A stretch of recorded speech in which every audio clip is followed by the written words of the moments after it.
Chapter 1. I think everyone should be adopted. That way, you can meet your birth parents when you're old enough to cope with them. Of course, it's all a bit of a lottery. You never know who you're going to get as parents. I got lucky. Then again, if I'd been adopted by Mia Farrow rather than Mum and Dad, today I could be married to Woody Allen. As far as the side effects are concerned, I discovered early on that the key to dealing with a fear of abandonment is to date people you don't like, so if they do leave you, it doesn't matter. Either that, or guarantee fidelity by dating people no one else wants. Which is why, at the age of 28, while my friends are getting married to men who look like Hugh Grant, I'm still living with my sister. Charlotte and I are sharing part of what used to be a Georgian house before it was turned into flats, in West London, opposite Kew Gardens, the Kew famously referred to by Alexander Pope on the collar of Prince Frederick's new puppy. I am His Highness's dog at Kew. Pray tell me, sir, whose dog are you? On the morning of the day everything will change, but I don't yet know it, I jump out of bed half an hour after the alarm goes off, wolf down a bowl of cornflakes, and scrabble about in the bottom of the broom cupboard for an umbrella. It's raining, of course. Charlotte, have you seen my brush? Try your sock drawer, she says. My sister is a buyer for Harrods. She's looked the part since she was 3. She emerges from her room, impeccably dressed, blonde bob perfectly in place, handbag over her shoulder, car keys already in hand. Pippa, Charlotte says, you're a gorgeous woman, positively Titian. I wish I looked like you, but how can I put this? Today, you look like a plumber. I'm wearing overalls, which I enjoy very much. Put a different coloured t-shirt under them, and it looks like you're wearing an entirely new outfit. I suppose you want a lift to the tube, too. Thanks, I say. God knows how I'm going to get to work on time when Charlotte moves in with Rupert. We're almost out of our front door, which has been opened and shut by Londoners for nearly 200 years, when Charlotte spots a tiny piece of cornflake on my shirt. She takes her hanky out of her pocket and starts jabbing at it with the precision of a woodpecker. Ever since I can remember, my sister, friends, parents, and occasionally even complete strangers have taken it upon themselves to wipe spills off my clothes. Without asking. They simply assume I feel the same way as they do about food stains. I don't. I think it's absurd that anyone thinks they matter. But I also don't like to hurt anyone's feelings, so when people start wiping food stains off my clothing, I act surprised that the stain is there, and thank them profusely. It's all about what interests you. If I spend a whole day with you, and someone asks me afterwards how you are, I'll know what you're feeling, i.e., sad, happy, preoccupied, pissed off, whatever it might be. I've always been able to tune into people in that way. But ask me what you were wearing, and I'll draw a blank. Charlotte will not only be able to report on exactly what you were wearing down to the colour of your socks, she'll somehow know about the hole on the inside of your shirt, even if you've tucked it into your trousers. She'll know the name of your hairstyle, the brand of your lipstick, and the make of your car. Charlotte was born a year after me. I was adopted. She wasn't. It happens a lot, I gather. People think they can't have children, adopt one, and then bam, a few months later the mother gets pregnant with a child of her own. Like Mum, Charlotte thinks before she speaks, makes pros and cons lists, and is content with her life the way it is. She's practical, grounded, solid, sure. I, on the other hand, interrupt people because my thoughts fly out of my mouth. My handbag's full of rubbish, and I want to do something that matters with my life. Right now, I'd like to write plays, sing in musicals, or rid the world of poverty, violence, cruelty, and right-wing conservative politics. I've tried to be happy leading the kind of life that makes Mum and Charlotte happy, really I have, but pretending to be interested in things I am not is becoming more and more difficult. Take Scottish dancing. If you've ever been to any kind of Scottish dancing evening in the south of England, you've probably met my dad. He's the Scot at the microphone, with the shock of thick white hair, barking out orders. He's never happier than when he's marching up and down a draughty church hall in his tartan kilt and sporran, teaching the English a new Scottish dance. There are more than 3,000 of them. To date, he's checked off 252. He keeps his dance list in the right-hand cubbyhole of his desk, next to his spare golf balls and his paper clips. "Set to the left!" he shouts. Dad's lived in England so long, his Scottish accent is barely detectable most of the time, except when he's trying to teach the English to Scottish dance. Then his Scottish burr becomes much more pronounced. "Now set to the right, turn your partners. Very good, Charlotte. No, Pippa, wrong way. This isn't the dashing white sergeant." I've always felt restricted by Scottish dancing. You can't do your own thing. If you twirl to the left and jump in the air when everyone else is turning right during the eightsome reel, for example, you'll spoil the dance for everyone else. I think it's one of the saddest things in the world, don't you? When people are upset because the direction they're going in feels all wrong for you, and you know you just have to go the opposite way. Chapter 2. Charlotte's spending the weekend with Rupert in Paris. She's hurrying toward her light blue Saab because she doesn't want to get her suitcase wet. "He's going to ask you to marry him, you know," I tell her. It really is bucketing down with rain now. "Get in," Charlotte says. Her car is clean and dry and smells of leather and lavender. I know that Charlotte will accept Rupert's proposal because he's perfect for her. He loves going to dinner parties with his fellow commodity brokers in the city as much as Charlotte does.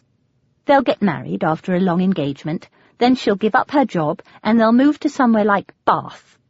They'll have at least 2 children and go on annual skiing holidays to Verbier and Val d'Isère in the winter and somewhere hot in the summer, as long as it has all-day childcare and inexhaustible supplies of wine.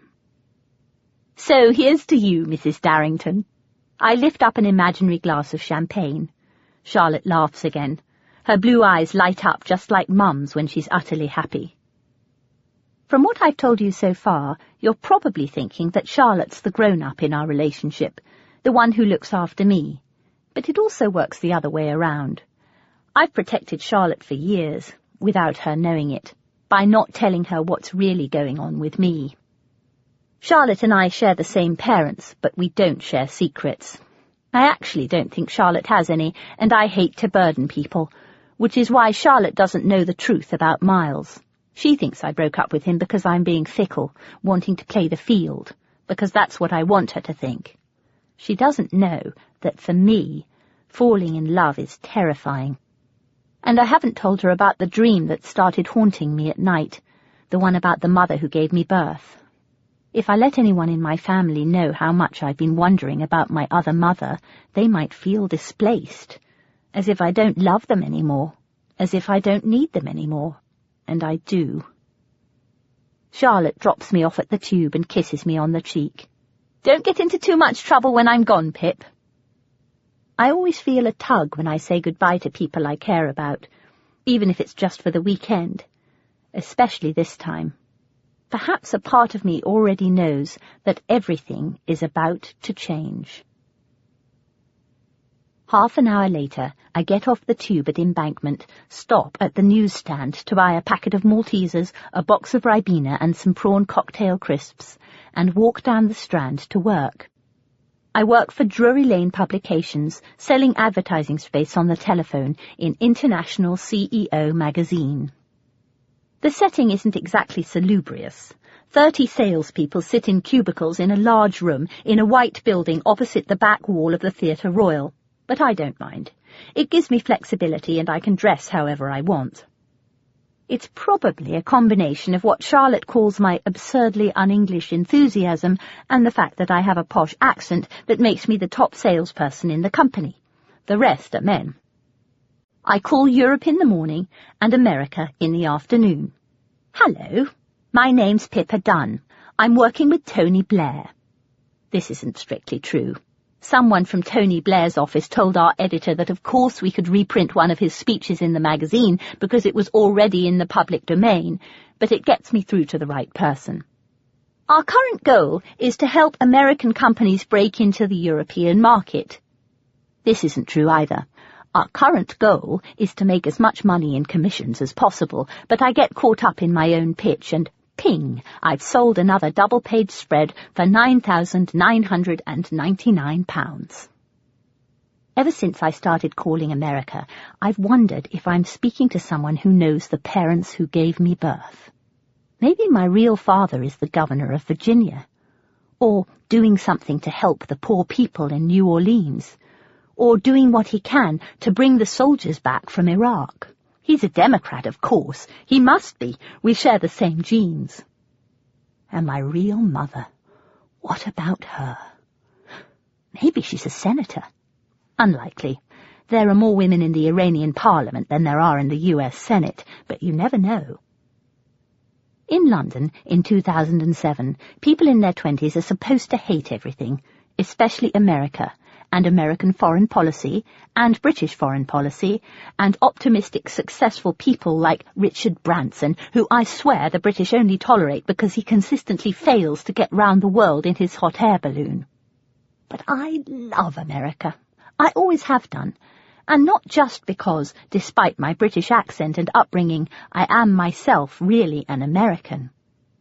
I've always known I was adopted, but I didn't find out my birth parents were Americans until I was 15 years old. Charlotte and I were home on summer holidays from our separate boarding schools. Charlotte went to Pelsham Abbey because she was good at sports. I went to St. Margaret's because I was good at music. While sending your children off to boarding school is considered barbaric by every American I've ever met, in England it's still considered a privilege. It's especially common if your parents live abroad, as mine had ever since Dad joined the Foreign Office. Important to give the children a solid base in England while one's moving from post to post and all that. Anyway, I'd gone upstairs to Dad's office to try to find what the British call sellotape and the Americans call Scotch tape.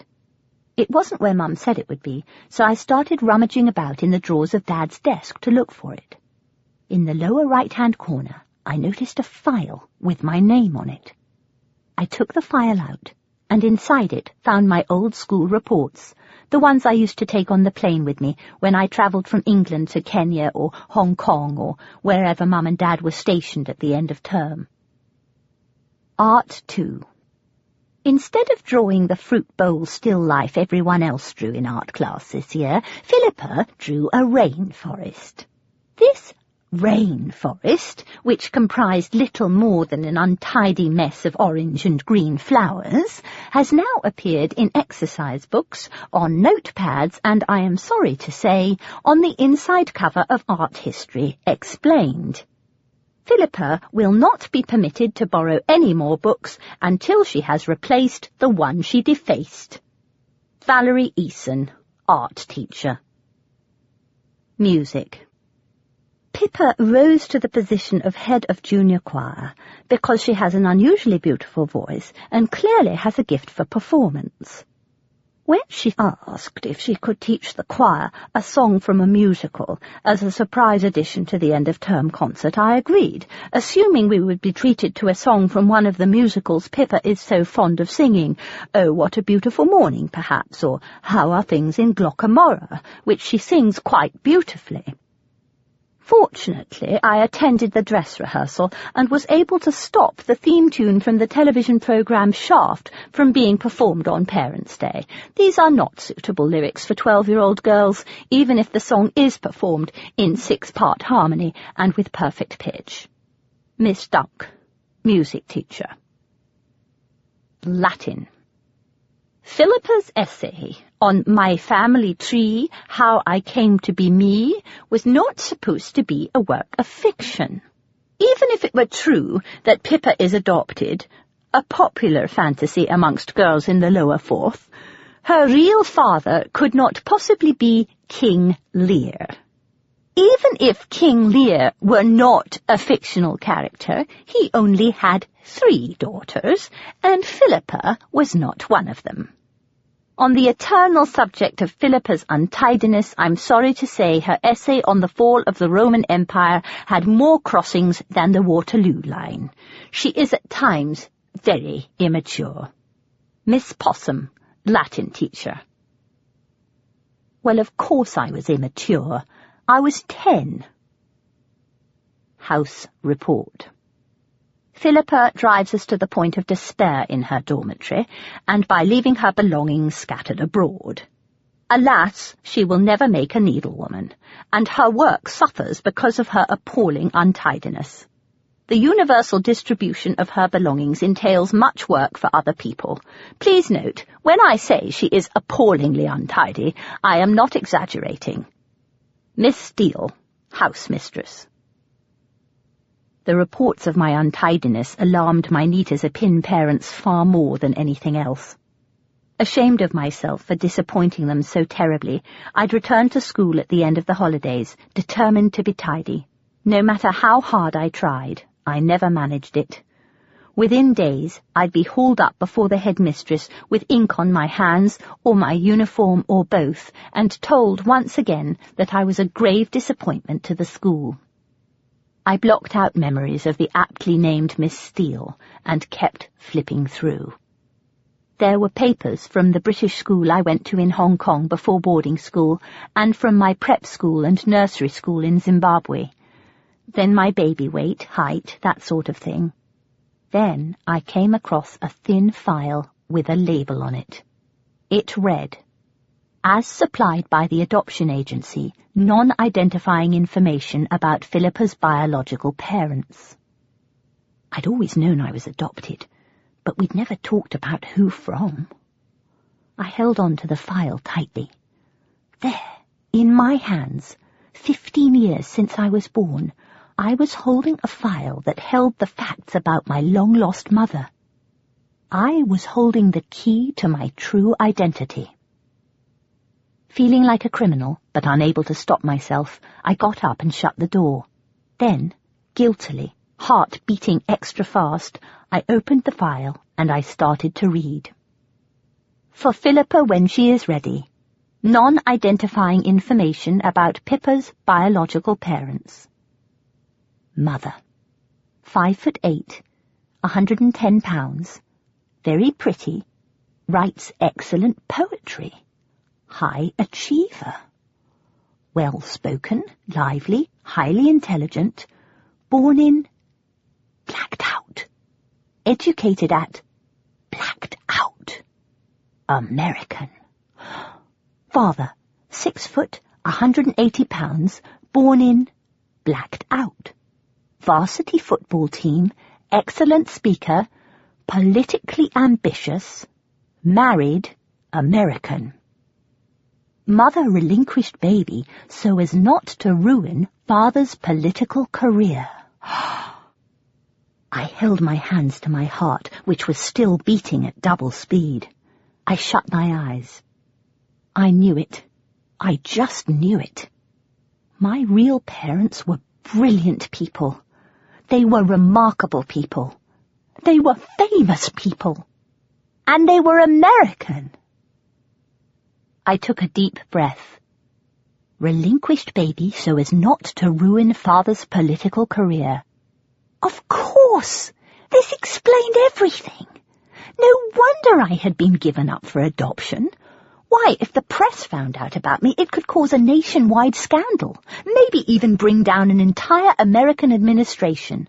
Why else would the adoption agency black out all the details? I carefully put the file back in the drawer exactly as I had found it, left Dad's office, and ran down the stairs. "Couldn't find the sellotape anywhere," I said, in as casual a tone as I could manage. "I'll go and look," Mum said. She returned a minute later. "Oh, Pip, you are a silly Billy. It was on top of the desk, right under your nose." "Sorry," I said, somehow managing to hide my excitement. Thank God I found the papers. Now that I knew the truth, I would never have to upset anyone by asking questions. I mulled over the information I now had until it sunk in, repeating it to myself over and over again. I am descended from remarkable people. I'm an American. My father was in politics and unfaithful to his wife. I have red hair. Of course. I am a Kennedy. I selected the people I told this information to very carefully. With my best friends, I'd say, I've got a secret to tell you. I am not what I seem. I was adopted at birth, and my real father is a famous politician, probably a Kennedy. I'd wait for the fascinated expression that invariably followed this revelation, and, I'd say, there is evidence to suggest that my real mother is Emily Dickinson. Or, when I read the bell jar, Sylvia Plath.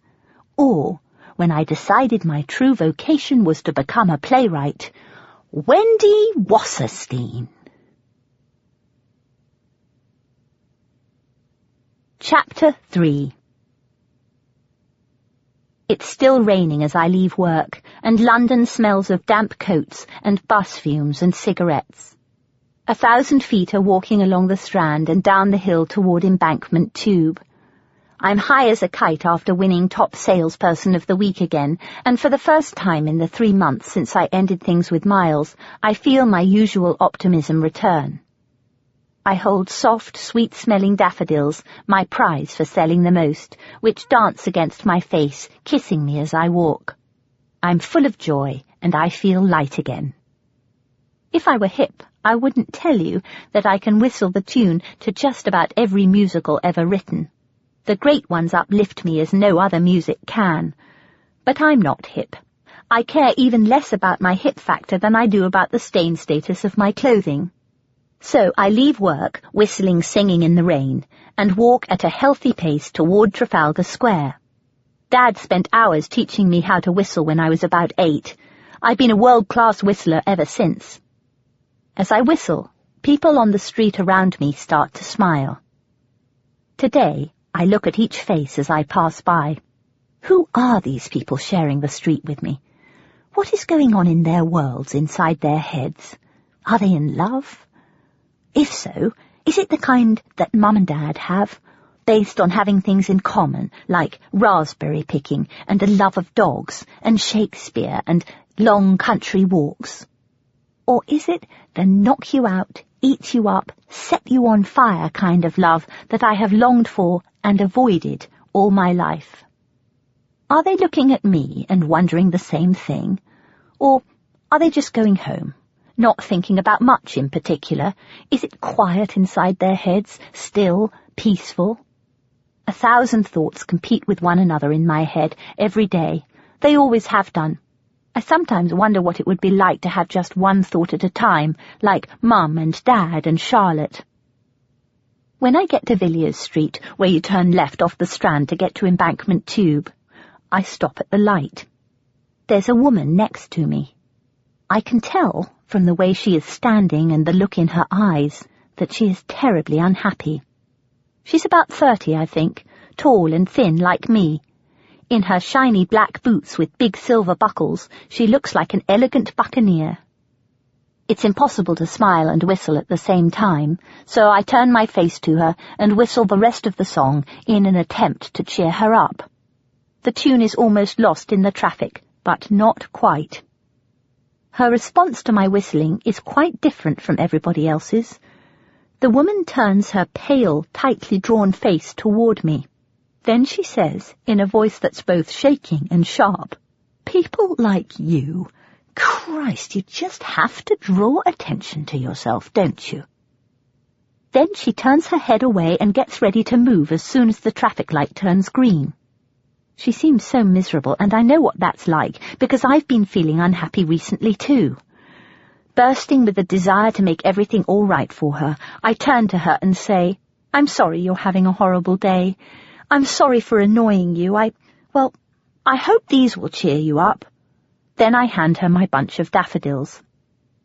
The woman holds the flowers slightly away from her, her attention on the traffic light, which is about to change. Then, as a London bus revs up its engine, puffs warm exhaust into our faces, and rattles on down the famous London street, she drops the flowers on the ground and walks away. If this happened to Charlotte, or just about anyone else I know, they'd brush it off and carry on with their day. But for me, it hurts terribly. For me, any kind of rejection hurts terribly. It always has done. I'm even sensitive to little rejections, like the butcher giving the last chicken to the lady in the grey coat, even though she was behind me in the queue. It's the real reason why I've never actually auditioned for a singing job of any kind, or applied for a job somewhere like Amnesty International.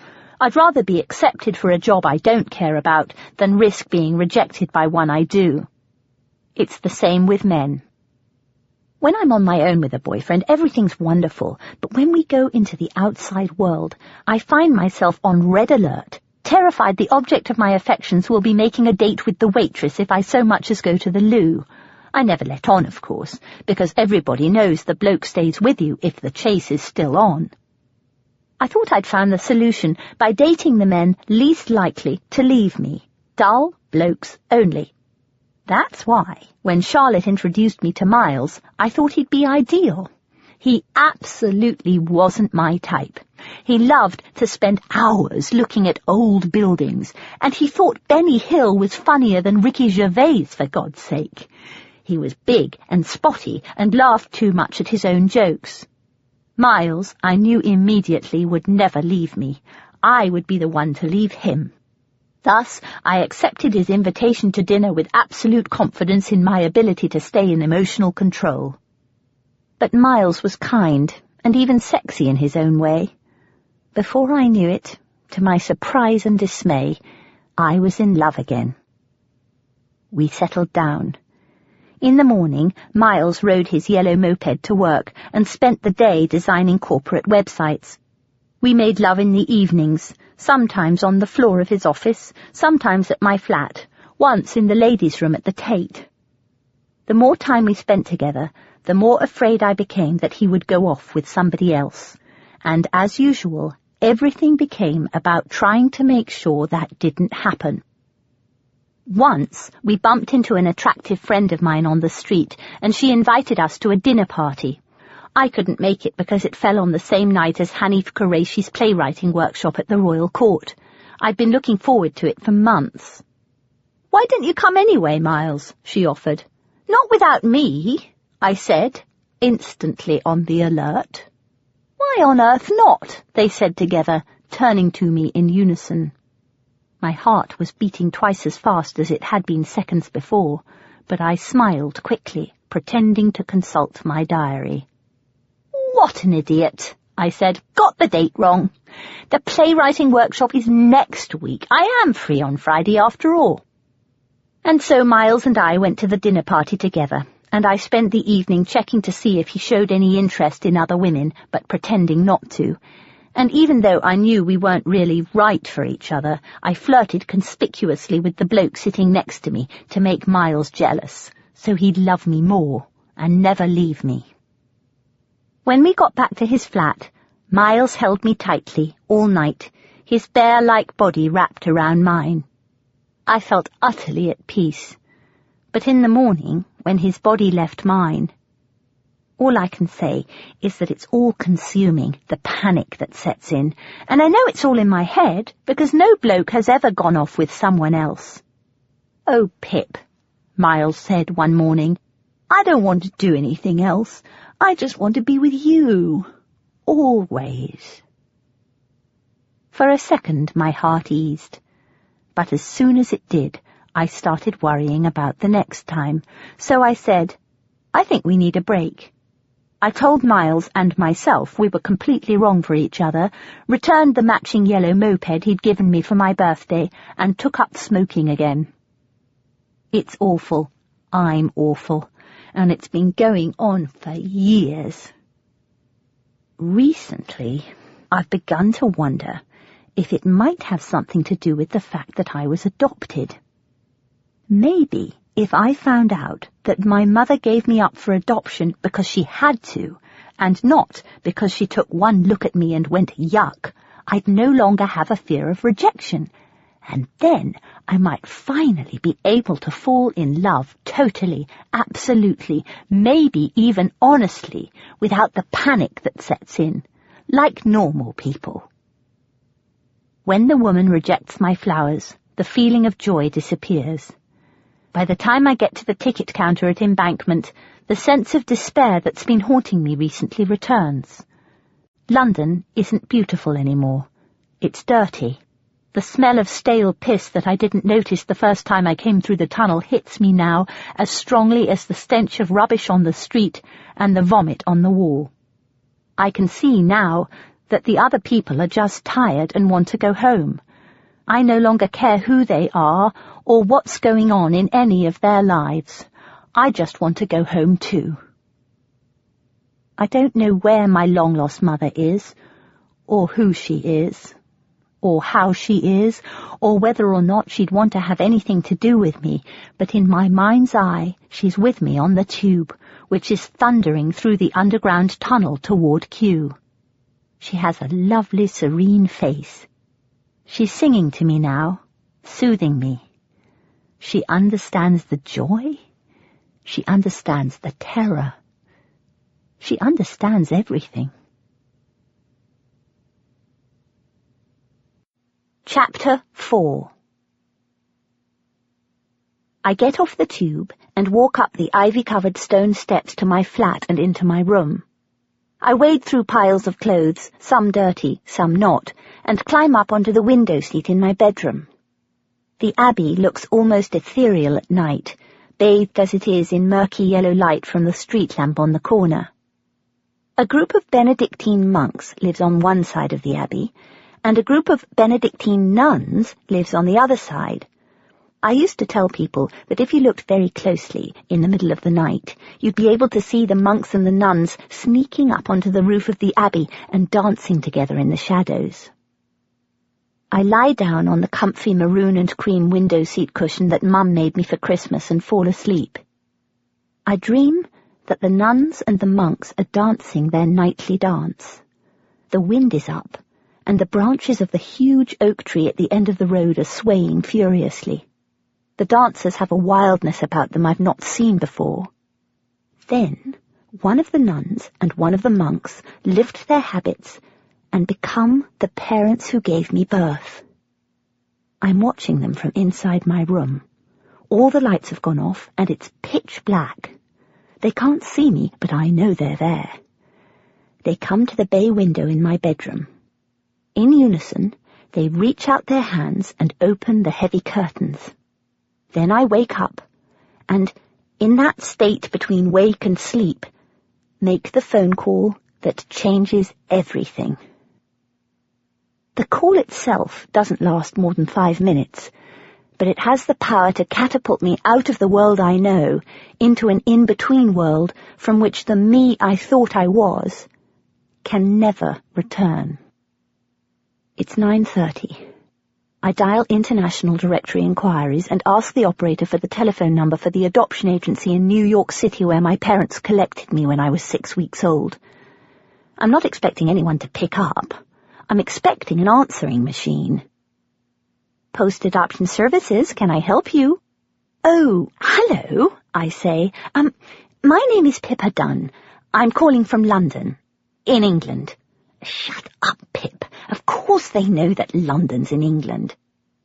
There's a pause and the sound of rustling paper. Yes, Pippa, I remember you well. The woman's voice is nasal and efficient and American. You called a few years ago, didn't you? Well, yes, I did, I say. The last time I called the adoption agency, I was in the same state I'm in today when I just do something without planning to. It usually happens when I'm tired, either due to lack of sleep or to the sugar crash that follows an excessive consumption of Maltesers, chocolate buttons, or, if I'm particularly hungry, a large bar of Cadbury's Fruit and Nut. About 3 years ago, I'd called to make a general inquiry about what I would need to do if I ever decided to trace the woman who gave me birth. The woman at the other end of the phone asked me if I had any siblings, and I'd said, "No, I'm not married," and then I felt like a complete idiot later when I realized what she meant. "Oh, yes," she's saying now, "it's Judy. I remember you well. We don't get beautiful British accents calling here every day, you know." She sounds excited. "Something unusual happened," she's saying. The day after you last called, your birth mother came into the agency the very next day. Isn't that something? We all thought it was just such an extraordinary coincidence. There's a long pause, this time at my end.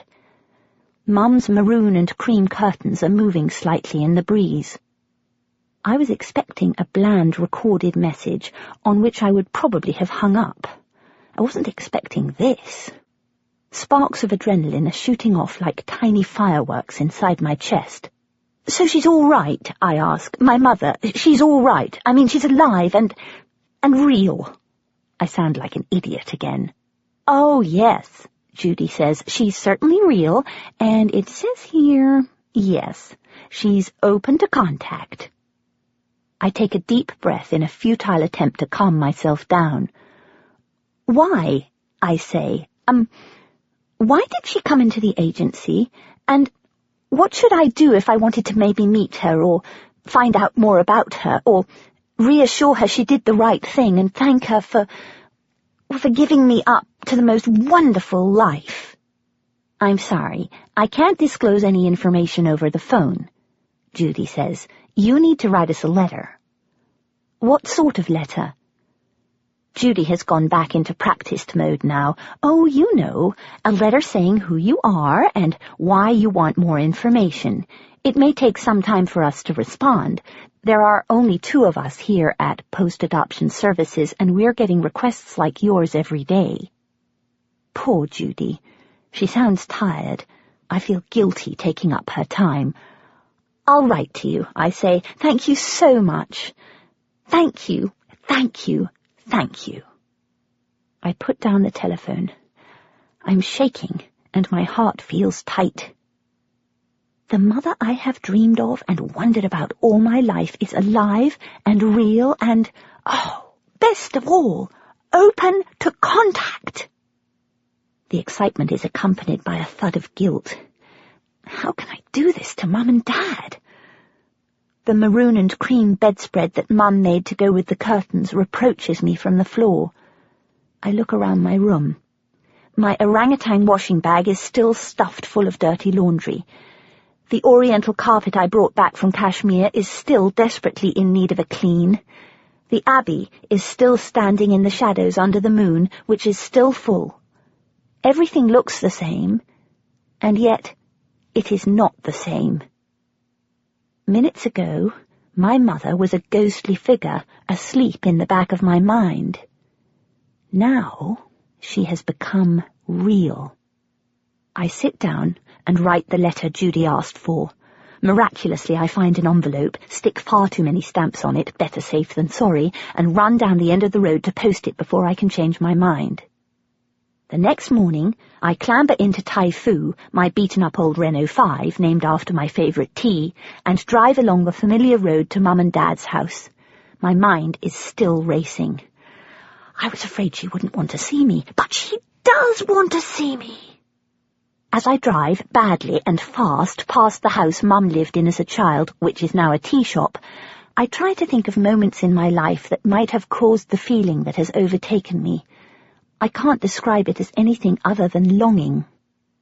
Mum first told me I was adopted when I was about 6 years old. We were living in Hong Kong at the time, in a lovely, light 4-bedroom apartment that looked over the Star Ferry. I could watch it chugging back and forth across Hong Kong harbour from my bedroom window. Mum had just finished reading The 101 Dalmatians, and I'd asked Mum how the puppies were born, and she was explaining that they came out of Perdita's tummy. "Is that how human babies come?" "Yes," Mum said. "Human babies grow inside their mummies' tummies too. Only with human beings, there's usually only one baby at a time." "I see." I loved this time of day, just before bedtime, when Mum tried to bring some kind of order to my unruly red hair by brushing it with her cool, carefully manicured hands. I secretly wished I had smooth blonde hair, like Mum's and Charlotte's, despite the fact that Mum was always telling me how pretty mine was. I bent my head back so she could brush from the top of my head down. "So, Charlotte and I came out of your tummy?" The brushing stopped for a second and then started again. No, darling. No? Charlotte came out of my tummy. There was a pause in the brushing, then it started again. Didn't I come out of your tummy too? Well, no, darling. Before Charlotte was born, we thought there was something wrong with Mummy's tummy. We thought we couldn't have a baby. We wanted a baby very much, so we came and got you from the adoption agency. As soon as we saw you, we knew you were the perfect baby for us. And so we brought you home. You were chosen, darling, Mum said gently, smiling at me in the mirror with tears in her eyes. Within a second, my worldview shifted. I was special. I had been chosen. But my poor little sister, she wasn't chosen like me. She just came. From that moment on, I was as kind to Charlotte as it is possible for a 6-year-old to be. The first time I remember actually picturing the mother who gave me birth was in the middle of a freezing February night at boarding school. I was 11 years old and in deep trouble for shoving the clothes under my bed that I was supposed to have folded and put away. I was sent to see Miss Steele, who was not at all happy at being called out of bed to discipline a student, especially Pippa Dunn again. The phrases Miss Steele used in her school reports were tame in comparison with how she spoke to me in person. Miss Steele's face was almost as white as the pictures you see of Queen Elizabeth I. "Your punishment," she said, standing ramrod straight in her buttoned-up dressing gown, "will be to stand under the clock in the cloakroom until it strikes 12. You will not speak. You will not move. Upon the stroke of 12, you may return to bed." It was dark under the clock, and the cloaks took on scary shapes. I shut my eyes tightly. There was a draught coming through the cloakroom door, so I pulled the sleeves of my dressing gown over my hands like mittens. I tried to think of anything but the scary grey cloaks, which looked like monks' habits. The harder I tried not to think about the scary cloaks, the more like faceless, heaving monsters they became, hanging on their hooks in menacing rows, waiting, challenging me not to look at them. So I looked above the cloaks, not at them, and when I did, I thought I saw my long-lost mother looking down at me from above the racks. She was there, and yet not there.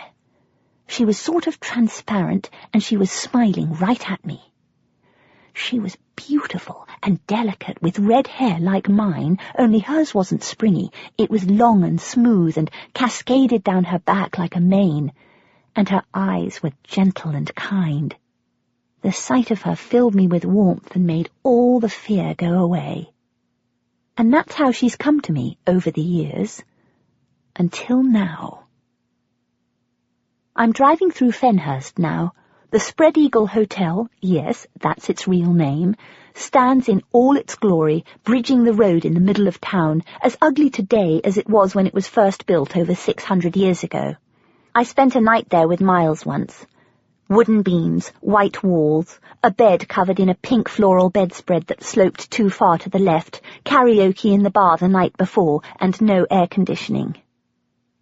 I drive toward my parents' house in Peasminster, heavy with guilt.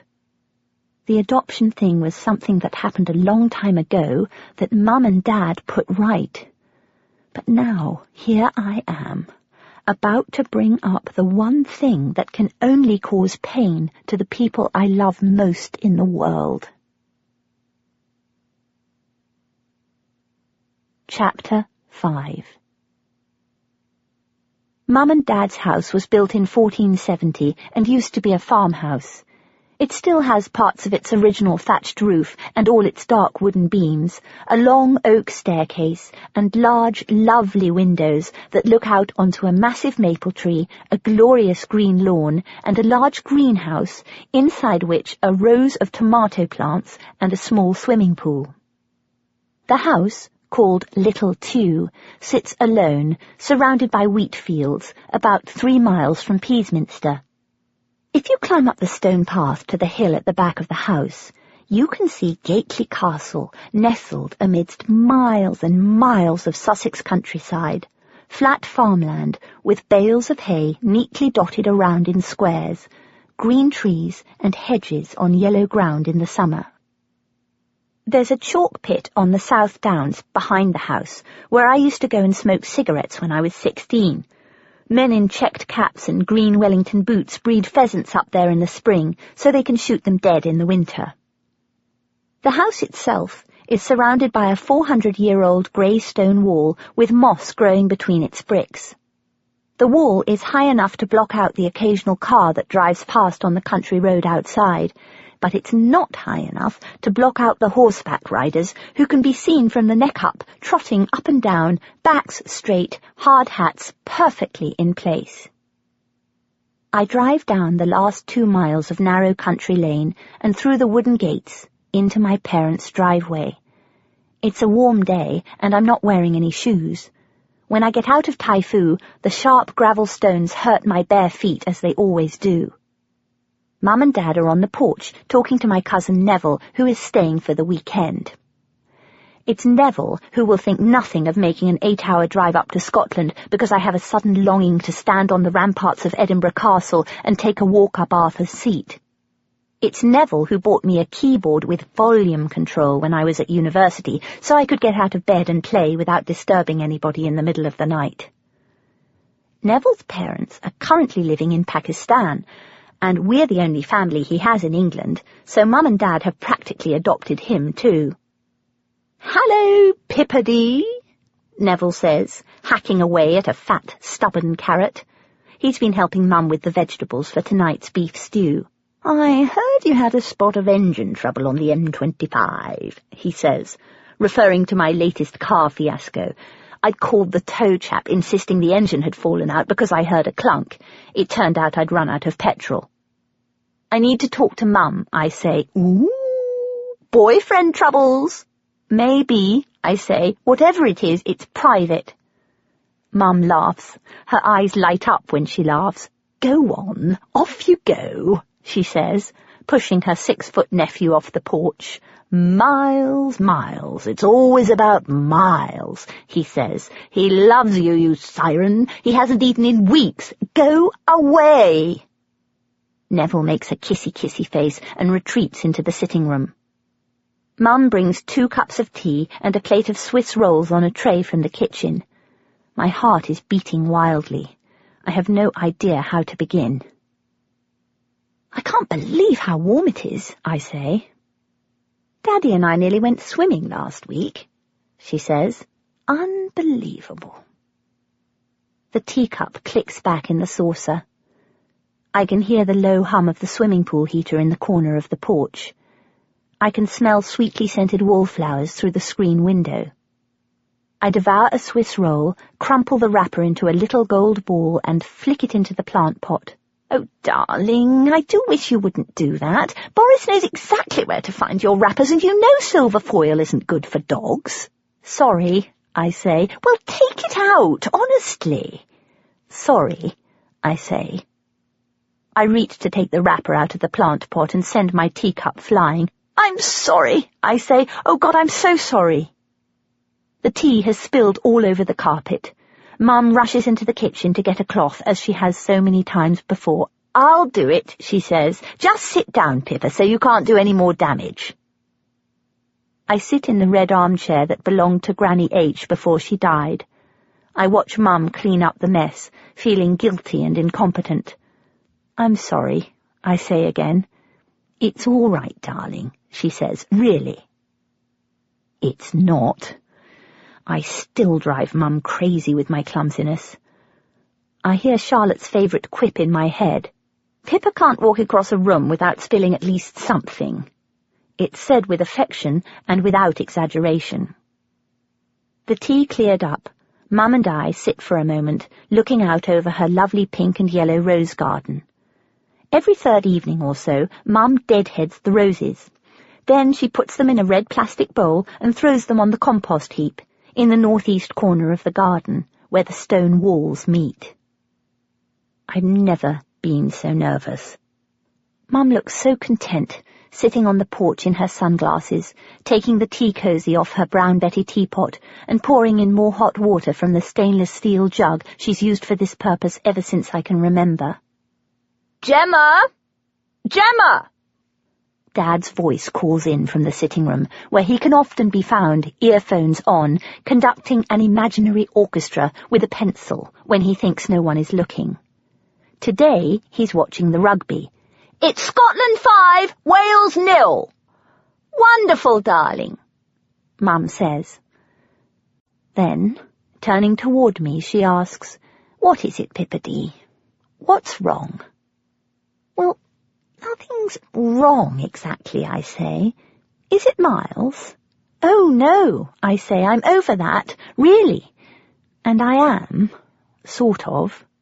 "Scotland 7, Gemma! Can you believe it? Scotland 7! Dad's voice again. Mum stands up, gently shuts the door, and sits back down again. She is waiting for me to speak. I'm trying to relax, but in truth I can hardly breathe. Mum takes a sip of her tea and waits. "Last night," I say, finally. There's a pause. "Yes?" I can't speak. "Last night?" Mum repeats, looking at me intently over the rim of her teacup. "Well," I managed to say, finally, "last night, on a sort of impulse, I called the adoption agency you got me from in New York." I take in a deep breath and let it out again. "Oh, yes," Mum says, utterly unruffled. "Well, I called just to find out what I'd have to do if ever I wanted to find out who my biological parents were, and, well, I don't want to hurt her. God, I don't want to hurt her. Well, I say..." And then it comes out, all of it. I tell her about my conversation with the agency and about the non-identifying information they said they'd send. Mum sits there listening carefully. I can't see into her eyes. She's still wearing sunglasses. "Oh, Mum, I won't do any of this if you'd rather I didn't, if you'd be upset by it in any way, but I did want to tell you what happened," I say, unable to stop the tears. "It's fine, darling," she says. "Don't worry. It's fine. I won't do it if you have any problem with it." "Of course you must do it," she says. "Of course you must. If you and this woman, darling, listen to me. Good heavens. There isn't enough love in this world as it is, Pippa. Why would it matter if you and this woman love each other? Nothing can replace the years we've had together."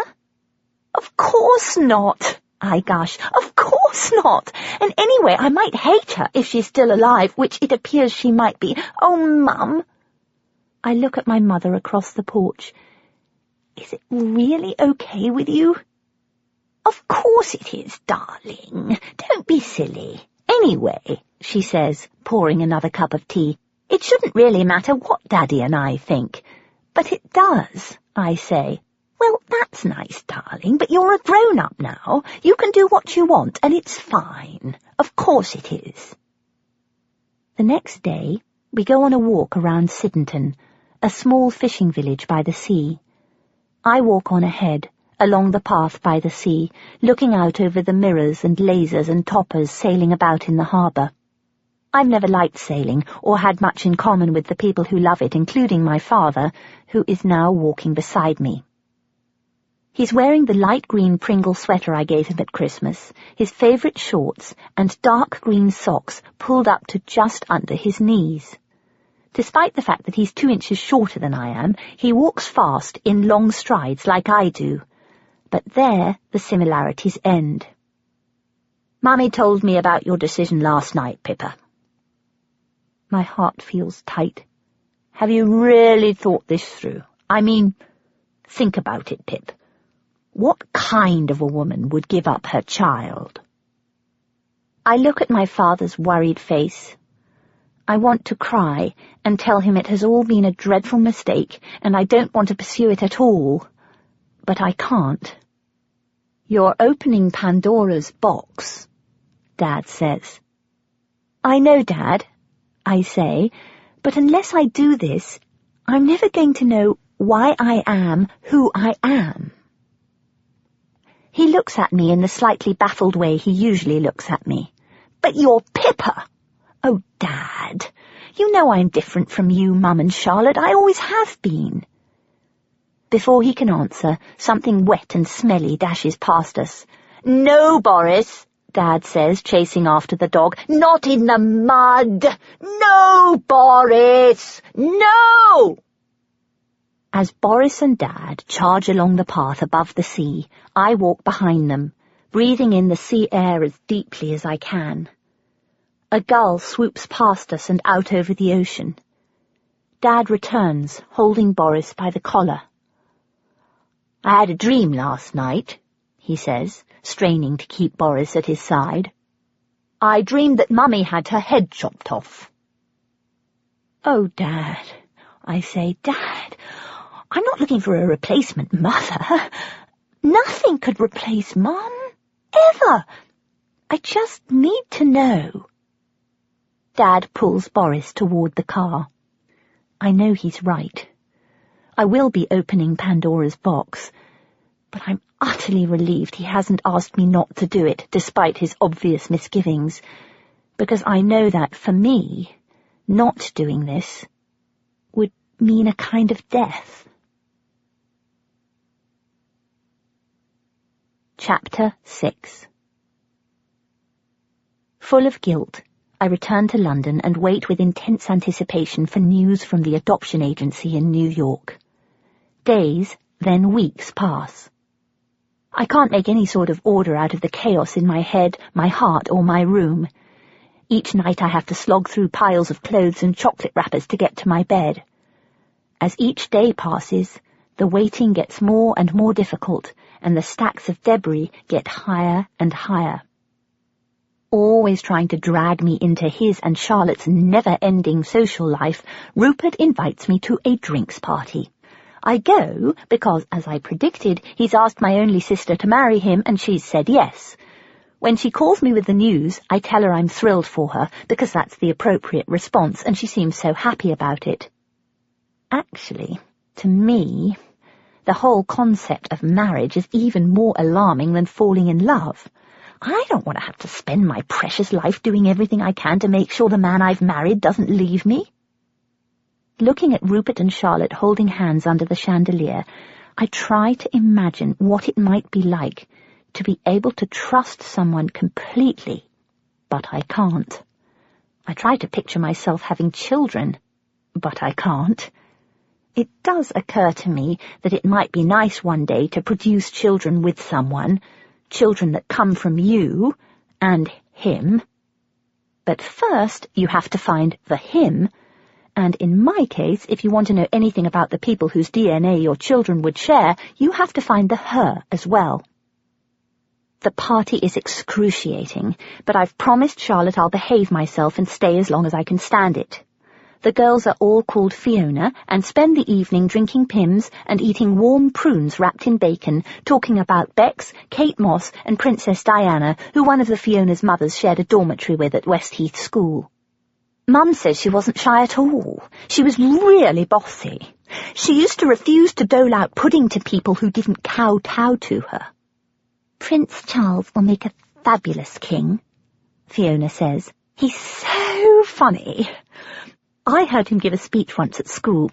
He flew down onto the games field in his red helicopter, very glam, and his opening line, wait for it, Fiona, was, 'I hope you infants enjoy your infancy as much as we adults enjoy our adultery.'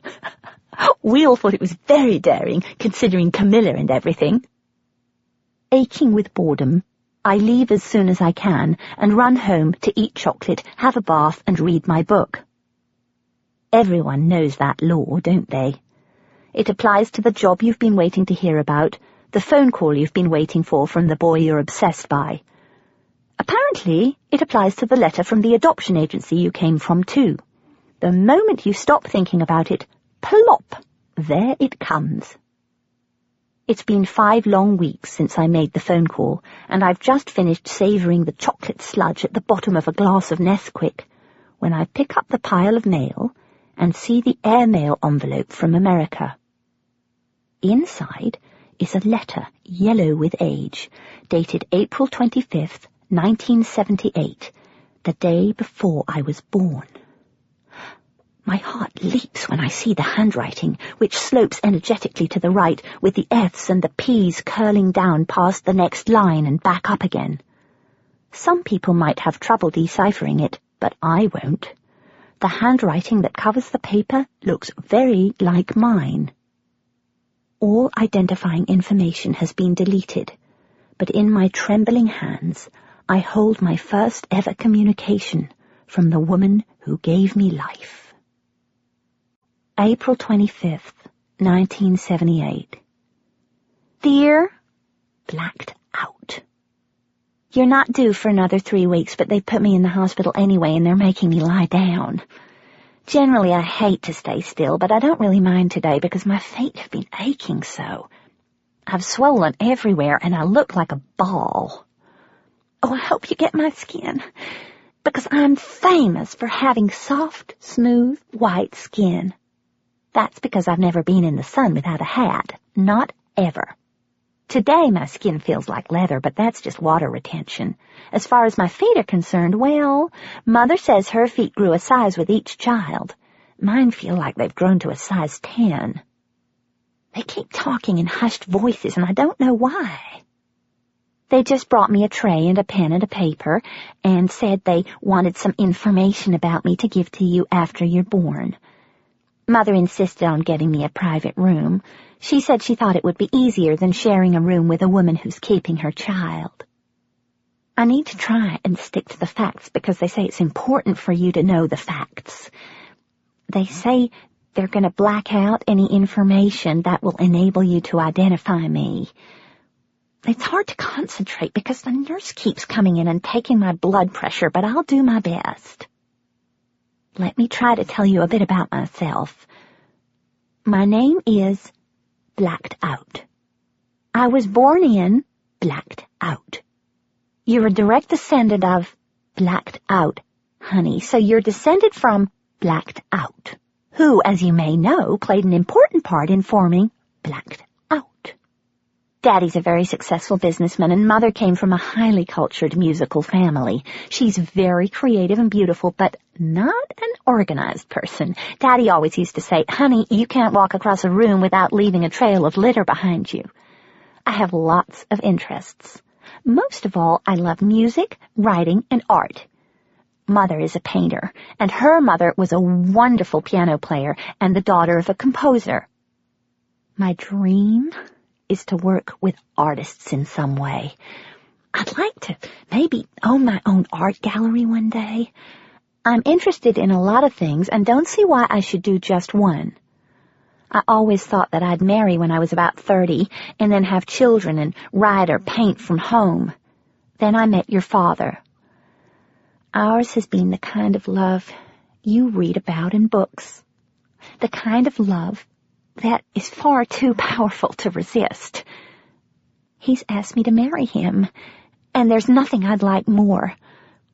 I've told him that I will marry him, but only if, first of all, he tries to make things work with his wife. And we can't start a marriage with the handicap of a child. The next 2 paragraphs have been blacked out. 1 week later. You started to come as I was writing. They put me under, so I didn't feel anything at all. When I came round, they told me they nearly lost me. And you. Something achingly sad happened when you were born, my sweet baby. They won't let me tell you about it here. I hope to be able to tell you about it in person one day. Even though your father and I could not be together, we love each other as much as it is possible for one human being to love another. There isn't time to tell you everything. I have to give this to them before I sign the papers, but know, always know, You were the product of a great love. Blacked out. Came to the hospital, and I saw him through the glass standing in the corridor, holding you in his arms so tight. He was crying and telling you something I couldn't hear, and it looked like you were listening to him closely. Then they brought you to me, and they had to hold me up so I could hold you. I'd lost a lot of blood, and I was still weak, and you were tiny and fierce, and you had red hair, all spiky, standing up straight like a little baby bird. I believe that the most important thing for a woman is to be engaged in work she loves, surrounded by people she loves. Please know, there will always be room in my heart for you. They tell me a couple who cannot have children of their own are coming for you now. This brings me peace. I stare down at the paper, and then up at the reflection of myself in the mirror on the back of my bedroom door. I see a young woman with a pale face, large green eyes, and long, wet, unbrushed copper hair. She is naked, apart from a towel wrapped around her bottom half. She's holding a letter. Her cheeks are wet with tears, and her body is shaking. We stand there, the young woman and I, staring at each other for what seems like an age.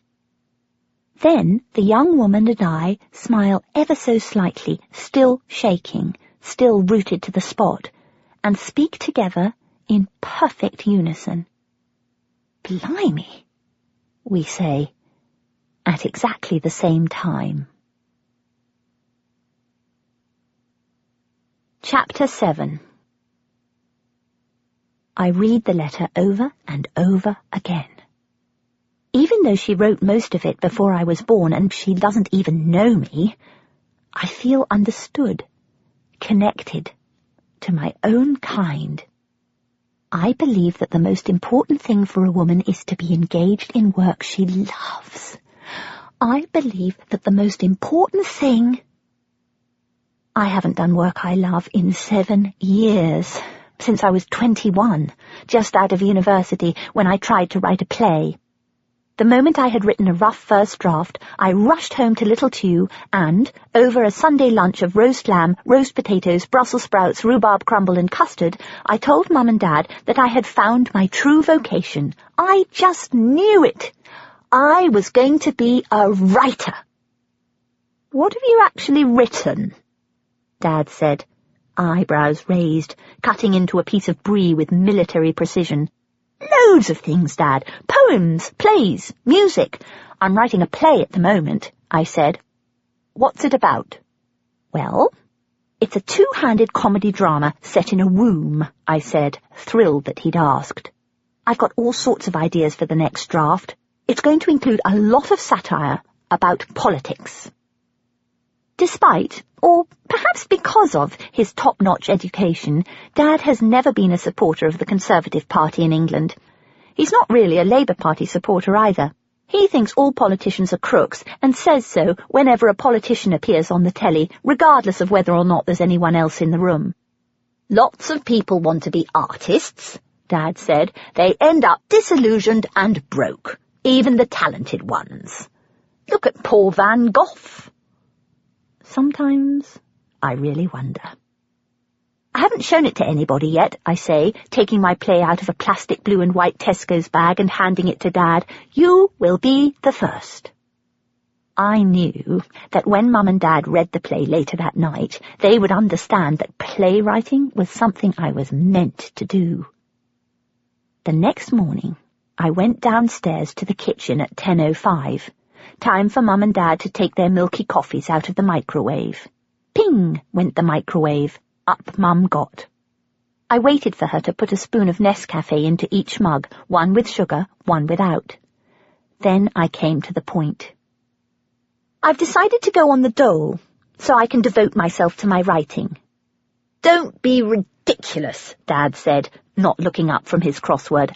I'm not being ridiculous, I said. If I go on the dole for a month, I can take the time I need to finish the play. Then I can submit it to the BBC. Dad stopped doing his crossword and looked up at me, utterly perplexed. But your play is set in someone's tummy. It's set in a womb, Dad, not a tummy. No one's going to want to pay good money to sit in a theatre for an hour and a half looking at someone's tummy. It probably won't have a set. No set? Mum and Dad looked at each other. What would the BBC pay anyway, if they did accept something like this? I had no idea. £2,000, I said, plucking a figure out of the air, and that's just to develop it. If it becomes a television play, I'd get much more. And how long could you live on that? It was the end of the conversation.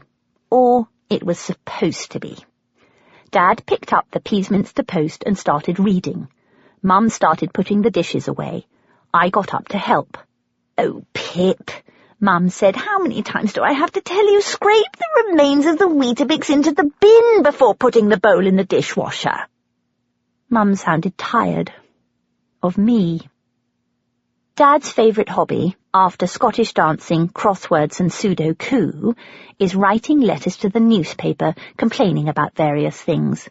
At the time, he was on a crusade against litter. They've put up the littering fines in Fenhurst, Dad said. About time, too. I wonder if they got your letter, Mum said. Must have done. Now, that's the kind of writing that makes a difference, Dad said, looking at me pointedly from behind his half-moon glasses. I wasn't going to give up. Not this time. But did you like the play? I said.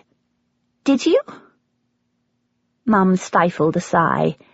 Dad didn't look up from his crossword.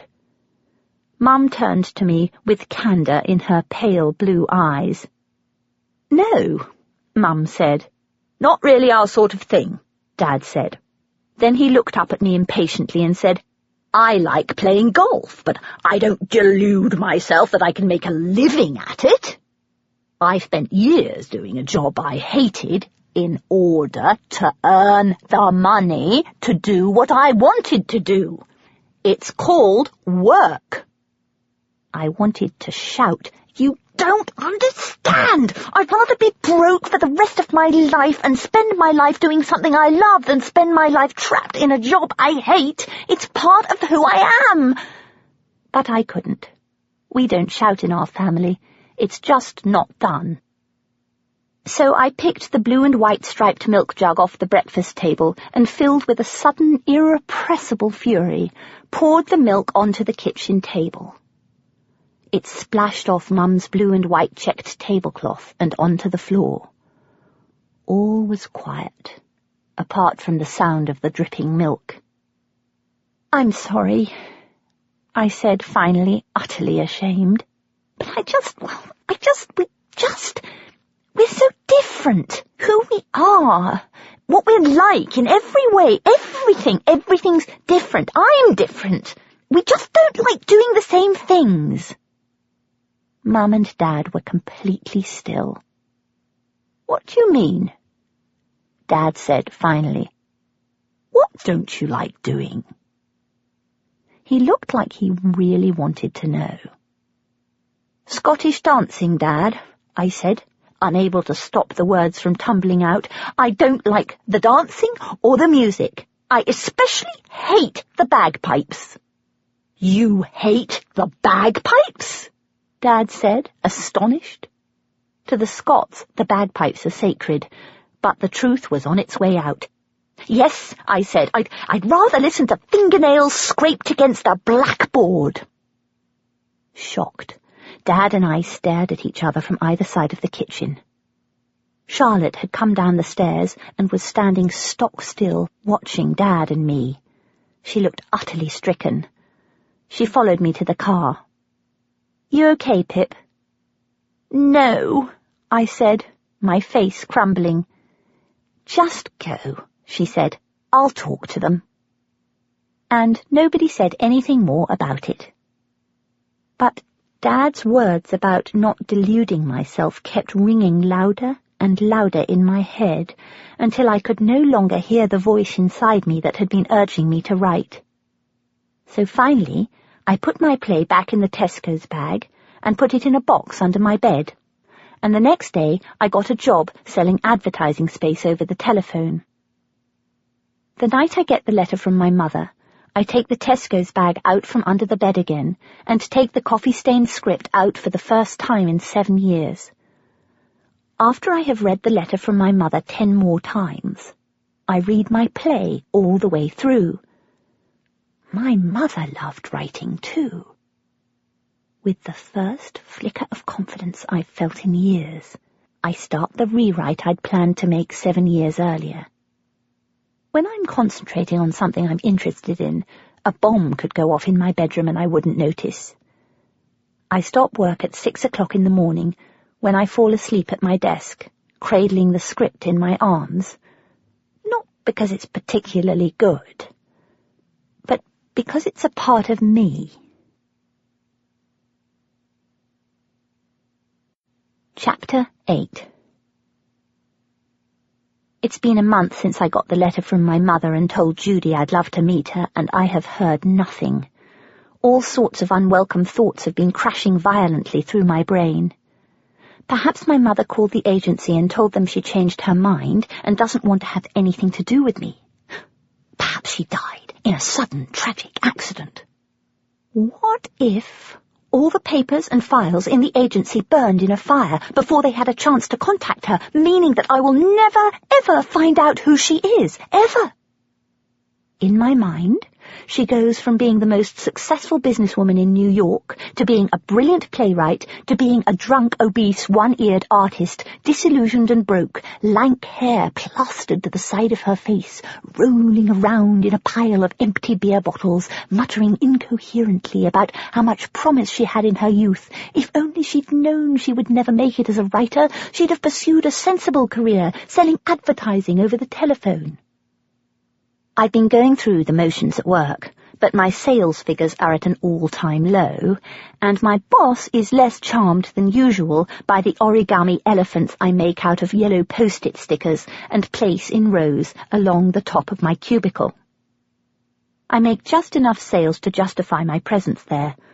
When my boss is in the other part of the room, I sit in my cubicle, furtively working on my play and dreaming about my mother. The invisible Judy is the only person in the world who can grant me the key to my identity. Even though my mind is churning and I'm feeling desperate, I know I must be careful not to piss her off, and so on Friday mornings, when the sales manager meets with the managing director, I call New York, casually, just for a chat, to keep her up to date with what's going on with me. "Pippa," she says, again, rather sternly, "there are only 2 of us here at Post-Adoption Services, and we're getting more and more requests like yours every day. We will inform your birth mother of your interest in meeting her by letter, as protocol dictates, and we will write that letter as soon as we have time." "I'm sorry for the inconvenience," I say. "I'm sorry. Well, in general, I do appreciate your help." My heart hurts, and I stop eating and shake a lot as I wait for Judy to write to the mother who gave me birth. It's odd how the mind works. Memory, I mean.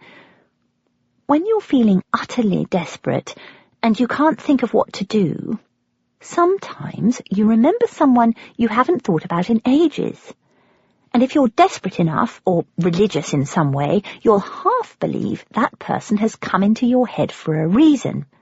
And so, on impulse, you'll get in touch with them again, which is why I decide to contact Nick. Nick and I only met a handful of times when I was 21, but Nick is not the kind of man you forget, particularly when you connect in the way we did. But it's not just the memory of our intense mutual attraction that's pulling me to find Nick again now, or the fact that he's been visiting me in my dreams at night. It's the fact that we share something I've never shared with anyone before. Now that I might be about to find my mother, well, Nick could be the one person I know who will truly understand. I Google Bank Global and learn that Nick's still with them. Nick's a high-flying international banker. He works in India and the Middle East mostly, and is rarely in one place. But, thanks to the internet, time differences and schedules no longer stop people reaching out to each other from across the world. Date, June 6th. To Nick Devang at bankglobal.net. From pippadunn@hotmail.com. Dear Nick, hello, Pippa Dunn here. I know, it's been 7 years. How are you? How's the banking business? I don't know if you remember that I was adopted. Well, I've set the ball rolling and I'm hoping to meet my birth parents. I haven't met anyone else who's done anything like this apart from you, so thought I'd drop you a line. I think you met your father soon after you left Oxford. I think meeting your father changed your life. Is that true? Do I remember it right? One of the only pieces the adoption agency lets slip about my mother is that she works with artists, painters specifically, or used to. Are you still painting? If not, why not? Hope to hear from you. Bye for now. Love, Pippa Dunn. Chapter 9. In the 2 months since I made the first call to Judy, I've been in a daze, treading water, waiting. Needing to get away from London, one glorious Saturday morning in June, I drive down to Peasminster to spend the weekend with my parents. Dad stopped smoking when we lived in Singapore. He now considers people who smoke to be unutterably weak, and coughs dramatically whenever he thinks he can smell cigarette smoke. This is why he absolutely refuses to set foot in France. This is also why I have to lean 2 feet out of my bedroom window if I want to smoke a cigarette indoors. Dad is safely upwind at the bottom of the garden, so I can take a puff of my silk cut and inhale deeply before blowing the smoke far away from him. Unfortunately, the wind changes. Seconds later, Dad's standing at my bedroom door in his floppy gardening hat, sniffing like a furious beagle. I stub my cigarette out on the wall of the house and pretend to be closing the window. "Where are they?" Dad says, breathless from having run up the stairs at top speed. "Come on! Where are they?" He prowls around the room, searching for my cigarettes. He spies them out on the window ledge. "Got 'em," he says. He crushes the packet in his hands, then he holds them above his head like he's the Statue of Liberty or something, and says, "I'm going to throw these in the rubbish." Then he storms out of my room. Later, I overhear him talking to Mum. They're sitting on the porch. The skylight is open to let in the sweet summer air. From the room above, I can hear everything. Ever since Pip decided to go on this ridiculous quest, she's fallen to pieces. Did you know she was smoking again? She certainly didn't eat much lunch, Mum says. And she usually loves Scotch egg. It's just an excuse, that's what I think, for not getting on with things. She's completely incomprehensible. In truth, any understanding Dad ever had of what's important to me ended the day I turned down his invitation to go on a family sailing holiday in Greece when I was 18. Mum, Dad and Charlotte spent 3 weeks swimming in the sea, sailing from island to island, sunbathing and relaxing on a yacht. I chose to spend the summer playing a troll in a new opera at the Edinburgh Festival, which involved riding around on the floor in a bodysuit for a month for no pay. She should be building her career in advertising sales, not airy-fairying about writing letters to America. And what if she doesn't come back, A slight pause, and then, goodness knows what she'll find. There's an ominous silence. More tea? Mum says. More silence. Why can't she bloody well leave it alone? I think she would if she could. Mum's voice is calm. But I don't think she can. "It's typical bloody Pippa," Dad says. "Drops a bomb and leaves us to deal with the debris." I can hear Dad stand up and march back into the house. "Make sure you put the right crossword in the right envelope, Alistair," Mum calls after him. "You don't want to send the Times crossword off to the Independent." My parents still laugh at the memory of Dad's great crossword-sending mistake 6 years earlier. He's been sending the Times crossword off to the weekly competition for 14 years. So far, he's won a bottle of olive oil and 2 tickets to the Pirates of Penzance. It made him very happy, and I understand why perfectly. How I wish he could at least try to understand me. The hum of the swimming pool heater reaches me through the porch window. And what if she doesn't come back? The guilt is heavy and thick and instant. I want to run to Dad and reassure him that of course I'll come back, of course I will. I love him fiercely and always have done. I've just never known how to talk to him honestly about things that really matter. So it's going to have to be Mum who reassures him, and she will. She's good at that. As afternoon turns to evening, a light English rain starts to fall. "Bring the deck chair in from the garden before you go, darling," Mum says. I listen to the sound of the raindrops splashing on the corrugated plastic roof of the swimming pool. And when I hear the sound of Dad's car driving away from the house, I get out my secret supply of cigarettes from behind the bookcase and head into the rain. As I walk up the path to the top of the hill behind Little Kew, I turn my face to the sky. I've always loved the feel of rain on my face. This time, it takes me back to my first real rainstorm. When I was 8 years old, we lived a few miles outside Nairobi, Kenya, in a yellow house on loan to us from the embassy. We called it the upside-down house because the bedrooms were downstairs and the kitchen and dining room were upstairs. We had a cook and an ayah and a day guard and a night guard. It was during the few years I spent with Mum and Dad before boarding school. One Saturday morning, when I was riding my bicycle to the local shop to spend my weekly pocket money on a giant bar of Cadbury's fruit and nut and a bunty, I met a little Kikuyu girl called Agnes. She was about my age and height, with a round, shiny face and hair braided in 100 little braids. I thought she was beautiful. When she learned that we lived opposite each other, she invited me to come and visit her at any time, and I said I would. Agnes lived in a hut made out of leaves and sticks in the banana plantation on the other side of the dirt road from our house.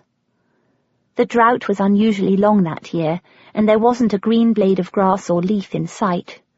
All you could see along the Murram roads was brown dirt and, occasionally, a dead or dying animal. Charlotte and Mum had taken to lying down in the heat of the day. On the day the rains finally hit, they were asleep in their respective bedrooms with the ceiling fans whirring above them. I didn't ever want to lie down, in case I missed something. A dung beetle pushing dirt laboriously up the hill behind the kitchen door. A chameleon scuttling up the pawpaw tree, stopping suddenly on a leaf and turning yellow. The cat on the wall trying to catch lizards. That afternoon, I stood on the veranda looking up at the darkening sky. The wind was strong, and black and blue clouds were blocking the sun. I was watching the skies the moment they broke for the first time in months, with a violent crash. Lightning and thunder tore through the air, and torrential rain came pouring down suddenly on the hard, dry ground. Rain like this is incredibly loud and hits the ground like long silver bullets. I just had to feel it against my skin. So I ran outside, held out my arms, and threw back my head. As the hard raindrops hit my skin, I marvelled at how different they felt from English rain, which to me seemed insipid by comparison. Then I heard drums beating and music coming from the direction of the banana plantation where Agnes lived. I ran down the long dirt drive to the bottom of our property, across the road and up the path that led to the banana plantation. Agnes had pointed her hut out to me many times. I knew it was the third tallest hut from the left. The music was coming from that direction, so I headed straight for it. As I ran toward the music, I saw Agnes and what must have been her entire family dancing together in the rain. They wore rows and rows of orange, blue, red and yellow beads around their necks and brightly coloured cloths, and they were holding one another's hands and dancing and shouting with joy. Agnes's face was thrown back so she could drink the rain just like I had, and she was laughing with the others. When she saw me standing completely drenched in my yellow sundress and flip-flops, she held out her hands. Before I knew it, I was dancing with Agnes and the others, children, grown-ups, about 20 people with open faces who welcomed me with much laughter, and we all danced in the rain in a big circle, Agnes, her family, and me. "It is called a rain dance," Agnes said. The drum beat faster and faster, and I whirled faster and faster. I had never felt so free or so alive. After about half an hour, we stopped dancing and sat under the eaves of one of the huts. Agnes had taken my wet clothes and wrapped me in a rough orange cloth, which smelled of must and dung. I know that might sound unpleasant, but it wasn't. The combination of cloth and dung smelled sweet. Agnes sat me down and started braiding my hair in tiny little plaits, just like hers. Several children stood around touching my hair. "Ngumba santim totomari," they said. Her hair is made of red and gold. I was sitting on a wooden stool eating a banana, Agnes's swift hands working on the last of my braids, when I heard my mother's voice. "Pippa! Pippa!" There was Mum, her blonde hair tied neatly back in a black velvet scrunchie, completely dry, thanks to the large black umbrella a worried-looking Juma was holding over her. "Here, Mummy," I said, waving at her. "Come and meet everybody. I'm over here." In perfect Swahili, Mum graciously thanked Agnes for looking after me. Then she grabbed me by the hand and pulled me away from my new friends. Later, much later, after I'd been given a hot bath, scrubbed down, lectured for hours about not going off on my own, and sent to bed, I heard my parents' voices hushed and low. Charlotte would never go off like that and play with the Africans. Charlotte is perfectly happy indoors, playing snap and drinking mango juice with the Morton Pecks. "You know how much I love Pip," Mum was saying, "but sometimes I just don't understand her at all." The crickets were high-pitched and cricketing away at top volume. I heard a howl in the night, and more rain. Then my mother's voice, clear and matter-of-fact, seemed to echo throughout the house. "You don't know what you're getting when you adopt a child."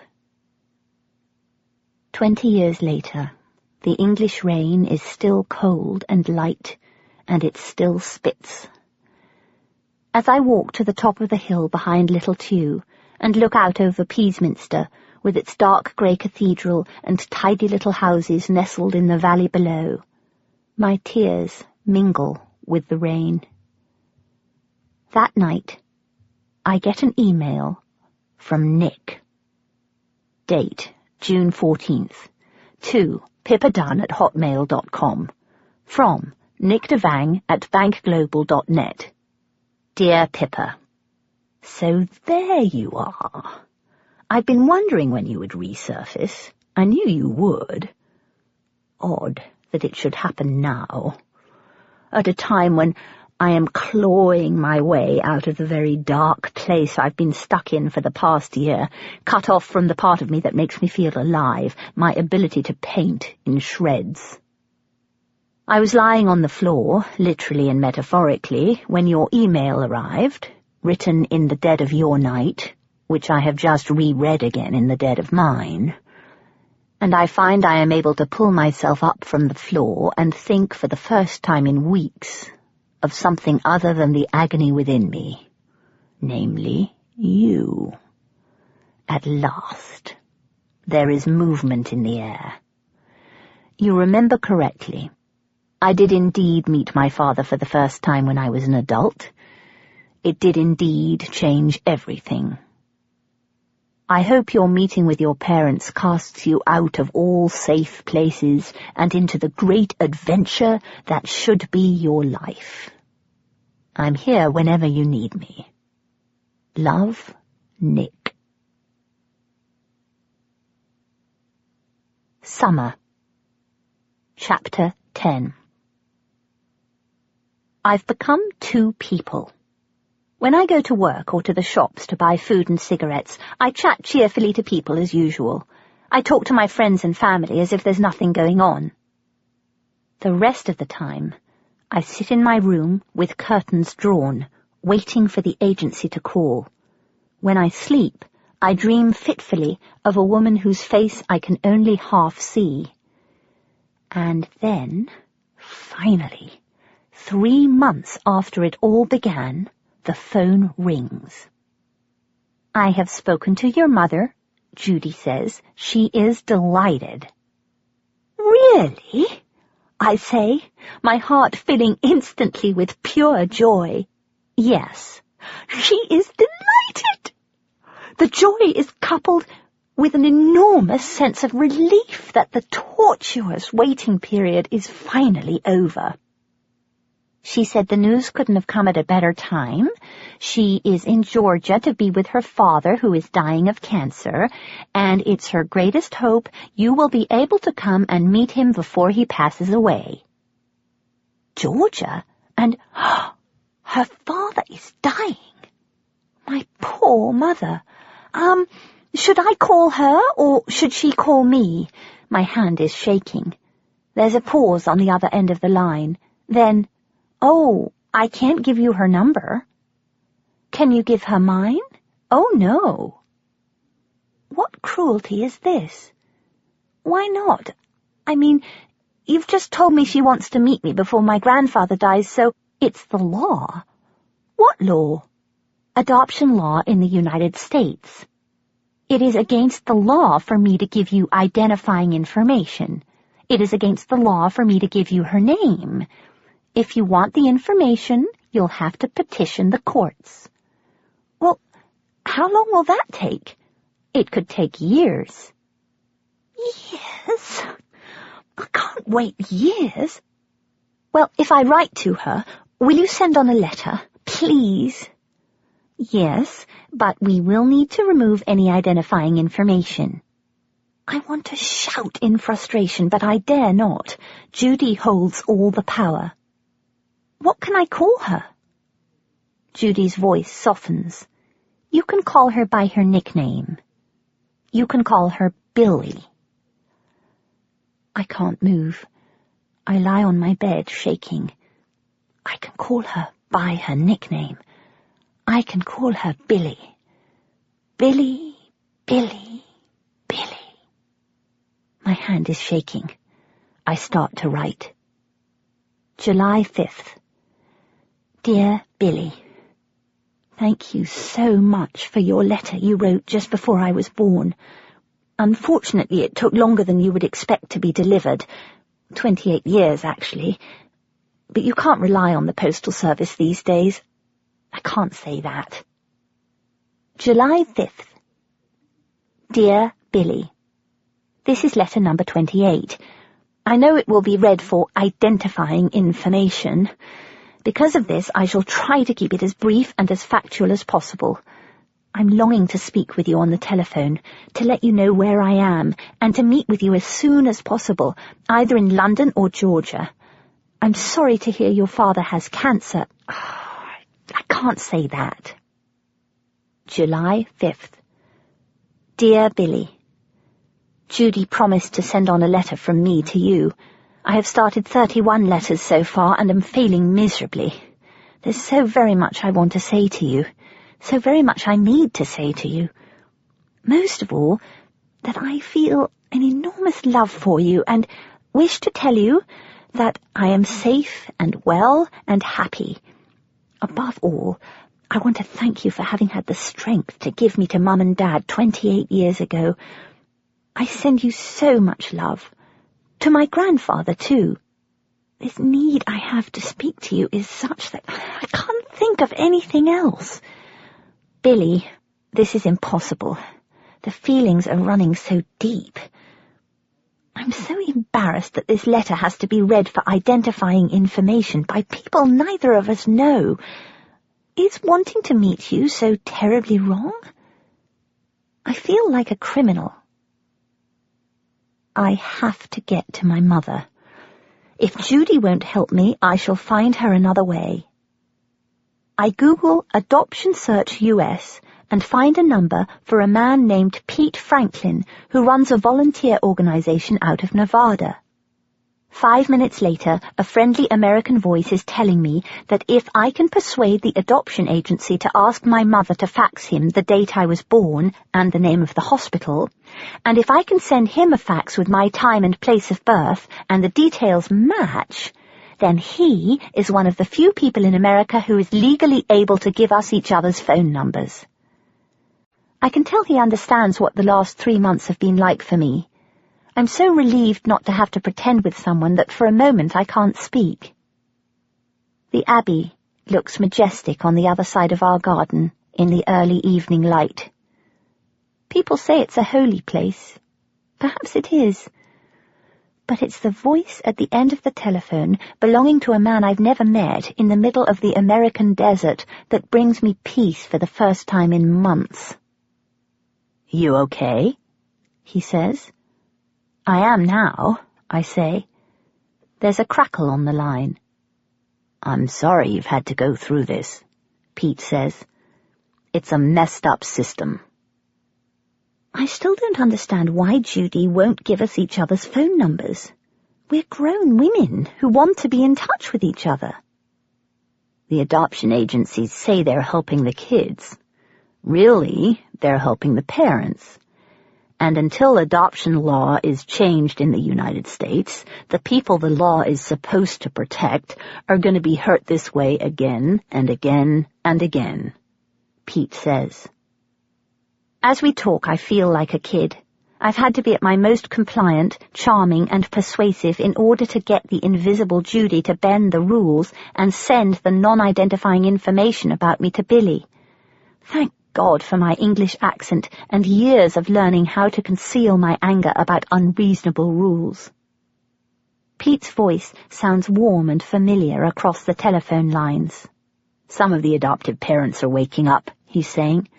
"Like any parents, the good ones do what's best for the kids, and they're trying to get the records opened.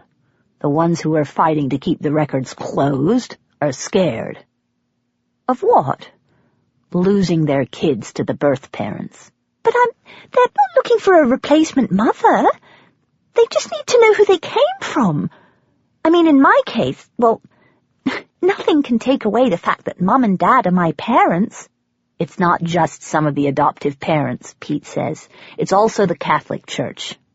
They're deliberately distorting the facts. They know that in the states where records are open, abortion rates have actually dropped, but they pretend it's the other way around." "But why would the church do that?" Pete's laugh is tempered by something else.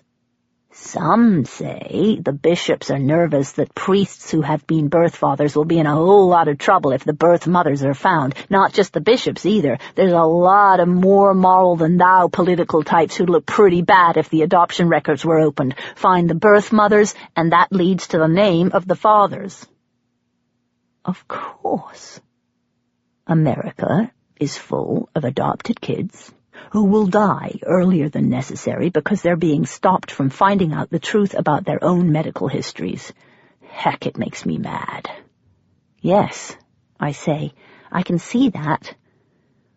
The injustice of it takes me away from myself for a moment as I listen to this low American voice talking to me from the other side of the Atlantic Ocean, in the middle of the country from which I came. And the crazy thing, the thing the people in power and the people who make money from adoption are trying to keep quiet, is that 98% of birth mothers actually want to be found.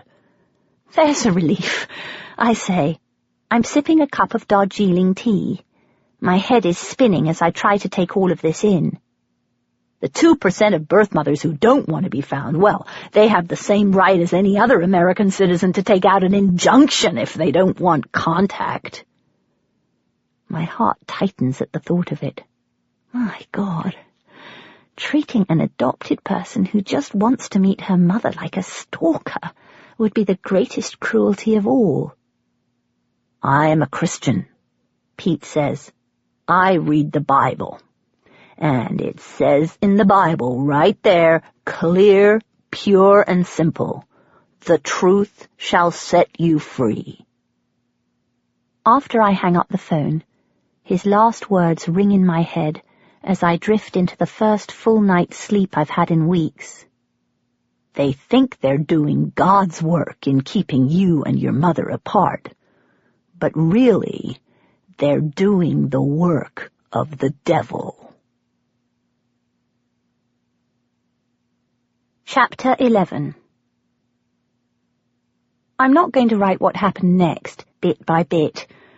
I could go into great detail, describing the trembling that just won't stop, not even when Pete calls giving me Billy's details, telling me he's given her mine.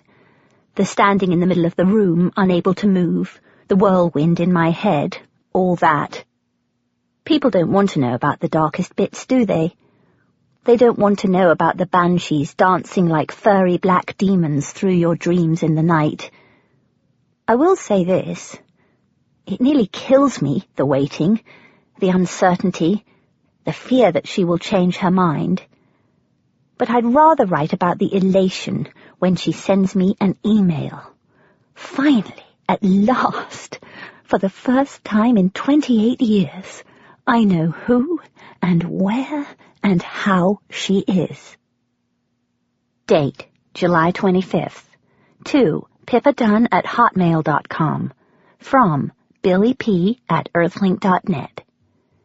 Dear daughter, I named you Courtney when you were a tiny baby in my arms.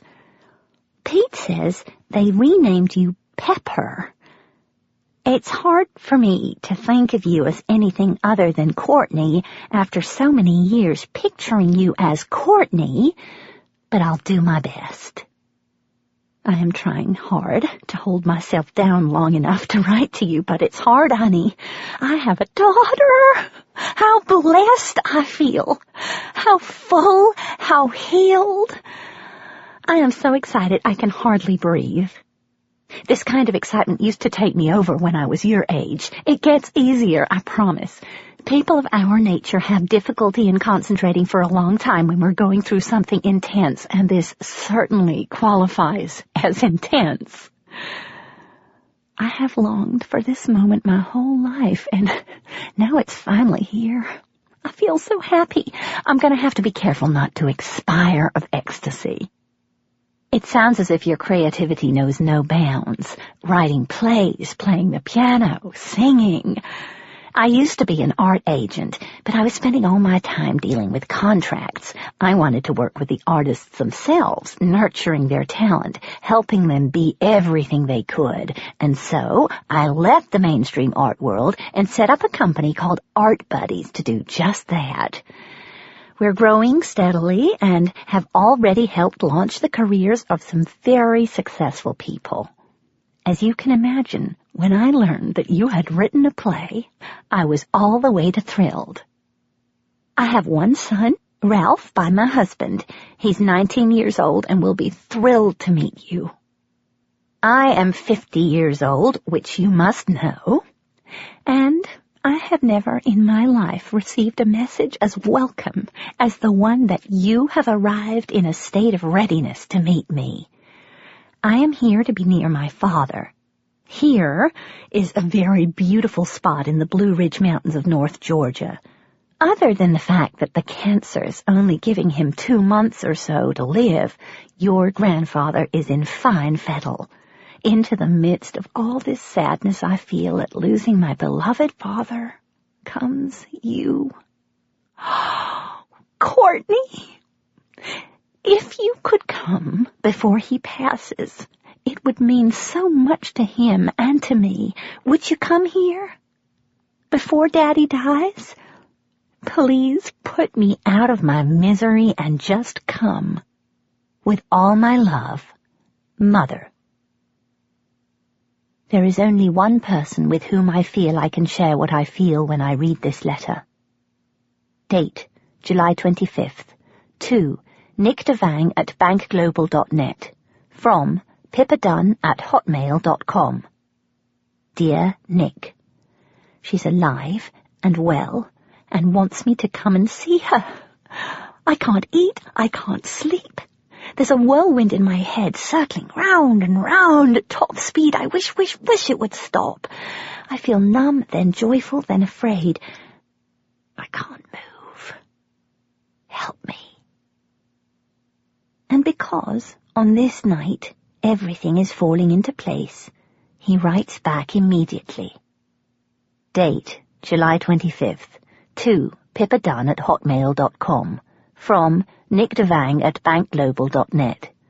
Pippa, hang in. Once I had made the decision to find him, I had no peace until I was able to actually touch the phantom father I'd longed for all my life. Only then could he move out of my imagination and become real. Go to her, as soon as you can. I'll be thinking of you during the day and no doubt dreaming of you at night as you embark on your adventure. Let me leave you with a few lines from Ayn Rand, if I may. I'm waiting. For what? My kind of people. What kind is that? I can tell my kind of people by their faces. By something in their faces. Chapter 12.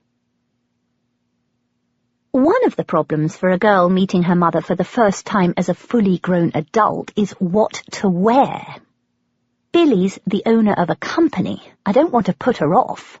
So the next day, another rainy London day, I go to Laura Ashley, where I settle on the dark blue dress with the white lace collar, as per Charlotte's suggestion. When I get home, I find Mum in my kitchen. She has been at the flat all day, throwing out stale food, washing and ironing my clothes, and cleaning dirty ashtrays. Unspeakable chaos has been transformed into order. I'm so grateful for a moment I can't speak. Mum's wearing the shiny plastic apron she gave me for Christmas, which she must have found at the bottom of my cupboard. It's got a bowl of fruit on it. "Oh, darling," Mum says, "you're absolutely soaking wet. Don't you have a raincoat?" I couldn't find it and I was running late, so— "It was under the bed," she says. "I hung it up. You can wear it tomorrow if it's still raining. Oh, darling, come in, for goodness sake." I don't move. My throat aches with the strain of trying not to cry. I know this thing I have to do is hard for her, whatever she says. "I'm so sorry, Mum, about the birth mother thing," I say, finally. "I'm sorry I have to do it. You do know it doesn't mean I don't love you. You do know that, don't you?" I long to hug my mother, but I know she won't like that. She's wearing her light blue cashmere jumper, and I'm dripping all over the rug. Mum goes to the airing cupboard, gets out one of the towels she folded an hour before, and hands it to me. Then she goes into the kitchen, puts on the kettle, and takes out the roast chicken she's cooking in the oven. Hugged or not, I feel calmed by her presence, and I eat my first full meal in days. "You did this when you were a baby, you know," Mum says. "What?" "You stopped eating." "Really?" "Yes, soon after you were born. They took you to a foster home because they weren't sure you'd make it. Apparently there had been some sort of trauma at your birth, and you were reacting badly, and they didn't want to give us a baby that might die because it could be upsetting. It was probably nothing. You know how dramatic the Americans can be." I smile. So does she. Anyway, for whatever reason, they took you to a foster home, and said we could either wait for you or apply for another baby if we preferred. God, I'm glad you didn't take them up on that. So am I, darling. Mum smiles at me and pats my hand across the table. We sit quietly for a moment. I've never heard this story before. I don't want her to stop talking. What was the trauma, Mum? They wouldn't tell us, Mum says. Only that it was life-threatening. We didn't feel it was our place to ask what happened. I told Mrs. Dillard that we would take our chances, and she said that in that case I could go and visit you at the foster home. I went every day. What was the home like? Small, and there were several babies all lying in cots in the same room. I think the foster mother, who was very nice, had rather too many babies to look after, so she didn't have time to pick you up much. It's dark outside now. The English rain is drizzling into the plant pot containing a long-dead cactus. The Abbey bell rings. The fridge hums. When I first saw you, you were all scrunched up, and you looked as nervous as I was. You were so tiny, and I felt so big, and I had no idea what to do with you. But when I did pick you up, it felt quite natural, and we both calmed down. Just like today. I look across at the still, kind, wise face of the mother I've known all my life, and my heart hurts.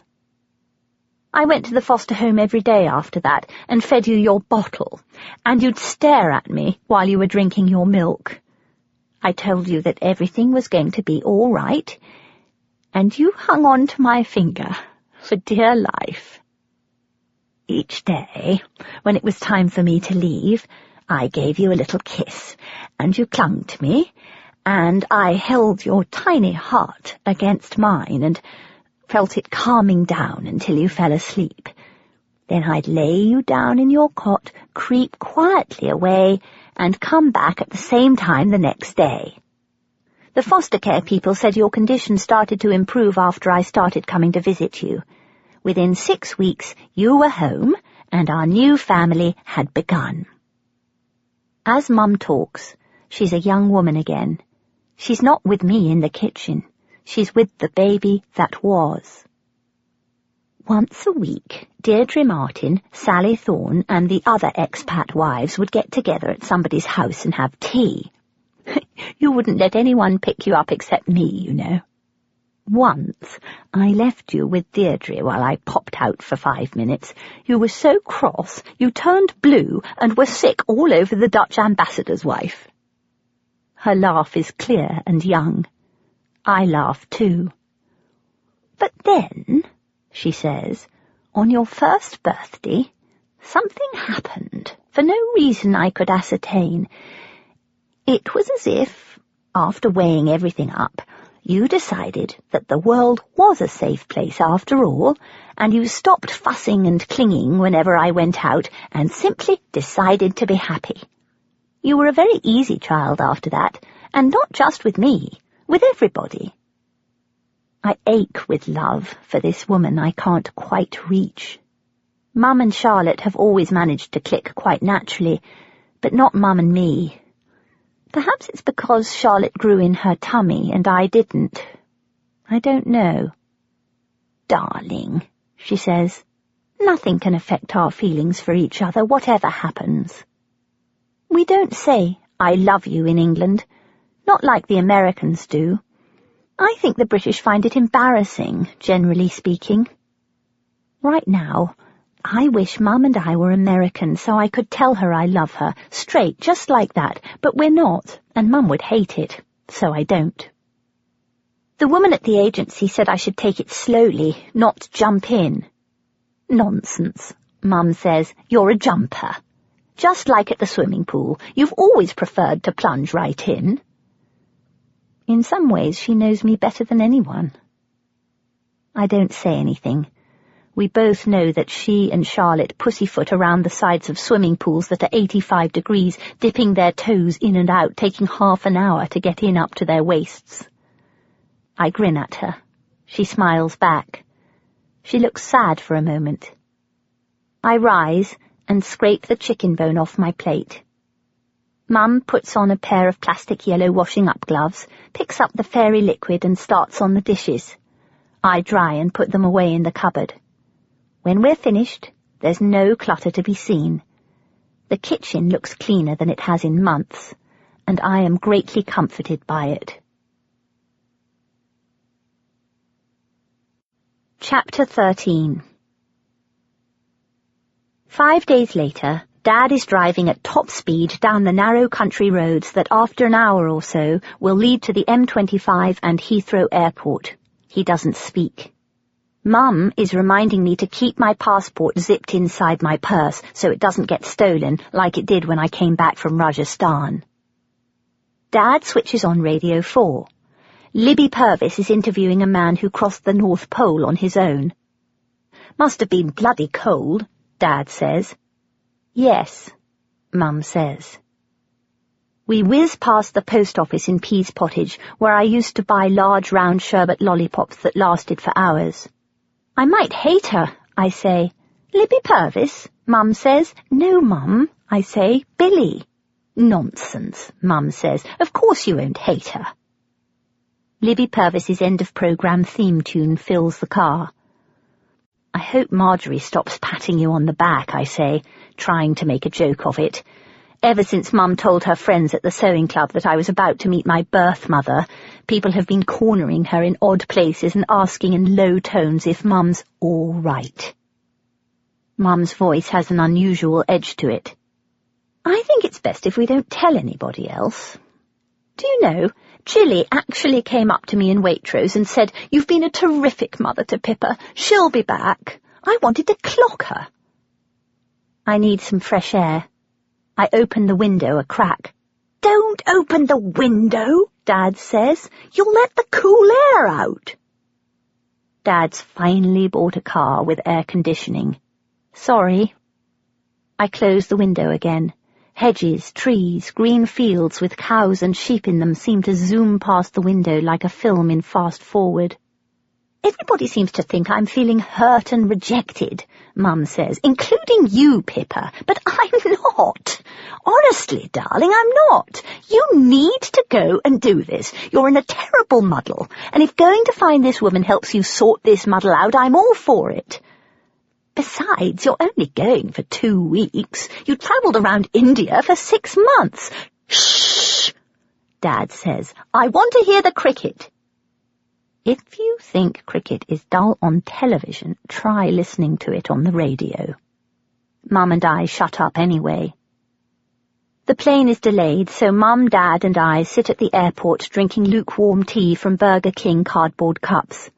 A man lights up in the smoking section 20 feet away.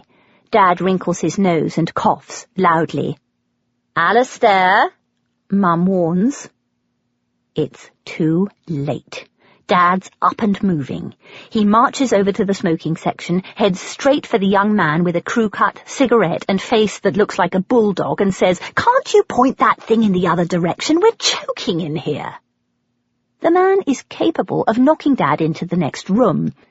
Instead, a kind of miracle happens, and he stubs out his cigarette. Then, as if it's news, Dad barks, "Don't you know those things cause cancer?" and marches triumphantly back to our table. We drink half our tea, and then carry my bags over to the check-in counter. My squashy red suitcase bursts open as soon as I put it down. "For God's sake, Pippa," Dad says, "how many times have I told you, if you pack your suitcase too full, the zip will break?"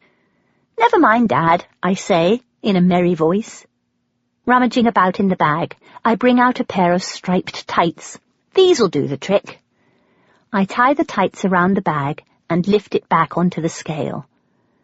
Mum takes Dad aside and talks to him quietly. 15 minutes later, we're standing at the customs gate on opposite sides of the metal barrier. I turn to Mum, kiss her on the cheek, and pat her on the back. I can't speak. She responds by kissing me on the cheek, patting me on the back, and saying, "Good luck, darling." Dad is trying to smile. He reaches into the pocket of his maroon shirt with the lion on it, and patting me on the shoulder, hands me a bar of Cadbury's fruit and nut chocolate. "Here you are," he says. "Thanks, Dad. It's for the flight, darling." Dad's voice is gentle. "And Pippity," he says, "try not to eat it all at once." His eyes are twinkling, and he's smiling now. He knows the chances of the chocolate bar lasting for more than 10 minutes after takeoff are nil. I smile back. "Thanks, Dad." With a lump in my throat, I sling my handbag over my shoulder. I turn around to blow them a kiss, but they're already walking toward the car park, with their arms crisscrossed behind each other's backs. I watch them go. They're so happy with each other, Mum and Dad. They only met 4 times before they got married, and they're still happily married after 34 years. Lasting love. Isn't that what everyone longs for? I once asked Dad if he thought he and Mum are soulmates. It amused him immensely. He doesn't believe in soulmates. But I do. And I hope more than anything that the journey I have just embarked on will somehow make it possible for me to recognize and truly love mine. I find myself thinking about Nick as I head toward the plane. I met Nick in the summer of 1999. Neville had somehow made Steeplehurst School's first 11 cricket team, and Mum, Dad, Charlotte and I were summoned to cheer him on.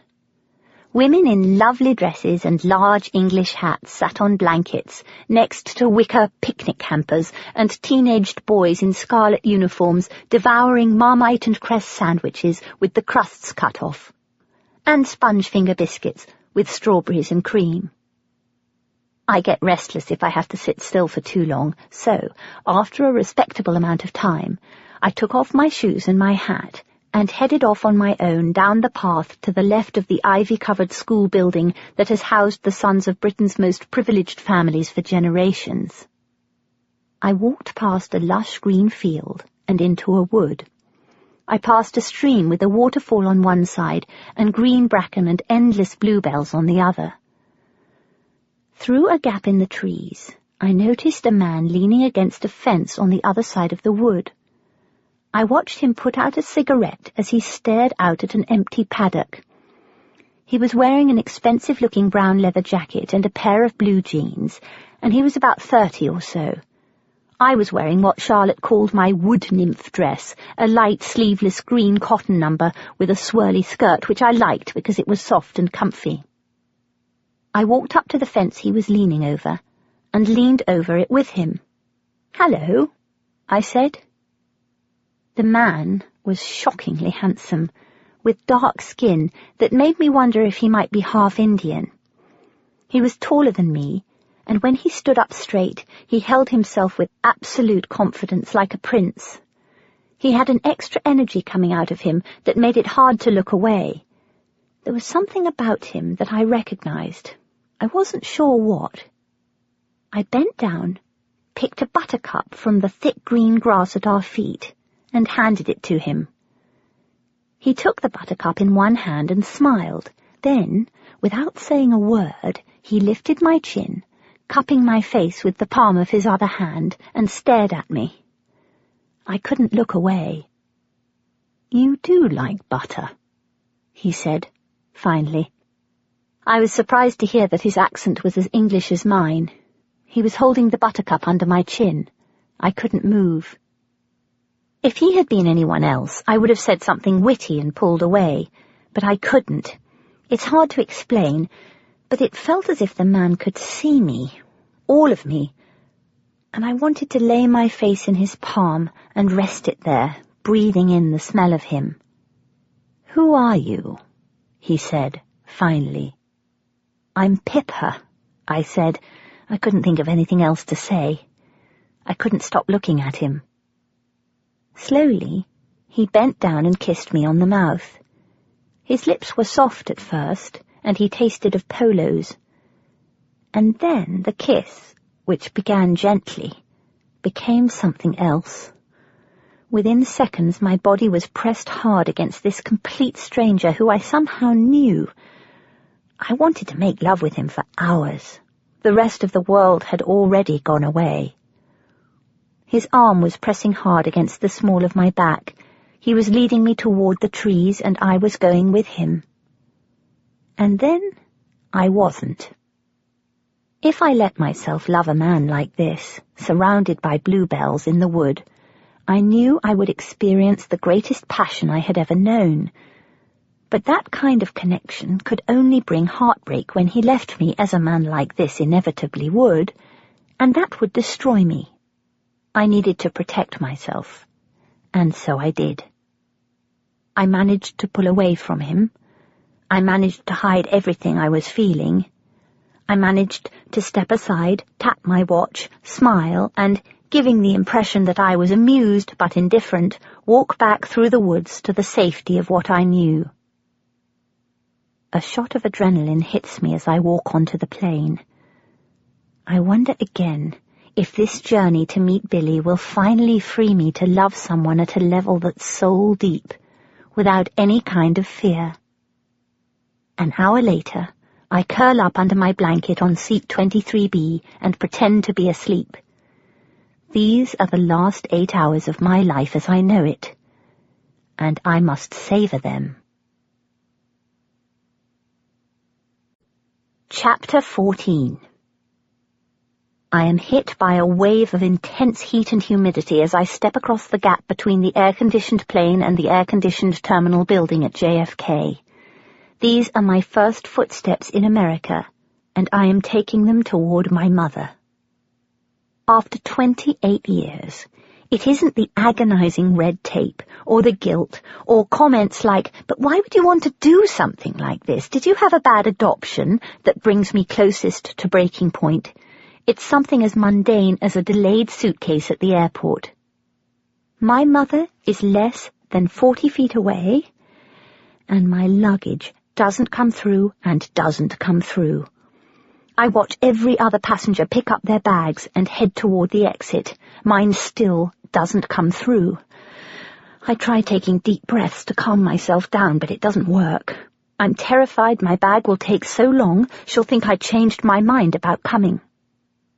I leave my body. I'm watching myself from afar. I'm wearing a baseball cap with my hair pulled through the back as identification. It doesn't exactly go with the Laura Ashley dress, but Charlotte isn't around to be upset by this. I watch myself, waiting to pounce at the first sight of my luggage, like an impatient hawk. Finally, a red squashy bag tied together with a pair of tights comes bumping through the hatch. I watch myself run toward it and walk at top speed toward the gate. As I walk through customs and the final barrier between us comes down, I return to my body again. The adrenaline has subsided. Nothing can stop us now. A tall, extremely pretty woman with short, curly, strawberry blonde hair is waving enthusiastically at me from amid a 5-foot-deep wall of men holding up taxi signs.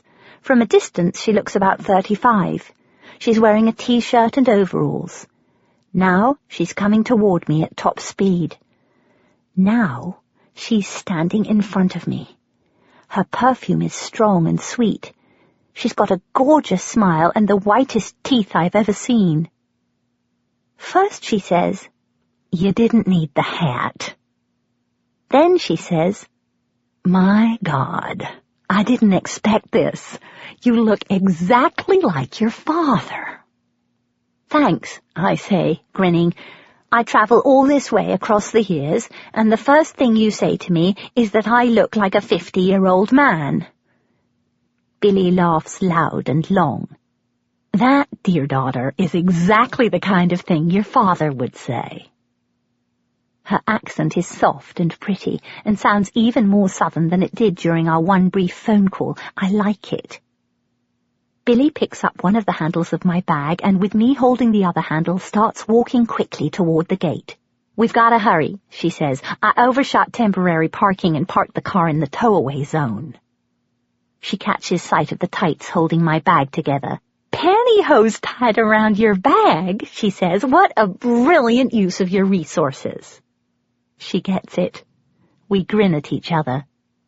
We arrive at her red Chevrolet seconds before the traffic cop, who shakes his head and waves his pad and pencil at us as if to say, "Next time."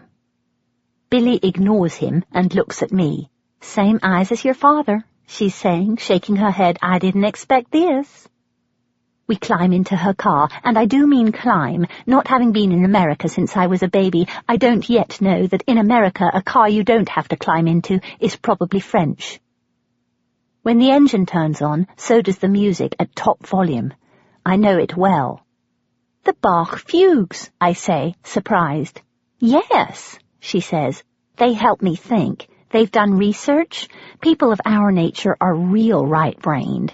It's good for us to listen to Bach. It helps us develop our left." People of our nature. At last. The lady at the exit barrier smiles at us, and we head out onto the road that leads north from JFK to Adler-on-Hudson, where Billy has lived for the past 20 years. I'm thinking, she's real. And she's here. I can reach over and touch her if I want. She's not a phantom anymore. "Oh, Nick," I tell him in my heart, "I know what you meant." I watch my hands at the end of her arms, turning the steering wheel. "Your brother Ralphie wanted to come with me, but I said, 'No, honey, this is something I need to do on my own.' I waited until he turned 18 before I told him about you. Weird that you should show up less than a year later." Yes. I have never heard the word weird uttered by anyone over the age of 11 before. While talking, Billy looks at me and then back at the road and whoops loudly, "Honey, I did not expect this. You look like your father in a Laura Ashley dress." And then she laughs. It's my laugh coming out of someone else.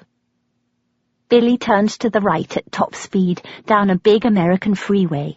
She drives even faster than Dad, and that's saying something.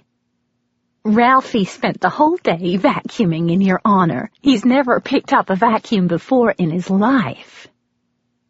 We drive for an hour, my long-lost mother now found, and me. By the time we turn off Route 10, we're the only car on a country road with enormous trees on either side of it. Billy tells me we're going to spend the night at her house in Adler-on-Hudson. I'll meet Ralphie, and then tomorrow we'll hit the road for Georgia. People love to ask, "Yes, but how did you feel when you met your birth mother?" And they clearly expect a satisfying answer. The truth is, I went completely numb.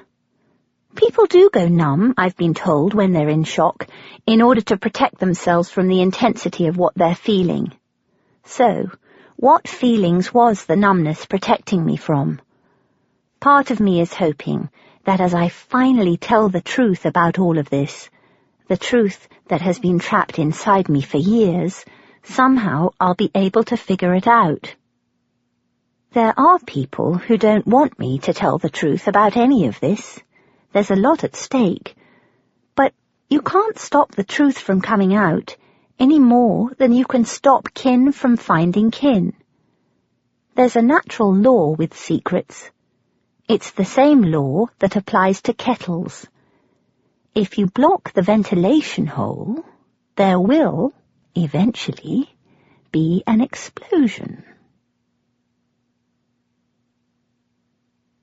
Chapter 15. Billy's house is made of dark wood and is built on stilts. It looks out over the Hudson River. You could park a car in the garage under the house if it wasn't full of furniture, a motorbike, and other stuff Billy's bought from garage sales over the years. Collecting other people's junk is obviously genetic. I've been shopping from the boots of people's cars for years. If you're English, you'll know all about the car boot sale. If you're not, A car boot sale is exactly the same as the garage sale, only the second-hand Tupperware is sold from the trunk of someone's car in a remote field by English people standing next to dozens of other English people drinking cups of tea from plastic thermos flasks in the pouring rain. "We're here!" Billy's voice rings out loud and strong.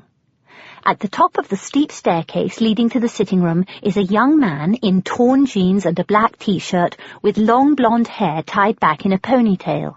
He doesn't look remotely like me, but I like his face. He's smoking a cigarette. He's my brother Ralph. "My God," I say, "I have never ever walked upon such a clean carpet in my life." He's got a sweet, high laugh, quite different from Billy's and mine. "So, Ralphie, do you think she looks like me?" Billy says. "Kinda, without the hat," Ralph says, smiling. "But then I don't look a whole lot like you either. You must have weak genes, Mom." "Ralphie's father plays the cello," Billy says. "He ran off with a violinist when Ralphie was 5. I raised Ralphie on my own, but we've done okay, haven't we, Ralphie?" "I've got the coolest mom on earth," Ralph says. He picks up the bags. "I'll just take these to your room." Sitting rooms in England are usually filled with antique furniture, old drapes, carpets handed down from generation to generation. When I walk up the stairs and turn left into Billy's sitting room, I am struck immediately by the fact that everything, and I mean everything, looks new. By new, I mean modern, by which I mean as if it's been bought within the past 50 years. At the centre of the sitting room is a cream-coloured leather couch, a beige rug, and a large square glass table. To my astonishment, nay, delight, I note that her home is as messy as mine. A furry blue sweater with a cat on it is thrown over a chair. One shoe is at one end of the couch, another on the floor. The room is cluttered with piles of newspapers, magazines, books, coffee mugs, ashtrays, cigarettes, and, in an oddly shaped rose vase, a small bunch of purple flowers. "Those are pretty," I say. "Mary brought them for you. She lives down the road. She's a recluse, and her son's a kleptomaniac, but she's just wonderful with flowers." I'd be willing to bet that a sentence like that has never been uttered in England. Hanging on all the walls are original paintings, some of people, some of plants, all vivid, remarkable in their own way. "These are from my art-dealing days," she says. "Here's the Marfil. Oh, that was a heady time, discovering Marfil. The whole of New York was talking about it." She told me she worked with artists, but I didn't know she discovered one of the greatest artists of our time. I can't wait to tell Nick. While Billy makes us some coffee, I stare at a print of Marfil's most famous painting hanging above her piano. It's a small oil painting of an old woman walking down the streets of New York. She has a craggy face and bright blue eyes that penetrate my soul. I've seen the painting hundreds of times before.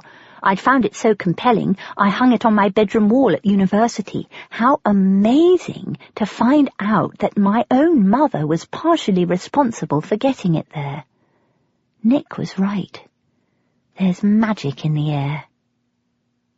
I read an article, framed, on the wall leading to the kitchen about Billy. It talks about how she first met Marfil, then a street painter.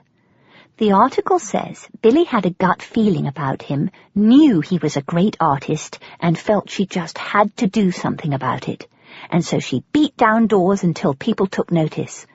Then she became a well-known art dealer. "After that," Billy says quietly, "I became an alcoholic and dropped out of the game." "People drink for all kinds of reasons," she says, "mainly because it's in the blood. In my case, after years of therapy, I came to realize I was drinking to drown out my grief. Then, losing you was real hard, honey." I look over at her. There are tears in her eyes.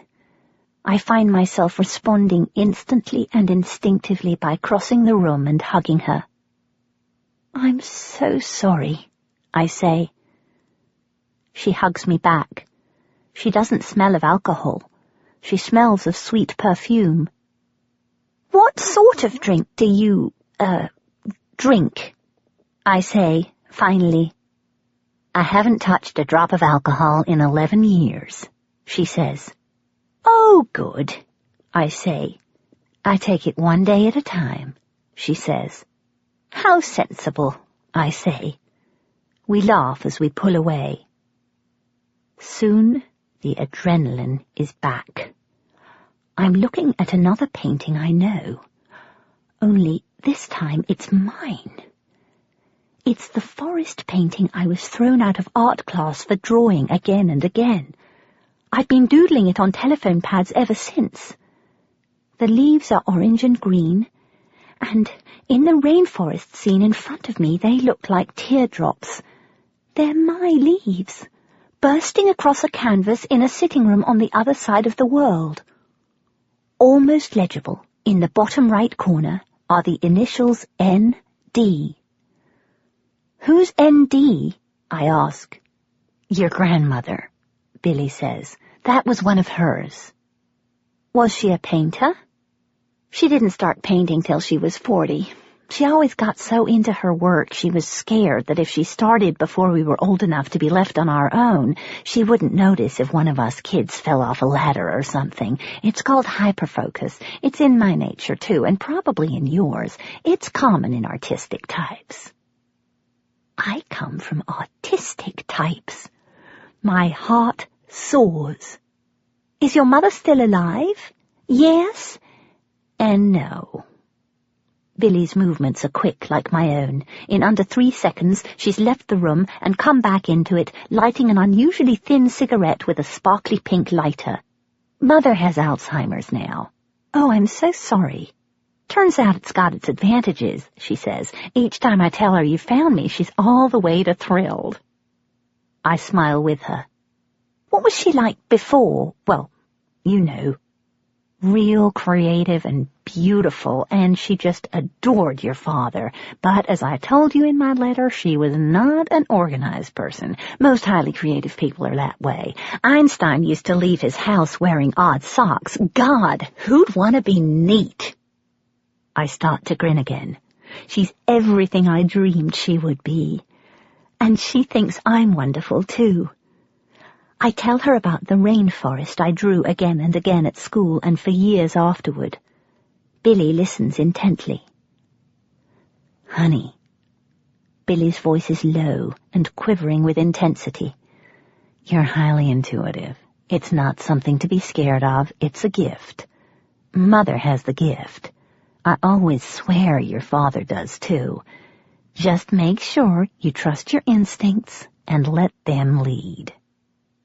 I try to picture Mum, Dad, or Charlotte telling someone to trust their instincts, but I can't. I try to picture Mum, Dad, or Charlotte moving across a room as fast as Billy is now, but I can't. Billy brings out a photo album and tells me about each and every relative. I've never seen anyone related to me by blood before, and I stare, fascinated, at photographs of strangers who look like me.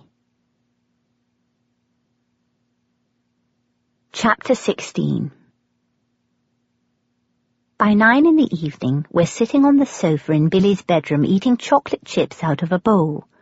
I've been up for nearly 24 hours, but I'm wide awake. Billy tells me we are descendants of Governor McKay of Georgia and about her childhood growing up in Georgia.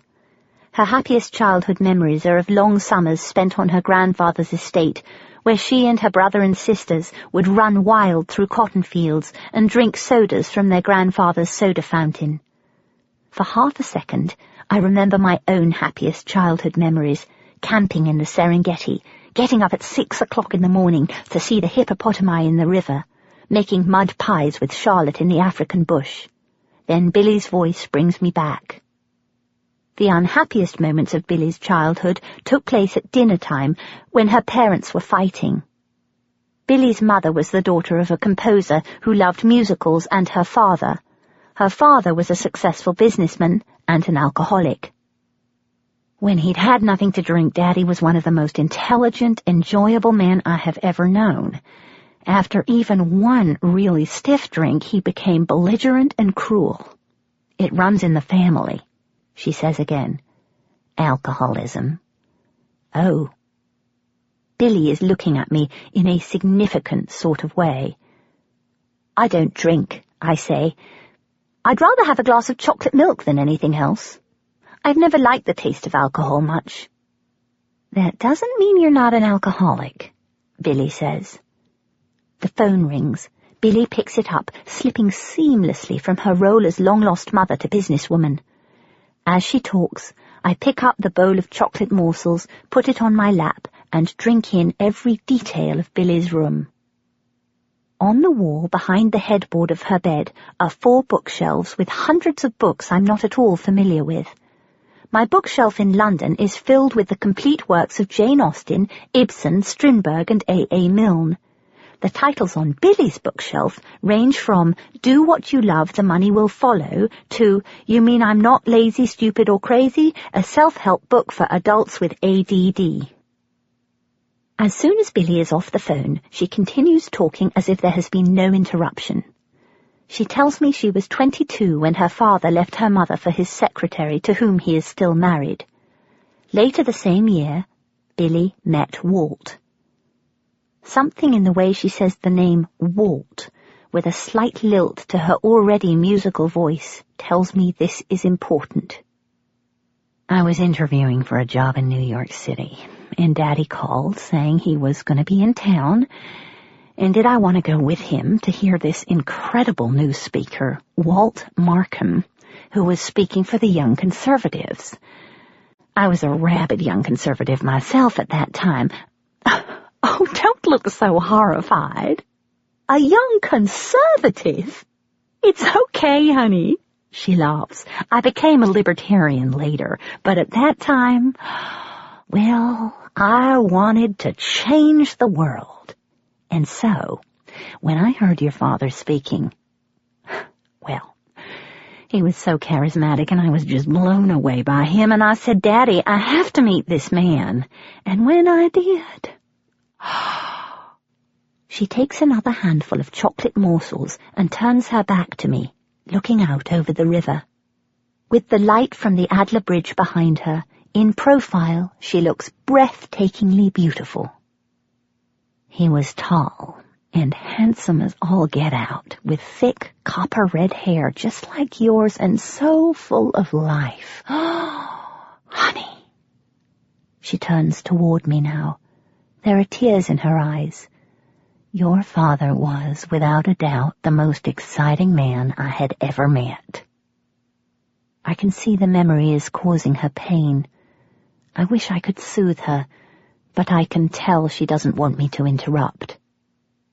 We knew what we were doing was wrong, and we tried to stay apart, but we just couldn't. He was married. He had a child. His wife's name was Margaret. Her face changes for a second. There's something tough underneath the softness of her tone. Walt and I recognized each other, honey. We knew we were meant to be together. We could not be in the same room without touching each other. I think of Nick. Then Billy looks at me for a long moment with tears in her eyes and says, Your father was a very athletic lover, honey. At a moment like this, most Brits will look away, change the subject, and/or head straight for the kettle. But Billy has me mesmerized. I have a feeling she knows this. Her voice is low again, husky. We saw each other as often as we could for almost a year. That time in my life was the most wonderful and the most terrible. Billy seems lost in the memory. Granddaddy cut me out of his will, of course. Up until then, he'd always loved me the best, but this... Billy looks too sad to speak. Eventually, she sits down next to me. I'm sorry it was all so hard for you, I say, reaching for her hand. The lights from the cars crossing the Adler Bridge half a mile away hit the mirror above her dresser. Her voice is soft and sweet. It was hard. Very. But we got through it, and now, well, we get to meet you as an adult. How fascinating is that? We knew you'd be special beyond belief. You do have our genes. She reaches out and tucks a strand of hair behind my ear. And you are special, she says. You are.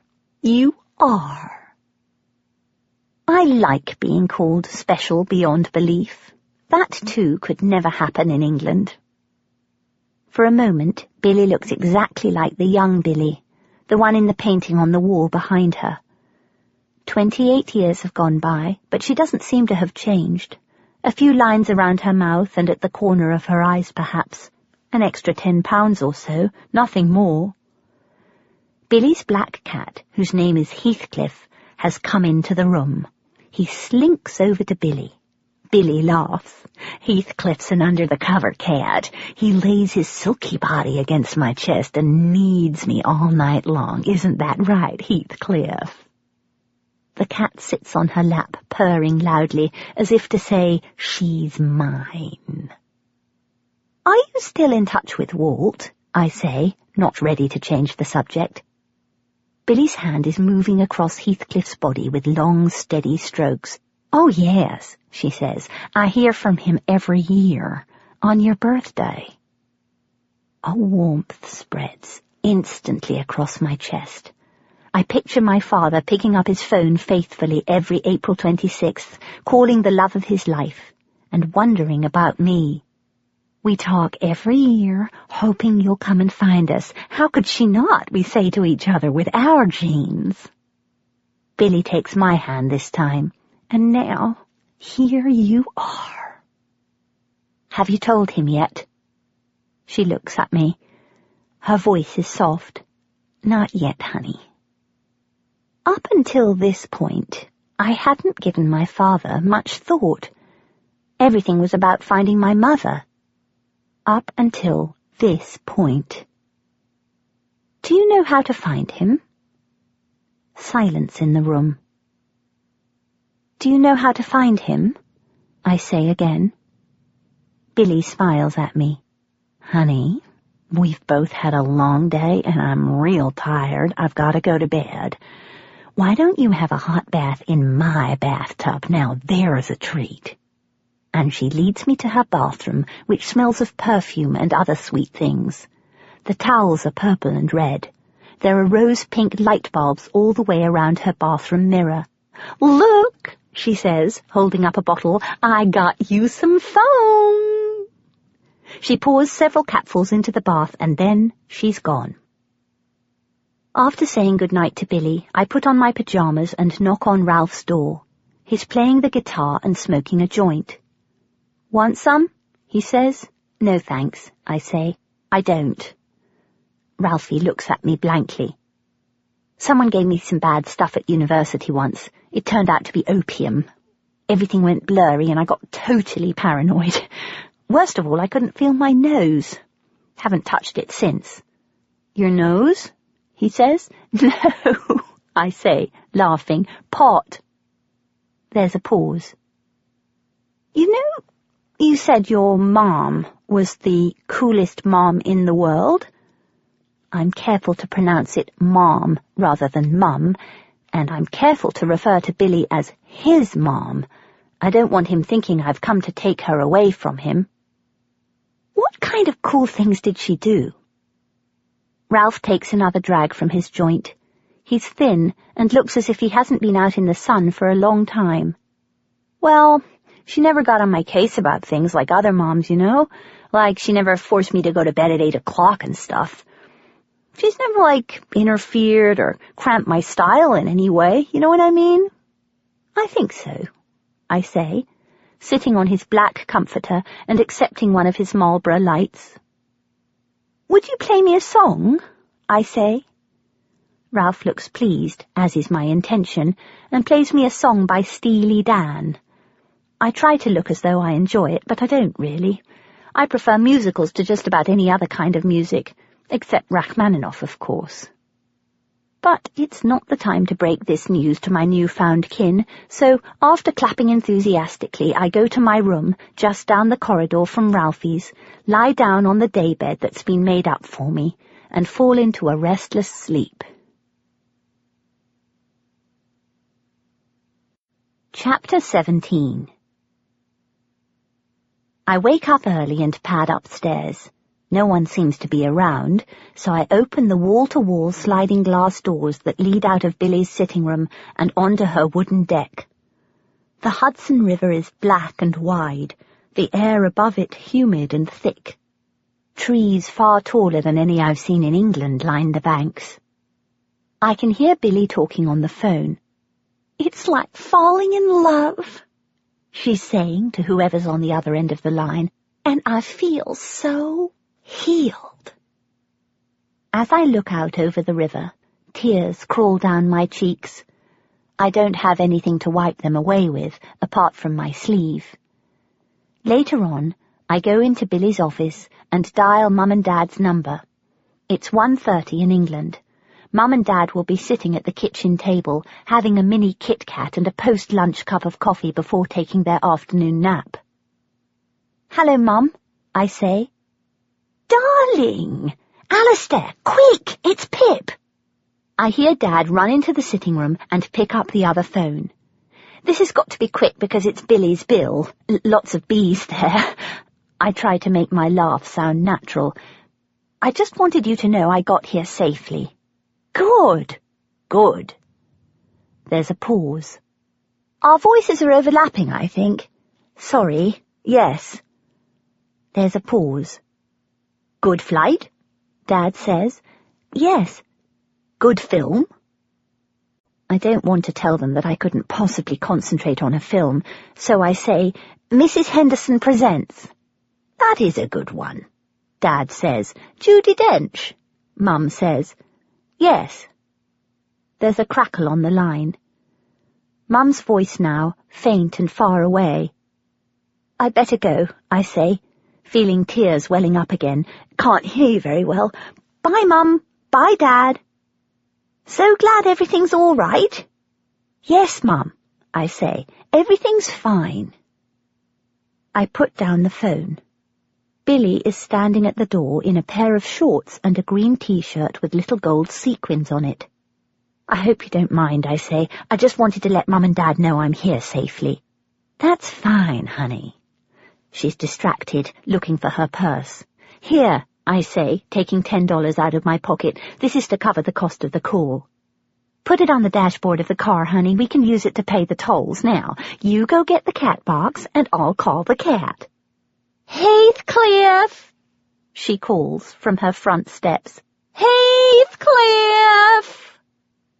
The image of Emily Bronte's Cathy on the Yorkshire moors passes through my mind, as it is no doubt supposed to. Billy's laugh joins mine as the cat trots dutifully in. "Is he coming with us?" "Of course, honey," she says. "He lives to be close to me." I marvel at the fact that Billy clearly thinks nothing of travelling the 800-plus miles between Adler and North Georgia on a regular basis. A 20-mile drive is considered long distance in England. She picks the cat up and puts the black, green-eyed feline into the car. "Does he sit in the cat box?" "Oh, no, honey," Billy says. "Heathcliff likes to be able to see out the window when we're on the road." I climb into Billy's car, delighted by the eccentricity of it. We do what we want to do, regardless of whether or not it's the norm. Billy, Heathcliff, and me. For someone used to driving around an overcrowded island in a Renault 5, there's something very exciting about being on a big American road in a big American car. I'm so high up I can see everything. So can Heathcliff, who sits atop a bed of cushions between Billy and me, next to the coffee holder. Back straight, he looks like a little sphinx. The key to not getting caught while speeding, my dear daughter? Get yourself a radar detector, drive behind the fastest car on the road, and never speed past clusters of trees, 'cause that's where the cops hide. We pass the International House of Pancakes, which is an intriguing name when you think about it, whatever nationality you are, and we pass the Wise Trading Company, outside of which I am appropriately horrified to see a sign offering cash for guns. You can't just walk into a shop and buy a gun in England, I tell Billy. If the British want to kill someone, we have to put on uniforms, invade another country, and call it a war. Either that or go to a football game and beat the crap out of the French. Billy can't reply because she's holding the ticket for the toll booth between her teeth and scrabbling about in the glove compartment for some change. I've never used a toll booth before, and Billy lets me throw the change into the basket. When I miss, I have to get out of the car, pick up the coins, and put them in by hand, but I don't mind. I've never done this before, and it's fun. I have chocolate around my mouth and have spilled some on my T-shirt. I look over at Billy. She has done the same. As we drive, Billy tells me all about her love life, her sex life, her brilliant career, her recovery from alcoholism, and the reason she never travels anywhere without a vibrator.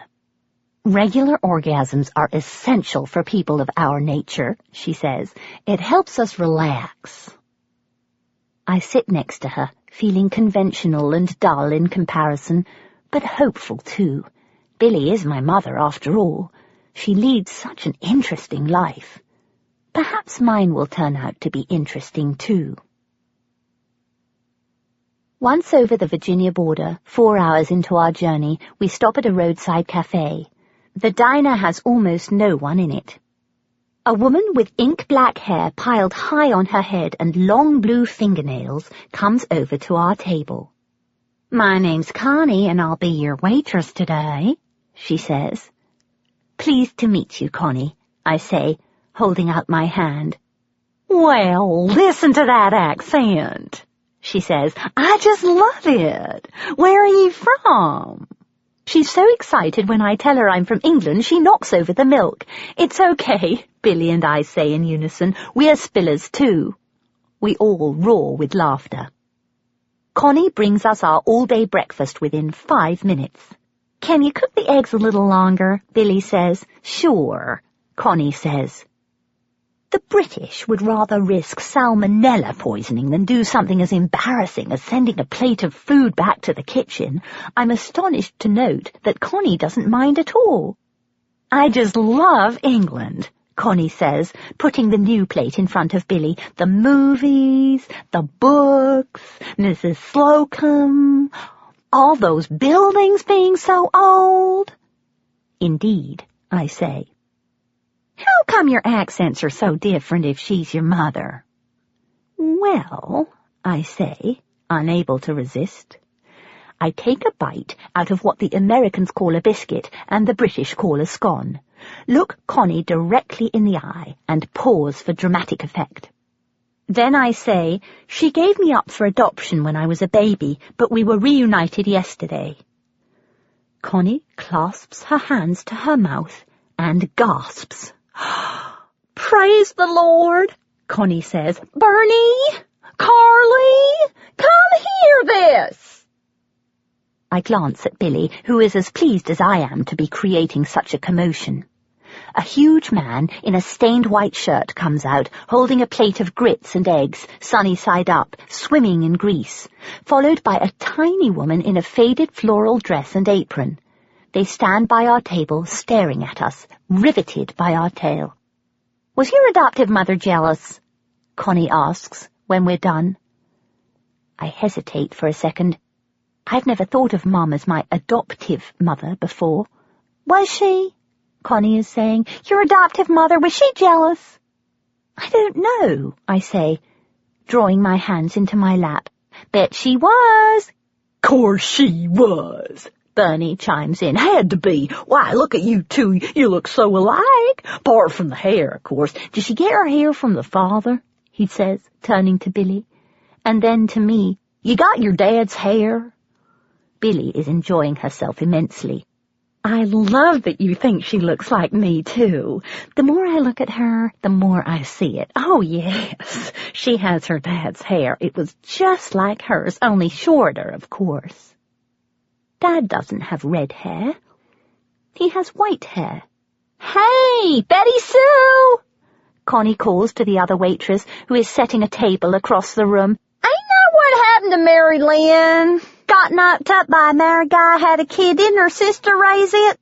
Sure did, Betty Sue calls back.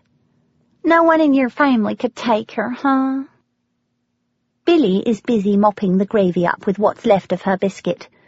I suspect she's pretending not to hear the question. Poor Billy.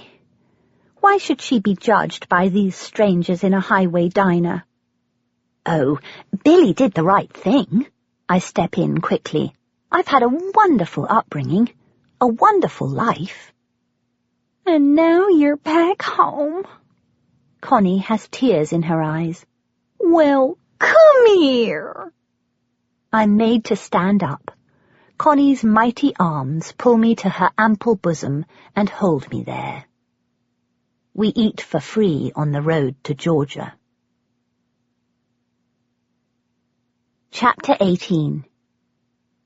Billy's cabin on Buck Mountain, Georgia, is 20 miles from the nearest shop. You get to the sitting room through the deck, from which you can look out over the mountains and a huge front lawn that has seen better days. Billy tells me that my grandfather saw the land from the air one day while flying one of his little planes and fell in love with it. After building himself a log cabin, which he calls his getaway place, he built this house for Billy right next to it. Billy says it was his way of giving her some of his money before he died, and it all got into the hands of my greedy stepmother. It's a wild but peaceful spot. I spend most of the evening sitting in a large bamboo chair on Billy's deck, with Heathcliff on my chest purring loudly. The air is cool, sweetened by the flowers growing wild in the uncut grass. The evening light fades to a soft orange and yellow, while Billy chats away about our genetic ancestors and the fact that creative talent is in the genes. Honey! Billy's voice wakes me suddenly at 8 o'clock the next morning. It's time to meet your grandfather. Hurry! He's here! I leap out of bed, throw on a dress and my Marks and Spencer cardigan, and run out to the deck. A silver Lincoln purrs up the narrow white drive and stops next to the creek. Out comes a tall old man, wearing buckled boots, black pants, a black suede jacket with long tassels, and a big black cowboy hat that hides his face. He moves slowly toward the house. Halfway up the steps to the sitting room, he lifts the hat and looks up at me. His face is old and white, and his eyes are startlingly blue and full of laughter.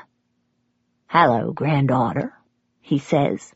"How's the Queen today?" He speaks slowly. His voice is resonant and southern, and I feel like I've heard it before. "Well," I say, "last time I spoke to her, she had a bunion." He stops walking. "And where is this bunion?" he asks, poker-faced. "On her left foot," I say solemnly, "but it's doing better now. I'll tell the Queen you asked after her." He walks up the last 3 steps, then he holds out his arms and I walk into them. His jacket feels rough against my skin and smells of tobacco. I feel comfortable in his arms. "How are you?" I say. "Well, I've only got another 3 weeks or so to live, but apart from that, I'm fine." I start to laugh. "Well, who'd have thought it? My long-lost grandbaby's got $1 million smile," he says, laughing with me. We walk into the sitting room, arm in arm, my grandfather, Earl Joe Stanford, and I, both of us direct descendants of Governor McKay of Georgia, and proud of it. We sit down on the shiny tan leather sofa that stretches L-shaped across half the room, while Billy makes us all a cup of tea. The American way, which means she sticks 3 coffee mugs half full of water in the microwave for 30 seconds.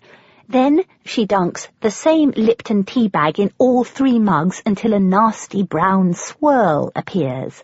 Then she adds a squidge of lemon and tells us to come and get it. If you are English, you will know how I feel about this. If you are not English, let me take this opportunity to tell you how to make a drinkable cup of tea. First, you warm a teapot. Then you put in tea leaves, Earl Grey, Lapsang, or Darjeeling ideally, 1 teaspoon for each person and 1 for the pot. Then you pour in water that has been boiled in a kettle. After waiting a few minutes for the tea to brew, you pour a little milk into the bottom of the teacup. Then, using a tea strainer, you pour in the tea. Then if you take sugar, you add sugar. Then you drink it. If you are English and have the misfortune to find yourself drinking tea with an American who has made it incorrectly, you do not give any indication that the tea is anything other than delicious. Instead, you say something like what I say to Billy, which is, "Thank you, how lovely. Do you by any chance have any milk?" When your American watches you pour in the milk and declares that next time she'll put the milk, the sugar and the tea in the teapot all at the same time because it'll be so much quicker that way, you do not flinch. Instead, you smile politely and pretend to drink the mug of tea in front of you. You can't, of course, because apart from everything else, the lemon has made the milk curdle, so you pour it down the sink when no one's looking. "She's got Mother's legs, don't you think, Daddy?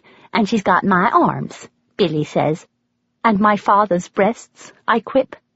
"Honey, your father had no breasts at all," Billy says, taking me literally. "Mother was flat-chested too, which means clothes hung on her just beautifully, which reminds me." Billy disappears and comes back in a flash, carrying an electric blue dress made out of something silky on a hanger. "This is for you, dear daughter of mine. It was one of Mother's favorites." She hands me a pair of high-heeled shoes and white silk stockings to go with it.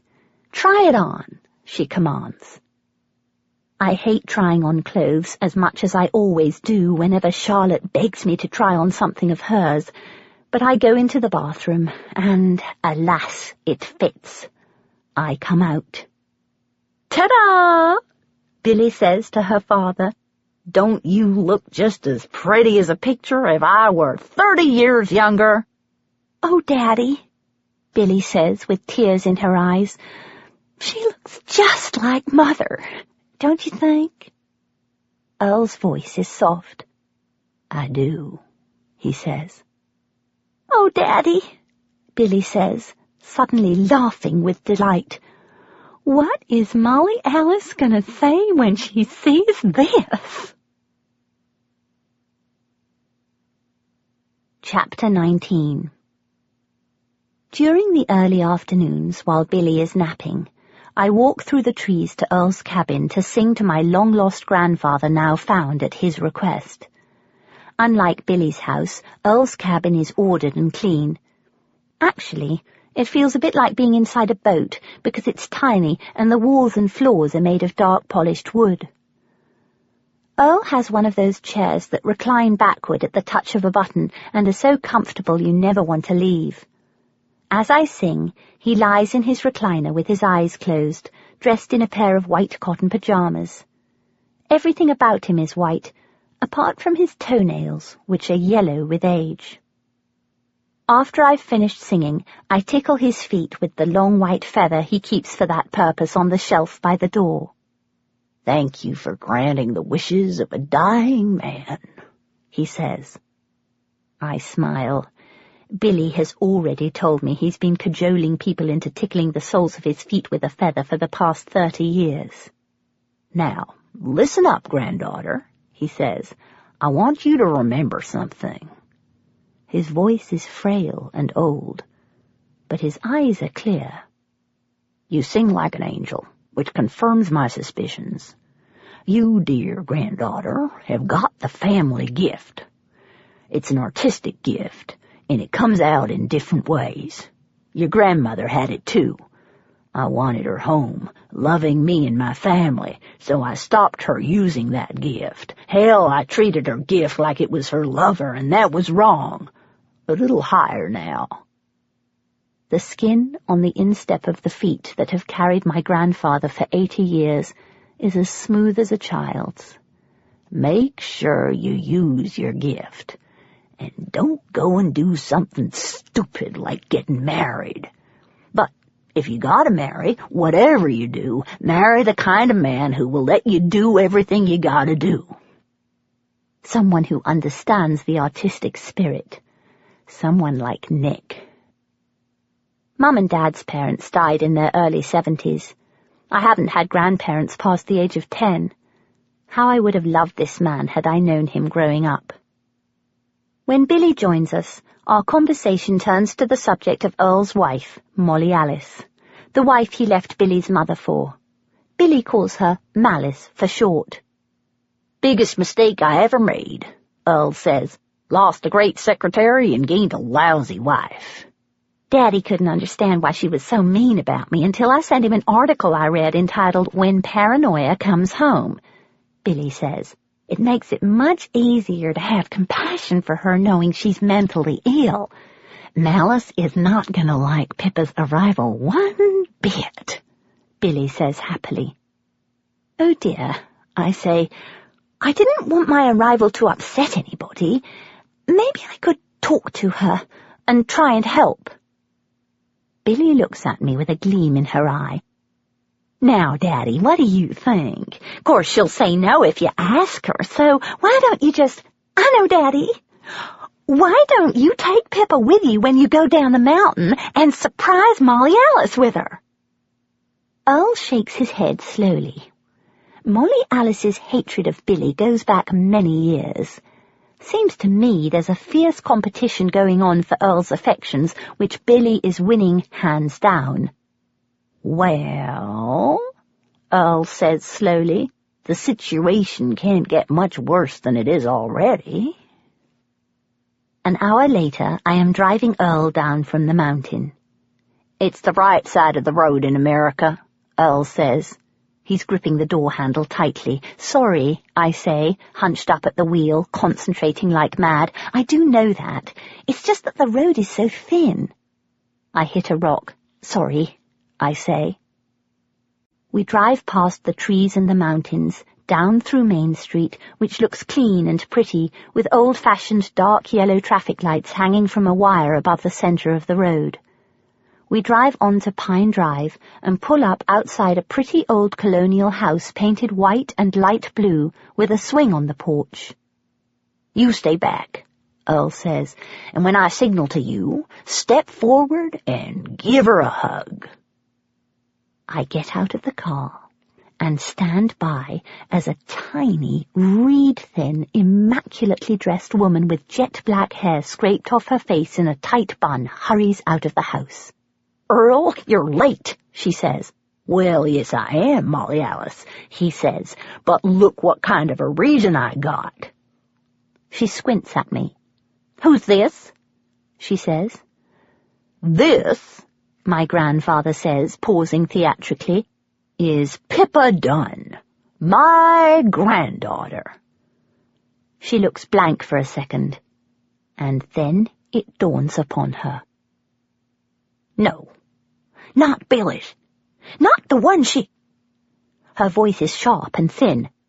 "Yup," says my grandfather, signaling for me to make my move with the arm bent behind his back.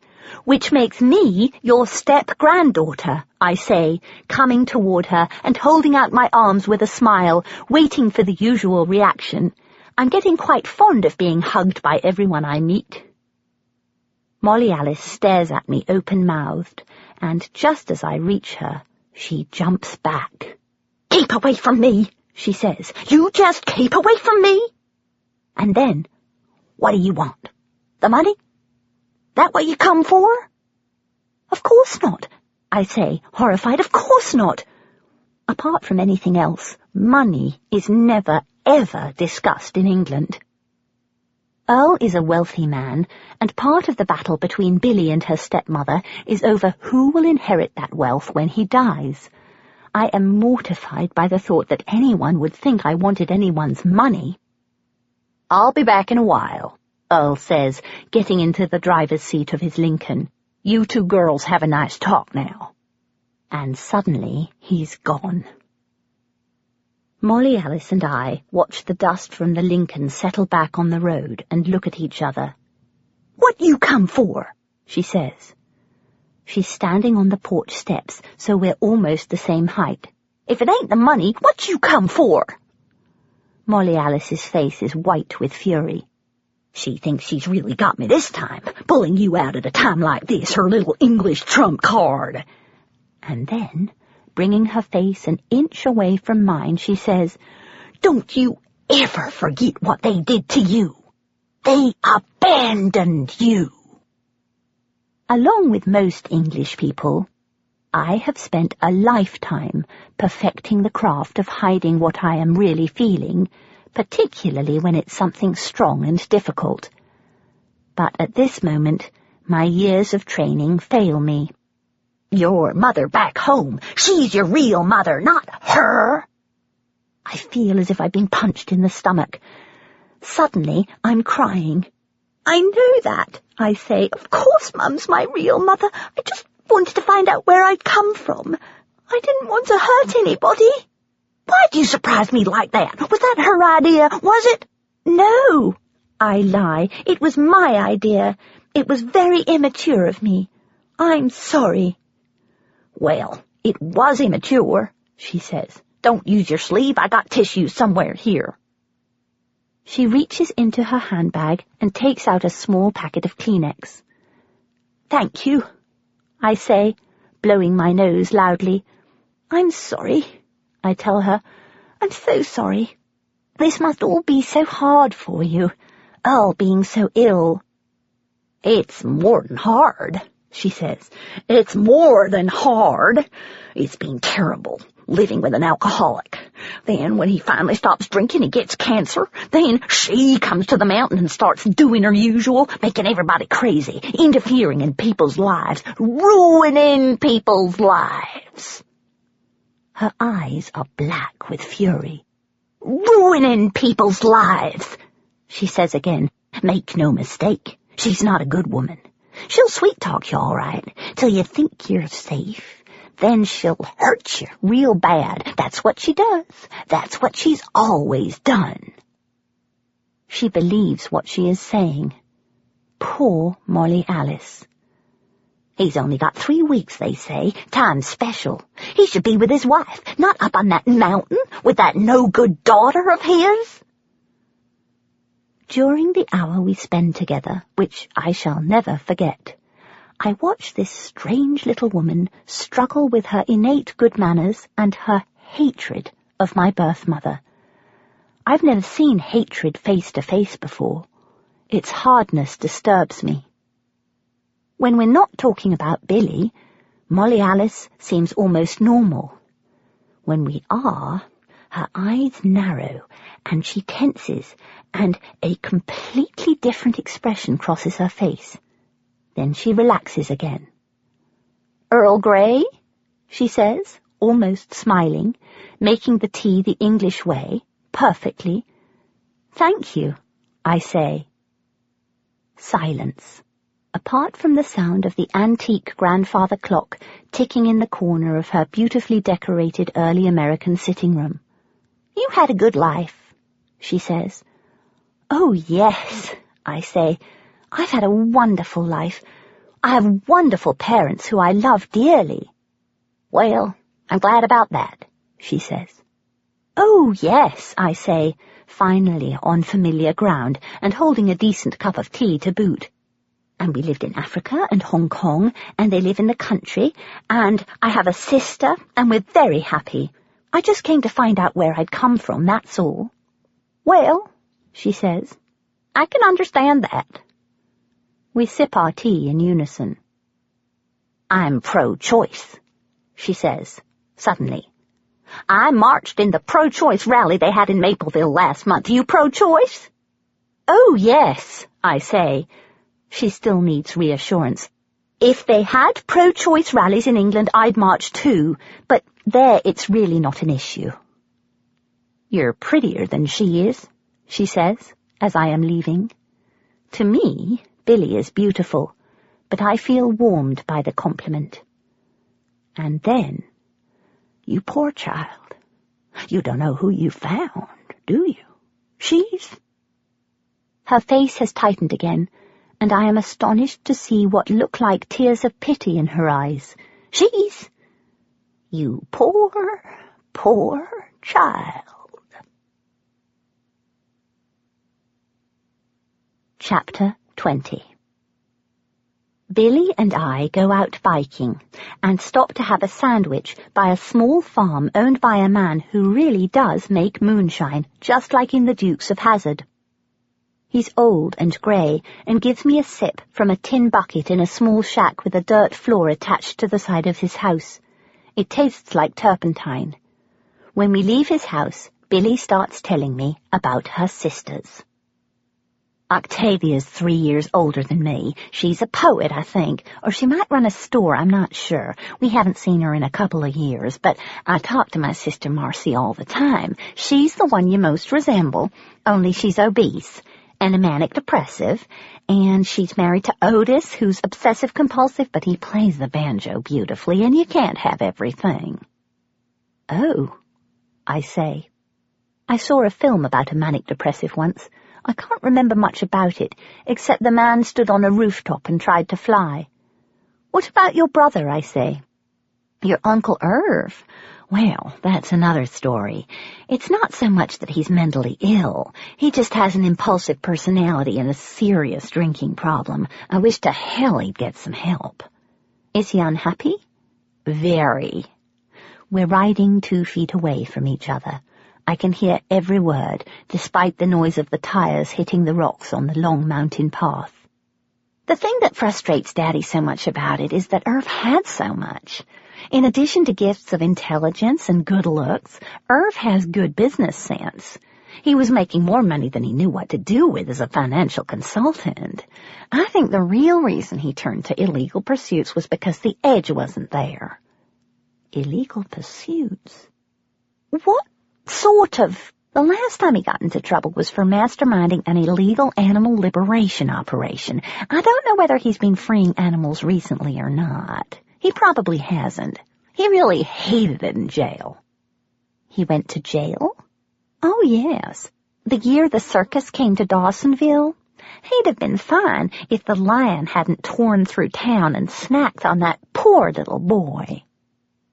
When did he get, set free from jail? About 3 years ago. It's really been a long time. I had some hope for him when he came up and visited Daddy at my place a few months ago, but my instinct was, don't feel good about this. You'll be disappointed again. Probably what it is that he's drinking again. Oh. Irv is very much the kind of alcoholic who, unless he hits a really low bottom, will never get it right, and even then he might not, because the program is based on honesty, and I just don't think he has the capacity to be honest. They think his kind of personality may be in the genes. My heart's pounding. I'm thinking of Dad's sister, Auntie Laura, living in her stone house in the south of France, of the childhood summers we spent there, jumping into bales of hay in the barn, being chased by geese, playing snap with my cousins who had never heard of manic depression. Auntie Laura, who won the Florence Nightingale Award for her work as a nurse in Cyprus during the war, and tall, handsome Uncle Magnus, whose bravery won him the Légion d'honneur for rescuing Jewish people from the concentration camps. Uncle Magnus, who taught me how to swat flies and catapult cheese across the table with the cheese scraper, at the big wooden dinner table in the stone house which he built himself in the heart of Provence. Auntie Laura and Uncle Magnus are my aunt and uncle. Were my aunt and uncle. Ah, my aunt and uncle. Billy's voice comes back in again. Seeing Irv turn out this way just breaks Daddy's heart. And Daddy has the additional burden of never quite being able to shake the idea that if your kid turns out bad, you didn't raise him right. We're biking downhill next to the creek that's become so wide it's more like a river. Most people who are very sophisticated about parenting and who have read all the books and studied behavior and so forth and so on know damn well that you're not responsible for the way your kids turn out. I don't know if Billy is aware, really aware, of what she's saying, or if she's actually trying to tell me something about myself. But if it's all in the genes, then, according to Billy, Mum and Dad and my upbringing had nothing at all to do with who I am. In that moment, something shifts inside me. Before I know it, I've started biking as fast as I can. I'm hurtling down the mountain at top speed, away, away, away from the stranger who keeps calling me her daughter. The road is steep and winding, and my head is spinning as fast as the bicycle wheels. I have to get away. I need time to think. Honey, you're going too fast. You're going too fast. I am going too fast, tearing down the mountain, desperate for just a moment away from the chatter. I don't know what to do, but I know I have to think. I just have to. And then I ride up on the bank next to Deer Lick Creek, the deep part, lying cool and still to the right of the road before me. I jump off my bike and, fully clothed, dive into the water. There's silence under the water. For the first time in almost 2 weeks, I hear nothing. I come up for air behind a rock. Billy is calling me from the bank. Pippa! Where are you? Pippa! From behind the reeds, which are tall and green and still, I watch Billy standing on the creek bank. With her hands on her hips, calling for me in her purple shorts and t-shirt, from a distance she looks like an indignant Shirley Temple. The air feels cool against my wet skin. The sun is setting against the mountain, which has turned blue and orange in the evening light. I duck under the water again. My body feels light. I watch the bubbles from my breath make their way to the surface. I come up for air again and look at her through the reeds. The sunlight makes her curls look like burnt gold. I feel as if I am looking at her from a long way away. Where is the sense of peace I've been longing for? Will it come tomorrow? I look up at the sky. It will be dark soon. I take a deep breath and start walking toward the creek bank. Sorry, I say, coming out from behind the reeds. What are you doing? Pippa, honey, your shirt's all wet. We don't want the mountain boys looking at your nipples. Here, put on my sweater. But I'm already back on my bike and riding off again. This time, Billy manages to stay close behind me.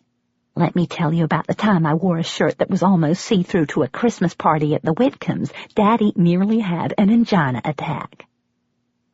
In England, it's considered polite to wait for somebody to stop talking before you talk yourself. I've been waiting for the moment when Billy will stop talking and ask me more than the basic facts about my life, so I can tell her all about Mum and Dad and Charlotte and my life in England and me. But the moment hasn't come, and it doesn't come now either. Chapter 21. The day before I am to go back to England, I tell Billy I really, really want to speak to my father. Well, of course you can speak to him any time you want, but, well, we haven't had that long together, just you and me. It's been wonderful, Billy, really it has. It's just that, well, he is my father. Billy has been vague about the whereabouts of Walt's number ever since I met her. Now she reaches into her poppy red handbag, takes out her address book, and reads Walt's number to me. It's his home number on Marsama Beach, she says. You'll probably get his wife, but she'll know where he is. Why don't I make the call? Please, let me, I say to Billy. Besides, I've got an idea. Quickly, before she can change her mind, I call Walt's number. A woman's voice answers. Hello, I say in my most authoritative voice. My name is Pippa Dunn. I'm calling from the BBC. No one would refuse to talk to someone from the BBC. I'd like to speak to Walt Markham, please. I'm so convincing I half believe I am from the BBC. He's not here, the woman says. She sounds friendly. He's in Kabul. Kabul, Afghanistan? I say. God, how stupid. Of course Kabul's in Afghanistan. Everyone at the BBC knows that. Yes, she says. What's he doing there? Well, I don't really know, she says. She sounds intrigued and curious herself, like the mother of an adored child who knows her son is in some kind of mischief, but that's just the way he is, and oh, she'll just have to live with it. I can tell from the way she speaks that she loves him, and I feel guilty for deceiving her, but the voice inside me is becoming more and more insistent. I need to meet my father. Do you know when he'll be back, Mrs. Markham? Well, you can never be sure with Walt, she says. It could be weeks. I can't wait weeks. It would kill me. Do you have a number for him in Afghanistan? I say. I'm wanting to interview him for an upcoming piece on the World Service. I pronounce Afghanistan with a long A, just like someone from the BBC World Service would pronounce Afghanistan. I half expect to hear Lily Bolero chiming out behind me. I used to hear it every day, blaring out from Dad's black shortwave radio, announcing the arrival of News Hour. He kept the radio next to his bed, no matter which country we were living in. I'll go get the number for you, Walt's wife is saying. When she gives it to me, I thank her and put down the phone. I jump in the air, holding the number. I've got it, Billy! I've got it! Afghanistan? Billy says. Before she can raise any objections, I start dialing. Afghanistan is 8.5 hours ahead. It'll be 6 in the evening in Kabul. I take a deep breath as I listen to the phone ring. He has to be there. He has to. In my mind's eye, I can see my long-lost father in a room with a desk and a phone and a tall, dust-covered window in the heart of downtown Kabul. He's looking out onto a dusty street. There's a boy kicking a can along a dusty road next to a white box-like building and American soldiers and tanks everywhere. Now I can see a telephone on my father's desk covered with papers. It's ringing now. A far-away sounding ring, but it's definitely ringing. Walt's hand is reaching for the phone. The line is surprisingly clear. He picks up right on cue, as if I willed it. Markham here. The voice is gruff and sounds very American. No matter, he's there. Hello, I say. I swallow. It's all happened so quickly I've had no time to think about what I'll say. I find myself stammering. My name's Pippa. We last met 28 years ago. I was very small. There's another pause. Then he says, Oh, my God. And then, shaking, I hand the phone to Billy. Walt, it's Billy. Oh, my God, he says again. I can hear him from 2 feet away. Yes, Billy says softly. She's finally here. They're both silent for a second. Then Billy is talking fast, with lots of excitement, telling him all about how I found her, what we've been doing, everything. If I had to describe her in just one word, what would it be? Delightful. I've experienced her that way. Everyone who's met her has experienced her that way, and she's beautiful. Yes, I know. And she's got so much energy, and she bounces, Walt. Be warned. You heard it? Of course you did. When Billy speaks again, the pitch of her voice has dropped low, for emphasis, I think. She's mesmerizing when she speaks in a low voice. You can't not listen to her when she does this. Walt, honey, she says, I just hope that when you meet your daughter, you don't feel so much, you just expire of ecstasy. Billy is sharing the receiver with me now, so I can hear what Walt is saying. I've been fighting the biggest battle of my life, but I'll be leaving soon. Are you in any kind of danger? Not at all, Walt says. Are you going to tell me anything more about it? I can't. Now put her back on, Billy. Billy hands me the phone. I can't say anything. My throat has constricted. The anxious feeling that kept gnawing at me, insisting I connect with Walt, has stopped. The numbness has gone. I'm filled with a sense of utter relief. I'm afraid that if I loosen my grip, he will go away. He doesn't. So, you've come, he says, finally. Yes, I say. I will rearrange my flight and fly to London on my way back from Kabul, he says. I'm almost done here. It shouldn't be long now. Good, I say. He's coming to see me. Thank God. Walt feels the relief I feel. I know he does, because just before he hangs up, during a few seconds of silence between us, I hear Walt exhale, and it sounds like air is being let out of a bicycle tire. Billy and I talk about Walt long into the night. Could he be with the CIA? I ask. Billy shakes her head. There's no knowing with Walt.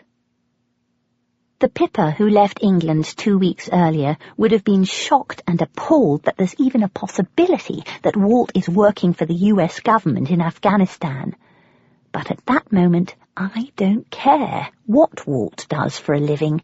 I don't even care that he's a conservative, or used to be.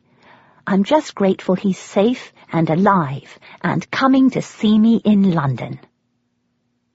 When I go to his cabin to say goodbye to him the next day, Earl is on his third bowl of Fruit Loops. This may or may not have something to do with the fact that he's been smoking marijuana. He lost his appetite, Billy says, so I got him some pot. Everybody knows pot gives you the munchies. Earl may be eating more than he has in a while, but he looks tired and old, and his arms feel like twigs when he hugs me goodbye. As I leave, he looks me directly in the eyes.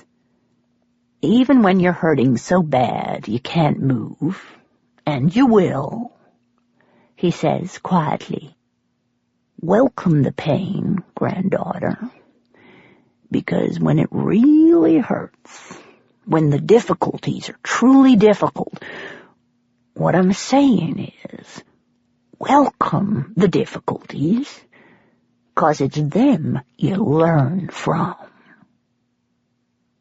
As I sit on the plane, flying from the mother who gave me birth back to the family that raised me, I understand completely how Pandora must have felt. Now the box is open, there can be no closing it again. Chapter 22. When I returned from America that August, Mum, Dad, Charlotte and Rupert were all at Heathrow to meet me. I was so happy to see them I almost cried, but I stopped myself. I wanted them to think that the visit had brought me the peace of mind I hoped it would. On the way back home in the car, I regaled them with the tale of the man with moonshine and my encounter with Molly Alice, keeping to the periphery. And then Charlotte asked, "What's she like?" I couldn't tell them she's fun and creative and thought my striped tights around my suitcase solution was genius, or that it felt so right to learn that I had come from a family of artists, or how thrilled I was to learn that she had worked with creative people all her life. I couldn't tell them that I was longing for some time to be quiet and alone so I could try to absorb everything that had just happened. And so I said, well, she talks a lot. I mean a lot. "Ha!" Charlotte said, laughing, and she's a terrible cook, and she's very untidy. I looked at their faces in the car, bursting with love for all of them. You see, Dad? My untidiness is genetic. That's no excuse, he said, sternly. I smiled, crammed between Charlotte and Rupert in the back seat. And then Charlotte and Rupert told me they're moving to Bath. And Mum and Dad told me how Rupert's little cousin pushed Boris into the swimming pool while I was away, and about how Dad tried to fish Boris out with the swimming pool net and almost drowned him, and all about how Dad and Rupert jumped into the pool fully clothed to rescue him. I sat back in the car, listening to their voices, knowing that enough had been said. For them it was done. Over. It was a journey someone they knew and loved went on, and then she came home. Only I wasn't home. Not at all. I waited weeks and weeks for my father's visit to London.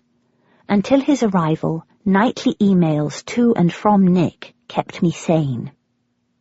Date, September 12th. To Nick Devang at bankglobal.net. From pippadunn@hotmail.com. Dear Nick, you're right. I have been in a daze ever since I got back from Georgia.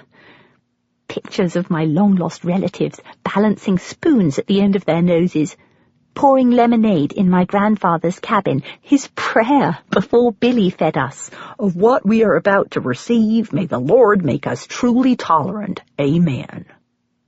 Something deep within me has clicked into place. I feel ready for full life, as opposed to half-life.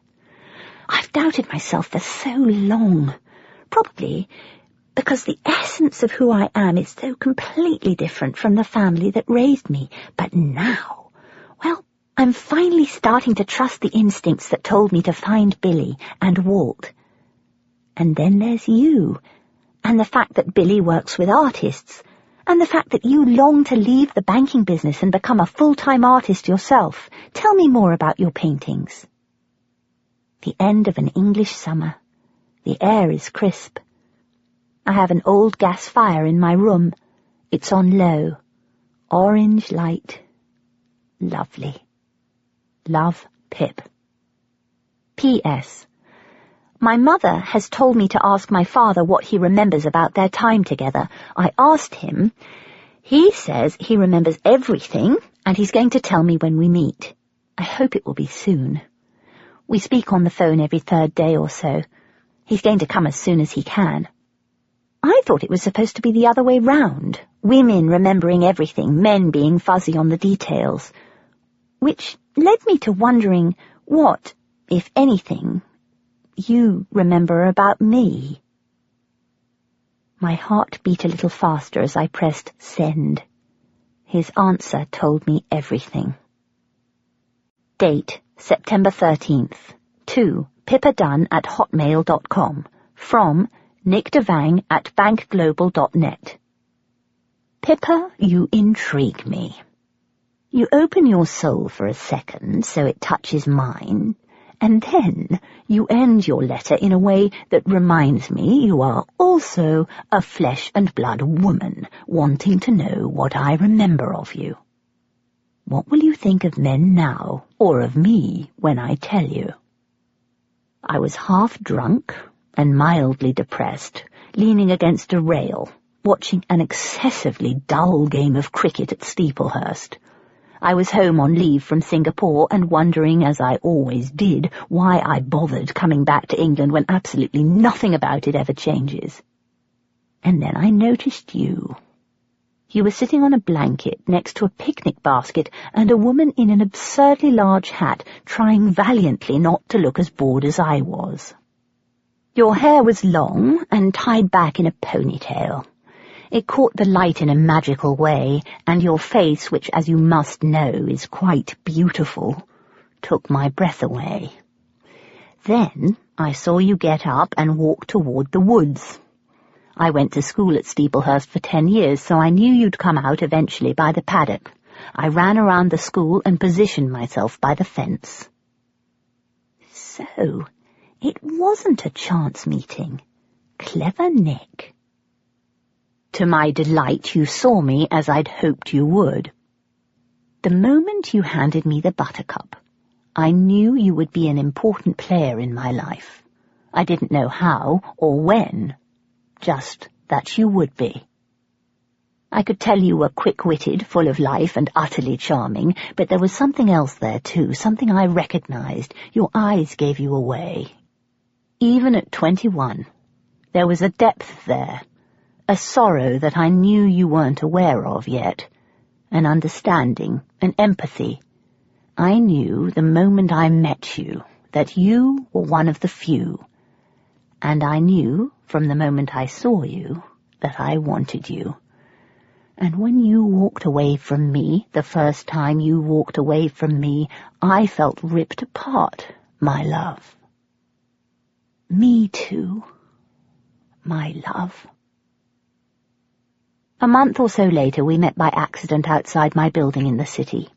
It was bucketing down with rain, and I was standing with the suits and the umbrellas waiting for the rain to stop, and there you were, standing outside on the pavement, your head turned towards the rain, completely unself-conscious, without a waterproof, I might add. Whether you knew it or not, you were rebelling against England in general by being completely yourself. You clearly loved the rain and refused to wear protective clothing just because everybody else was. It made me feel rather stuffy for a moment, watching you standing there, a genuine free spirit, simply not caring about getting wet. When you saw me, you grinned at me. "Hello," you said, "let's have lunch." "I haven't got any money on me," I said. "I have," you said. Then, irresistibly, you took me by the arm and led me to the 3rd floor of the wonky restaurant in Gerrard Street. We were the only non-Chinese in the place.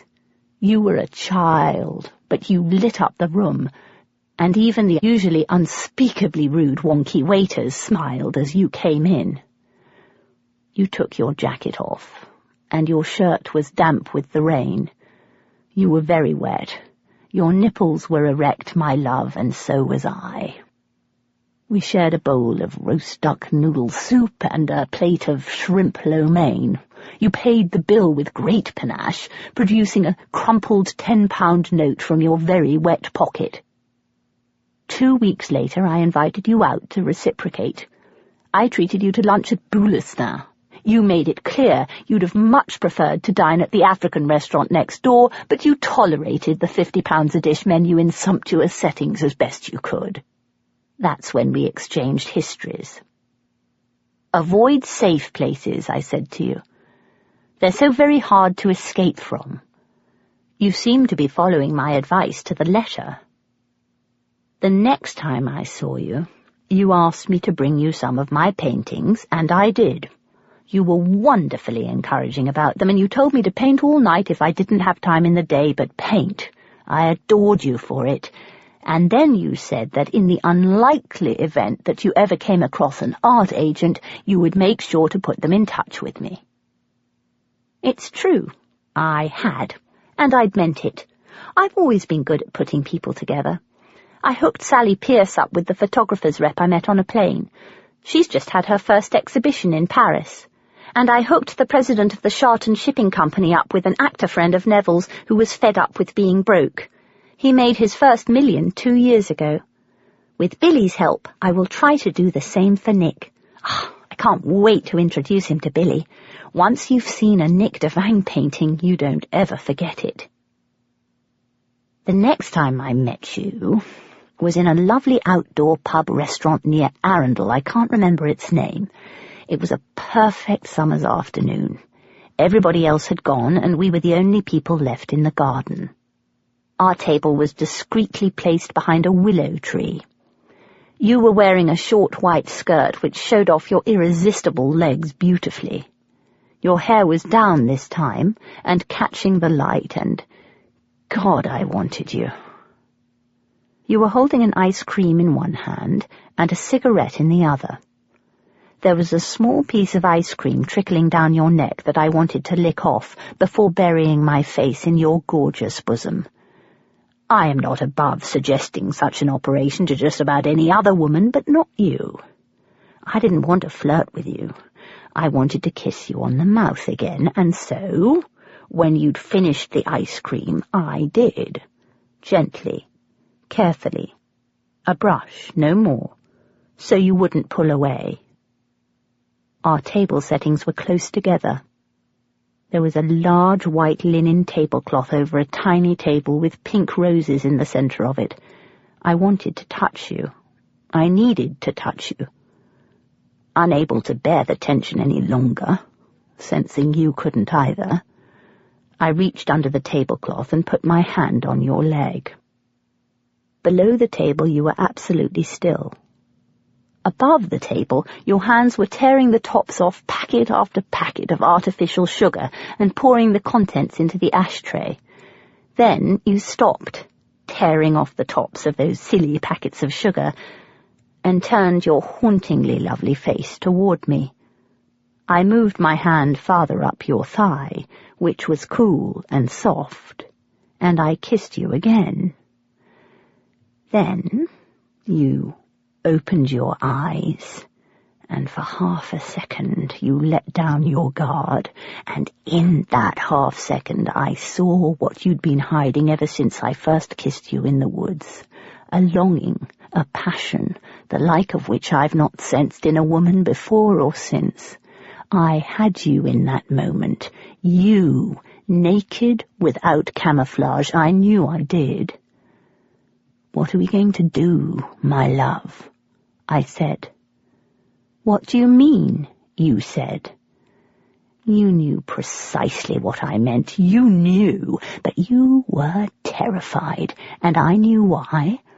And so I watched you reach the part of you that wasn't you, and in a voice that wasn't really yours, you said, "Nick, you've read me wrong." I'd have felt rejected. I do easily, you know. But I knew you were lying, and I knew why. It would have been schizophrenic of me not to empathize. We shared the same pain, you and I, only you were still too young to know that old wounds, however painful, can have no real power unless you give it to them. And then I let you go by saying, "I'd like to meet you again when you're 30. I saw the relief cross your face as I knew it would. We're frighteningly similar, you and I. Later, after I'd left London for Singapore, you sent me a letter telling me that you were going to challenge government corruption by writing political plays. It was so studentish of you, so predictable. I told you I was going into the Year of the Dragon. You then wrote me a note saying the rest of the world goes with you into the Year of the Dragon. It was delightfully done for a 22-year-old. I hadn't the heart to spoil things by replying. And now, here you are again, on the brink of the greatest adventure of your life, writing to me once more. I am honored, my lady. There aren't many of us around, you know. Those of us who are abandoned and have the courage to go back to our source to face whatever we find there. I wish you luck in your adventure. You did the right thing finding me again. What do I remember about you? Everything. Love, Nick. P.S. I've started painting again. Not sure if they're any good. Perhaps your mother would know. P.P.S. I'd like to leave you with some lines by Pound, which he wrote just before he moved to Europe. I am homesick after mine own kind. Oh, I know that there are folk about me, friendly faces, but I am homesick after mine own kind. Nick remembered everything, and so do I. Our time is coming. I can feel it. kind's time. 4. Chapter 23. While I wait for Walt, I show up at work, because there I can call Billy and my grandfather, courtesy of Drury Lane Publications. But I haven't sold an ad since I got back from America, and my bank balance is getting dangerously low. I tell my friends and family that the reason I can't see anybody is because I am the sole emotional support for an Australian girl I met travelling who just returned from Rajasthan with a mysterious, debilitating disease. But each night, as soon as work is over, I head for the bedroom in my flat as fast as I can and sit, smoking, with the curtains drawn, waiting for Walt's calls. Walt says email's not safe and that he can only call at certain times. His calls from Afghanistan usually come in the middle of the night. This place is a wild, double-dealing, malevolent, ungovernable cesspool, he says. It's run by a bizarre conglomeration of unimaginably ruthless warlords, tribal chiefs, and religious fanatics. Few Westerners have lived here long enough to fully understand it. "Are you sure you're safe?" I ask, for the umpteenth time. Walt laughs, as he has every time I've asked that question. I know his laughter is meant to reassure me, and it does, sort of. "I'm safer here than I would be crossing the street in Washington, D.C., Walt says. "I'm surrounded by the U.S. Army." I picture the huge Americans dressed in heavy combat gear that I've seen on the news surrounding my father, who for some reason in my mind's eye is wearing a linen suit and a yellow bow tie. He tells me the battle he's in the middle of fighting has something to do with winning a contract to help rebuild the country. Walt has devoted the last 8 months of his life to the project and has invested every penny he has. "The game's over, kid. You have to pay baksheesh to operate effectively in Afghanistan. But I'm working for a governmental organization, and the U.S. Foreign Corrupt Practices Act prohibits paying bribes. It's a catch-22. I don't fully understand what he's talking about, but I don't want him to think I'm stupid, so I say, "Oh yes," a lot, and hope whatever he's doing allows him to come to London soon. On November 6th, Neville rings my doorbell over and over again. "Pip, are you in?" he says. The kitchen is buried in dirty dishes, cereal packets, and empty boxes of Jaffa cakes. If I let him in, he'll know something's up. "No!" I say. Neville rings the doorbell again. "All right, I'm coming." Neville looks unusually dapper tonight, and I'm surprised by how glad I am to see him. So the outside world is still there. "This is bad, even by your standards, Pip," he says, wrinkling his nose at the debris. I know. "Where's the Rajasthani?" "She's not a Rajasthani, she's an Australian girl just back from Rajasthan." Great, now I'm insisting on accuracy regarding the ethnicity of a girl I've completely made up. "Well, where is she? Under the table? Nope. Under the chair? Nope." "She's not here," I say, laughing. "Good, then you can come out with me."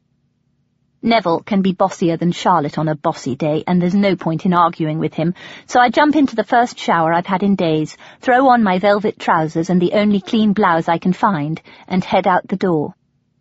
Looking across the tube at the cousin I love most, I wish I could tell him what's going on inside me. But even if I understood it myself, I don't. I certainly have no idea how to articulate it. We are headed for Dial-A-Date, a new bar in the city. Every table has a telephone on it and a number above it. You sit at a table, buying expensive drinks, and telephone people at other tables if you fancy them. We've been there 2 minutes when the phone at our table rings. You've got, let me count here, 1 call and 4 people on hold, I say to Neville. They're not calling me, you idiot. I look around me. It's not that the men are bad-looking. I just have zero interest in being picked up by anyone at a bar, so I pretend to go to the loo, invite the blonde at table 9 to take my place opposite Neville, and spring for a taxi home. so I can lie, curled up by the fire, as I have done every night for the past 3 weeks, waiting for a call from my father. That night, I get home to Walt's booming American voice on my answer phone. "Hi there, kid. It's me. I'll be arriving at Heathrow from Kabul at 3:50 p.m. tomorrow on Indian Airlines Flight 1254. Can you be there to meet my plane?" Chapter 24. I wear my green Marks & Spencer cardigan with a leotard under it, a knee-length skirt, and a pair of sneakers. I wait at the rail, with the taxi drivers holding up signs for businessmen coming off the flight, which is 2 hours late. I keep peering at the people coming out at arrivals, adrenaline running wildly. I tell the minicab driver on my left that I'm meeting my father, but I'm not sure that I'll recognize him. "When was the last time you saw him?" "When I was 5 days old." "That's different," he says. Then he tells me that he's mightily pissed off because the plane is late and he wants to get home to his tea. I'm looking at the entrance when, amidst a stream of chattering Afghanis in long white robes pushing heavily laden baggage carts, I see a tall man in a dark blue suit headed in my direction. He's pulling a large suitcase. He has a strong, confident presence, and like Dad, he has a full head of hair. Only Walt's hair isn't white. It's the same colour as mine, and he looks like me. I mean, he really looks like me. He stops and looks at me. "Is it you?" I mouth. He nods. Then he stops. I climb under the rail and run into his outstretched arms, in the middle of the arrivals lane, surrounded by streams of people speaking Arabic. I hug him tight. Here he is, at last. Instead of the numbness I've felt ever since I met Billy, I suddenly feel very much alive. I know, in my knower, that this is the parent I have been waiting for. Finally, he is here. His breath smells of whiskey. I pull back. "You're not an alcoholic too, are you?" I say. "Good God, no," he says, laughing. "I had a bourbon on the plane to help me sleep. Haven't had a drink since I got to Kabul. Whiskey's hard to come by there, so I ate a lot of ice cream instead." "Do they make good ice cream in Kabul?" "Not as good as Ben & Jerry's." He's smiling broadly, staring at me. "You look exactly as I thought you would," he says. We laugh. I babble. We get into Tai Fu, which has never looked so clean, and I start driving. I can't remember much of what we talk about. I know that we both keep taking deep breaths. I know that I feel wholly comfortable and relieved. I know that there is something that feels undeniably right about his being there. He keeps looking at me, laughing and saying, "Oh, my God." I ask about his children. He tells me that his daughter, Ashley, does good, working with people with special needs, and that his son Edwin sells advertising space on the telephone. "But that's what I do," I say. He looks at me again. "Oh, my God." Ashley and Edwin are definitely not names you'd call a Brit, any more than you'd call an American Philippa, or Nicola, or Hamish, or Fiona, or Tarquin. "My family all disapprove of me," he says. "They want me to settle down and get a 9-to-5 job. They spend all their time praying for me." "Oh dear," I say. "I mean, I believe in God and everything, but what?" Walt looks like he really wants to know.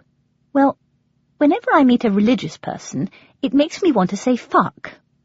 Walt roars with the kind of laughter that keeps coming back once it's died down.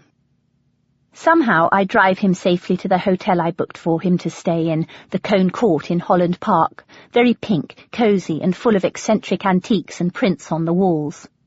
"This is my father," I say to the hotel receptionist. Walt laughs and says, "Nobody's going to believe that, with our accents being so different." I say I'll wait in the lobby while he has a shower and changes. He says, "No, come up with me. I don't want you out of my sight for a second." We go to his room. It's tiny and as pink as the lobby, but he doesn't seem to mind. "Should I change my shirt?" he asks. "No need," I say. "I mean, you don't smell or anything." He starts laughing again. "But if you want to," I say. While he's unpacking, he takes a baseball cap out of his suitcase. "Have it," he says. "I've had it for years. It's something that is truly mine. It's my Orioles hat." I look at him blankly. "That's the baseball team we support," he says. "Oh," I say, putting it on. It's slightly too big, so I pull my hair through the back and tighten the clasp. "Thank you." I give him the cricket sweater I bought him, and also the thermal underwear from Daymart, which I reckon he might need, London in November being particularly chilly this year. "I'm not that old and frail, you know." He's laughing again, putting the sweater around his shoulders. We walk downstairs to the lobby, looking at each other every few seconds, sometimes catching each other in the act. The autumn leaves are swirling in the wind as I walk him toward Holland Park, where we find a pub that, to Walt's delight, is called the Frog and Firkin. He buys me a gin and tonic and buys himself a beer. We sit opposite each other in a little wooden alcove on benches with maroon cushion covers on them. We talk and talk. I tell him how strongly I needed to find him, that I knew as soon as I met Billy that it was terribly important. We talk and then stop, and then look at each other with recognition. "You're beautiful," he says. "No, I'm not," I say. "You are," he says. I want to cry. I do cry. He looks at me. "I'm sorry," I say. "This is completely out of character. I'm usually pretty sensible." "Sensible?" he says. "God, I hope you're not." I roar with laughter this time.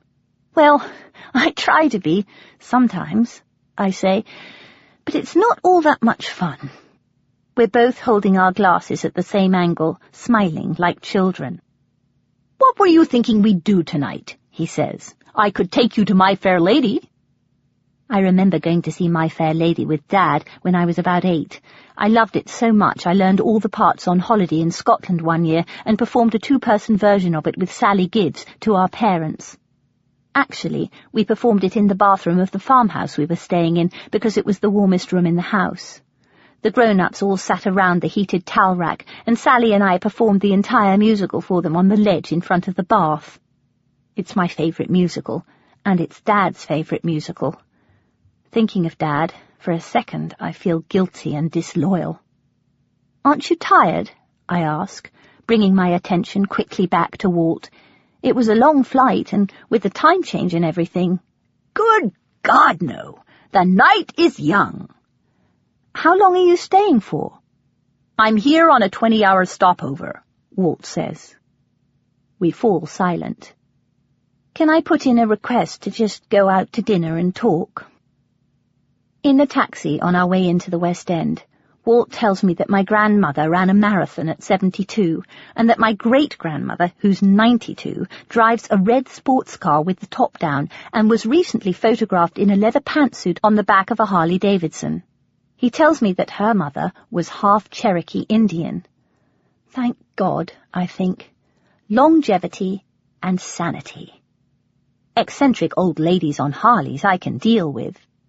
"You have Billy's laugh," he says. "I know," I say. It still feels odd, suddenly sharing parts of myself that I used to think of as unique with somebody else. We walk past Trafalgar Square along the Strand, past the Savoy Theatre, where my friend Rachel is playing the oboe in the Threepenny Opera, and end up in Bertarelli, an Italian restaurant in Covent Garden. We talk for an hour and a half before ordering anything but cocktails, which I explain to the waiter aren't cocktails, but a pre-dinner drink. And then I have to ask Walt about Billy. He takes a sip of his drink. Then, in a soft voice, he says, "Billy was magnificent. No one could come close. I first met her in New York, in the lobby of the Waldorf. I was 22 years old. I'd just delivered a speech for the Young Conservatives and was in the lobby talking to her father, your grandfather, who shared my views on communism. I had heard wonderful things about him, and was glad to meet him. I picture my grandfather and my father meeting as much younger men, tough, smart, and valiant, the best of their respective generations. They would have impressed anyone. Suddenly this extraordinary woman walked up to me, Walt says. She was alight with life and beautiful, and all I could see. Her eyes were full of wit and intelligence and laughter, and her fragrance. Oh! He takes a deep breath and leans back in his chair, remembering. That night, the great Pearl Bailey was in the Cedar Room. Just after her last number, Frank Sinatra surprised everyone by walking up on the stage, and the two of them brought the house down with "A Little Learnin' is a Dangerous Thing." It was an unforgettable night, in every way. He stops. He looks at me. From that night on, we saw each other as often as we could, usually when I was in New York, staying at the Waldorf. When we found out she was with child, I went to Margaret and asked for a divorce. In half a minute, the gentlewoman I married turned into someone I didn't recognize. Walt takes another sip of whiskey. There is silence between us. Mother flew in, Walt says finally. She played every card she had. "There has never been a divorce in this family," Mother said. "You will bring disgrace upon the family, upon Margaret, upon yourself, and you will ruin your political career." He tells me that when he and Billy hit town, people would whisper, "Who are they?" And before they knew it, they'd be at the center of a crowd. I watch my father across the dinner table. I can see he is still under Billy's spell. "Do you enjoy living in a big city, Pippa? Do you enjoy going out at night?" "Yes," I say, "but I hate nightclubs. They make my ears hurt." "It's no fun unless you're with somebody exciting," he says. I've never met anyone anywhere near as exciting as Billy and Walt, except Nick. Walt watches me while I'm eating. He looks at my arm. "The way your arm bends is exactly the same as Billy's," he says. He looks at my hands. "Billy's hands," he says. "Yes." He tells me a little about his wife, Margaret. "She's very good," he says. "Billy isn't good. But at bottom there's pure diamond, real strength." He tells me that Margaret was very beautiful when she was young, and that when Jackie Onassis walked into a room, followed by Margaret, all eyes would be turned on Margaret. He also tells me that Jackie was always photographed from the waist up because she thought she had thick ankles and big feet. "Did you love your wife?" I say. "Hold out your hands, Pippa." I hold my hands out across my linguini. "Now look at them." I look at my hands. "Now, if you had to, which hand would you cut off?" I understand. I can't eat anymore. I ask him whether or not the stability and lack of passion in his marriage enabled him to go out and fight the dragons he's fought in his life. That if he'd been wanting to be at home with his loved one all the time, maybe he wouldn't have achieved so much. He looks at me closely and does not deny it. "Do you really think that if you and Billy had got married, that your marriage would have lasted?" "Of course," he says. I am not so sure. Neither is Billy. I remember that Billy told me one of the reasons she doesn't think their marriage would have lasted was because they were too alike. They both had so much energy, if they tried to make a life together, there would have been an explosion. I think of Nick again. Walt asks me what I think about the Iraq War. I tell him how profoundly wrong I felt it was, right from the very start. I tell him that I think America as self-appointed international policeman is terrifying. I tell him how sickened I am that millions of people, including myself, sit riveted to news about the war while eating cheese on toast in front of the television.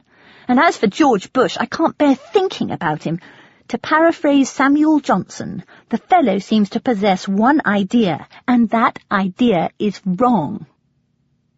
Walt doesn't say a word, but when I am finished, he leans back in his chair, smiles broadly and says, "So, This is what happens when you're raised in a country teeming with socialists. I have no idea whether or not he means what he has just said, and he has no intention of enlightening me. He seems to be enjoying himself thoroughly. And then, in a serious, ponderous, "this is how I talk about war" sort of voice, he says, "The mistake we made, and it was a colossal one, was to react before taking the time to understand why 9/11 happened. Those Saudi Arabians did not fly those planes into the World Trade Center to protest the Bill of Rights. They flew those planes into the World Trade Center because they wanted us to get the hell off Muslim soil. It was a huge mistake, and we'll pay for it for the next 100 years. "But I thought you were a conservative," I say, surprised by how relieved I feel by his answer. Walt laughs. "Daughter of mine, I am a conservative, and so are you." "Oh, no, I'm bloody not," I say, pointing at him, my brows knit together in what Charlotte has always called my contradict-me-and-die look, which I now realize I inherited from the man sitting opposite me. "You are," Walt's pointing at me, leaning toward me in exactly the same way I'm leaning toward him. When we realize we're mirroring each other exactly, we get the mad laughs, after which Walt orders 2 glasses of port. "Conservatism is in your genes." Walt's teasing me now. I won't rise to this. "From what you've told me about it, your play's about socialism killing the individual spirit." "No, it's not. It's about fascism, about what will happen if the Conservatives have their way in Europe. I'm not a bloody conservative, Walt." "It's George Bush who isn't, as you put it, a bloody conservative." "What do you mean?" "The whole concept of preemptive war takes America as far from the wishes of our founding fathers as it is possible for us to go." "Exactly. Exactly." Walt looks at me, squinting. "You remind me so much of myself at your age. I want the Iraq War to end as much as you do, kiddo. You're right to call it a terrible war." I think of the number of times Dad has shushed me when I've tried to engage people in the subject of politics over Sunday lunch at Little Tew.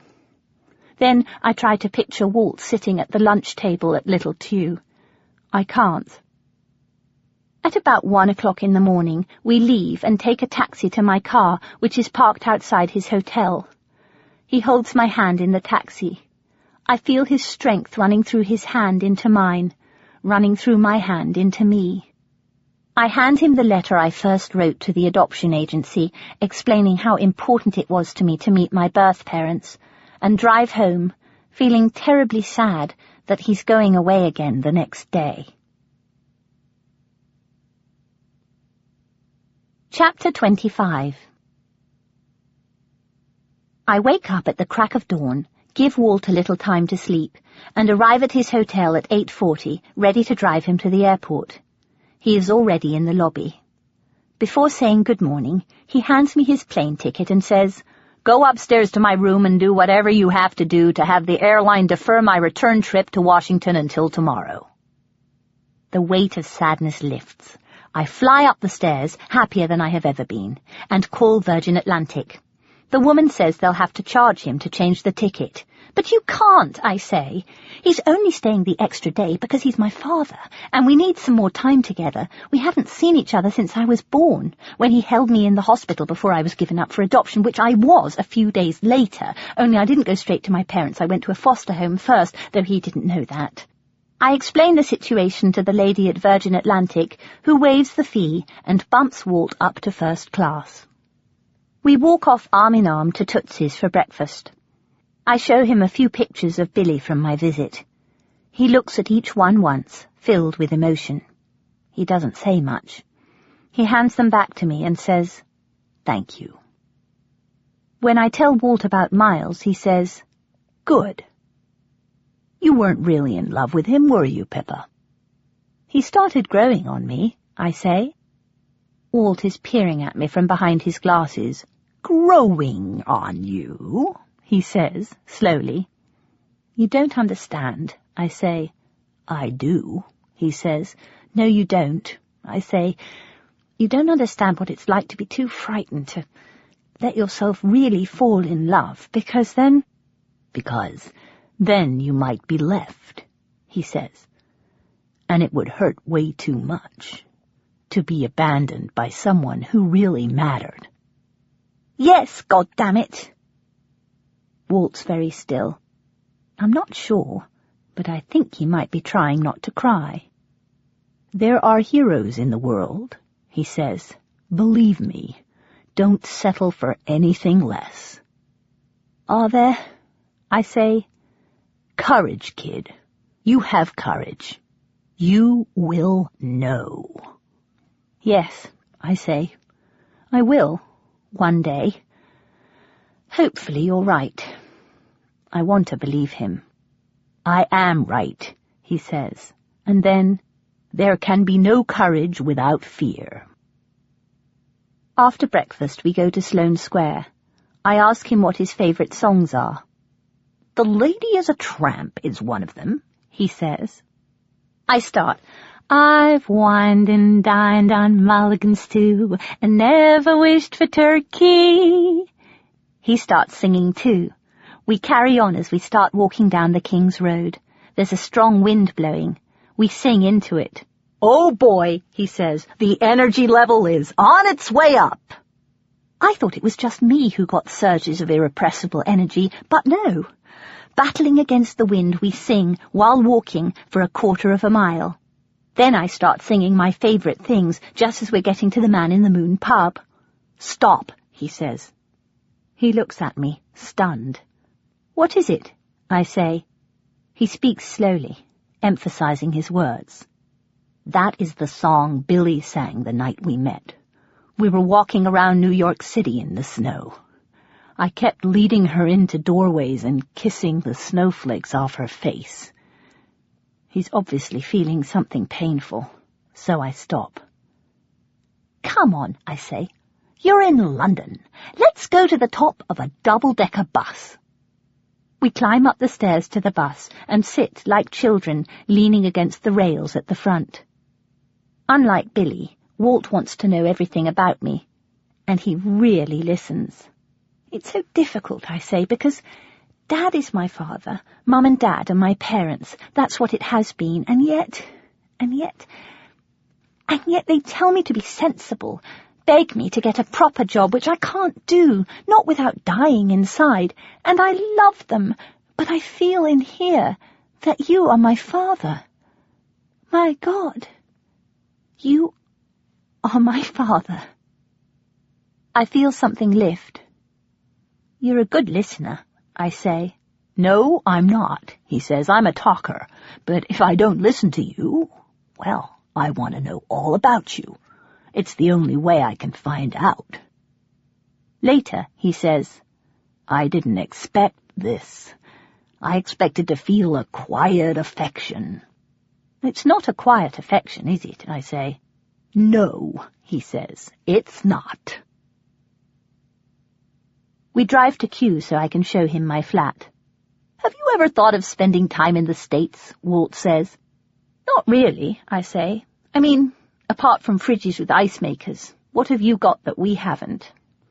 It's a weak joke, but he's going and I'm feeling sad again. You're living in a country where success and enthusiasm are frowned on, Walt begins. That will eventually destroy someone like you. That's not true. It is, Walt says, and you know it. Come to America, kid. In America, you can be who you are. I grin at him. Whoever the hell that is, now Billy and you have been thrown into my mix. We've always been in your mix. We climb up the steps to the flat. The postman has arrived. I pick up the airmail envelope. This must be from Billy, I say. My address is written in Billy's trademark bold red ink. I read the letter quickly and hand it to Walt so he won't feel left out. It's a short letter telling me she misses me and can't wait to hear all about my meeting with my father, about whom she says she has been dreaming again. At the bottom she has drawn a large red heart with the initials B and P in the centre, surrounded by X's. Walt's hand shakes as he reads it. I say nothing. Then I ask him if he'd like to see what Billy wrote just before I was born about the two of them, the letter I received 5 months before. No, I can't, he says. I show him a photograph of Mum and Dad. I feel so grateful to those dear people, he says, looking at it. His eyes are moist. So very, very grateful. Walt says he'd love to read my plays and sits on the sofa drinking a mug of lumpy Horlicks. I kneel on the floor, watching him closely as he reads the part of the 19-year-old secretary in my first play.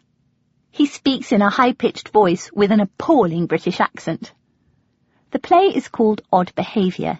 It's about two social misfits and a middle-class couple who set up a company designed to remove odd behaviour from the streets of London. He laughs and laughs and laughs. At the end of it, he looks at me and says, My God!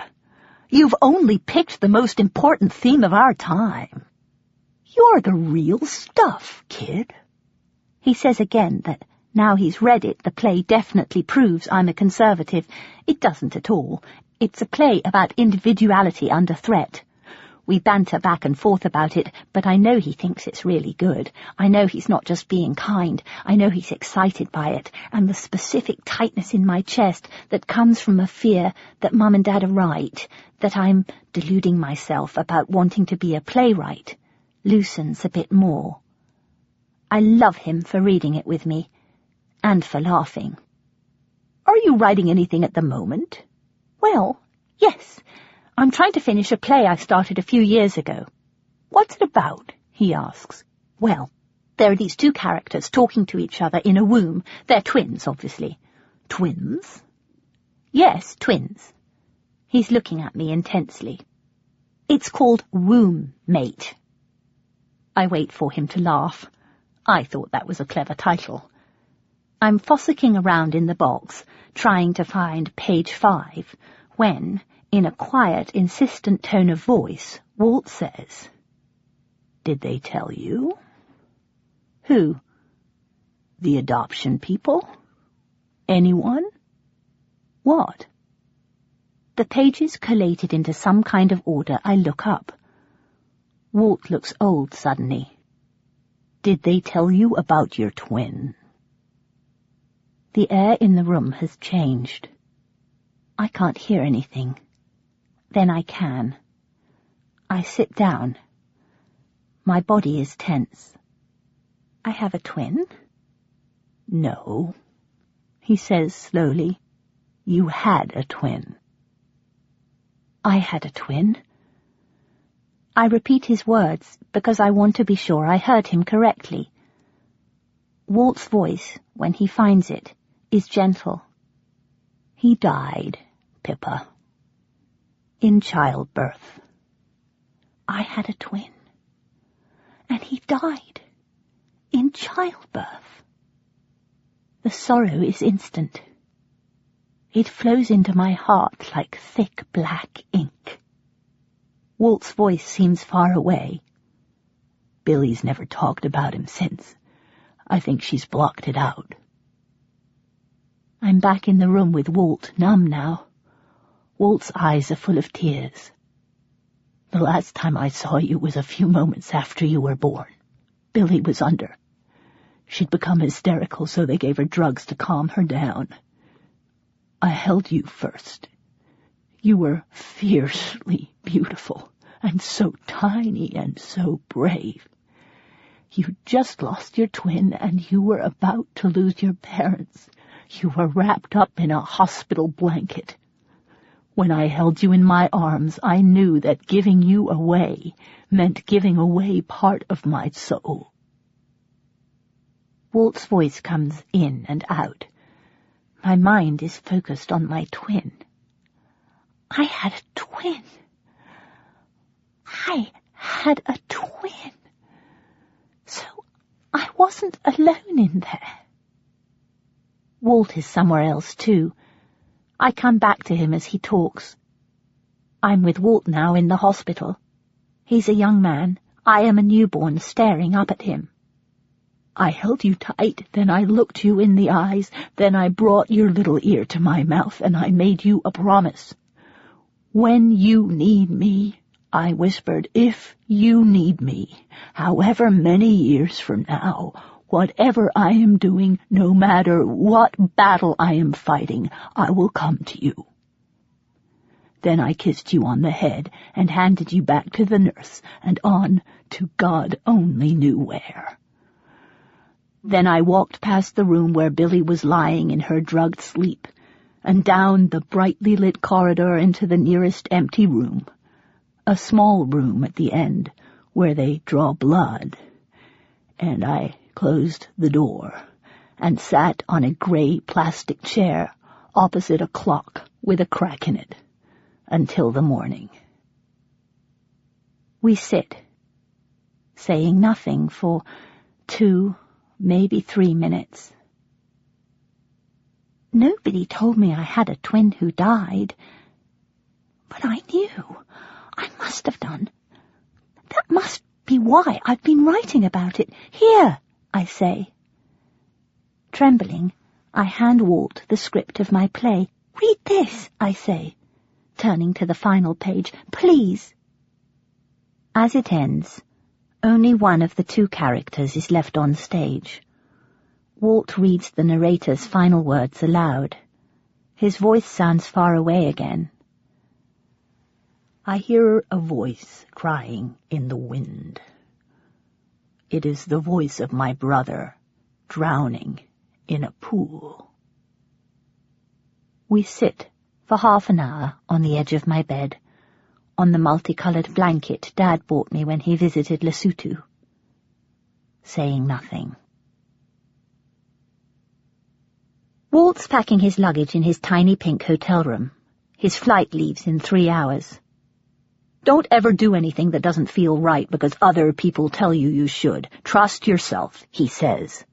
He keeps saying it. You're the real stuff, kid. And then, courage, kid. You're a warrior, kid. Courage. We drive to the airport. My parking is terrible. I get the time wrong. We're 2 hours early. We check him in and then drive to the Green Man pub.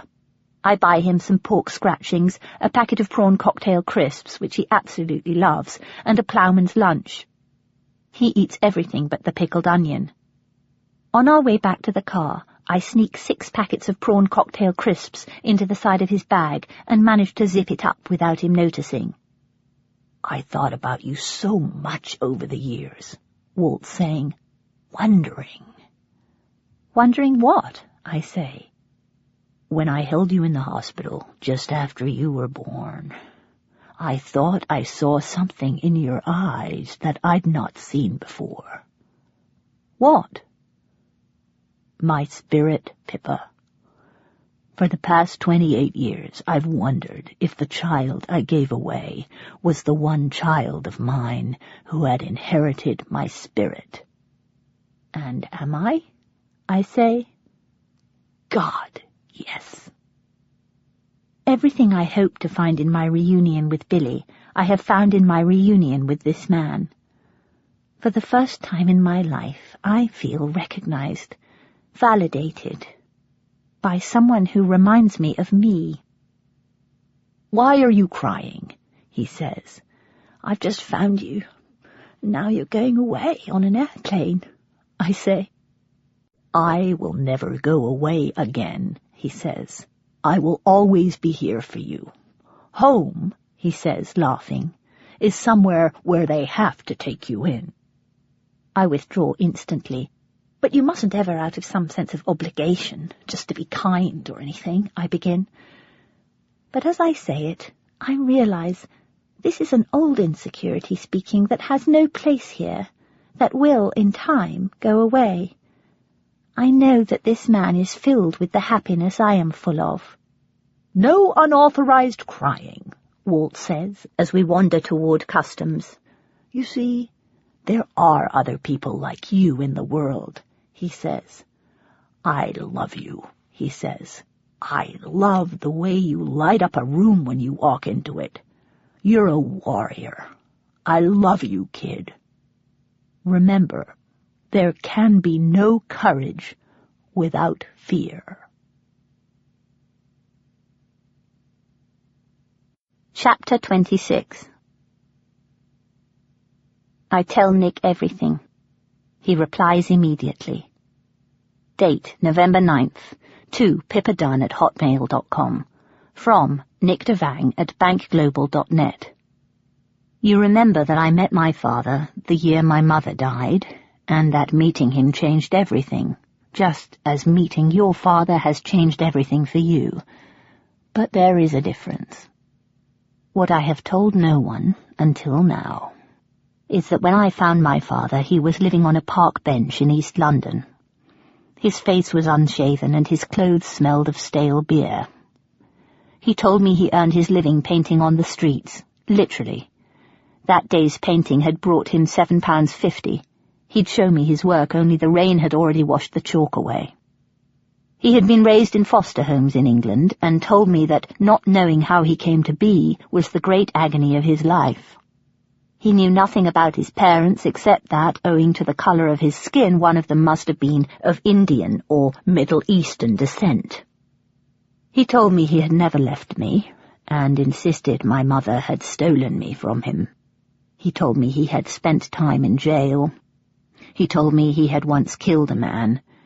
He spoke of unfulfilled dreams, poverty, cruelty, and sorrow. Then, turning to me with eyes burning out of his weather-beaten face, he urged me to get the hell out of England. I don't know how much of what he told me was true, and I never found out. I went back the next day with all the money I had, which at the time wasn't much, but he had gone. All that was left was a chalk painting of a river somewhere in India, full of the colour, life, beauty, vibrancy that neither of us had ever found in England. A few months later, I was contacted by a social worker who told me he had died of a heart attack in a halfway house in East London. He was 46 years old. I became good, very good, at what I do, vowing never to let the poverty that had destroyed my father touch me. And as soon as I could, I did, indeed, get the hell out of England. I look at the faces of the people in the streets of Delhi, Mumbai, and Kuwait, searching for my father's face, searching for my own. Sometimes I think I see it, and that is when I paint. It's when I paint that I feel I am connecting with the father he might have been. Meeting my father gave me permission to become who I am. A nomad, perhaps, a traveller, certainly.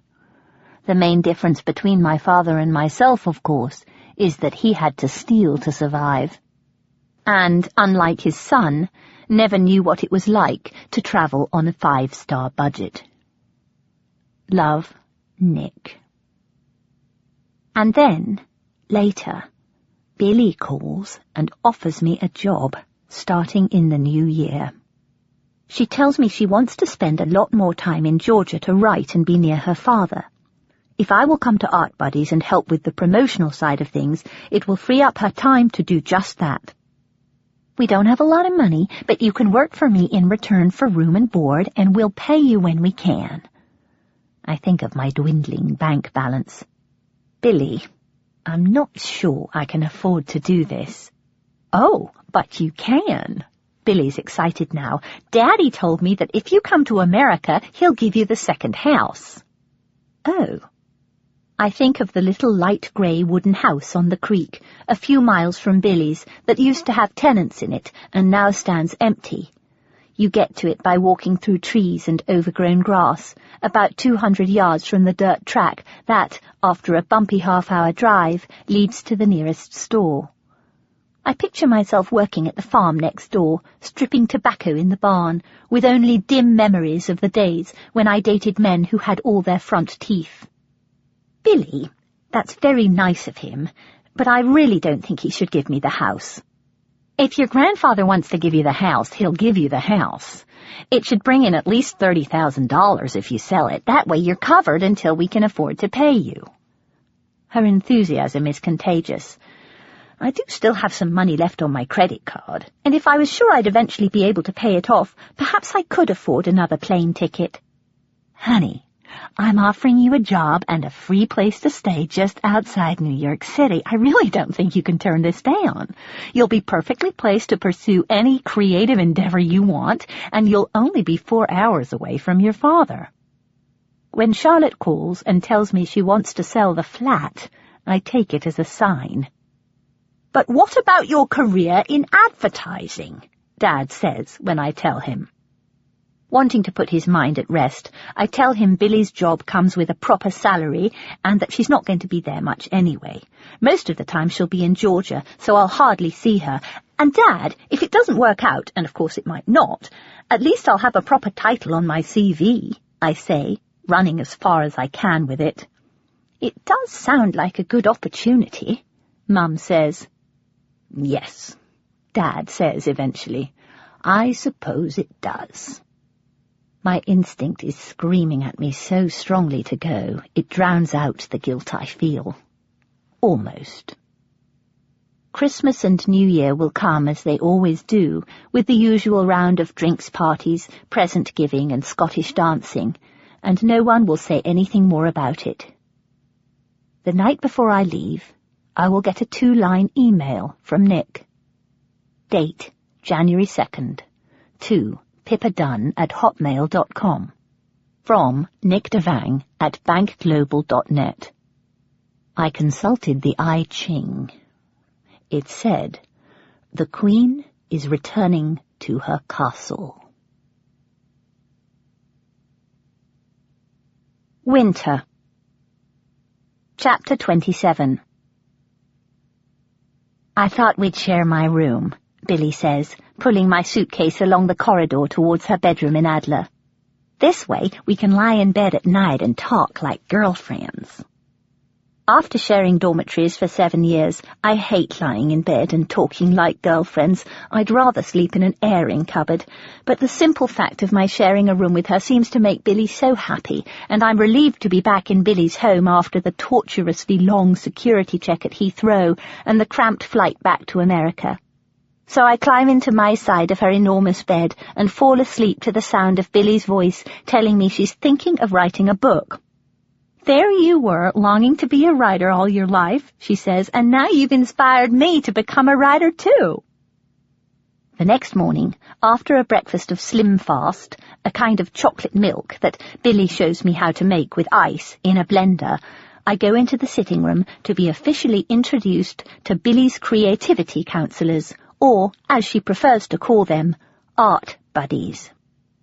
My job will be to publicize Billy's workshops, because it's through the workshops that she gets most of her clients. For a fee, clients who have taken one of Billy's workshops can call Carol, Marvin, or Tom to talk about how their work is going. Billy determines who she thinks would be a good fit for them. If they're feeling insecure, their counsellor will encourage them. If they're feeling blocked, their counsellor will lead them through a series of creative visualizations, either in person or on the phone, until they are unblocked again.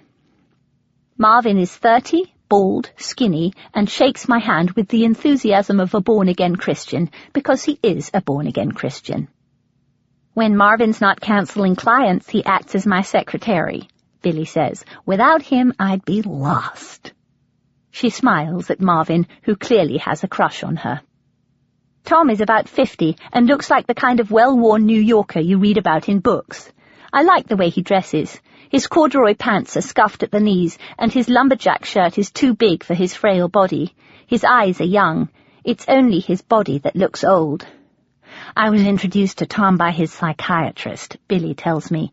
He kept drinking and then blacking out in the middle of Manhattan. Then I gave him a job working for me, and the rest is history. Tom helps our clients with their time management issues. All artists need structure, isn't that right, Tom? And he's a world-class Scrabble player.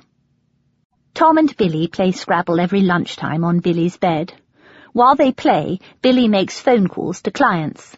Tom drinks strong black coffee with 6 sugars out of a dark green travel mug. He smokes 2 packs of Marlboro cigarettes a day. Billy's clients are mostly people with regular jobs who want to learn to express their artistic side.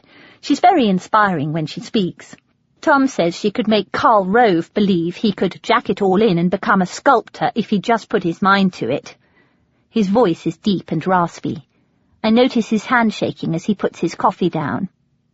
"And this is Carol," Billy says. "She came to dinner one night and told me she wasn't happy working at the library, so, ta-da! I made Carol president of my company and made myself chairman of the board. All world beaters need someone like Carol behind them overseeing the organizational side of things." Carol has an open, kind face and the clear skin and bright eyes of someone who works in a health food shop. She's wearing a dark green pinafore dress with a light grey shirt underneath and a pair of flat brown shoes.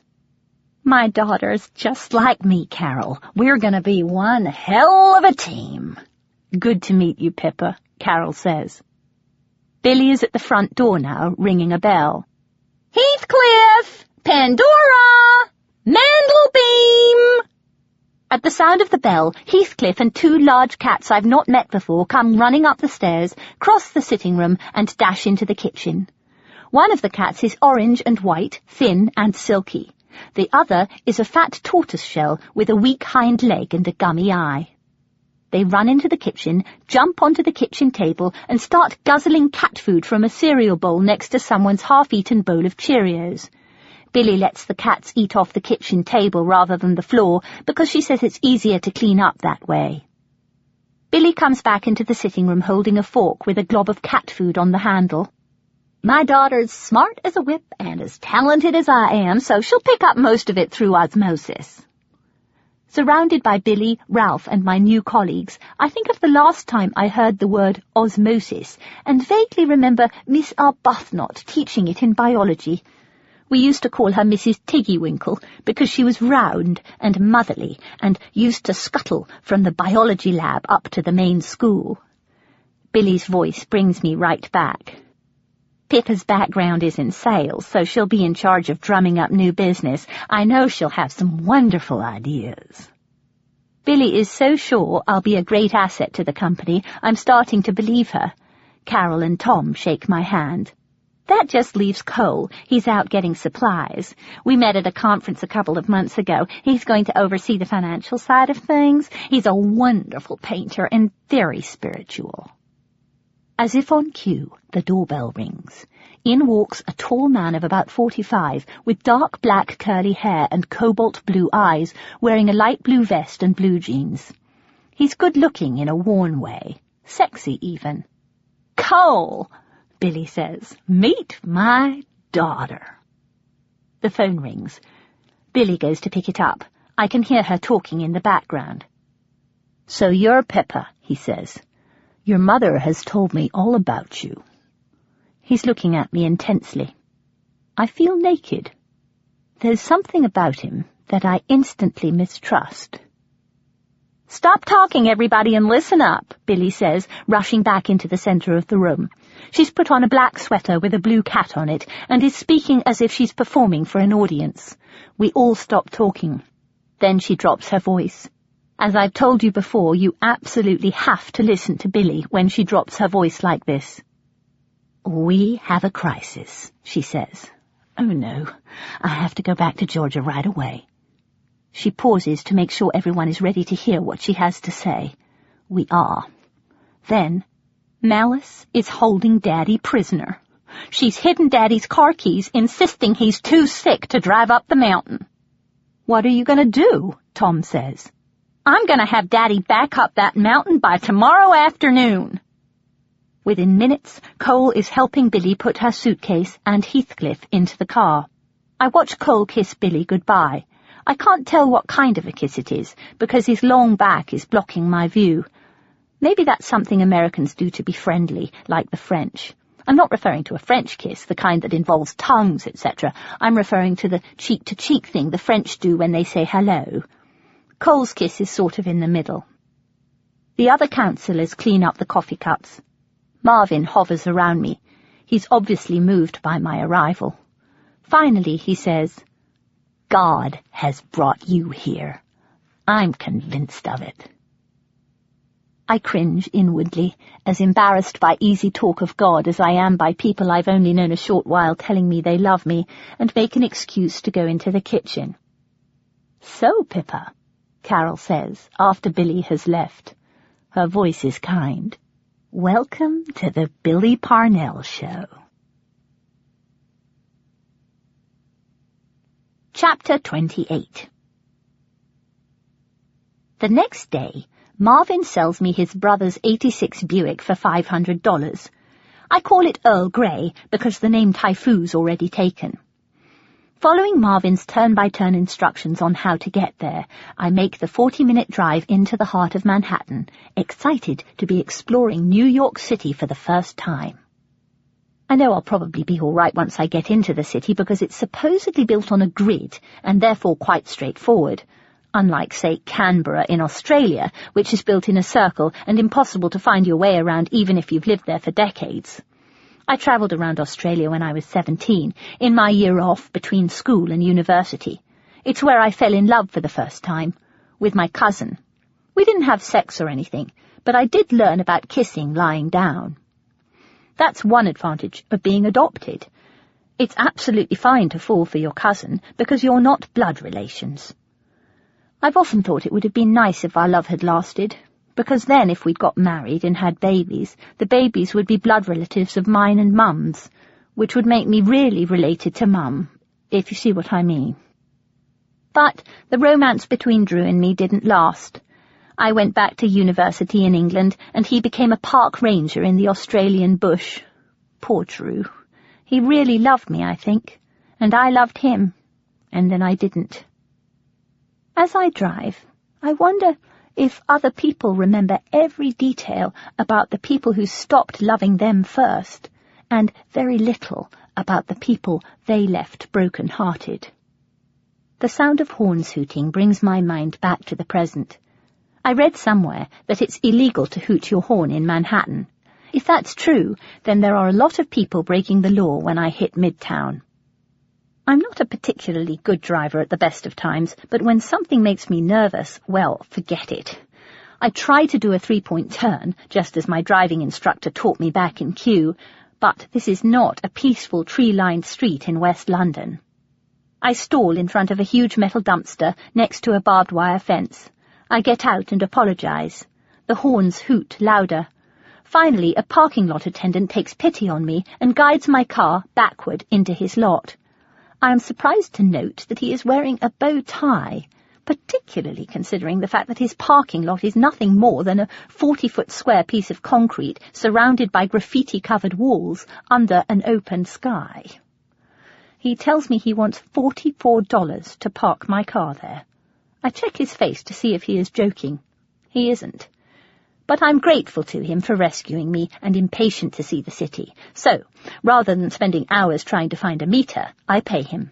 Then I sling my handbag over my shoulder and take my first walk through the streets of Manhattan. I'd much rather walk through the streets below famous buildings than visit the buildings themselves.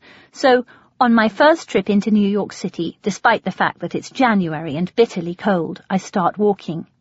I head up 8th Avenue, past the pawn shops and the theatres and the subway signs with the letters A, C and E. I stop for a few moments on the corner of 44th and 8th. A subway train is passing beneath me, massaging my feet as it rumbles below. The wind is fierce, and I'm grateful for the thermal underwear Mum sneaked into my suitcase and the Australian Ugg boots I brought with me from England. My ears, however, are freezing, and I wish I'd brought a hat. New York is alive with people selling things. Newspapers, umbrellas, coffee, gloves, watches, jewels. I stop at the Broadway diner for a mug of hot chocolate with marshmallows floating on the top. An hour later, headed along the famous streets toward what has to be Times Square, I notice a number of signs on a wire fence with "Post No Signs" stamped on it. Jesus Saves, Adali Snapple, the best flavours on earth, The Nail Salon, manicure, pedicure for the best nails on earth. I can hear Charlotte and Mum's voices in my head. Why does everything have to be the best in America? Why can't it just be good enough? I stop at a pretzel stand and buy an enormous salted pretzel, which I cover with mustard from the squeezy yellow mustard container. It feels exotic and very American in comparison with Grey Poupon. I'm fighting against the wind, passing a dark, narrow alley, finishing the last bite of my pretzel, when I'm startled by a tap on my shoulder. I turn around and see a tall, strong-looking man in a long black coat and black face mask staring down at me.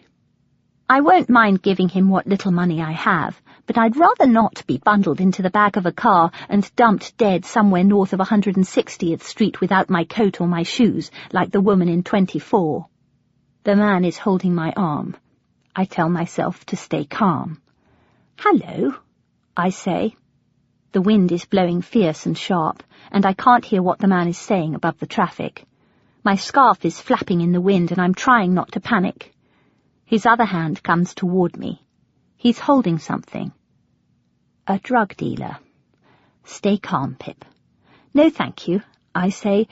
"I don't take drugs, except for a cold. Sorry."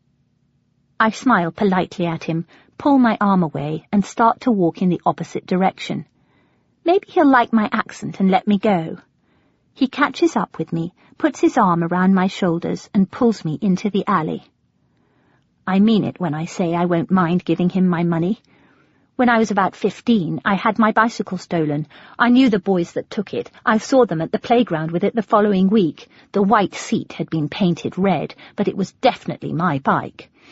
I went home and told Mum about it. She said, "Don't make such a fuss about it, darling. If they went to all the trouble of stealing it, they probably need the bicycle much more than you do."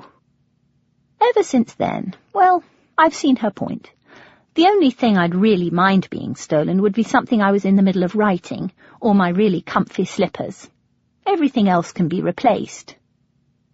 We're protected from the wind by the alley, and I can now hear what the man is saying. "Your wallet," he says.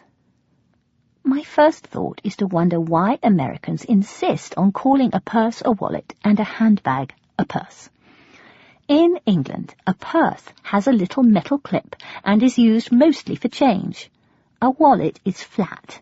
You keep your credit cards in it. They're completely different. Some Americans even go so far as to call a handbag a pocketbook, which is not part of the vocabulary in England.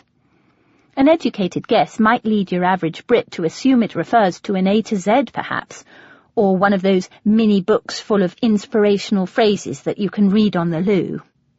My second thought is to remember that a magazine article I once read said that if you're approached by a mugger, just give him what he wants. Don't put up any kind of fight. It's not worth risking your life. I reach into my coat pocket. Maybe if I give him the money, he'll let me keep my driving license. It would take me weeks to get another one, and I don't want to risk having to take a driving test in the US. It took me 5 tries before I passed my British test, and I'm sure the only reason I got through it is because I took Charlotte's advice. I resisted all urges to speak to the instructor, put my hair up in a bun, and wore a conservative-looking skirt with heels. "Oh dear," I say, reaching into my pocket to give my purse to the man standing over me. "It doesn't seem to be—" "Your wallet," he says. I look into his outstretched hand. He's not holding drugs or a gun. He's holding my purse. "You dropped your wallet 2 blocks back. You gotta be careful. This is New York City." "Oh," I say, waves of relief washing over me. "Oh, I thought you were a mugger. Oh, thank you." The man is taking off his face mask, which, upon closer inspection, isn't a face mask at all, but appears to be a balaclava, hand-knitted out of thick, fluffy wool. He has brown hair, beautiful, soft brown eyes, and a kind, craggy, interesting face. He's lean and tall, about 35 or so, and he's laughing. "Sorry," he says. "I didn't mean to scare you. My mom gave me this. She thinks I'll get frostbite if I don't wear it.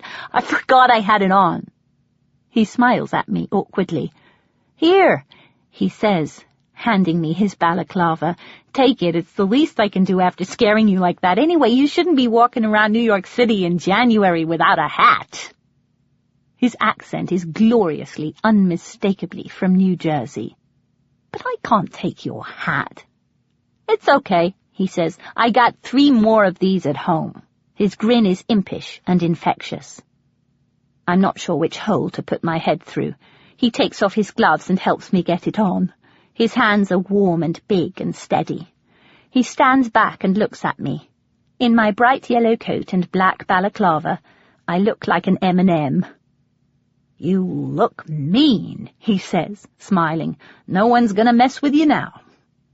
My voice is muffled from inside the man's hat, which feels surprisingly soft against my freezing cold face and smells pleasantly of man and aftershave. He reaches out and tucks a strand of my hair into the hat. Then he puts his gloves back on and looks at his watch. "I gotta get to work," he says. "Oh," I say. "Well, thank you so much. My purse has everything in it, my driving license, my passport. British driving licenses don't have photo ID, at least mine doesn't. That's why I carry my passport with me, for ID. I need it when I go to the bank." I know I'm giving him too much information. I should let the poor man go. "You're British, right?" "Yep," I say. "Well, sort of." I stop myself before I start in on the whole story. "My name's Pippa," I say instead. "Well, hi, Pippa," he says, smiling. "I'm Jack." The wind is blowing his hair off his face, which I note is alive with merriment. "I gotta get to work, but, well, look, don't get me wrong, I'm not trying to pick you up or anything." "Oh, good.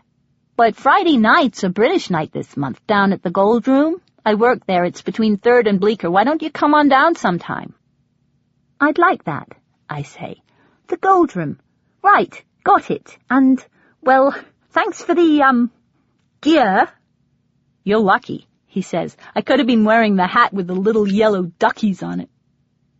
The wind has picked up again, and we part, waving heavy gloves at each other.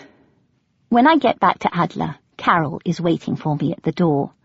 Billy made it to Georgia in time to tear her father away from a strongly protesting Molly Alice and drive him up to his cabin on the mountain. Earl died later that afternoon, lying in his recliner, looking out over the creek. The daughter he loved most was holding his hand. My long-lost relatives have already started gathering.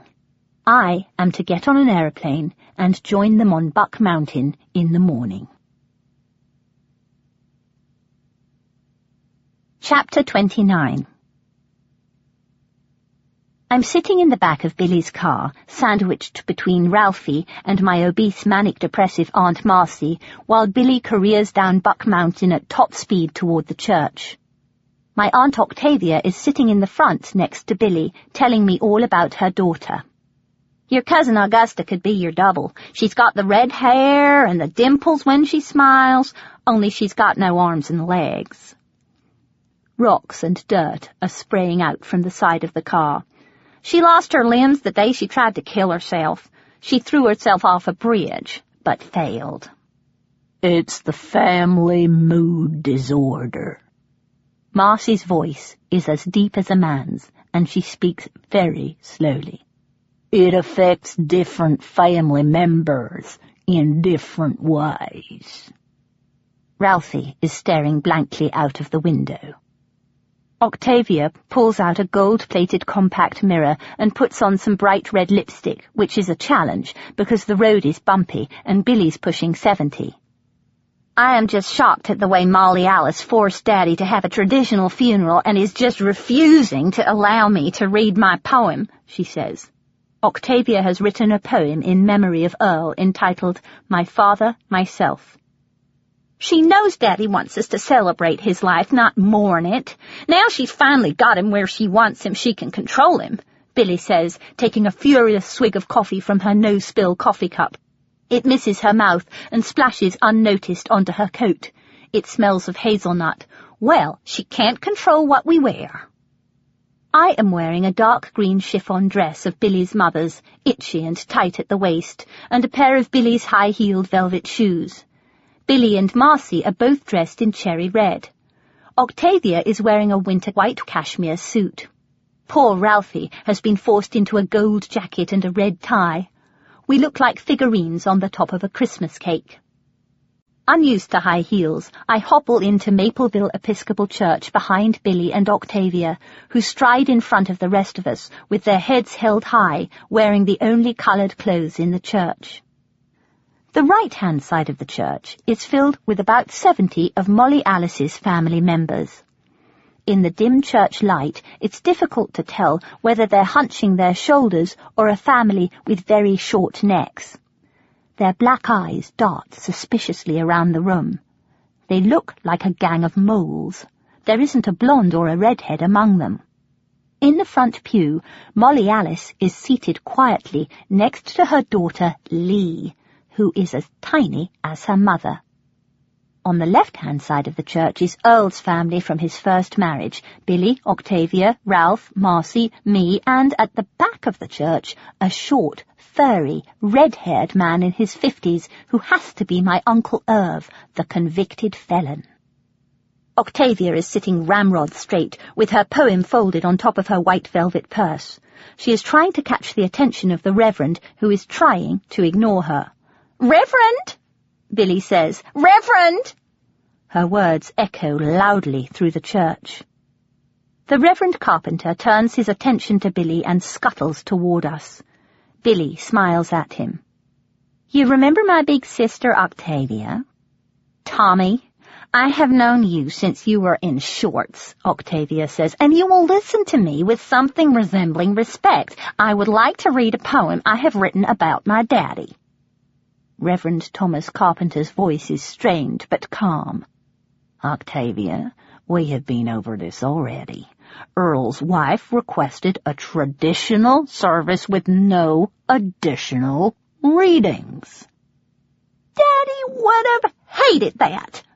Billy is almost spitting. "You know that, Tommy."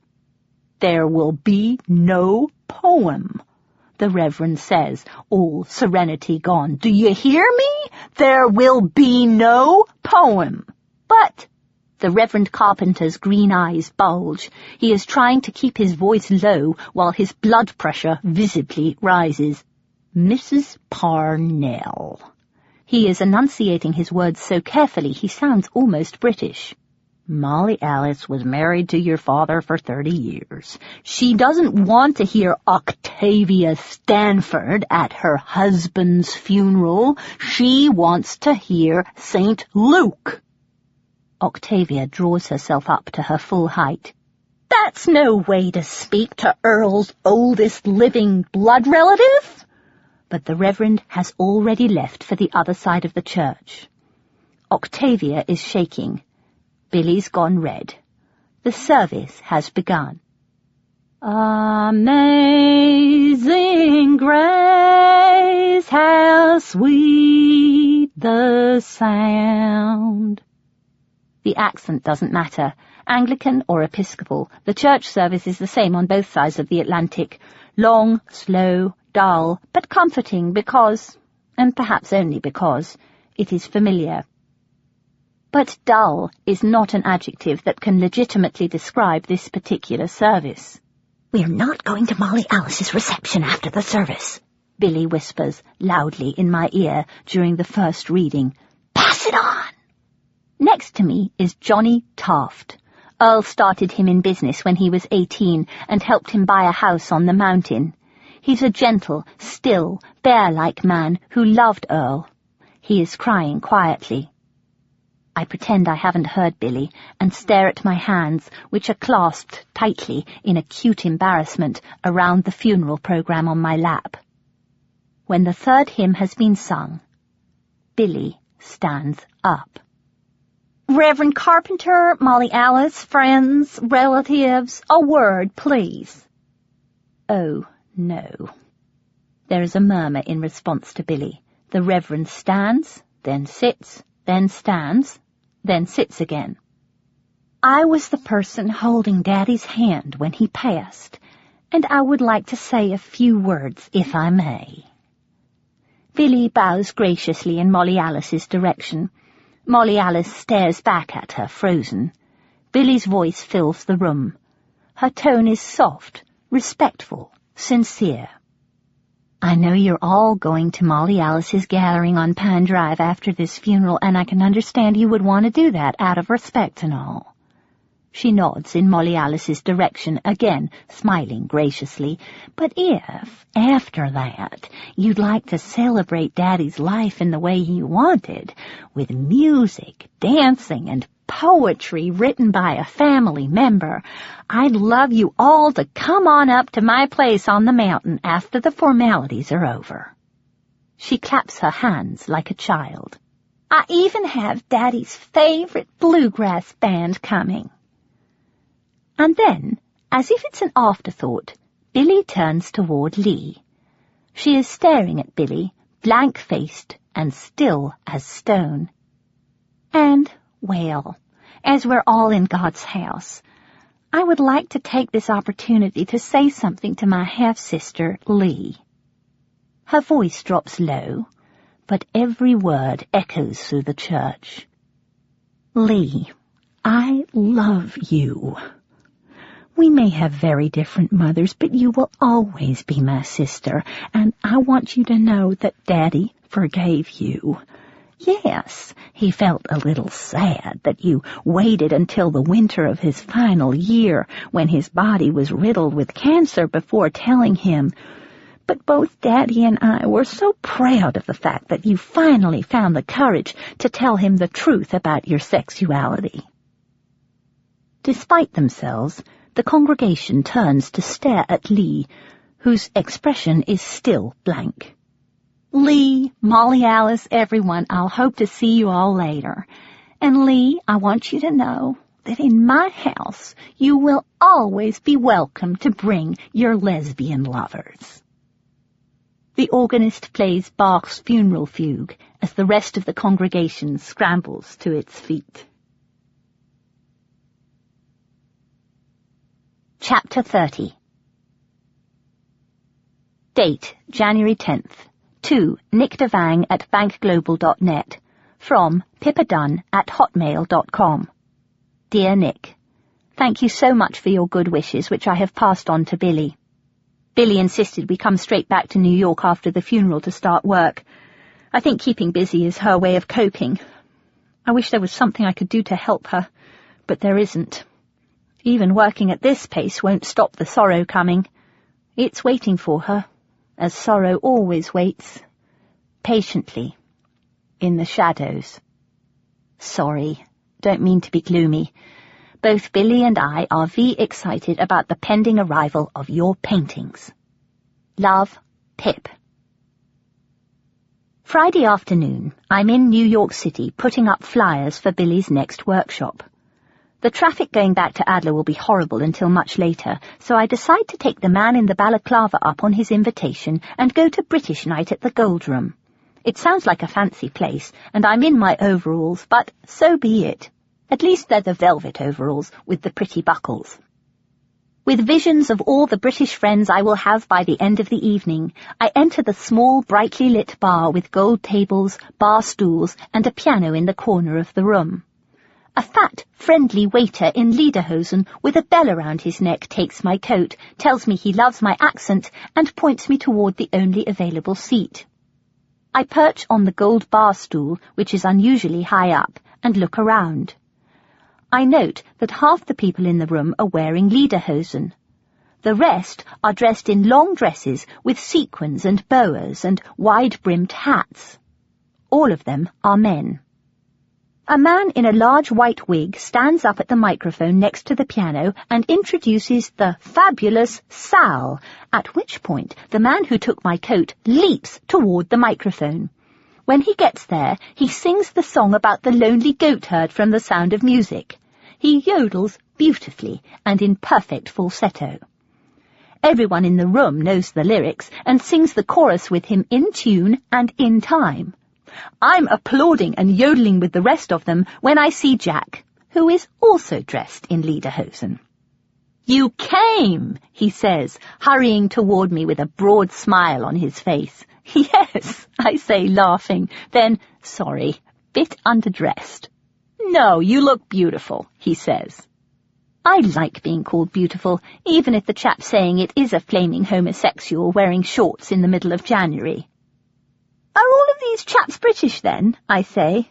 Jack looks at me for a moment, then he laughs loud and long. No, Jack says finally. We sing songs from British musicals on Fridays. Tonight's The Sound of Music and My Fair Lady. Sorry again, I should have known you wouldn't know. The Gold Room is a cabaret bar, which means most of our clientele are gay. Two old men, dressed in pink and purple boas, stand up to leave, and Jack whisks me to their table, which is right at the front. What can I get you to drink? Chocolate milk? He seems charmed by my choice of beverage. Good. I can be myself here. I start to relax. The pianist starts to play, and Sal is talking now. It's British night, ladies and ladies, he says, and we have a real live Brit among us. What's your name, sweetie? The adrenaline is up. I'm not going to be able to resist this. Pippa Dunn, I say. Can you sing? Well, yes. Know any My Fair Lady?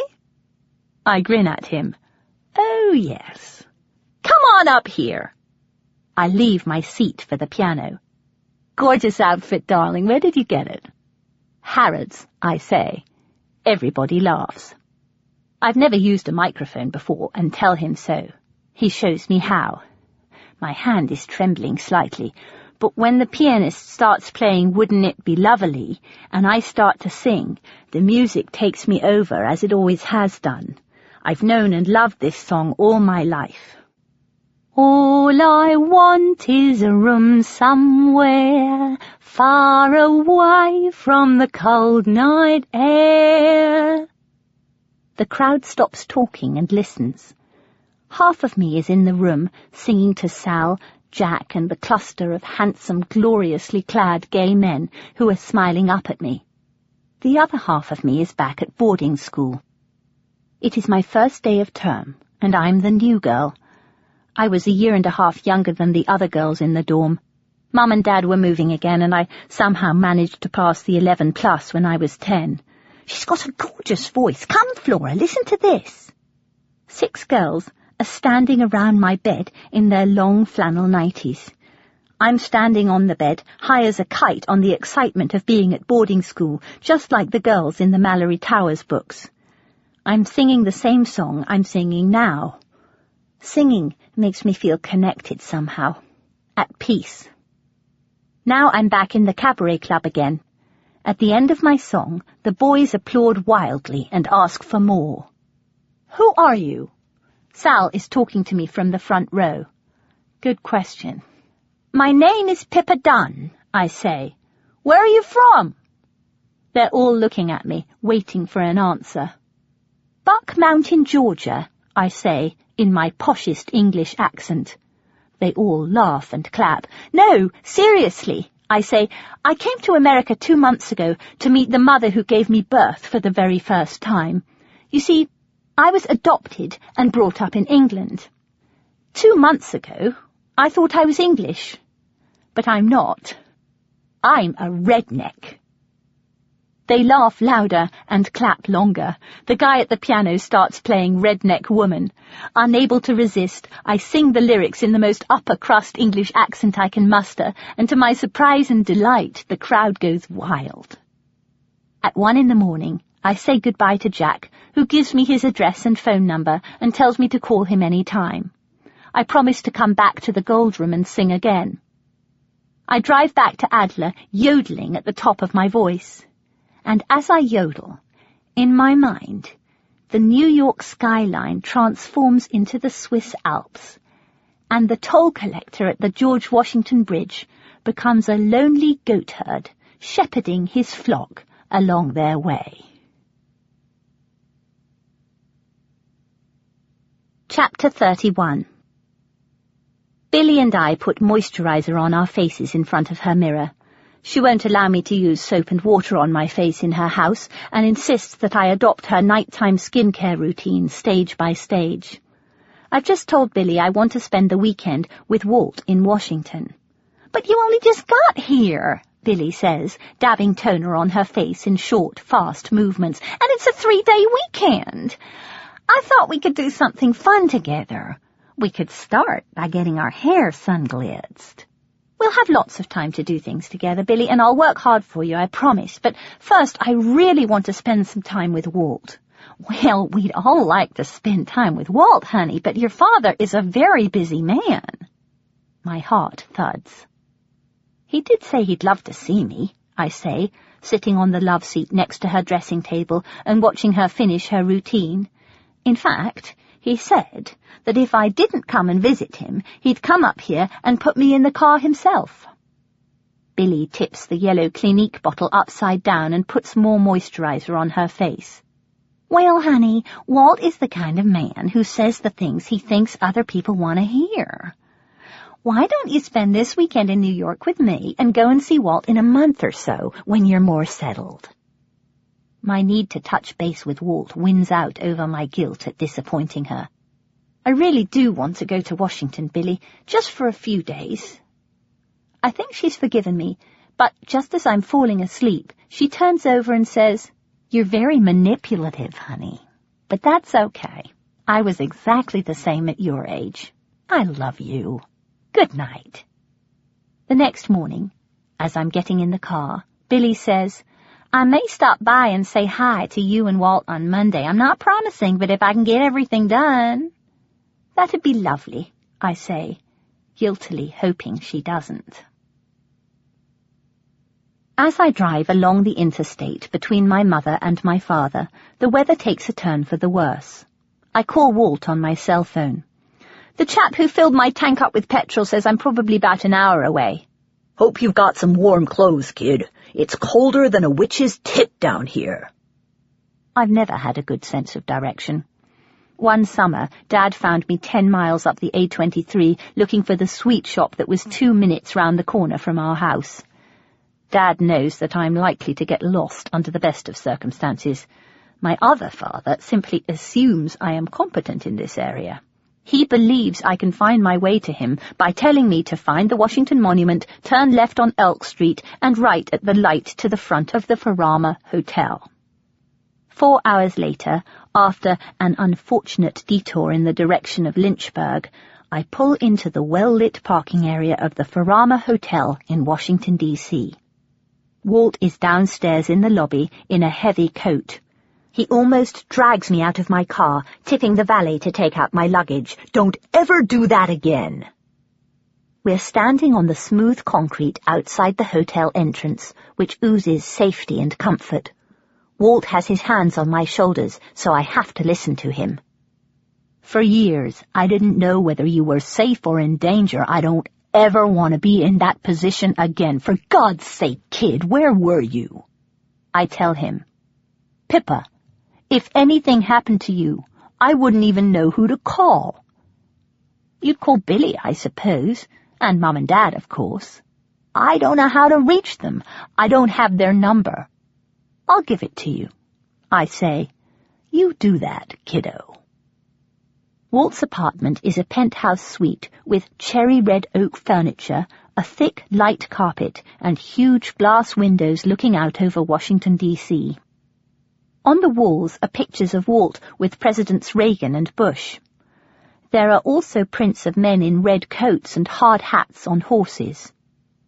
When Mum and Dad were living abroad, I used to spend long weekends away from school with my friend Amanda.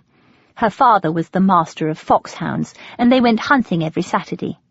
Groups of people in red jackets and hard hats, just like the ones on Walt's wall, gathered on horses on their gravel drive until a horn sounded. Then they'd charge off into the afternoon rain, chasing dogs, chasing a fox.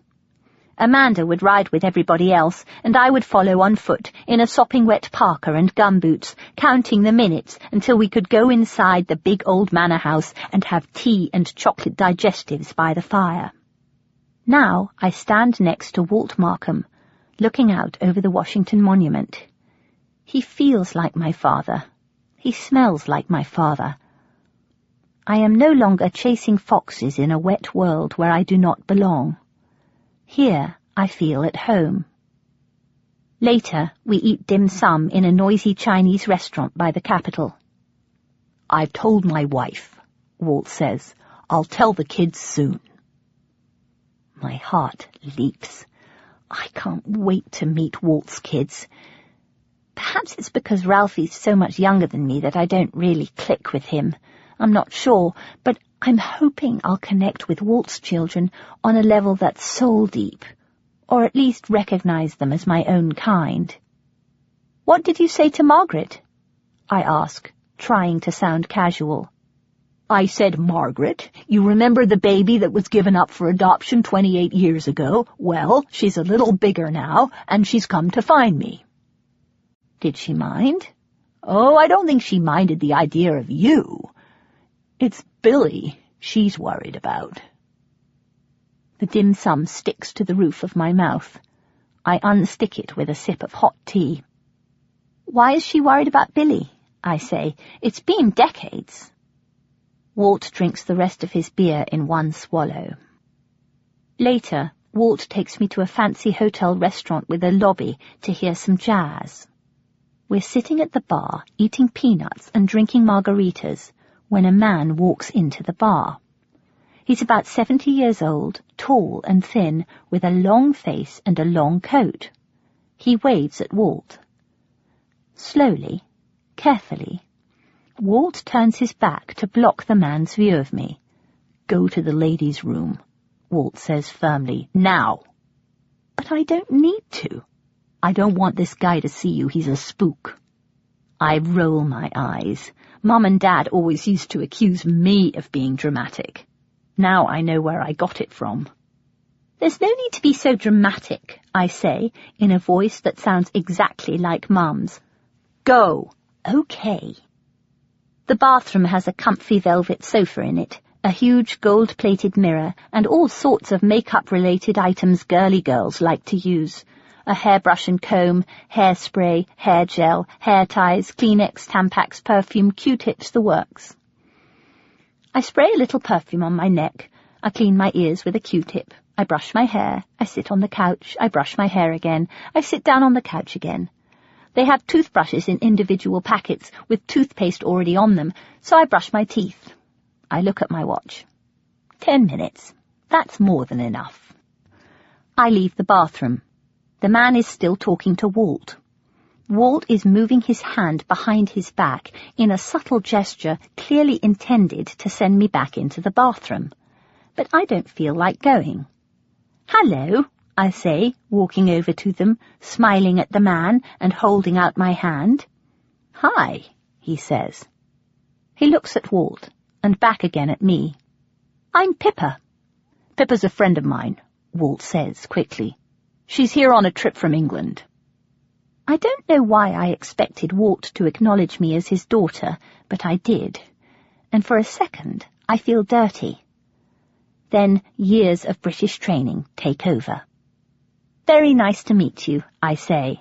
"And you," he says. "You have such a pretty accent." "I'm from England," I say. "Have you been?" "Oh, yes," he says. "My wife and I have spent a lot of time there." "Really?" I say, in my most charmed voice. "How interesting. Which part?" The man and I continue to have exactly the same conversation I have with every American of a certain age who has spent time in England. He and his wife just love England. They especially love it when the Brits call road bumps sleeping policemen. His great-grandfather was from a town just outside London called, now, what was it? Oh, if my wife were here, she'd know. That's right, Streatham. And isn't it funny that the hotelier told his wife, "I'll knock you up in the morning"? When he leaves, I turn to Walt and say, "He's not spooky, he's very nice." "I didn't say he was spooky," Walt said. "I said he was a spook." I look at him blankly. "A spook is a spy, Pippa," he says. "Oh," I say, and then, "Do you know a lot of spies?" There's an edge I've not heard in my own voice before. "Who are you, Walt?" I want to keep you out of all this. All what, I say. What? I can sense something I don't want to sense. What could he possibly do? I say. Well, he could start by revoking your American citizenship, Walt says. Why on earth would he do that? I'm not saying he would, but he could. No, he couldn't, I say, suddenly afraid, suddenly aware of how attached to America I already am. It feels right for me somehow, accepting, familiar, big enough. Whatever threat this man represents now feels personal. No, he couldn't. I was born here. No one can take my American citizenship away from me. My ancestors came over on the Mayflower on both sides. Hell, I'm an illegitimate daughter of the American Revolution. At this, Walt is unable to stop laughing, as is my intent. Then, I get it, kid. I'd have come over too when I was your age. You're completely overreacting. He was very nice. He's been to Harrods. The pianist is arriving now. Come on, I say to Walt. Let's get a better seat.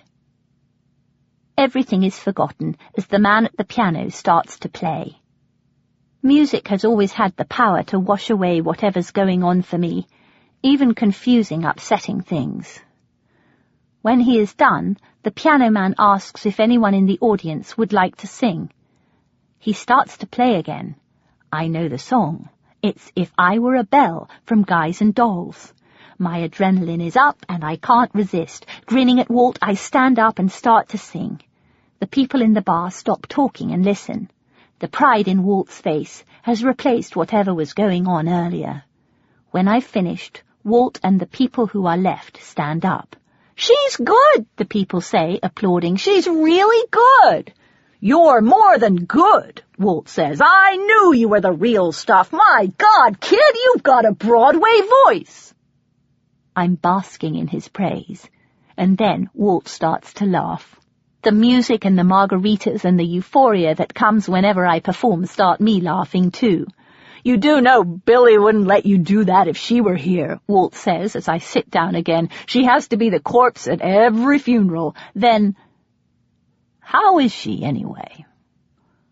The question is meant to sound casual, but something in his eyes tells me it's not.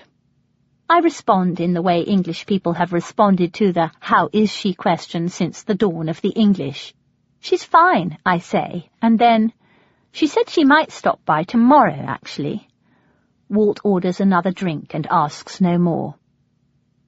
Back in Walt's apartment, we both put our feet up on the oval glass table. We are both wearing odd socks. I'm telling him about everything I want to do. I've got all this extra energy, Walt, and now I know I've come by it honestly. Well, there's so much I want to do. I'd like to be a writer of some kind and sing, perhaps, and help Billy with her company, and, I don't know, I'd really like to try and do something politically. You've got the genes to do whatever you want, kid. His faith in me is catching, and I'm on a high. Now he's on the telephone in the kitchen talking to his mother, who lives on a golf course in Sarasota. That's what American grannies do if they can afford it. British grannies stay in the houses they raised their family in and then get pushed off to an old folks' home in Bognor, where they live out the rest of their days being spoon-fed pink blancmange and getting sponge-washed by women in their 50s who sit them in front of very loud televisions and get irritated when they wet the beds. She's exactly like I was when I was her age, Walt says over the phone to his mother, who was only 18 when she had him. She's got our genes, Mother, and she's ready to fly.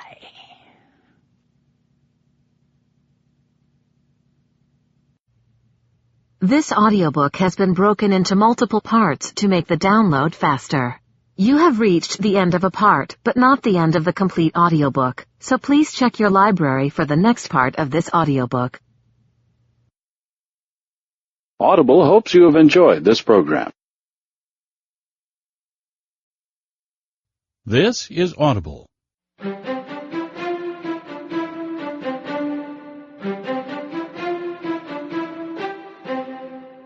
Audible.com presents The English American, written and read by Alison Larkin.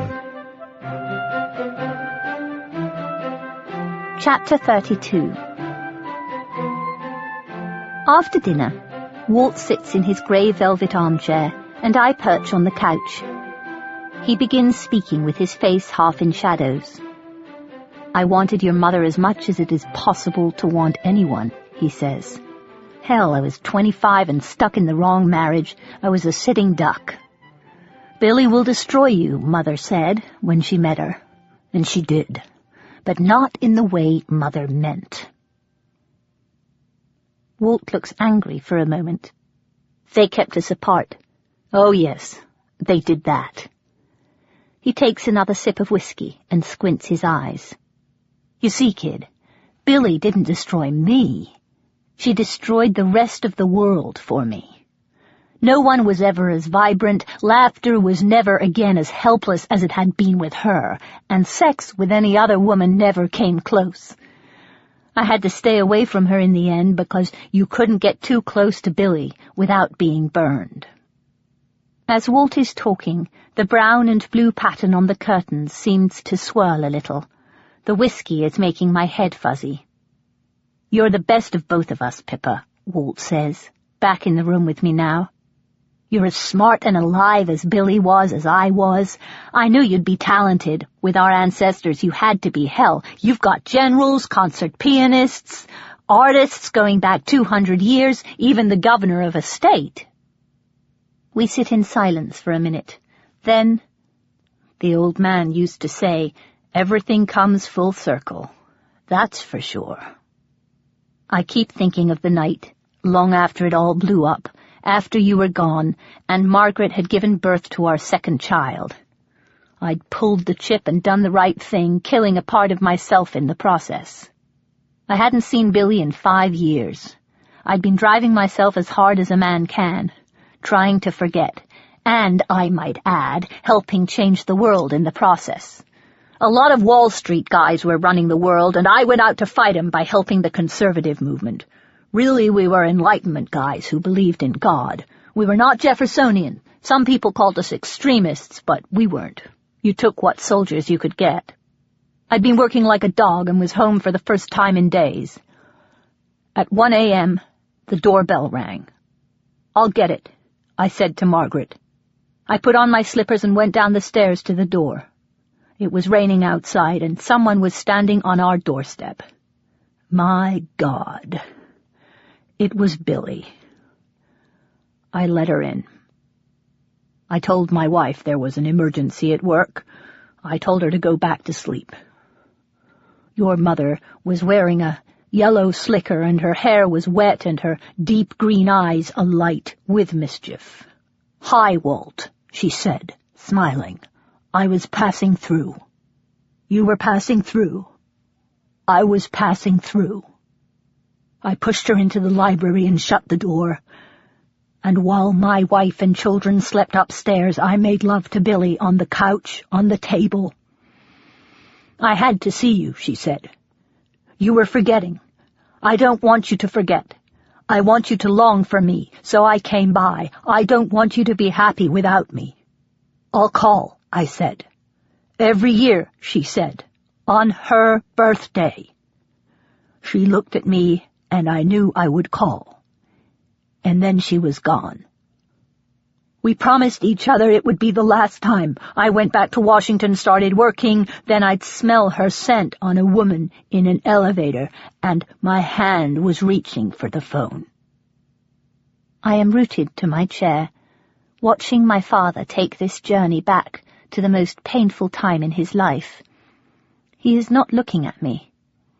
Then he begins speaking again, as if to himself. I couldn't stand it. I couldn't stay away from her. I didn't. She came to me at home again. This time I introduce her to Margaret as a colleague. Walt's face is clenched in pain, his eyes squinting as he remembers. There is an intense beauty in her. And its opposite. It's the opposite that stops me saying to hell with it all, my career, my life, I'm going with the woman I love. There's something about Billy that's dangerous. I know this. He's back with me now. The whiskey in his glass rocks to the left and right. We sit in silence. Then he looks at me and says, "Part of me feels we did the right thing. The other part of me yearns for the life I might have had with the woman I loved. And you, my precious child, myself in female form." His voice breaks a little. "It was a terrible time, kid. Hell on earth. But never forget this. You were the product of a great love, the kind of love that only comes once in a lifetime. Every day I thought of you, wondering where you were, our child, our baby, our little baby girl." His glass catches the light again. His face is relaxed now. His eyes are almost closed. He's speaking very quietly. "The cherry blossoms had just come out when I left you both at the hospital. I had the top down on my convertible and remember every excruciating moment of my drive home, agonizing about the harm Billy and I had done to each other, wondering what harm we might have done to you. Joy and unspeakable sorrow and outrage, and those pastel trees." Within a few moments he is asleep on the couch. I get up, cover Walt with a blanket, go into my room and close the door. That night I am haunted by dreams of Walt and Billy. Billy is young, beautiful, desperately in love with my handsome, charismatic father. They're dancing together, unable to stay more than half an inch apart. Then something else enters the dream, something malevolent. It cuts the air between the two of them. Suddenly I am a babe again, cut off from my people, thrown alone and whirling into the dark blue night. Chapter 33. The next morning, Billy calls. She's coming to Washington so we can spend some time together, just the three of us. I do my best to savor the time I have left just with Walt. We visit the Washington Monument and the National Gallery of Art. I help Walt a bit with his work. Walt dictates letters much more slowly than I can type. The paper he gives me is headed the Conservative Coalition and has a post office box address at the top and Walt's cell phone number. Dear Christoph, after so many years of communism, we are all aware of the importance of the Ukraine in the world market and are sensitive to your current needs. We will be happy to raise your concerns next time we meet with the President. Once we have you elected, we will certainly be able to help you in other ways. Yours sincerely, Walt Markham. Walt is impressed by the speed of my typing. I am impressed by my father.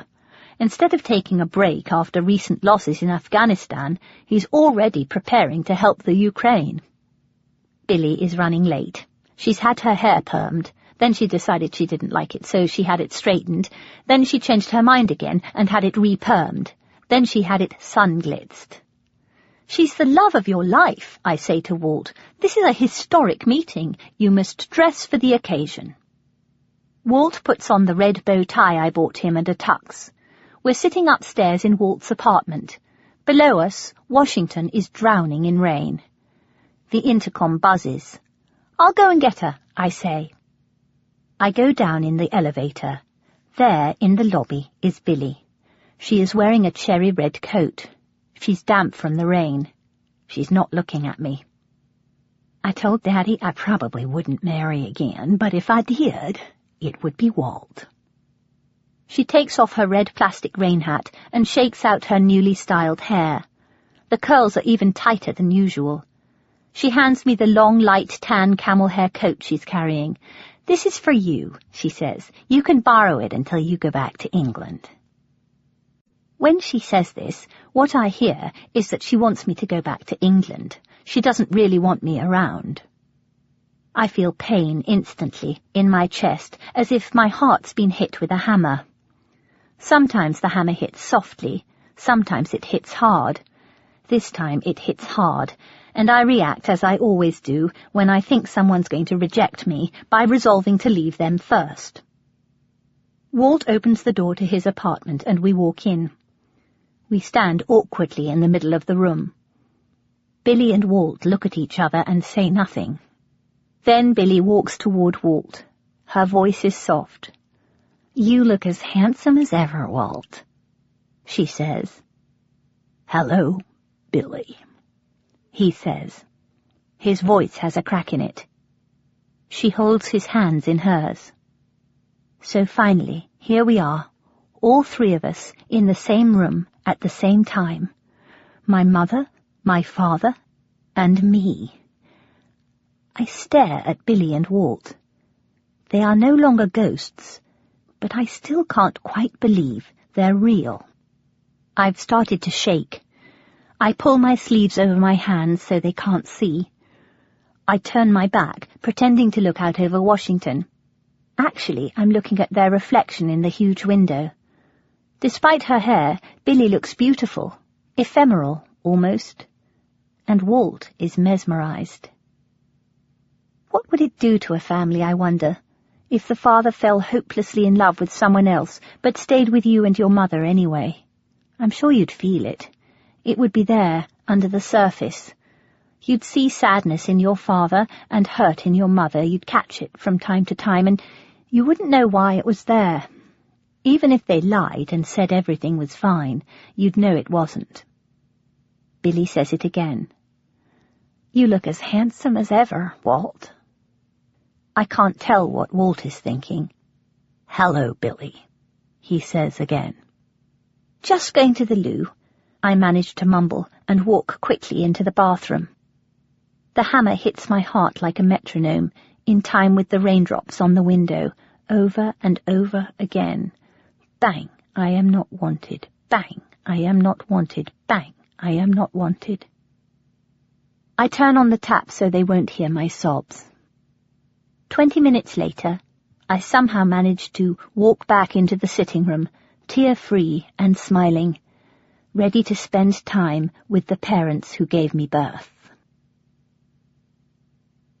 Billy and Walt get up late the next morning. Billy is wearing a shiny light blue nightie made of satin, and Walt is still in his blue toweling robe. He makes us eggs and bacon for breakfast.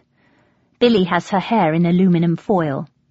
"Marie told me to retreat my hair 2 days after the perm," Billy says. She does not care that her head looks like a Christmas tree. We spend the day hanging out in Walt's apartment. In the evening, we watch The Producers with Zero Mostel and Gene Wilder. I've never seen it before. During the roof garden scene, Walt and I are laughing so hard we literally roll on our backs on the floor. Billy is curled up in Walt's grey velvet chair, reading Women Who Give Too Much. "I prefer a more subtle kind of humor," she says. When the movie is over, Billy kisses the top of Walt's head. Her perfume is sweet and strong and displaces all other smells from the room. "Shall we keep her?" Billy says to Walt, smiling. "I think the real question," Walt says quietly, "is, will she keep us?" When Walt shows me photographs of people on his side of the family who look like me and explains who's who, Billy keeps coming into the sitting room and then leaving again. Finally she comes in, stands behind the couch and starts running her fingers through Walt's hair. "Let's go to bed, honey," she says. "Pippa's tired. I'm tired. It's late." Billy and Walt go into the bedroom and close the door. I walk into the kitchen.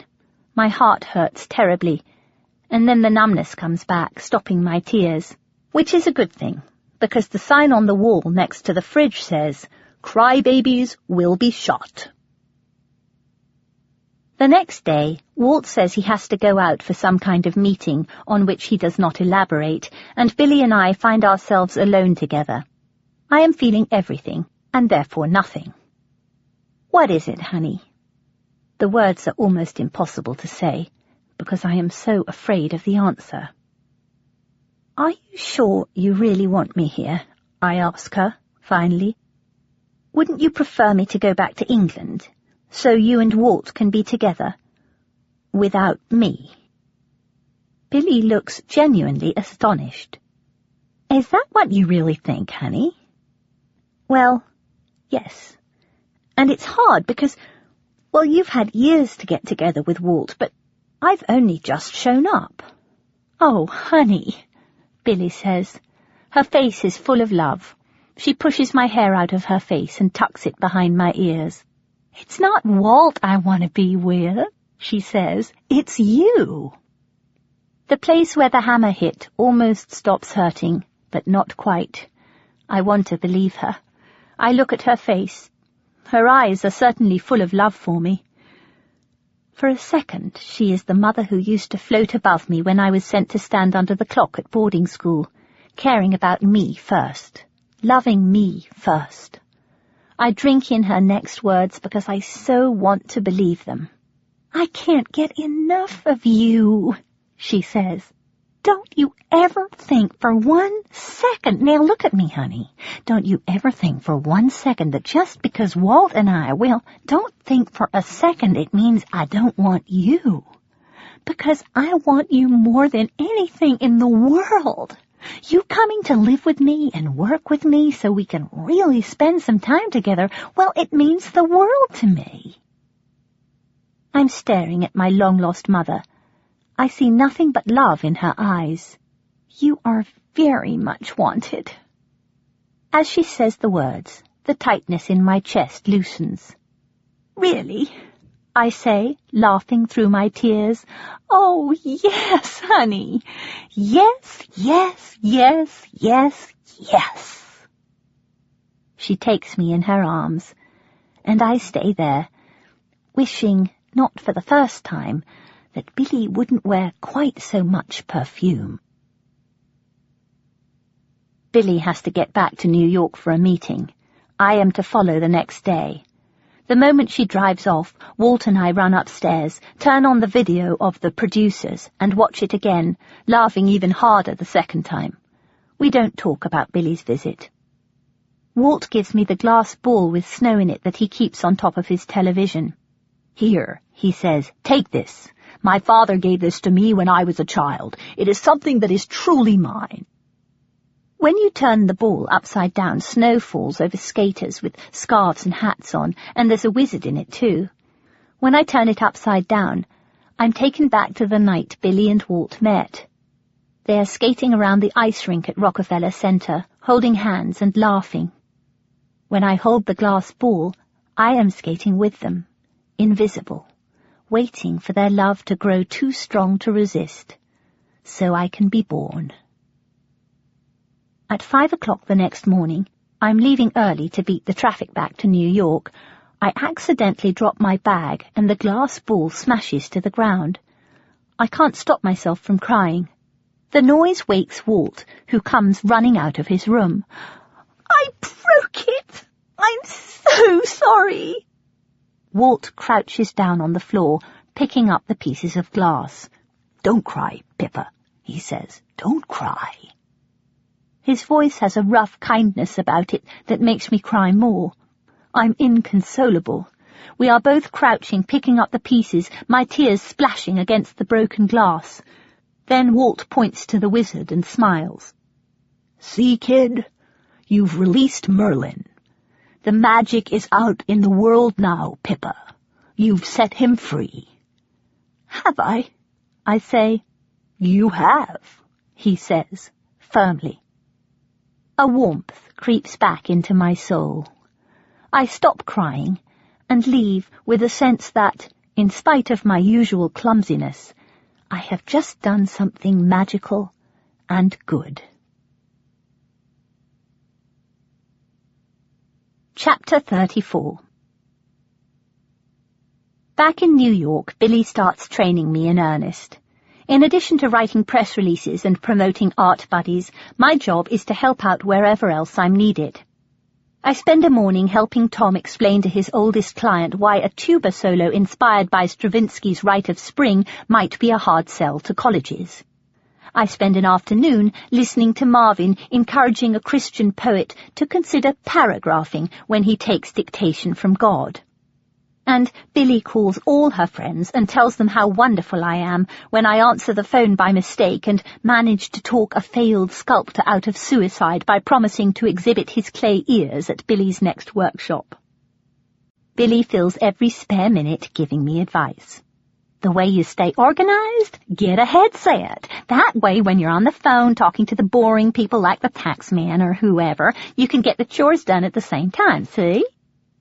I'm particularly impressed by the way she solves the "it must be around here somewhere" problem. She simply buys more of each thing. For example, she has 10 pairs of glasses, 2 for each room, so she doesn't have to waste time looking for things. By the end of January, Billy has handed a lot of her workload over to me and has begun research for her book. The working title is Are They Nuts? Identifying Mental Problems in the People Around You. Half the people around me are mentally ill in one way or another, she says to someone on the telephone. Tom's obsessive-compulsive, my brother's a pathological liar, you know about Malice and poor Lee. As for Marcy, why, she's practically psychotic. She sounds delighted. And then the CD with the photographs of Nick's paintings arrives. The moment I see them, I can sense their power. They are erotic and angry, and above all, alive. The pictures are of a man and a woman somewhere a long way from America. The man is part Indian, tall, handsome, elegant, and looks like Nick. It's hard to tell where the woman is from. In one painting she looks like she could be from the Middle East, in another she could be from India, in another she could be English. It's the same woman each time, though. She is achingly beautiful, and dressed in a light purple sari covered with little round mirrors. There are flecks of red in her hair. In one painting, the man and the woman are making love in a street full of strangers. There's violence in the air, and boys, girls, men, women doing ordinary things, pushing carts, walking down dusty roads, biking, eating. In the background, they're running from an American tank that's on fire. But with all the activity in the painting, it's the man and the woman you can't take your eyes off. I'm still staring at the paintings when Billy comes into the room. She looks at them one by one, with intense concentration. There are 14 in all. He's wonderful, Billy says, finally. Really? My heart soars.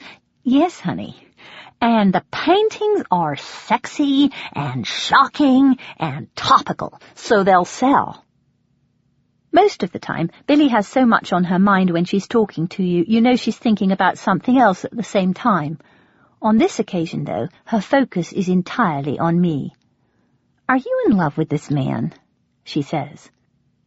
I think so. Saying it aloud brings relief. I feel linked to him somehow. It's hard to explain. I can't stop thinking about him. He feels a part of me. I understand him. And he me. Billy looks at the paintings again, then up at me.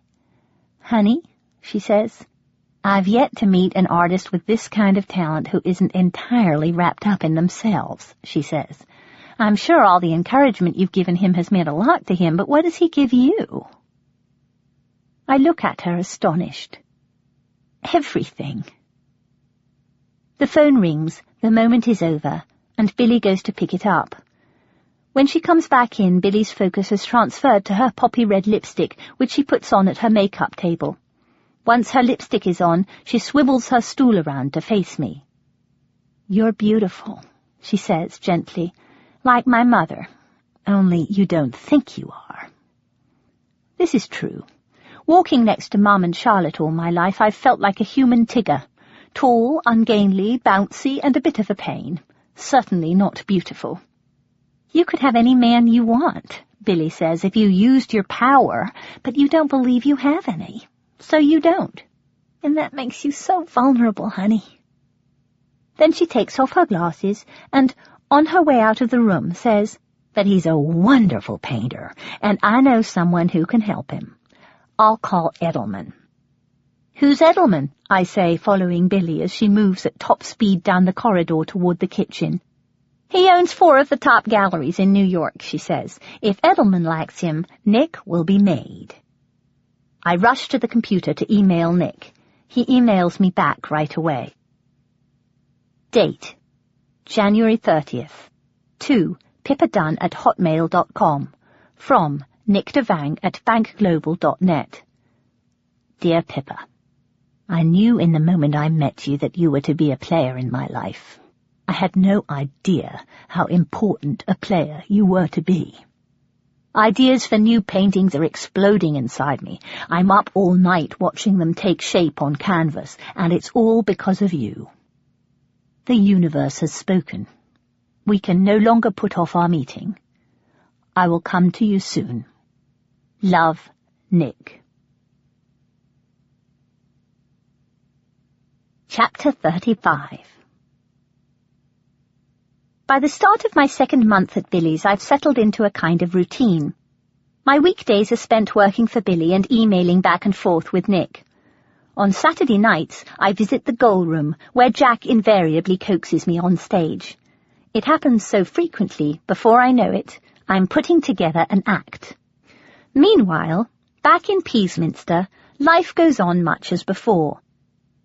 Little Tew, Peasminster Pass, Peasminster, Sussex, England, February 12th. Darling Pippa, lovely to hear it's all going so well. Exciting news from our end. The Peasminster Scottish country dancers have been asked to perform a demonstration dance at Tewkesbury Hall in May for none other than Princess Anne. Your father has decided to have everyone dance a medley with a royal theme, including the Duke and Duchess of Edinburgh, real, the Balmoral Strathspey, and Holyrood House, real. Apparently, Princess Anne not only sings the Flower of Scotland at the start of rugby matches, she also dances a lovely Petronella and likes to join in. So, once we've finished the demonstration, your father plans to bow graciously to Princess Anne and invite her to take my place on the dance floor. I shall discreetly return to my seat just moments before.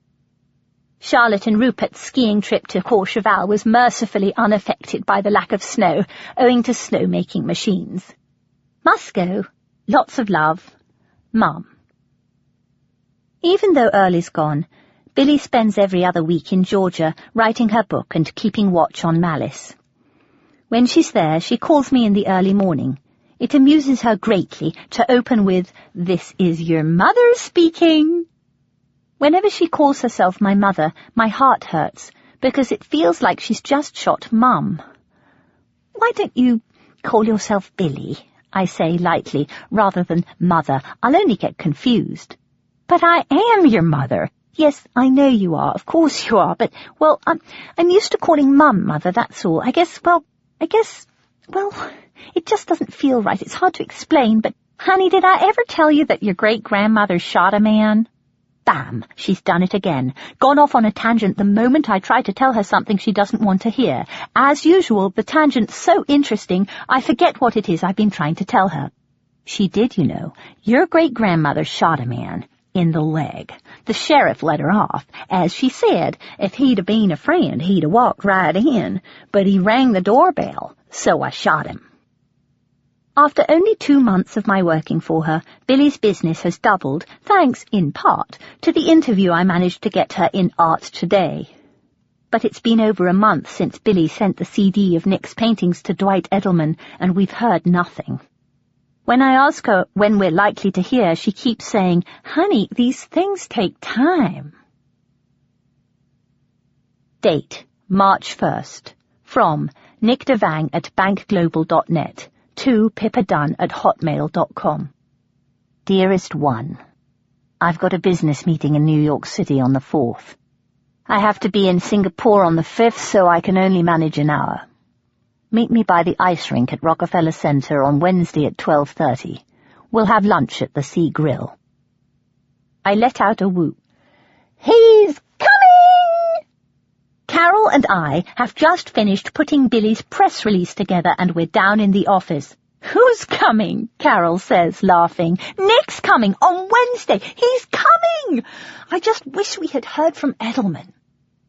I run up the mud-covered hill to Billy's mailbox to see if there's any news from Edelman. There are a few patches of snow under the trunks of the still leafless trees, but spring doesn't feel all that far away. Billy's mailbox is stuffed with the usual catalogues wrapped in plastic. I pull the catalogues out and rifle through them. Still nothing from Edelman. I head back into the office and Carol hands me a letter dated 2 weeks before. February 15th. Dear Ms. Parnell, thank you for your inquiry. Unfortunately, we are unable to take on new clients at this time. Sincerely, Dwight Edelman. I'm so sorry, sweetie. Carol says, I thought you knew. Carol looks as if she's debating whether or not to say something more. I don't understand, I say. Carol walks out into the corridor and makes sure that Billy is still upstairs in the kitchen on the phone. She shuts the door. Pippa, I know how you feel about Nick and what? She's looking at me directly now. Dwight Edelman is one of the busiest art agents in the world, she says. He doesn't represent unknowns. Does Billy know that? Carol doesn't say anything. Does she even know him? I say, already feeling Nick's heartbreak. Billy met Dwight Edelman once, 15 years ago, in AA. But she gave me the impression she knew him well. And she told me she thinks Nick's wonderful. She tells all the artists they're wonderful, and she gives the impression they're the only wonderful ones. That's how she keeps her clients. You know how insecure artists can be. Pay an artist a compliment and he's yours for life. There's a bitterness in Carol's tone. Either I haven't heard it or I haven't noticed it before. But Nick's not a client. No, but she'll do what she has to do to keep you. I stare at Carol for a second. She's not smiling.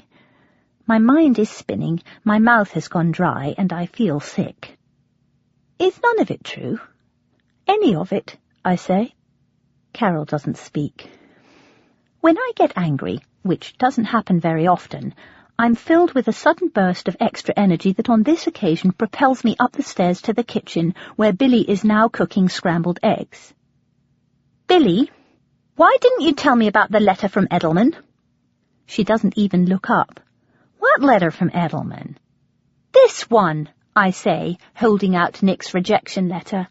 Oh, that, Billy says, glancing at the letter quickly before breaking eggs into a pan. Half of one of the egg whites ends up on the stove. I suddenly see myself in the kitchen at home doing the same thing. I hear Mum's irritated, "Oh, darling," and for the first time understand that it's not so much the spills themselves that are annoying, it's the fact that Billy never cleans up after herself, which means that if I don't want to get salmonella, I'll have to do it. I'm a busy woman, honey. I don't remember exactly when the letter came. But Nick's been waiting to hear about this for weeks. Well, I know that, Billy says, turning to me. But I don't have any control over Edelman. All I can do is show him the work. The rest is up to him. But you said you'd help him. Honey, I've been out of the mainstream art business for 25 years. She sounds indignant, as if she never said she could help Nick, and I'm being unreasonable for suggesting she could. Billy slaps the now scrambled eggs onto a piece of burned toast and starts eating. But you're Billy Parnell. You discovered Marfel, and you love Nick's work. Why don't you represent Nick? I'm 50 years old. I don't schlep anymore. I'd rather do laundry. Besides, if Dwight doesn't like him, well, Dwight is the art world these days. But he's so talented, I say. Honey, so are a lot of people. I mean, look at Cole. He's prodigiously talented, and he can't get an exhibition either. Surely Billy can't think Cole's bad Andy Warhol knockoffs are in Nick's league. There's nothing original about Cole. Nick has been painting like a madman, despite his fear of rejection, because I've given him hope, and now his hope is gone. I feel like a murderer. Anyway, as I've been trying to tell you, Nick just called. Billy says. What? I'd have told you sooner if you'd let me speak, but you tore in here in such a fury I didn't get a chance. Besides, I was sort of enjoying watching you. I've never seen you this angry before. You were magnificent. She's filled with pride, for God's sake. Billy! Nick's meeting has been brought forward to tomorrow. He wants you to meet him at the same time, same place. I told him that of course you'd be there. Tomorrow, I say. Then Nick's coming all this way because he thinks Dwight Edelman is going to represent him. Oh, I don't think that's the only reason he's coming, honey, Billy says. Then, turning to me, smiling, cute, knowing, she says, "It'll all work out as it's meant to. You'll see."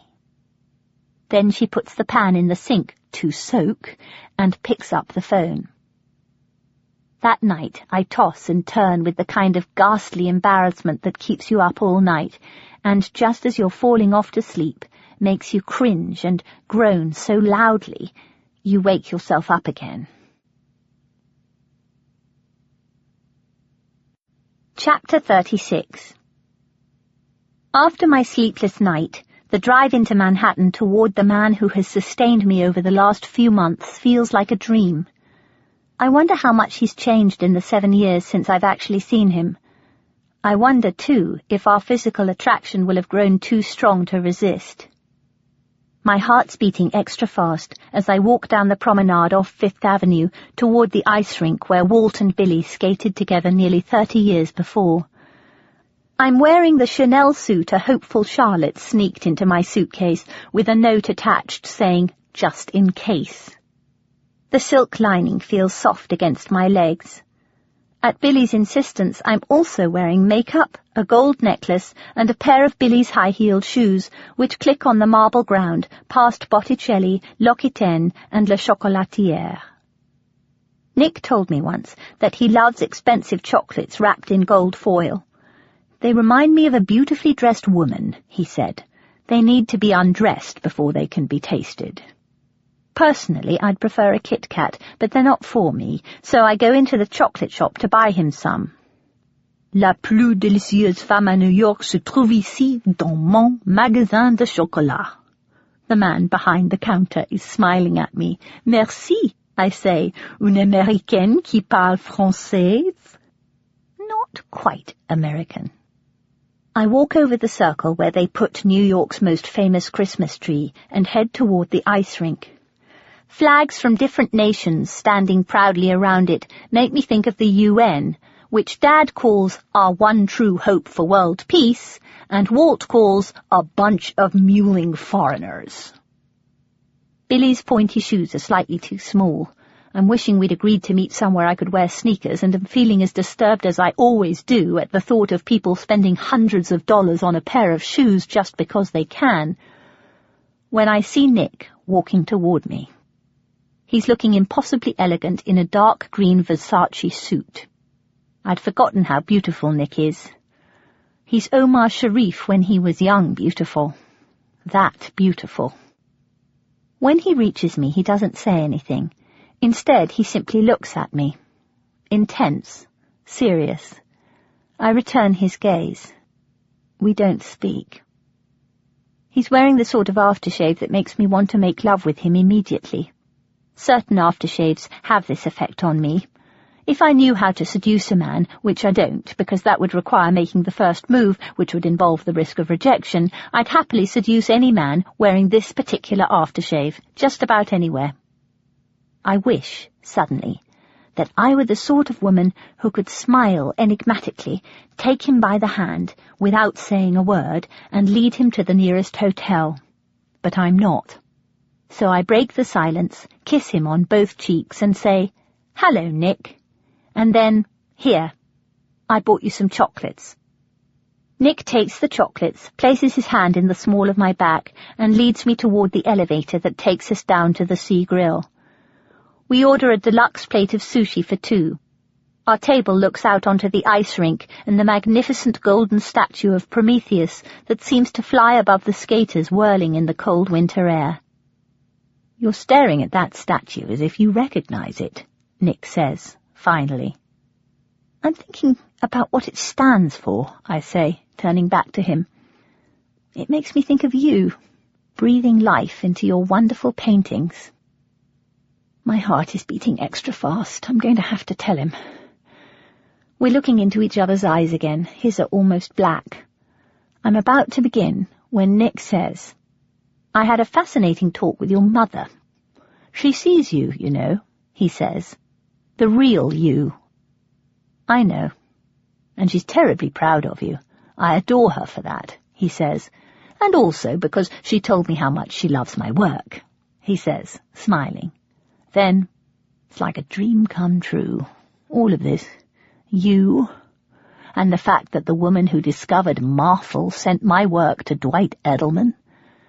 I can't bear it any longer. Edelman can't take you on, Nick. I finally managed to blurt it out. I'm so sorry.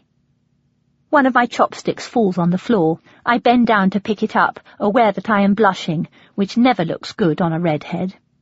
A waiter arrives at our table at lightning speed, bringing me a new set of chopsticks. Nick hasn't moved. Nick and I are so alike, I know the rejection is killing him. He'll hide it, of course, as well as I do. He thinks you're brilliantly talented and absolutely loved your work, but he just can't take on any new clients right now. The kind people on Earth, like the polite people, are liars. You mustn't let this discourage you, Nick. You need to paint. It's part of who you are. You mustn't let this stop you painting. His gold watch and white shirt seem to shine in the reflected light. I have finally run out of words. Have you finished? I think so. I can't look away. Nick takes my hand across the table. It's cool and strong against mine. I want to lift his hand to my face and kiss his palm. It's all right, darling, he says. Billy told me everything. I look at him carefully. He's not smiling bravely to cover anything up. He's genuinely amused. Relief fills me instantly. And you're okay with it? More than okay, Nick says. I adore you for trying to protect me, but I know it's a numbers game, and so does your mother. Is that what she said? Yes. And she also told me that she would hook me up with someone else who she is sure will take me on. Really? Who?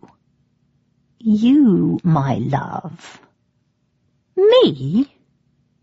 When I called yesterday, Billy started raving about you. You're a genius, apparently, capable of anything you set your mind to. You do, after all, have her DNA. She was exactly your age when she got Marfel his first break. She's sure that if anyone can get me my first break in today's market, it'll be you. But come on, Pip. Billy knows, I know, and you know that you were the top salesperson when you sold advertising in London. You're gorgeous, frighteningly intelligent, charming, as English as the fucking Queen, and you know how they love that over here. You need money, I need an agent. If you get me an exhibition, I'll pay you 20% commission out of my take, on everything. But I don't know anyone in the art world. Pippa, your mother is Billy Parnell. Carpe diem. It's a chance for both of us. Come on, love. You'll blow them away. I know you will. Tell me you'll do it. Say yes. A feeling of warmth and excitement swims into the heart of my being. Of course. It's part of the plan. It's part of our destiny. Yes, I say. Finally. Say yes again, Nick says softly. Say yes to all of it. Say yes to me. It's time for Nick to leave to catch his plane, so we head back out onto the busy New York street. I can hide the fact that the air has gone out of my lungs. I can hide the fact that I want him to kiss me more than I've ever wanted anything, but I can't hide the fact that my hands are shaking. When he sees this, Nick takes me by both wrists, his fingers curling tightly around them like a bracelet that's slightly too tight, and pulls me closer toward him. We stare at each other, not saying a word. We dare not kiss. If we start, we won't be able to stop. In my mind's eye, we're naked on a bed together somewhere far away. Crumpled white sheets, sunlight peeking through the shutters, a plate of half-eaten fruit by the bed. And then we're back on Fifth Avenue. Soon, Nick whispers. Yes, I whisper back. Goodbye, darling, he says, finally. Then he kisses me on the cheek and disappears into a cab. The cab is quickly swallowed up by the traffic. I stand on tiptoe trying to keep my eye on it, but within moments he is gone. Later that evening, as we're playing a late-night game of Scrabble, Billy says, "You know, a part of me feels a little jealous." "Of what?" Billy laughs gently. "Oh, honey, you have no idea, have you? Of your youth, honey, of your talent, of your prospects, of this wonderful opportunity you have to represent Nick." "Billy, if you want to represent Nick, that's completely fine by me. All that matters to me is that Nick gets the exhibition he so richly deserves." I think of the Gold Room and the act I'm starting to develop. I've got lots of other things to do, and you're much more qualified than I am.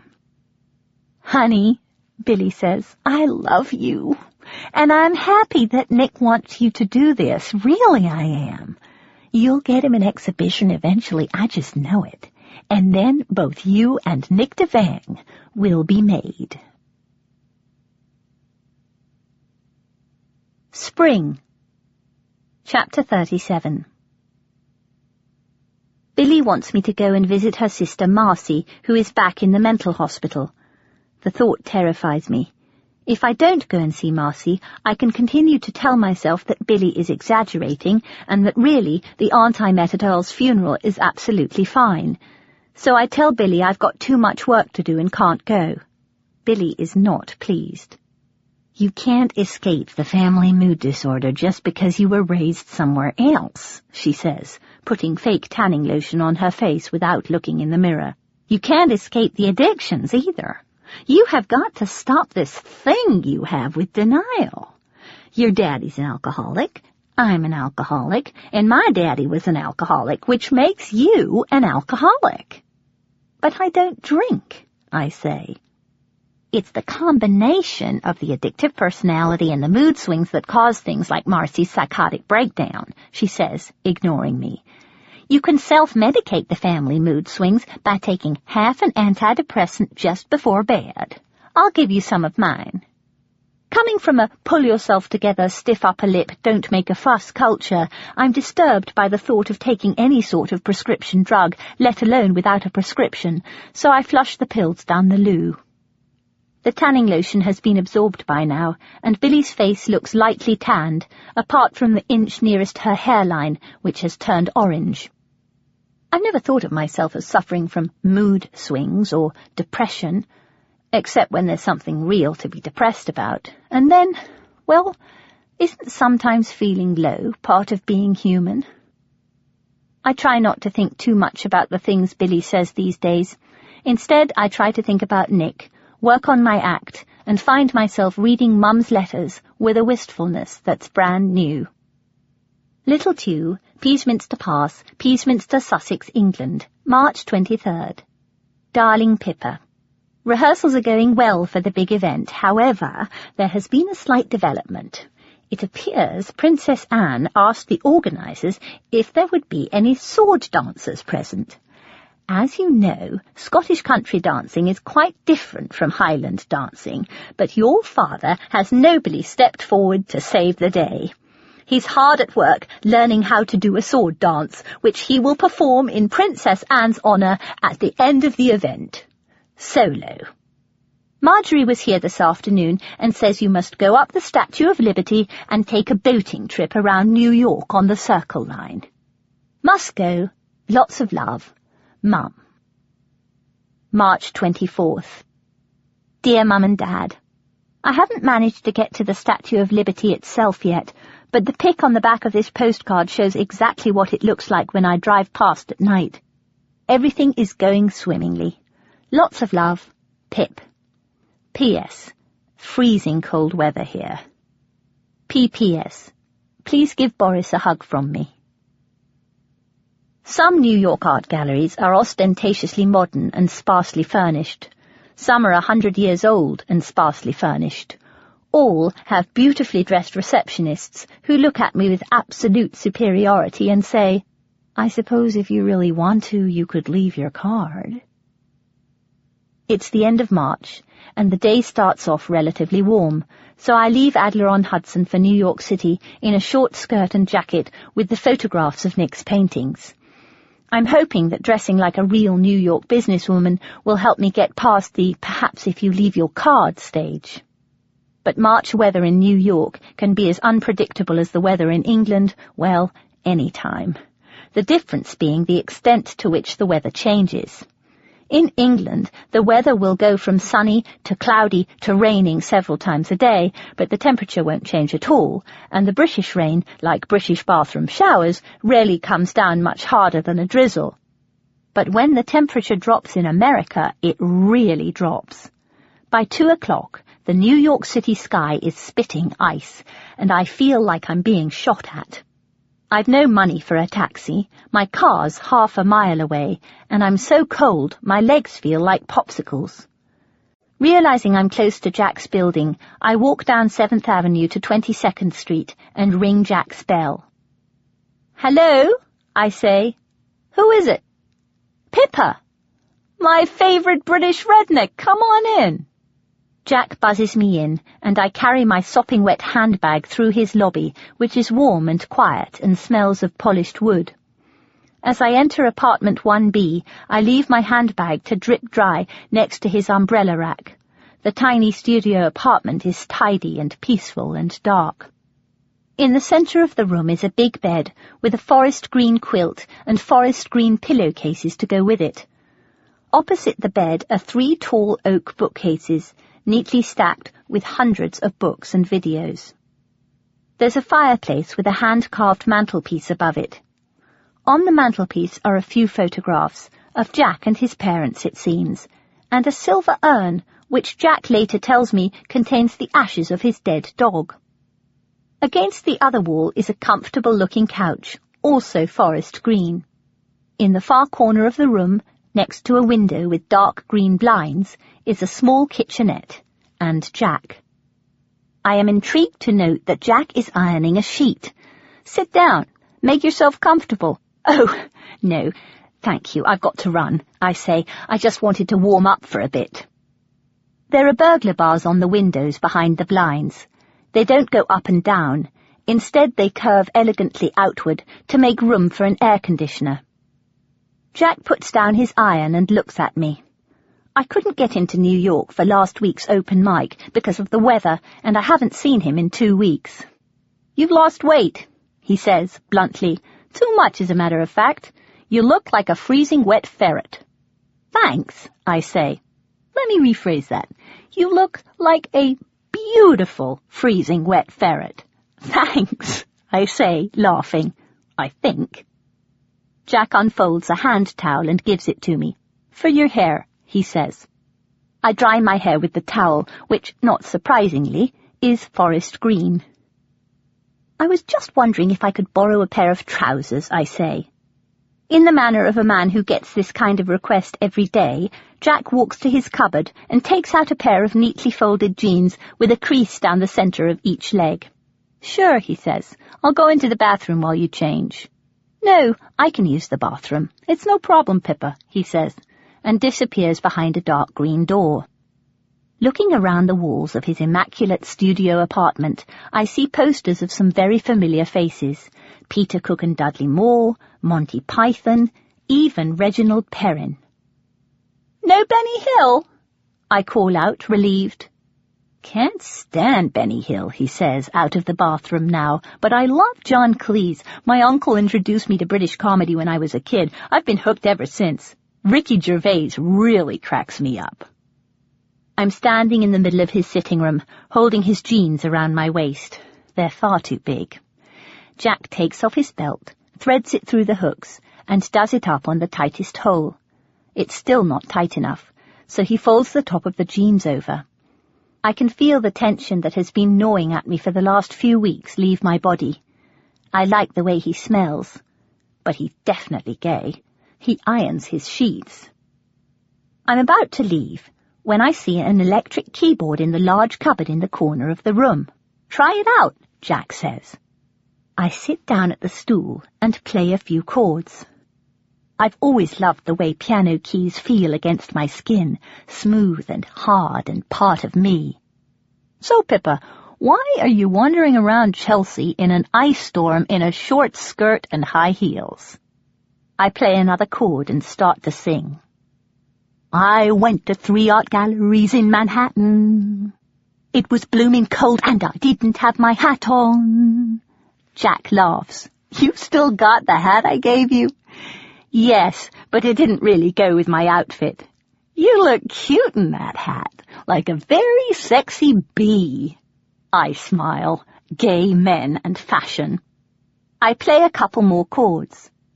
"My buddy thinks I look like a very sexy bee. Baby, let me tell you what you mean to me. Alley-oop, alley-oop." Jack laughs. I'm warm and relaxed and at ease in Jack's home. Soon I'm singing a rock-and-rollish sort of chorus, thanking Jack for lending me his clothes, riffing on ice, snow, cold tights and freezing legs. Some of it's good, some of it's definitely second-rate, but Jack joins in and we end up playing like lunatics. His hair flops over his face in time to the music. When we stop playing, I sit back and almost fall off the piano stool. I like the feel of Jack's body next to mine as he catches me. Yes, I like the way he smells. I have a theory about sexual chemistry. I think if you feel it with someone, then they feel it too. That's why it's called chemistry. There'd be no spark if the energy wasn't coming from 2 different places. On this occasion, I doubt my theory for the first time. I'm being ridiculous. The man is gay, for goodness sake. And he's not Nick. "Hey, that was great," Jack says. "Where are you going?" "Home," I say. "I've got a lot to do." "What do you have to do, Pippa Dunn?"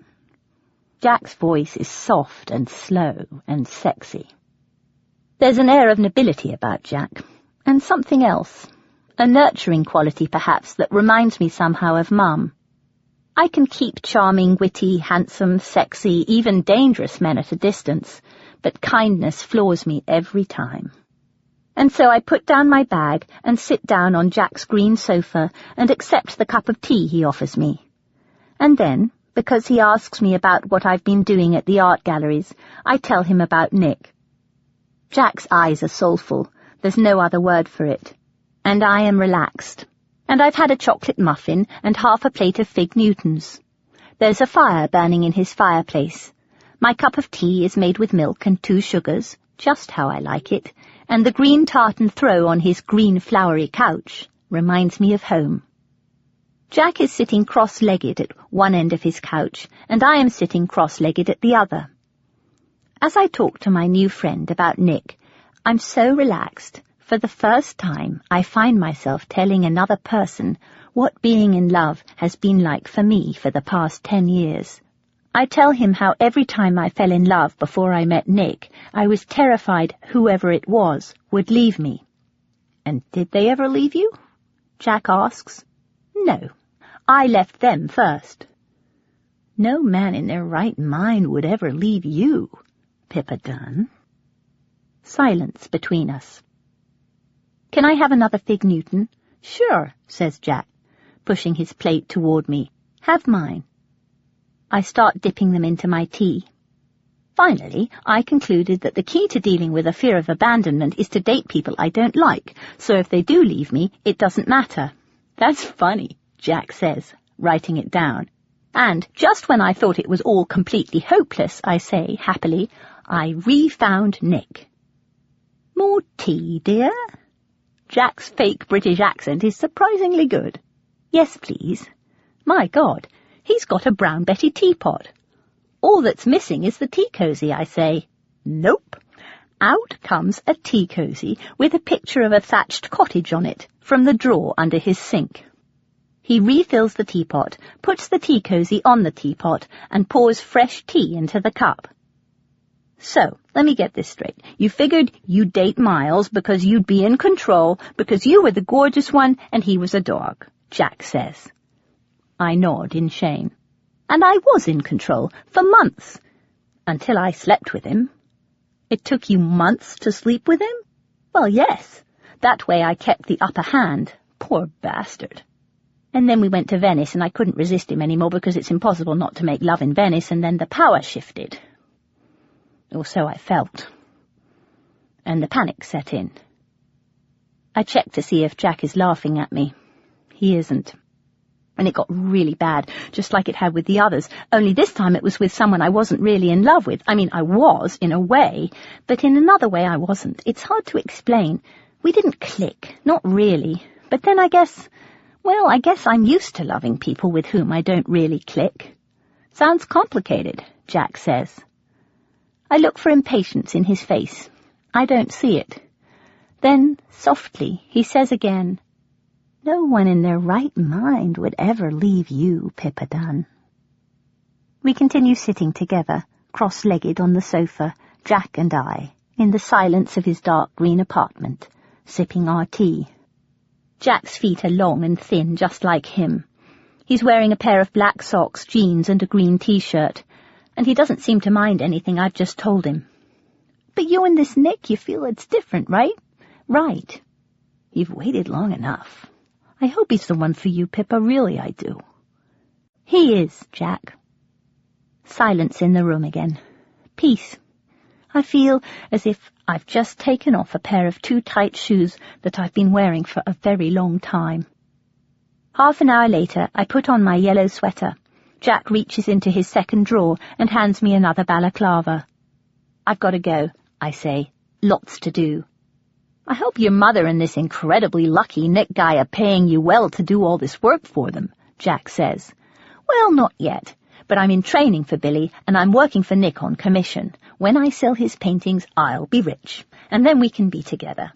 Then he'll give up banking and come and paint here in New York, probably in a loft or something." "Well, B-girl," he says, "if that's what you want, I hope you get it." Then Jack crouches down and runs his hand down the side of the pants he's lent me and turns up the bottoms. "A perfect fit," he says. "I've really got to go," I say, heading quickly toward the door. "Pippa," he says, "I've got every episode of The Office on DVD. You can come over and watch them with me any time you like." "The British version?" "Of course. We can watch one now until the rain stops if you want." His brown eyes have green in them. I hadn't noticed it before. I long to stay. The whirlwind I've been carrying in my head for weeks has calmed down completely, and I'm suddenly terribly tired. But I have been imposing on Jack's kindness long enough. The only thing worse than a woman unburdening her problems is a guest who will not go. "Oh, no, thank you, I couldn't possibly. Thanks so much for the trousers," I say, "and I'm sorry for, well, rabbiting on and on." "You weren't rabbiting," Jack says. "And thanks for the trousers. I was just so cold. Awfully kind of you. I promise to get them back." I dash out the door. As I leave, I notice that the walls of Jack's lobby are also painted green.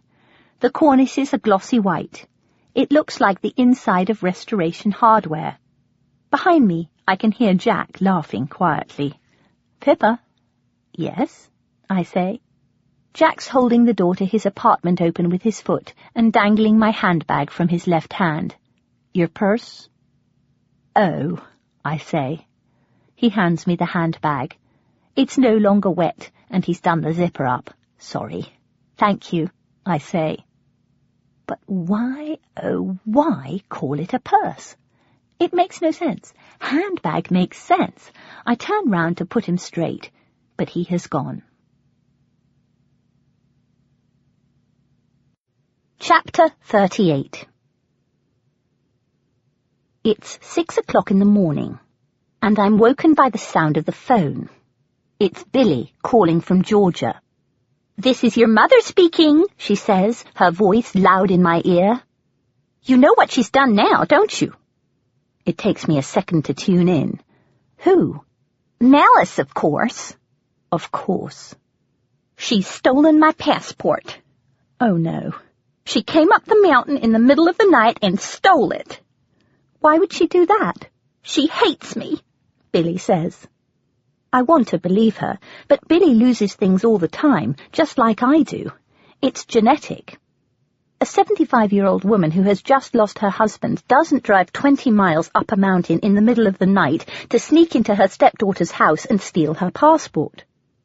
I can picture Billy picking it up by mistake and throwing it away with a pizza container. Have you checked the trash? Of course I've checked the trash. I can hear her scrabbling about in the trash. Then, a few seconds later, and it's not there. She sounds accusing, as if it's my fault. I recognize the tone of voice. It's the same tone I've used all my life when I can't find something. I can't find my hairdryer, I'd say to Charlotte, late for work. Have you looked on your dressing table? Yes, and it's not there. Here you go, Charlotte would say, patient and kind as always. You can borrow mine. I might refuse to accept responsibility for the fact that I've lost my hairdryer, or my bra, or my shampoo, or my hot water bottle, or my swimming costume, or my keys, or even my passport, but I wouldn't go so far as to accuse an old woman of driving 20 miles up a mountain in the middle of the night to steal something I can't find. Would I? Will I?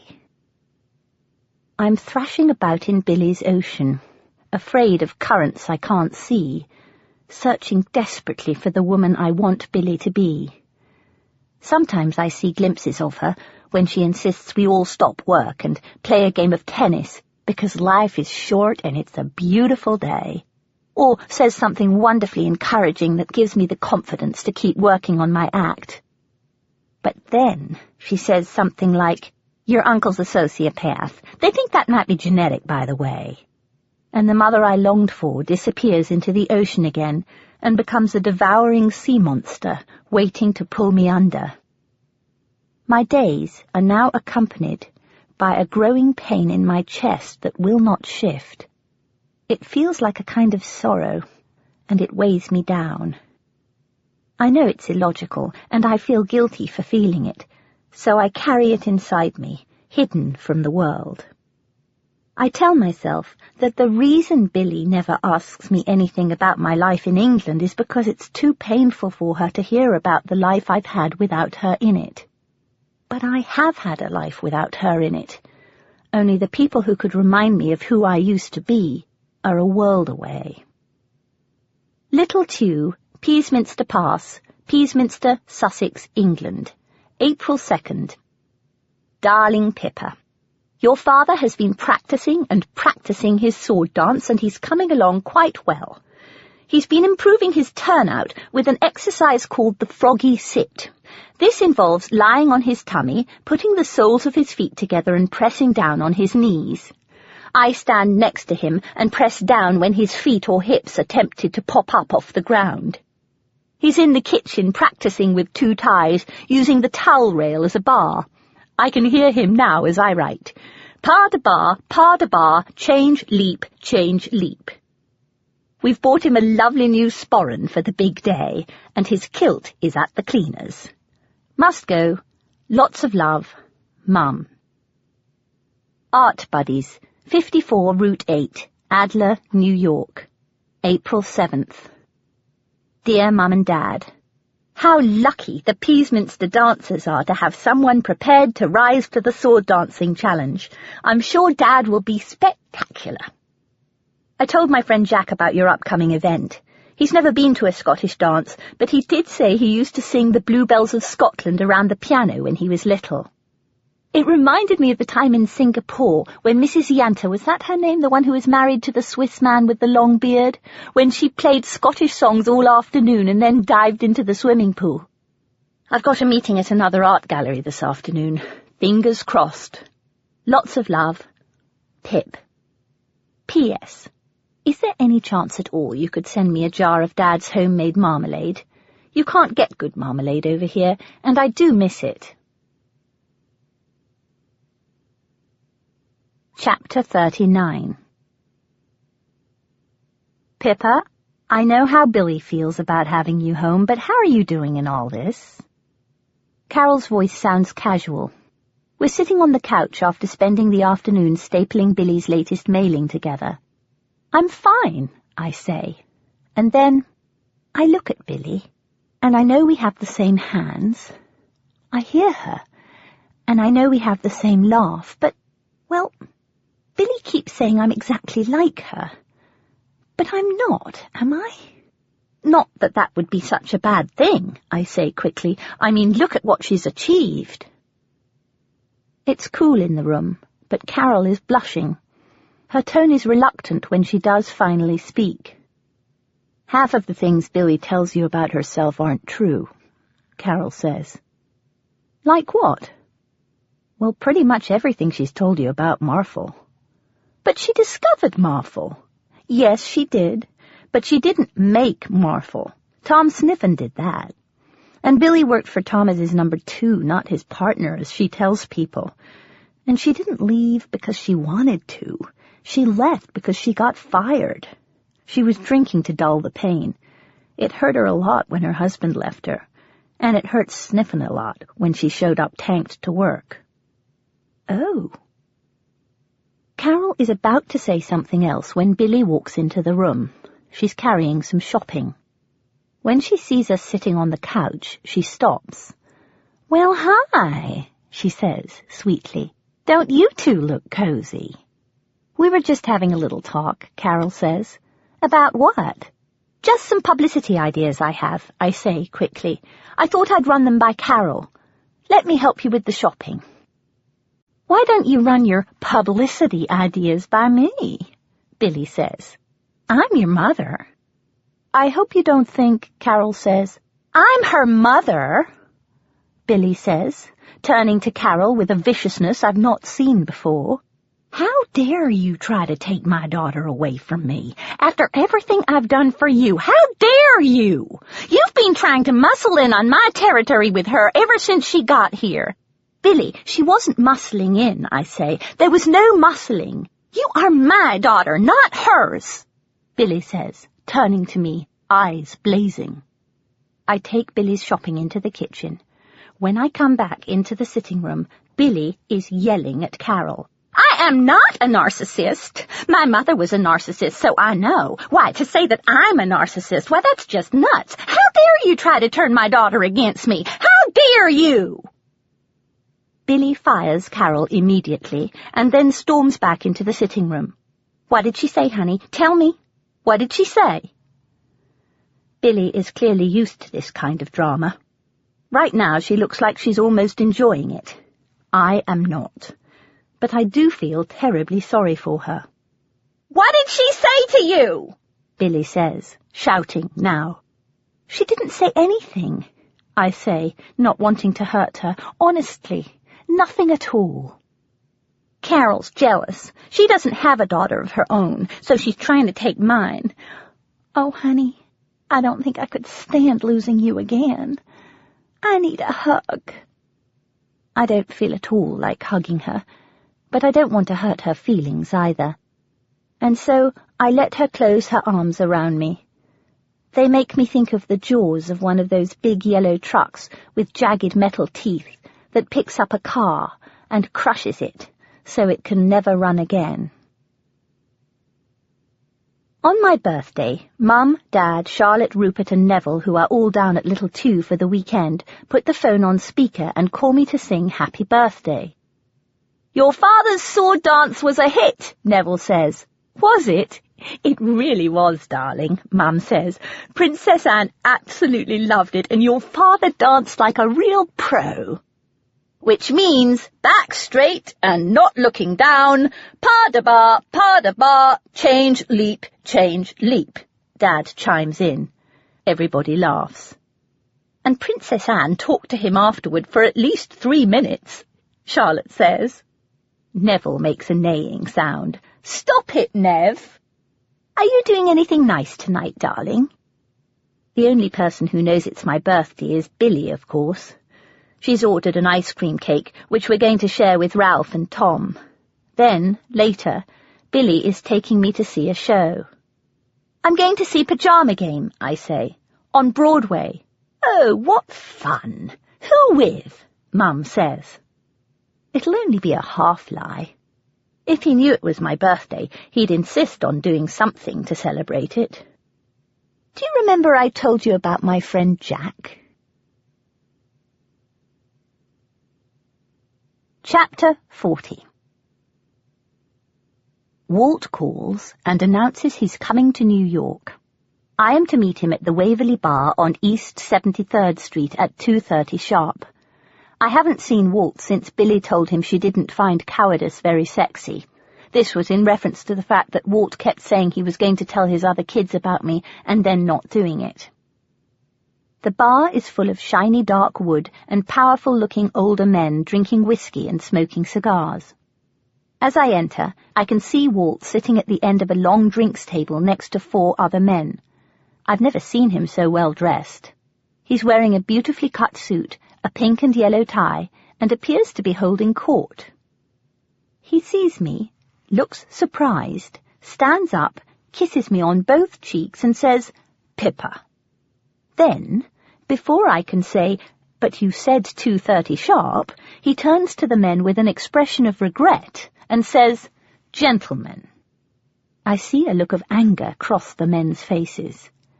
As Walt introduces us, I learn that 2 of the men are from the Ukraine, 2 are from Afghanistan.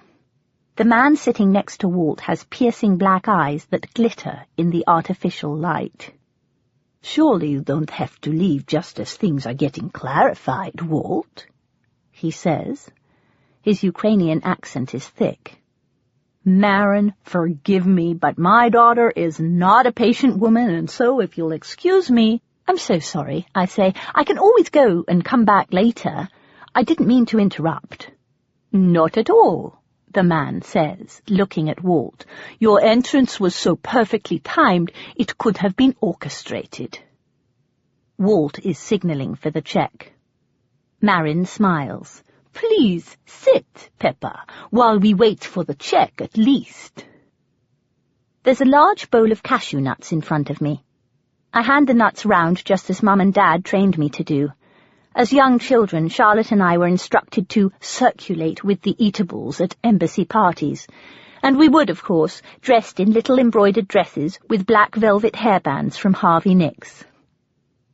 The man pulls out the chair next to him, and I have no choice but to sit down. "Your father is an enigma, Peppa.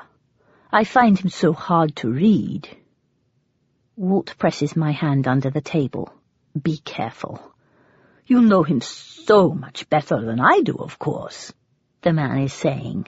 "Was he always this way?" I look at Walt. He is clearly enjoying himself. Whatever game he is playing, I can play it too. Keen to show Walt how cool I can be, I turn to the man, smile sweetly, and say, "He hasn't changed since I was a child."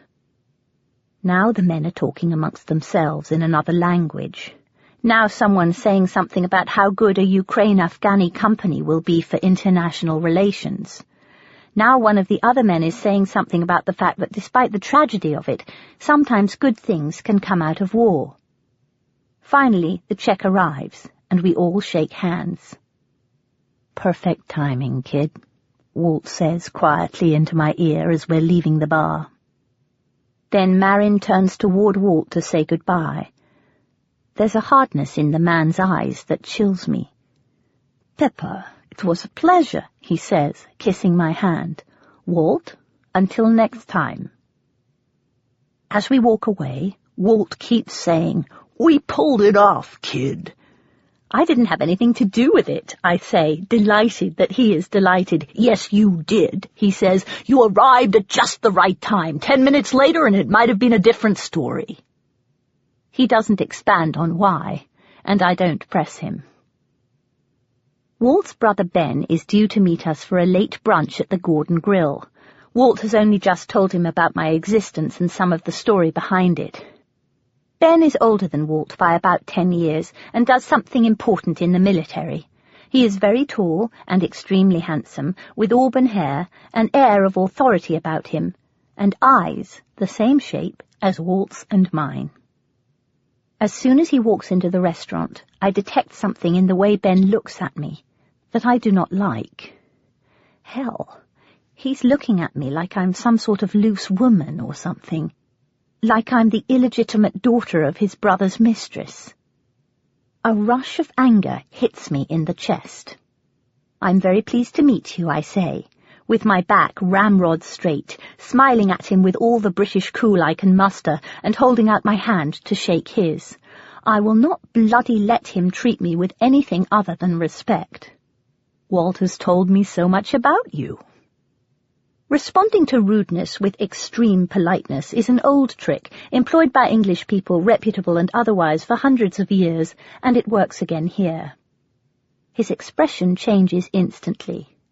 Good. He's ashamed of the way he looked at me and backtracks fast. 2 minutes later, he's at the edge of his seat, exactly where I want him. Riveted, respectful, charmed. "And so, here I am," I say. "Walt told me I belong in America, and he was right. I love it here. I have Ben under my spell. Sorry if it sounds immodest, but, as Charlotte always says, when I choose to turn my charm tap up to full, no one can resist me." We all order moule marinière. We all dip our bread into the sauce. We all put the empty mussel shells on the side of the plate we're eating from rather than in the bowl. "This kid is you, Walt, in female form." Later, when Walt has left the table to go to the loo, Ben says, "Your father is a great man." "Yes," I say, "I know that. I'm just so sorry that because of me he never ran for Congress." Ben laughs. "Is that the reason he gave you?" Ben laughs again, until he has tears in his eyes. Ben cannot stop laughing. Like the men in the bar earlier, Ben's laughter disturbs me, like an unidentifiable sound in the middle of the night. It's 1 o'clock in the morning, and I don't feel like going home yet, so I head for the Gold Room. The bar is empty apart from Jack, who is clearing up. "Come for a nightcap?" he says. "Yes." "Everything okay?" "Fine," I say. "You sure?" He's looking at me closely. "Yup." Jack brings me a glass of chocolate milk. "Pippa," he says, "if you ever want to talk about anything at all." "There's nothing to talk about," I say. Even if I was American and used to talking about what I'm feeling, I don't understand any of it. So how can I possibly articulate it without sounding like a lunatic? Jack doesn't press me, and I'm grateful for it. When he's done clearing up, Jack walks me to my car. Chapter 41. Alone in the house when Billy is in Georgia, I almost welcome Cole's company. But not quite. He reminds me of a piece of transparent, uncooked white fish that's ever so slightly off. You can almost see all the way through it, but not quite. But Billy has appointed Cole the new president of Art Buddies, so I do my best to listen and learn from him. Cole seeks out my company, and in a low, monotonous voice tells me about his terrible childhood. When he was 5, he was made to eat his own shit by his babysitter. The fact that I am disturbed by his dark, sad stories seems to please him. "When are you going to open up to me about your childhood?" Cole says quietly. He's convinced I'm hiding some terrible dark secret. I hate to disappoint him, but I just can't think of anything. The time Dad shouted at me for drawing on my bedroom wall seems rather tame. "Your mother told me you were sent to boarding school," he begins. Not for the first time, I try to explain that sending your kids to boarding school is just part of the British culture, something the British do because they genuinely believe it's the best thing for their kids. It was just incidental that I hated it. It wasn't exactly Oliver Twist, I say. We didn't have gruel or anything. "Yes, but how did you feel? I mean, You were abandoned by your birth mother. You must have felt abandoned again by your adoptive parents. That must have hurt. I look at him astonished. This man, who I don't really know, wants it to have hurt. I can see how he operates. He asks sensitive questions until he finds a woman's most vulnerable area, convinces her that he's got the panacea for that pain. Then he makes his move. He feeds off people's misery. My initial mistrust of him has turned to intense dislike. While Cole was being forced to eat shit by his babysitter, I was sitting on the roof of our Land Rover, driving through the Zavo game park, looking for elephants, hippos, giraffes, and getting back to our campsite to find that the monkeys had taken our red washing-up bowl high into the trees. I take refuge in old childhood memories while Cole talks on. I remember walking across the rope bridge in the jungle in Ghana, 100 miles outside the nearest town, rocking back and forth above a huge ravine, safe in the knowledge that I was with Dad, so of course nothing bad could happen. It all seems worlds away now. Sliding down the side of Green Gable in the Lake District on tea trays, past sunlit streams, emerald green moss, fences dotted with old man's beard and magnificent northern skies, orchestra practice, proper tea parties, walks to historic castles and down country lanes, Mozart, Gilbert and Sullivan, and Flanders and Swans, The Gasman Cometh, blaring through our house, and of course the incessant Scottish dancing, which right now I miss terribly. They didn't even raise you themselves, Cole is saying quietly. They sent you off to boarding school. That must have hurt. Talk to me, Pippa. I wonder for a half-second how many British people have put on a kettle to extricate themselves from unwanted conversations. Millions, probably. It's 4 o'clock, I say, sounding exactly like Mum. How about a nice cup of tea? Cole's expression is dark and sullen. He is glaring at me from the couch. Well, I'll make one for myself then, I say, smiling at him cheerfully as I leave the room and head for the kitchen. So Mum and Dad sent me to boarding school, because their parents were sent to boarding school by parents who'd been sent to boarding school before them. It's something the British do. The problem with facing a long-buried truth in one area of your life is that truths about other areas of your life, that you've been lying to yourself about for years, start popping out at you, making you jump. I've suppressed my memories about boarding school for years, that rigid, enclosed world of bells and rules and corridors that smelled of beeswax. If you are more interested in climbing trees than talking about shades of nail polish, St. Margaret's could be a cruel, lonely place. The Billy I know would have defended me when the teachers sent me to detention for sitting by the stream at midnight because I wanted to see the baby owl. No, the Billy I know would never have sent me there in the first place. The Billy I know would have wanted me with her. I'm sure of it.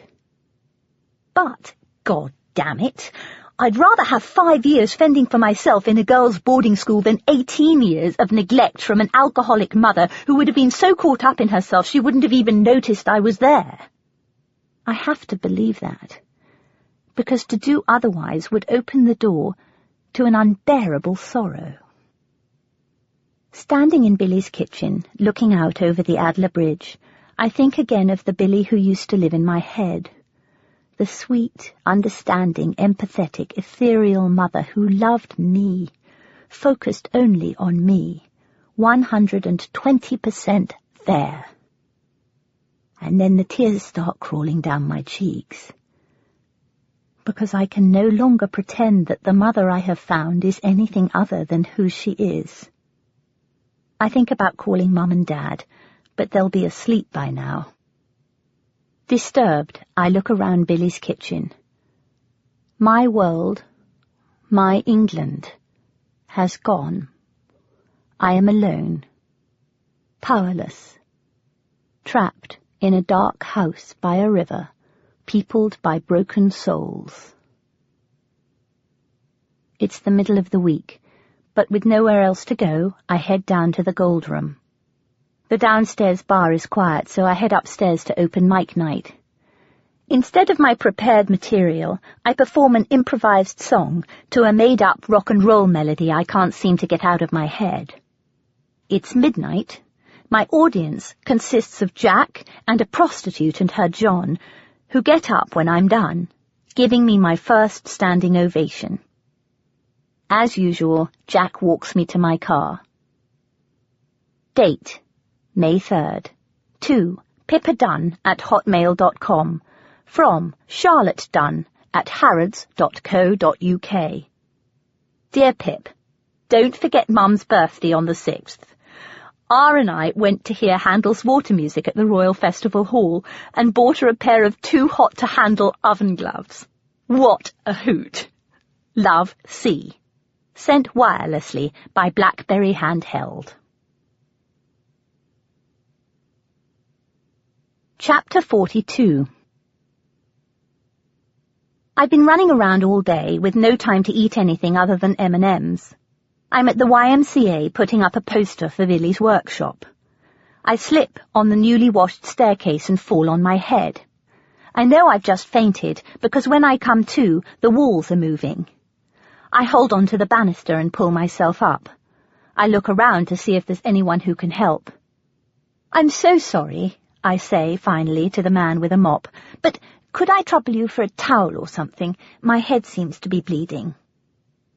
The man puts me in a taxi, which takes me to St. Vincent's Hospital. There's a long line of people waiting in the emergency room.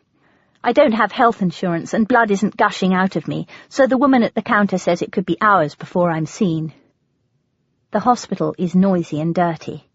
There are sick people lying in the corridors on metal trolleys.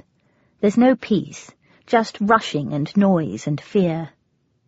When I fell off my moped and cracked my head open one summer, I was seen immediately at Peasminster General, glued back together and given a teddy bear to take home as a present. I suppose, not for the first time, that it's American health insurance companies who are behind the lie that a government-sponsored healthcare system is always a mistake. When I sit down, I pass out again. Then a man in a nurse's uniform is putting a plastic thing round my arm and taking my blood pressure. I still feel dizzy. What is the name of the President of the United States? George W. Bush. Unfortunately. Later, after he gives me a shot of some kind, a doctor appears with a chart, tells me I've got a concussion, and asks me where I live. When I tell him, he tells me I mustn't drive for at least 24 hours, and asks me if there's someone I'd like to call. The only phone number I can remember is Billy's in Georgia. "Thank God you called," Billy says as she's picking up. "Malice has been into my house again. I can't find my wallet anywhere, and before you say anything, yes, I've checked the trash. I'm going to ask Johnny Taft to have a look around next time he's working on her house. I'll just bet he finds it stashed away somewhere with my missing passport." I hold the phone away from my throbbing head. My heart sinks. I bring the phone toward my ear again. Billy is still talking. "I just wish that woman would let things go and learn to live in peace with the fact that I'm not leaving. She can break into my house, put barbed wire between our properties, blacken my name around town, but she is not driving me off the mountain." "Of course not," I say. But I don't want to soothe Billy. I want her to soothe me. My hand is shaking and my head aches. I get off the phone as quickly as I can. There is someone else I can call.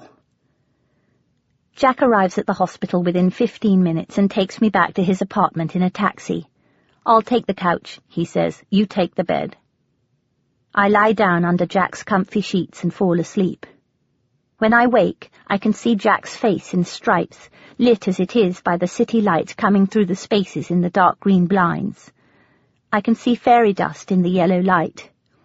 Tonight, his studio apartment reminds me of Badger's house in The Wind in the Willows. I've been given some pills by the doctor to help me sleep.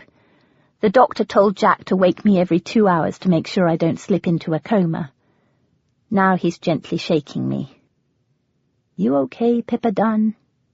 His brown eyes are filled with concern. I look at him for a moment and try and sit up. My head is throbbing. Ow. Here. Jack has some ice in a plastic bag. He holds it against the bruise on my head. That better? Yes, I say. The ice helps a lot. I lie back down again. When I come to, Jack is sitting on his couch reading a book. He's wearing a pair of gold-rimmed glasses. Sensing I'm awake, he looks over at me. You okay? He says again. I look at the clock. 2 more hours have passed. Must have been a bad dream, he says. You kept shouting about someone called Walt. Oh. We don't say anything. What's going on? Jack says, quietly. Nothing. Really. I try to smile, but my face hurts. This Walt fella giving you trouble? His expression is serious. I smile at the thought of my powerful birth father being referred to as this Walt fella, like he's a hoodlum or something. I don't say anything. Jack's voice comes in again. So, who is this Walt? Jack is almost smiling, patient, waiting in the night for me to speak. I can't. The thought of formulating words about Walt and the rest of it hurts too much. The pills the doctor gave me are making me very sleepy. I give in to the overwhelming need to rest, sensing Jack close to me as I go back under. The next morning, while I'm still lying in bed, Jack feeds me some yogurt and a banana in a green ceramic bowl. Then I fall asleep again. I sleep on and off in 2-hour intervals through the next day and night. When I'm awake, I'm aware of Jack, sitting on his couch only feet away. Don't you have to go to work? I say at one point. I called in, told them you had a fall. They told me not to even think about coming back until I was sure you were okay. Then I'm under again. It's 9 o'clock on a Thursday morning before I can get out of bed without my head hurting. I've been at Jack's house since Monday afternoon. If I disappeared from my English life for 3 days, the police would have been called in by now. But here no one knows what's happened.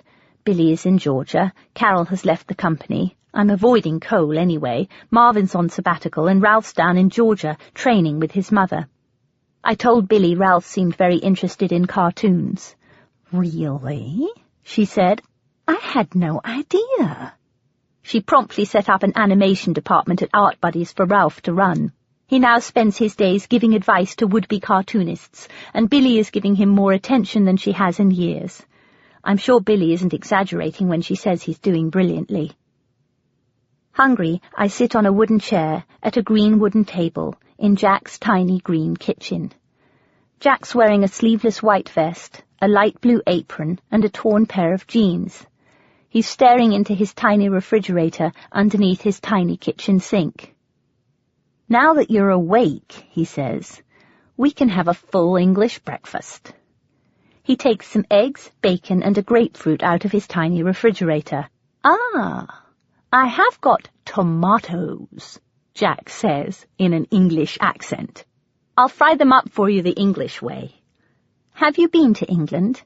Never been anywhere outside the US, Jack says, lighting his tiny stove with a long wooden match. My mom's parents were from Scotland, though. She came over to New Jersey from Glasgow when she was 6 years old. The picture of a 6-year-old packing her bags and moving from Scotland to America on her own makes me giggle, and then laugh. Not on her own, he says, laughing with me. With my grandparents, of course. The bacon smells delicious. Jack puts it on some paper towel to get rid of the grease and puts it on a plate in front of me. I savour every mouthful while Jack tells me about his family. It feels almost unreal to be eating an ordinary breakfast with an ordinary man who has nothing whatsoever to do with Billy. I eat all the bacon, 3 eggs, 2 pieces of toast, and a hot cinnamon pretzel, which Jack has bought fresh from the bakery on 7th Avenue. When I am done, Jack washes the dishes. Then, still in his apron, he sits opposite me and hands me my 3rd cup of steaming hot coffee in a dark green mug. How you feeling now? He says. Oh, much better. Thank you so much, Jack. No problem. There's no chaos here. only calm. "My friend Elfrida's looking for a roommate," Jack says. "Really? I wonder if it might one day be possible to return to a normal life with a roommate in it. I could tell her you were interested if you want." "If only." "That's so kind of you, Jack, but I don't think I can leave where I am." "Why not?" he says. His eyes are steady. I can't tell him I have no money to pay rent. If I do, I'll have to explain that I'm still working for Billy for room and board only. I just want to be normal, just for these few moments, like I used to be, before I made the phone call that changed my life. I was Pippa in those days, just Pippa. I want to be just Pippa right now. "It's a long story," I say to Jack, finally. "Well, I'd like to hear it," he says. His body is tense. I'm feeling tired again. "Do you mind if I lie down for a few more minutes before I leave?" Without waiting for a reply, I move over to Jack's wonderfully comfy couch and fall asleep again.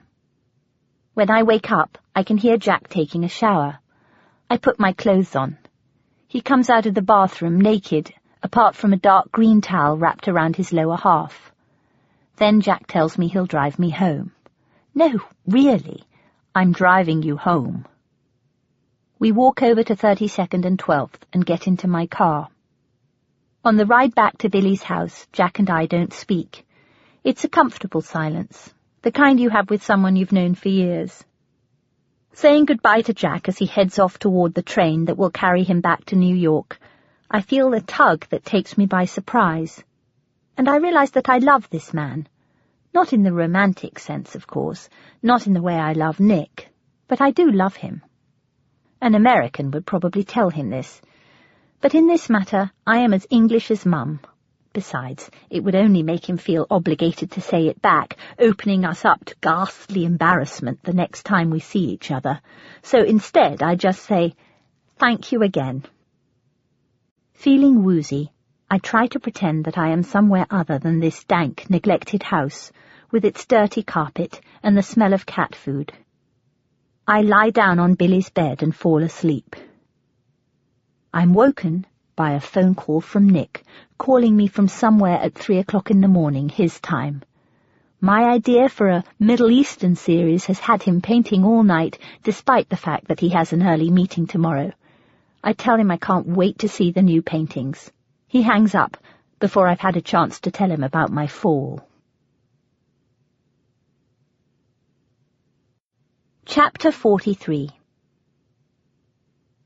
Those few nights at Jack's are the first I've spent away from Billy's house in the 4.5 months I've been living there. When I enter her house again, the feeling of disquiet that has been growing steadily stronger is now telling me clearly what I need to do. After days of working up to it, when I finally tell Billy I want to move to New York City and sell ad space for money, she kicks the Korean pedicurist in the face. "Stop right there," Billy says, holding her freshly manicured hand up like a crossing guard and turning to me intently. "Stop right there." It's 9:30 in the morning, and we're the only customers at Nails for You, which is a relief, because Billy is speaking very loudly. "I can see what's going on here," Billy says, "and I'm not going to allow it. You, my dear talented child, are on the verge of real success. No, don't interrupt me. You are on the verge of real success. I will not let you sabotage yourself." "But I'm not." "Honey, don't interrupt." The pedicurist is now giving Billy an unusually vigorous foot rub, and Billy's massage chair is on high speed, so her entire body is shaking as she speaks. What kind of a mother would I be if I let my only daughter sabotage herself? You cannot possibly afford to move into New York City or anywhere near it without working 2 or 3 jobs, and if you work all hours, your act will suffer. We're both done at the same time. The Korean girls help us down from our chairs with our toenails still wet with fresh polish. Usually we sit for 10 minutes under a little foot fan until our toes are dry. But this time, Billy and I walk straight outside in our free flip-flops with the tissue paper still woven between our toes. We waddle across the parking lot like penguins in intense conversation. Self-sabotage is common in people of our nature. We like the initial excitement, but once things are really getting going, we sabotage ourselves. You don't want to sabotage yourself now, do you, Pippa? Well, no. You can't go back to advertising sales, Billy says emphatically, swerving into her driveway. You know you hated it. Promise me you won't sabotage yourself by rushing off and getting a job in the city before I've talked to Cole. She stopped the car, and she's looking at me. Besides, she says, I've only just found you again. I'd miss you so. Promise me, she says. I promise. When Cole calls me into his office a couple of days later, he's sitting on a chair with his feet up on the desk. He's put a new aftershave on and has some kind of smelly gel in his hair. On both sides of the Atlantic, I have been astounded by men who think adding gel to their hair improves their appearance. It doesn't. We've made thousands as a result of the publicity you've been doing, Cole begins. Billy and I have been talking, and we'd like to start paying you to go even more full out on promotion. I know Billy's big annual workshop is coming up in 2 months' time. Billy charges $500 a head. For the past few years, she's had 20 attendees or so. The room they rent has the capacity for 100. How about $600 a week for 3 weeks? I do the math. Okay, I say, if you're sure the company can afford it. It doesn't seem like a bad solution to my problem. We can, kiddo. I've got $300 more left until the limit of my second MasterCard is reached. If I'm careful, I should be able to make it last until I get paid. Then, if I borrow from my Visa card, I'll have enough money to put down a deposit on an apartment in the city. It feels like a perfect arrangement. For the next 3 weeks, I make calls and write press releases for Billy and walk out of the room whenever Cole walks into it. At the end of the 3 weeks, during which time Billy's workshop fills to capacity for the very first time, I go to Cole and ask him for my check. Billy is in town and looking up at me from behind her laptop. What check? Billy says. Very funny, Billy. The check for all the promotional work I've been doing. Billy looks confused. Then she looks over at Cole. Wow, Cole says. Now you want money? In addition to a free place to stay? There's something in his eyes that's daring me to continue. Billy puts down the lid of her laptop and says, Pippa, honey, you know we don't have the extra money to pay you for a promotion. I feel as though the world has tilted under me. I am slipping around in mud, trying to find a foothold. Pippa, I thought giving you a free place to stay and free food in the refrigerator was payment enough. Most kids in America pay their parents some kind of rent. You agreed to do promotion in return for food and rent, right? You know we have debts and salaries to pay. I'm sorry, Billy, but I really did need a job, and I was going to get one. And then Cole called me into the office and specifically said you had $1,800 allocated. What? Cole looks indignant. I hate to say this, Billy, but I didn't say I'd pay her anything. Now, honey, Billy says, enjoying the drama of the moment, I know you're in a tough spot financially. I'm thinking further. And I know you're dealing with a lot, and I understand why you'd lie about this. Really, I do. I'd have done exactly the same at your age, but we just don't have the money to pay you. Billy's voice is sympathetic. The house Billy told me my grandfather was leaving me hasn't been mentioned since. I look at Cole, whose expression is unreadable. I look at Billy. Do you honestly think that I would lie about this, Billy? I ask her. Oh, look at that dear little face. It doesn't make me love you any less, honey. I will never abandon you again, honey, no matter what you do. It's not that, Billy, it's... Do you really think for 1 second that I'd try and cheat you? I've never cheated anyone in my life. Oh, honey. Billy has tears in her eyes. When you first came, you were so darn British. You wouldn't tell me how you felt about anything. Not ever. But now, oh, honey, I am so proud of you. You've just told me how you really feel. And telling people how you feel, well, that's what we in America call intimacy. And until now, well, I don't think you've ever had real intimacy in your life. I can't move. It's okay to be human, honey, Billy says, her voice low and soft. I would have done exactly the same thing at your age. I'm sorry, I say, stepping away. I was under the impression I was being paid to do this. I need a job, you see. I haven't got any money left. But what do you need money for? You've got a roof over your head, and there's always a jar of peanut butter in the refrigerator. Petrol? Gas. I need money for gas, I say, struggling to stay calm, and getting into the city, and parking tickets, and going home to England. You want to go back to England? Yes, for a visit. But your cabaret career. Billy, I haven't seen my parents in months. Well, why don't you ask them for some money? I've never asked Mum and Dad for money. I've supported myself since I was 18. Well, it's quite natural for parents to help their children, you know. Here's $100, honey. No, don't say anything. I'm happy to loan it to you. You can pay me back when you can. I stare at Billy's money, trying to wake myself up from this.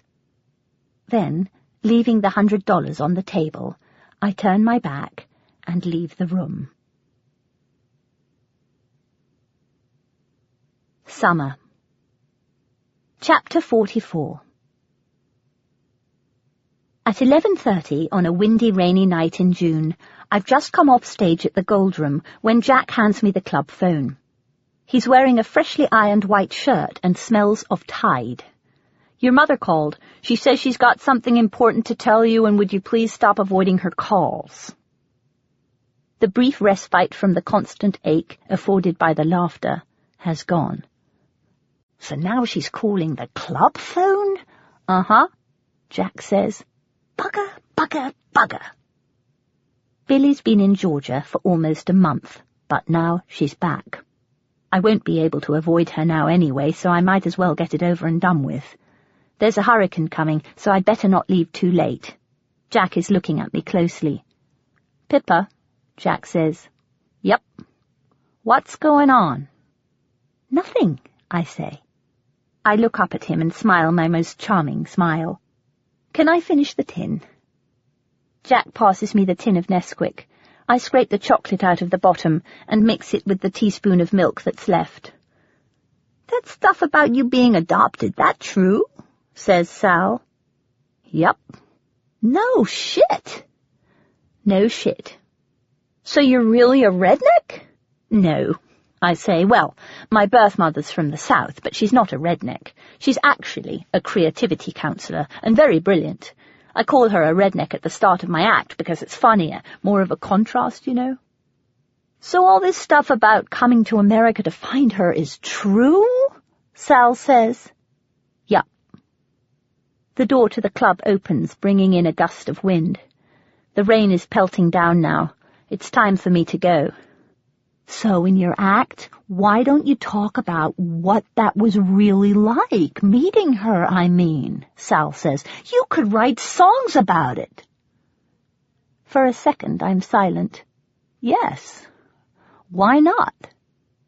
Jack joins in, cleaning up the glasses, despite the fact that he's not actually working tonight. Why don't you talk honestly about what's really going on? There's an edge to his voice. Damn it. I'm not going to cry. You don't cry at the club. Because it's not funny, I say. I rummage about in my coat pocket for $1, lay it on the bar, sling my backpack on my back, and head out into the storm. I've driven an hour and a half to get to the club for my 8 minutes on stage. I'm a paid regular on comedy night in the upstairs theatre now, which means I get $10 a set. I arrived late because of the rain and had to park in a garage, so I have to give the parking guy $38 for 1 hour, plus tax. By the time I start driving, there are deep puddles on the road and the rain has gotten heavier. The windows are steaming up, so I turn on Earl Grey's heater, which starts up with an unhealthy roar. I turn my cell phone back on and check my messages. There are 6, all from the same sweet, strong, excited southern voice. A bad weather advisory warning sounds on the radio. The roads are slippery and I notice that I'm the only car on the road, but I know if I drive slowly I'll be all right. The wind is so strong, the Adler Bridge seems to sway against the sky, which is the colour of an aging bruise. The lights are bright and the river is black and wild. As I slip turning right, I hear Dad's voice in my head. It's clear, strong, and English. Don't forget, Pippa, always turn the wheel in the same direction as the skid. For a second, Dad is teaching me to drive again, on a narrow country lane just outside Peasminster. He's tense, speaking in monosyllables as I brake too hard, and then take off again with a shudder. Thoughts of Dad are always accompanied by a sticky sense of guilt these days, so I push them out of my head. Suddenly, I hear my other father's name on a news bulletin on NPR. Washington lobbyist Walt Markham and CIA operative Marin Tilensky. Then there's interference. I'm filled with relief. Walt didn't return my last phone call, and now I know why. It's not because he's left me again, it's because he's been busy. He's been doing something so important it's on the news. The radio sputters on again. Are under indictment for fraud. Reports say that while the men lobbied for U.S. funding for electronic voting machines in the newly democratic Ukraine and Afghanistan, they failed to mention that the only company capable of producing such machines in the area was one in which they had a significant financial stake. The father I travelled the world to find has been arrested, and they're editorializing about how terrible it is that he should pretend to be trying to help the people of Afghanistan when really he was working for huge personal profit. "No!" I shout. "That's the opposite of who he is. That's not him at all." My wheel hits a slippery patch. Dad's voice in my head has been blocked out by the sounds on the radio. I turn my wheel away from the skid, and the car heads toward the river. I've had close calls a couple of times at night on wet roads. The first time was driving from London to Edinburgh. It was cold, and I turned the heating up to full. Miles fell asleep at the wheel, and we spun off the road toward a cliff. The spinning seemed to take forever. "Are we going to die?" I said to Miles. "I think so," he said. But we didn't, thanks to a well-placed rock. I'm not scared, because I know it's not my time to die, not for years yet. I'm going to live to be a very old woman. I've seen it in my mind's eye.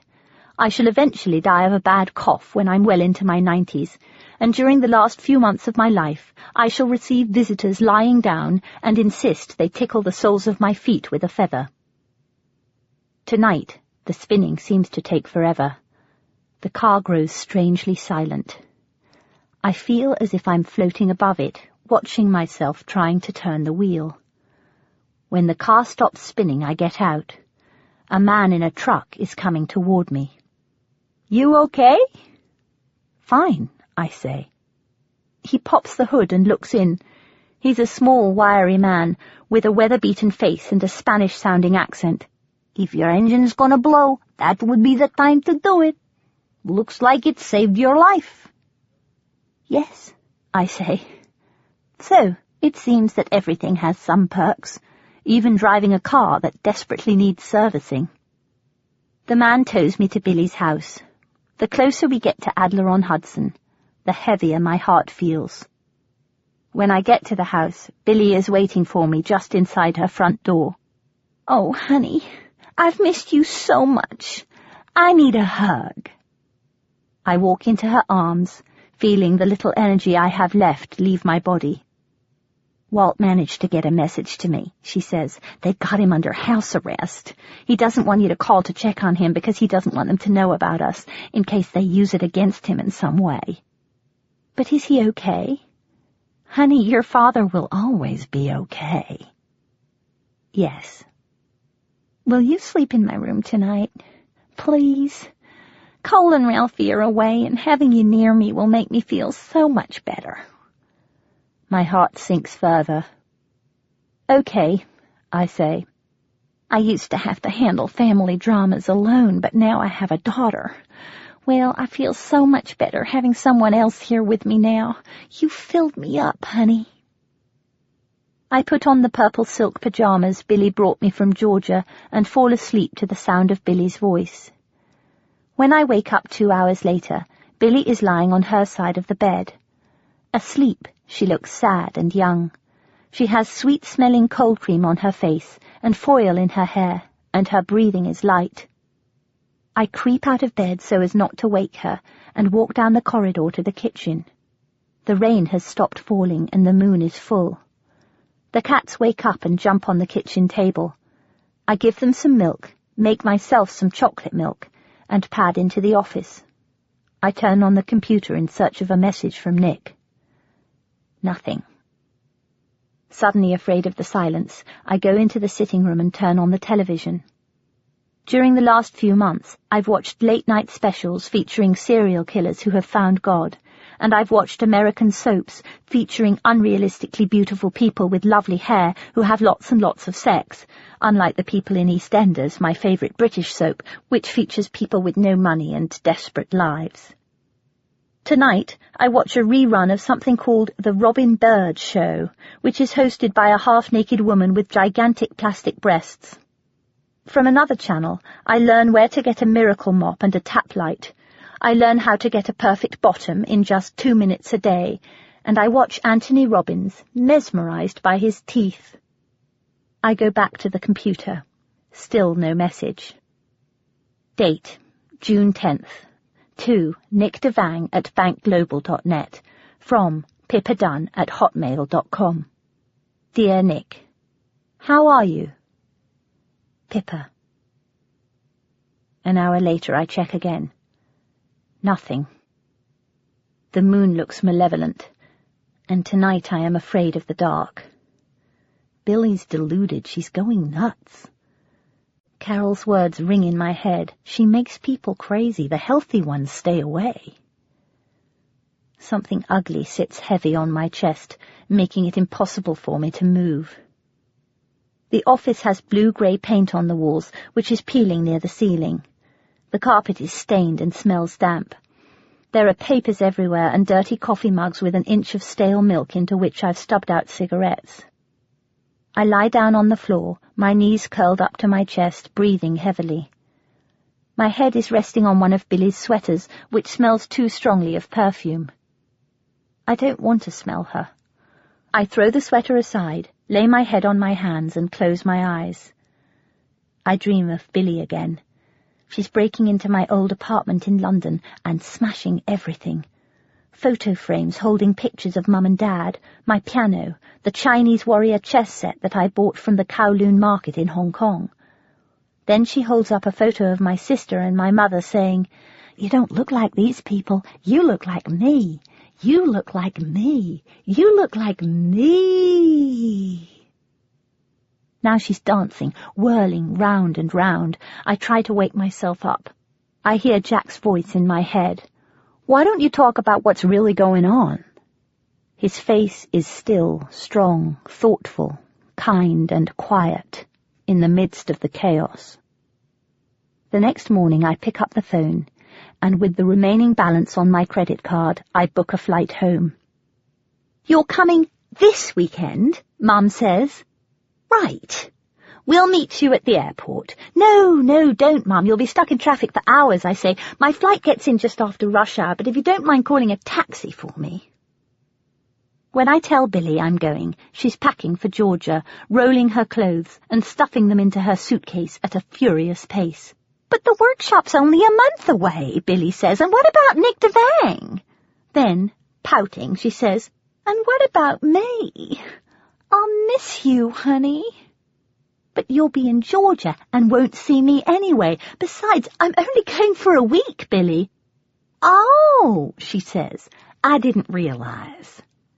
Then, in a calm, reasonable voice, she says, Well, of course, nothing could make me happier than knowing you're going to visit your adoptive family in England for a week. Now, come and give your mother a hug. Chapter 45. Thanks to the traffic, it's 10:30 at night and the lights are off in the kitchen when I finally arrive at Little Tew. I walk through the dining room, breathing in the smell of my parents' house, clean, old, as comforting as the sound of the grandfather clock and the wooden cuckoo that will pop its head out in half an hour. Mum and Dad are in the little sitting room at the back. Dad is asleep in the maroon leather chair that Granny H had in her house when she was alive. Mum is curled up on the sofa, shoes off. The fire is going strong. Dad must have been chopping wood recently, as the wood basket next to the fireplace is full and several extra logs are neatly piled up next to it. They've obviously fallen asleep in front of the telly. Mum stands as I come in, smoothing her pale blue cashmere sweater. She smiles sleepily at me. "Hello, darling," she says, kissing me on the cheek. She smells of Mum, and ever so faintly of the lavender soap Charlotte gave her last Christmas. "Hello, Mum," I say. "Hello, Pip," Dad says. He looks awfully sleepy too. Tucking his shirt, he pats me on the shoulder. "Good flight?" "Yes," I say. "Good film?" I watched several, actually. The Queen was especially good. Gives you a completely different perspective on the whole Diana thing. "Yes," Mum says. My new green suitcase from Target is standing at the bottom of the stairs. It's enormous. I thought it was a good deal, getting that much suitcase for $25. "Good God," Dad says, picking up my suitcase. "I thought you were only here for a week." "Sorry, Dad. I couldn't decide what to bring, so I brought everything. I'll take it up." "It's all right," he says, unable to keep the irritation out of his voice. "I'll do it." He's almost 60. He looks a little older than he did 6 months ago. The suitcase bumps up behind him, stair by stair. "Do you want anything to eat?" Mum says. "It's all right," I say. "You must be tired. Why don't you go upstairs to bed and I'll see you in the morning?" "I think we will, darling. Do you mind?" "Of course not." I do mind. I mind terribly that they would rather go to bed than break their usual bed by 11 o'clock routine and spend a little time with the daughter they haven't seen in 6 months. I mind that they accepted my offer to get a taxi from the airport rather than have them drive all the way to Heathrow at rush hour. Neville calls it ping-pong. His theory is that Mum and Dad want to pick me up at the airport as much as I want to be picked up at the airport, but because we're always putting the other person first in our family, we try and guess what the other person wants to do, and we never tell anyone what we want to do in case there's a clash with what the other person wants to do. For a second, Billy's voice rings in my head. "Would it be so terrible if you just told them the truth?" I consider the thought for a second, and then dismiss it. I've spent the last 6 months thinking about Billy and what she thinks about things. I'm only in England for 1 week. Mum and Dad are in their immaculately tidy bedroom, which looks out over the South Downs. I can hear them talking quietly as they get into their double bed, which is tiny by American standards. Mum and Dad change their bedroom wallpaper every 5 years or so. Right now, the room is light blue. They still have sheets and blankets rather than duvets.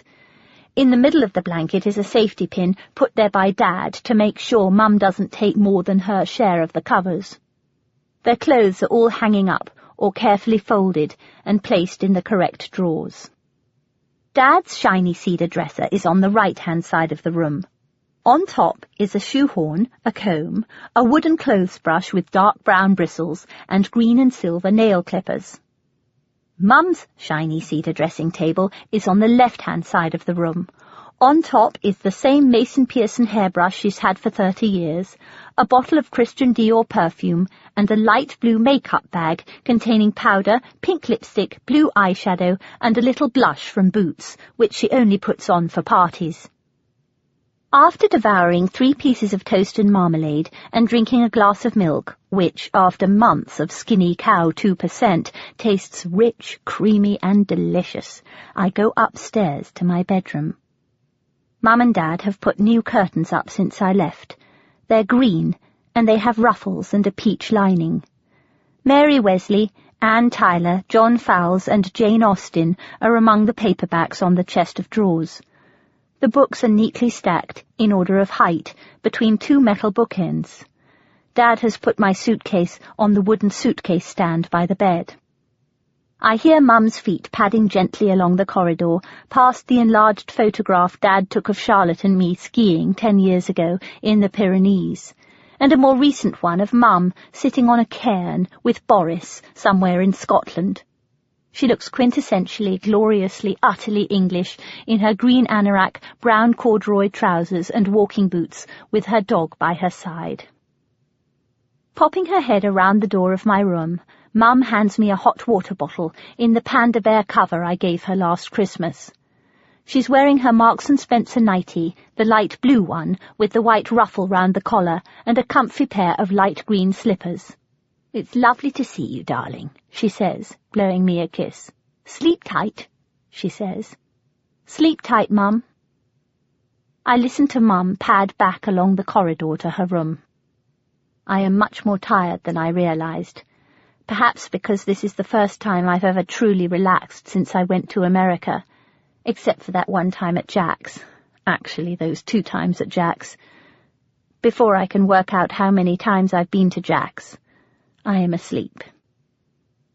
Thanks to jet lag, I'm awake at 4 o'clock in the morning, so I go downstairs to make myself some more toast and a cup of tea.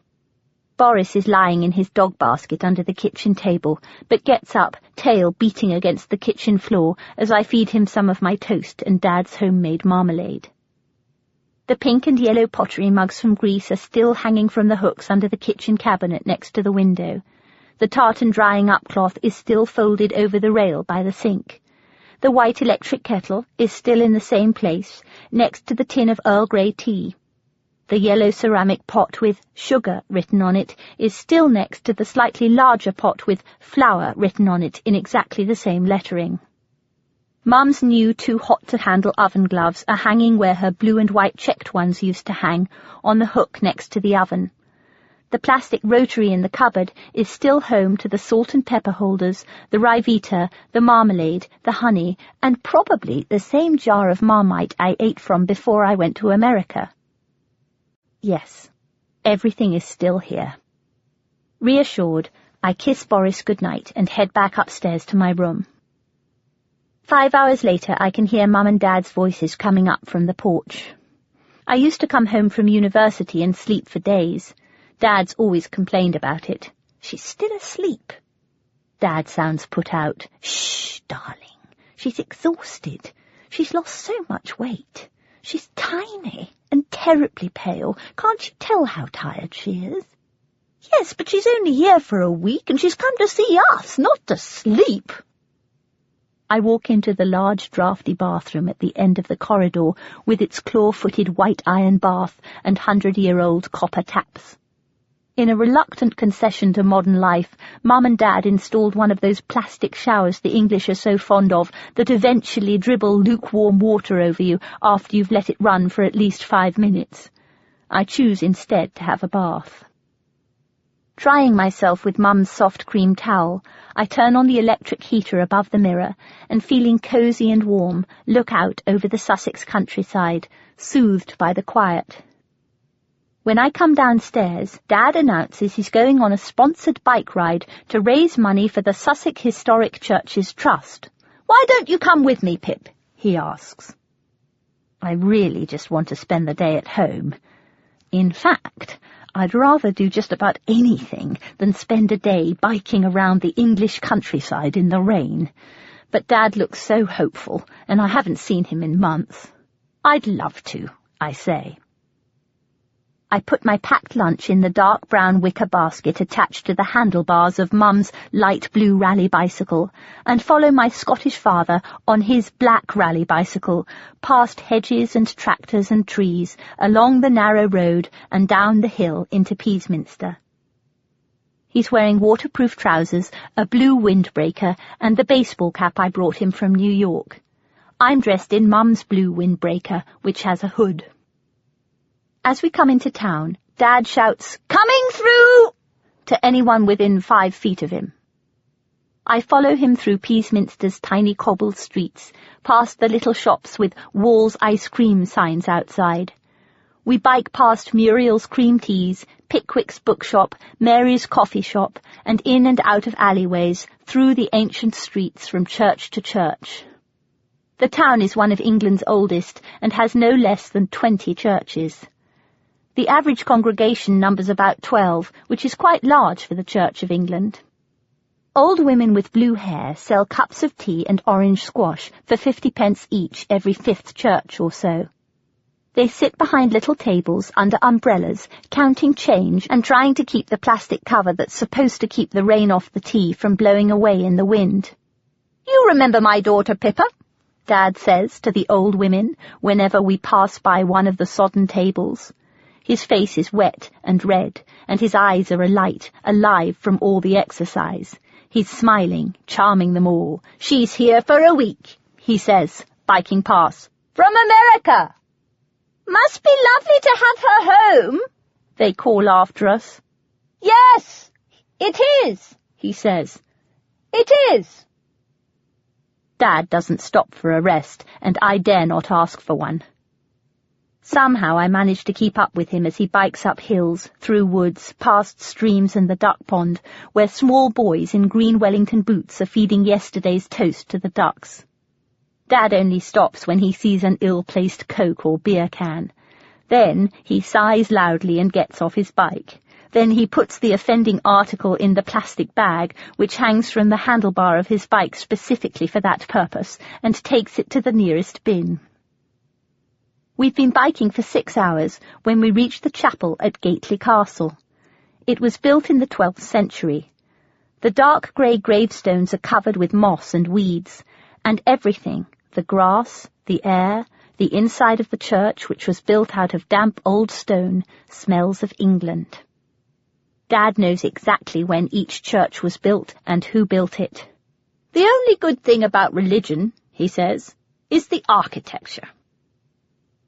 At last we reach our final destination, Peaseminster Cathedral, with its great arches, domes, and the crypt in which the first Earl of Peaseminster is buried.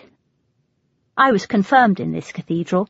All the confirmation candidates, as we were called, were driven by our parents and godparents into Peaseminster from St. Margaret's in our white confirmation robes. After the service, a huge tea was laid on for all the parents back at the school, complete with sticky currant buns, chocolate cake, and help-yourself Thai food tea, which we poured into thick-rimmed white ceramic teacups from enormous silver urns. Today, a boys' choir is rehearsing Mozart's Ave Verum in the loft above us. I'd like to go up and see them, but a light blue velvet rope at the bottom of the stone spiral staircase stops me. "I've stopped going to church," Dad says, as we're on the final stretch headed home. "I've decided it's all a load of rubbish." "But you've been church warden at St. Luke's for years." "That's only because they needed a good accountant. They've got an American vicar now, one of those bouncy evangelicals. He's got everyone playing guitars and throwing their arms up in the air, left, right, and centre. I can't stand the music." On our way home, Dad and I sing all our favourite songs, from What Shall We Do with the Drunken Sailor to Loch Lomond. Dad's rich baritone voice blends with mine, loud and clear against the traffic. "By yon bonny banks and by yon bonny braes, where the sun shines bright on Loch Lomond, where me and my true love would ever want to gae, on the bonny, bonny banks o' Loch Lomond." At supper, Dad and I devour several helpings of Mum's steak and kidney pie, then polish it off with a bowl of treacle pudding and custard. "You can always count on a 20-mile bike ride to help you get over jet lag," Dad says, patting me on the head. "That was fun, Pip. I'm off to bed." Chapter 46. Mum and I were wondering how you were doing for money. Dad says the next morning. I've slept through the night until 10 o'clock and feel rested for the first time in months. Fine, I say. We were wondering, Dad continues without pause, because according to your June credit card statement, which we opened by mistake before forwarding it to you, you owe MasterCard £3,000. My first thought is to be thankful that he didn't open May's by mistake. It was $5,000 last month. I borrowed money from my Visa credit card to pay it off. You know what the credit card people want you to think, don't you? They want you to think it's free money. Well, it's not free money. Yes, Dad, I do know that, I say, feeling about 12 years old again. They're charging you hundreds of pounds in interest. Yes, Dad, I know. So why don't you pay it off? Dad looks utterly bewildered. I'm cornered. There is no way out here. Because I can't. Okay, Dad, I can't. Just put 20% of every paycheck aside. Dad, I don't have a paycheck. What do you mean you don't have a paycheck? Dad, Billy doesn't have enough money to pay me, so I'm working in lieu of rent. She's making you work for rent? Well, yes, all American kids pay their parents rent. As soon as it's out of my mouth, I wince. Luckily, Dad doesn't seem to notice what I just said. I'd have thought after everything.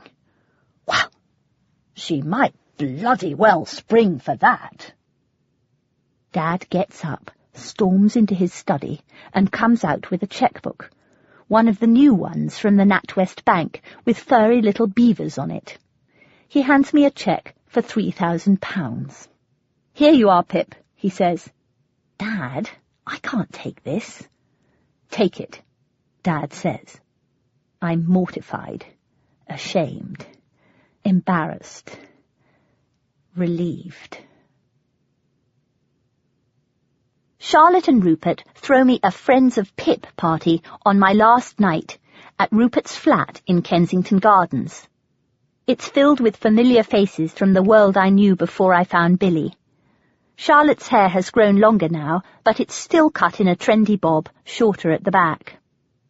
Charlotte expresses her excitement at seeing me by cooking huge amounts of food. Only Charlotte could keep a cream silk dress clean while making 44 profiteroles by hand without an apron. Who'd have thought it, Pip, she says, spooning the gooey mixture into tidy little eatables. You, a singer and performer, in a club in New York City, no less. You must meet so many interesting people. Because Charlotte and Rupert seem to find it so exotic, I tell them all about the Gold Room and the open mic competition I've entered. And, for that evening, even though everything has happened, it also feels as if nothing has happened. I am standing in an overcrowded London kitchen, drinking warm Budweiser with drunk English people I went to university with. Everyone's as pleased to see me as I am to see them. Life is dull as ditch water without you around, Pip, Neville says. I haven't been on an all-day pub crawl to ease the heartache of whichever poor sod made the mistake of falling in love with you in Yonks. London has become unutterably boring. And Miles is there, standing next to a bowl of twiglets and a sensible-looking woman who, Neville tells me, is a physiotherapist from Gloucestershire. I'm surprised to note that the man who once could have destroyed me by so much as looking at another woman could be holding on to one in front of me a year later, and I'd be more interested in the twiglets. She looks nice. She's probably domesticated, too. I have nothing left but a feeling of mild affection for Miles. I've often thought that the moment you realise you've fallen out of love is far more exhilarating than falling in it, and I think it again now. Hello, Miles. Pippa. We kiss twice on each cheek. This is Claire. I've heard so much about you, Claire says. You sound so interesting. There was a time when I would have cringed at this. There was a time when I wished more than anything that I could be less interesting and just blend in. Not anymore. Claire's utterly sweet. She'll be perfect for Miles. And then we're interrupted by Jan and Fiona and Fiona and Fiona. "Pippa!" Fiona says. "Pippa! Pippa!" Her long white arms curl around my neck. "How's America?" "Oh, full of Americans," I say, "but apart from that it's fine." It's a cheap shot, but guaranteed to make everybody laugh. When they do, I feel like a traitor. "I've no idea how you can even think of living in that country," someone says, burping. "Everything's so excessive. The Americans always have to have the biggest car, or the hottest weather, or the biggest trade deficit. And they can't talk properly either." Someone else chimes in. "They can't even ask for a glass of water. Last time I went to New York, somebody actually said, 'Do you want to hydrate yourself?'" Everyone guffaws. I'd forgotten how snobbish the British are about Americans. The put-down is delivered with an air of absolute superiority, which is ironic, considering the fact that so many of their paychecks come from American companies. Now, one of Rupert's cricketing buddies is talking about an encounter he had the week before with that eternal target of British mirth, a lost American tourist. I wanted to say, "No, we don't pronounce the ham in Buckingham Palace." "Why didn't you?" I say. He burps. "Why didn't I what?" "Why didn't you say, 'We don't pronounce the ham in Buckingham Palace'?" "Pippa, I'll tell you why," I say, "because what you British call politeness is really a kind of cowardice." "You British," Fiona says, laughing. "Oh, come on, Pip. Next you'll be telling me you love everything about America, including its appallingly imperialistic foreign policies." She's a little woozy and I love her, but she looks so smug about it and I just can't stand it. As opposed to what? Non-imperialistic British foreign policy? Wasn't it we British who marched into India and Africa and said, "Now listen here, you little brown buggers. We're white and you're not. Therefore, we are going to take over your country"? At least George Bush can be excused for being too stupid to understand the consequences of what he was doing when he went into Iraq. Tony Blair's smart as a whip. Blair's an idiot. To most of the Americans I know, Blair looks like a genius next to George Bush.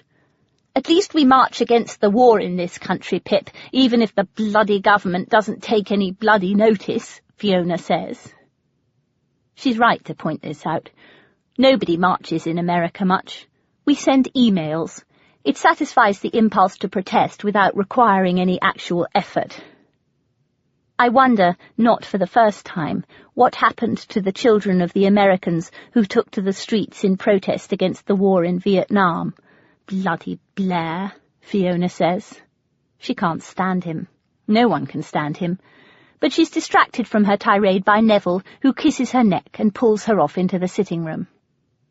Later, when pressed, surrounded by 4 Fionas, 1 Neville, 1 Rupert and a Max, I say, "There are lots of good things about America." "Like what?" "Like the fact that I can do what I'm doing, performing in nightclubs, without anyone questioning me in any way. I'd never have been allowed to set foot on a comedy or cabaret stage in London. My accent's too posh. No one would have let me get past the fuck-off back to your cordon bleu cookery attitude, despite the fact that I really can't cook. I've spent the last few months feeling homesick for England, but by the end of the evening, I feel homesick for the United States, where I can be completely myself because no one has any preconceived ideas about me at all, where the school I went to is irrelevant, where no one cares who I vote for, where enthusiasm is considered a good thing, where everyone's far too wrapped up in their own lives to care whether or not I have any fashion sense. But the people standing in this London kitchen have made up their minds about America, and they're not going to change them. And so, to keep the peace, because it's easier, when they ask again, "What's good about America?" I take the easy way out and say, "George Clooney," and, well, George Clooney. The next morning, I call Mum and Dad from London as I'm leaving for the airport and tell them I'll be back soon. Dad picks up the extension. "It was lovely to see you, darling," they say. "It was lovely to see you, too." That's not true either. It wasn't lovely at all. It was far too short a visit, and with so much left unsaid, painful, difficult, and complicated, but it's what we say to one another, because we're English. Charlotte and Rupert drive me to Heathrow, and I get on a plane and go back to America. Chapter 47. I get back to a message from Walt, who is no longer under house arrest. They dropped the case. It was politically motivated, by the damn liberals, of course. When I call him back, he tells me his wife is away visiting family in Canada. I am to spend the weekend with him at his house in Marsama Beach, a charming, still relatively unspoiled seaside town about an hour south of Washington. His wife fell in love with the area years ago. He agreed to buy the house and let her raise the children there, as long as he could base himself in Washington. He promised that if she ever really needed him, he would come. Otherwise, he would fight his battles in Washington and elsewhere and see the family when he could. Walt is in the kitchen, cooking mussels in a marinara sauce when I arrive. The blue and pink Cape house has white shutters and a white picket fence around it. It's less than 100 yards from a small sandy beach, with tufts of light green grass growing out of the sand, and half a mile from a small jetty with a rowboat tied to it. The furnishings in the house are simple and very old American. Light spring colours, lots of patchwork and sparse wooden furniture. It's clean and bright and puritanical in feel. I'm particularly intrigued by the jar of Noxema by the sink. I've never used soap out of a jar before. It feels soft against my skin and smells of antiseptic. There are handmade blue and white patchwork quilts on every bed. At the corner of the bedroom is an old wooden rocking chair. I feel as if I've walked into another century. Margaret's kitchen leads out into a small backyard where there's a hose neatly coiled hanging on a nail. I can picture Margaret insisting her children wash the sand off their feet after coming home from the beach, so they don't bring it into the house, just as Mum would do. Walt shows me pictures of his children when they were very young, along with their blonde-haired, blue-eyed, elegant and beautiful mother. No wonder Walt couldn't choose. She was a knockout. When Walt shows me photographs of his children, I find myself staring at his daughter Ashley. She has copper-red hair, just like mine, and looks very like I did when I was the same age. In one shot, she's running around in a little white dress with a green silk sash. I wore one just like it when I was a 3-year-old bridesmaid for the Lutman Johnsons. In the next photograph, Ashley and Edwin are playing with a black Labrador, just as I used to play with Boris's predecessor, who was also a black lab. She looks exactly like I did when I was 5 and 6 and 7, I say, and, oh, look! I had a haircut that made me look like a monk when I was about 13 too. Oh, Walt, I say, turning to my American father, when can I meet them? Soon, Walt says. He's been saying he'll tell them soon for nearly 6 months now. The knot inside me pulls a little tighter. The next morning, Walt comes downstairs wearing an oversized T-shirt and his boxer shorts. He looks old and smells of sleep and sweat. His nose is crusty, and even halfway across the room I can tell his teeth are badly in need of brushing. We eat waffles and bacon. Later, we go on a walk by the beach. "Do you prefer the beach or the mountains, Pippa?" he asks. "I like both." "Thought so," he says. Walt wants to show me where his father is buried, in a beautiful graveyard by the sea, surrounded by lots of other dead people from Marsama Beach. We go and see his grave. I have no feelings about the man who is my grandfather because I have never met him. He does not seem real to me. But I stand dutifully next to Walt as he stares at a piece of stone sticking out of the ground with tears in his eyes. Later, we walk down toward the jetty, next to a dark grey wall covered in seaweed. Walt points to a teenage boy wearing a pair of white shorts and a dark blue sailing sweater. That's a Kennedy, he says. How do you know? I say.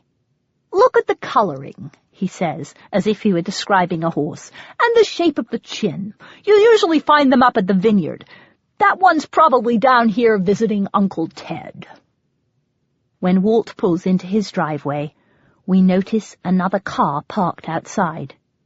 It's your brother, Walt says. Quick, get down. I'm sorry? I look at Walt to see if he's joking. He isn't. Get down! I crouch under the dashboard in Walt's car as Edwin gets out of his car. I hear Walt laugh and walk quickly across the path to his son.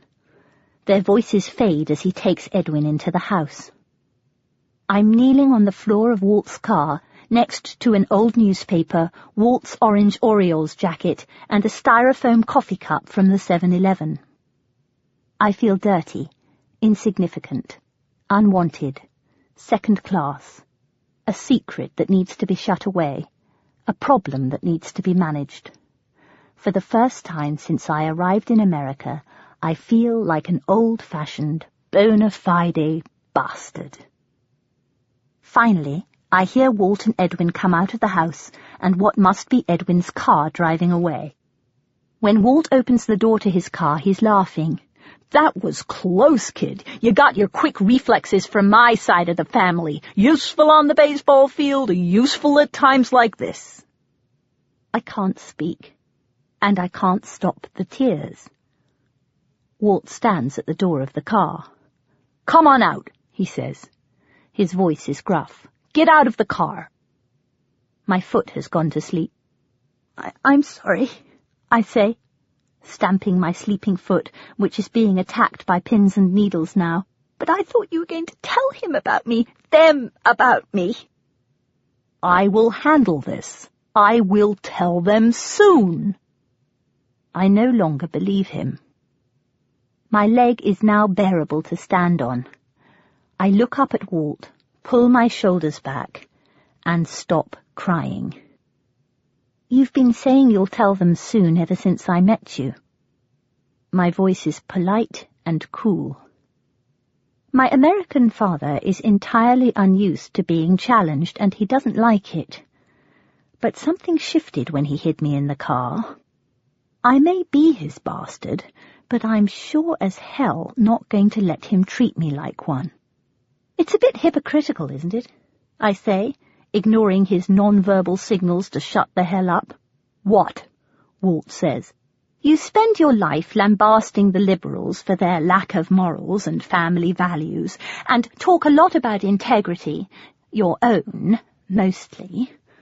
And then you shut your own daughter in the goddamn car because you're too much of a goddamn coward to tell your son about the existence of his own sister. I've gone too far, but I don't care. I hate it that you shut me in the car. I hate it. And I hate it that you're a goddamn fucking Republican.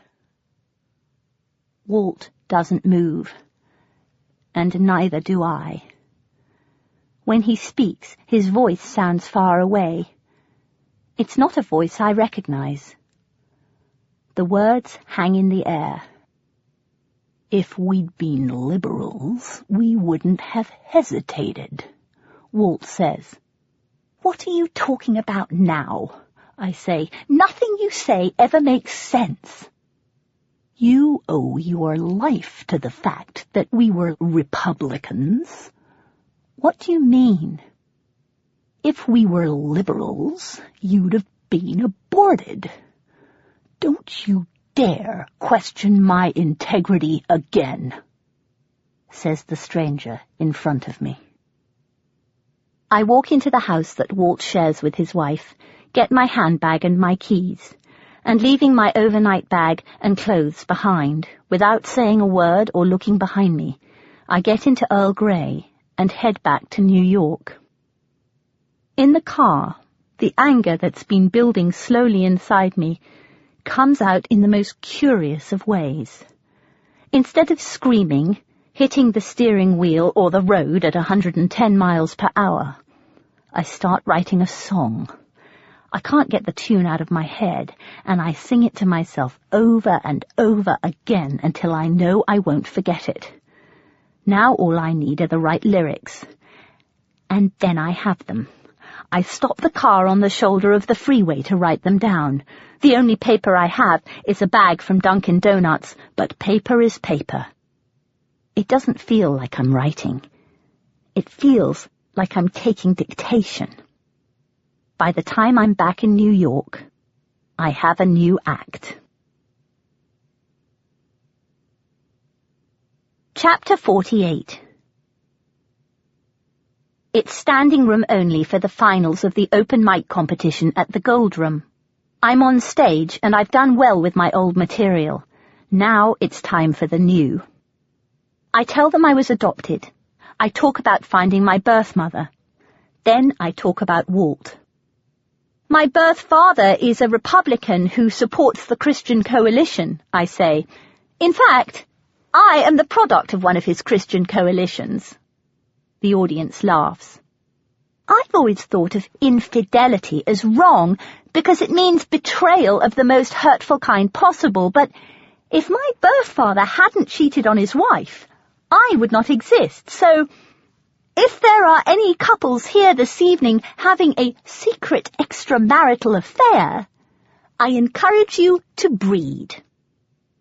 While the audience is laughing and cheering, the pre-recorded backing music starts to play. This isn't a song written by someone I don't know. This is a song written by me, when I was hurting so badly I thought I might not make it through. The tune starts softly. I speak over the first part, in my English accent, sounding a bit like Noel Coward. While I'm explaining that I was adopted in England and raised to be a lady, the tune is sedate, polite, English. The moment I tell them I found my mother in Georgia, the tune becomes a wild piece of pure rock and roll, and I roam the stage like an American rock star. My body is free, my voice is strong, I'm well and truly out of the proverbial bag. I'm a rock and roll redneck, I've gone completely wild. Once an English lady, now a bastard child. If you treat me like a bastard, then I'll become a bastard. Yes, I'll become a bastard child. Yeah! At the end of the song, the crowd goes wild. Jack runs up to me as soon as I get off stage and, glowing with pride, says, "You did it." There's a talent scout in the audience that night who invites me to take part in a competition on cable TV. The first prize is $5,000. All the stars seem to be aligning, and so, determined to get things moving for Nick, too, I revisit every gallery in Soho. It's a sweltering hot afternoon in July, and I've been walking for hours. I find myself opposite the famous Souk Gallery. The sign on the door says closed, but the door is slightly ajar, and so I go in. The receptionist isn't at her desk, but the air conditioning is world-class, so I decide to wait. The only other person in the gallery is an old man sitting on a trendy glass bench. He's looking at one of the most extraordinary paintings I have ever seen.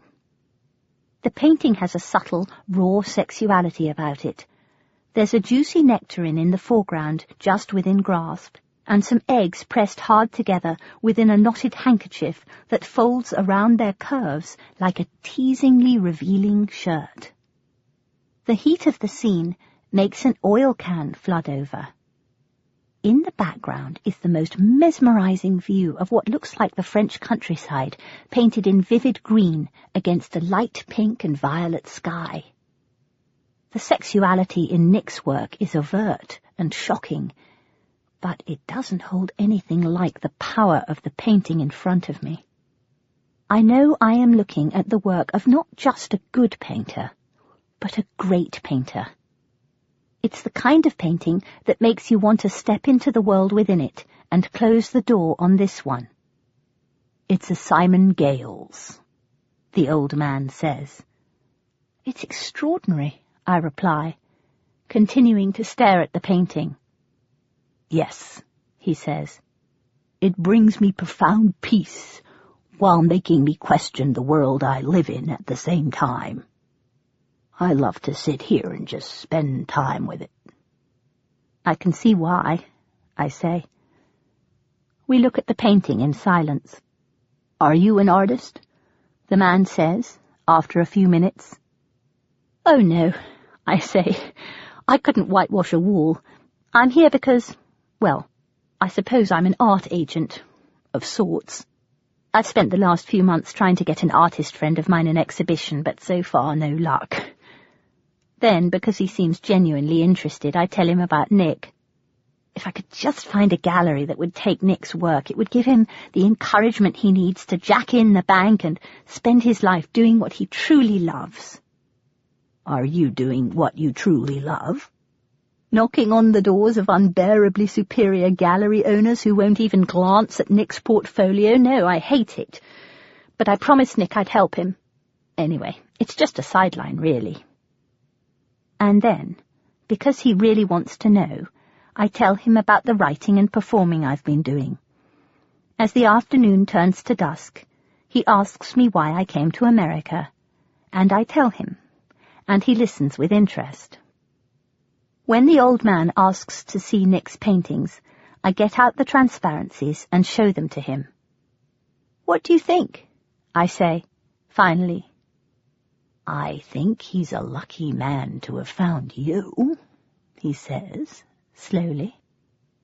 The man looks at the paintings again. "There's a ruthlessness in his work, a kind of cruelty," he says. I look at Nick's paintings again. I feel uneasy for a second, as if the images are trying to tell me something. "I know there's darkness in his paintings," I say, finally, "but he isn't at all cruel in real life. He's absolutely lovely, only he doesn't show it. He's terrified of being rejected, you see, so he does everything he can to stop anyone knowing how soft he is. He's a terribly kind man, really." He shakes his head. "No artist can hide his true nature. It's always in the work." Then the man turns toward me, and I see his face full on for the first time. Tall, strong, old and grey, he makes me think of a hawk that has flown over the entire world and seen everything. Then he smiles and says, "You have come a long way, my dear, and the work is certainly interesting. Let's try and get someone out here to help you." Then he stands up and walks slowly toward the reception desk and rings the bell. A round woman with glasses and her hair tied back in a tight bun comes out from behind a glass door. She looks flustered as soon as she sees my new friend. "Oh, Mr. Sook, I'm so sorry. I had no idea you were here." She rushes around the reception desk and holds out her hands to take his jacket. And I realize that the man I've been chatting away to is James Sook, of the Sook Gallery.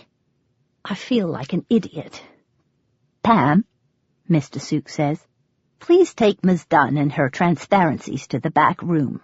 She has something to show you."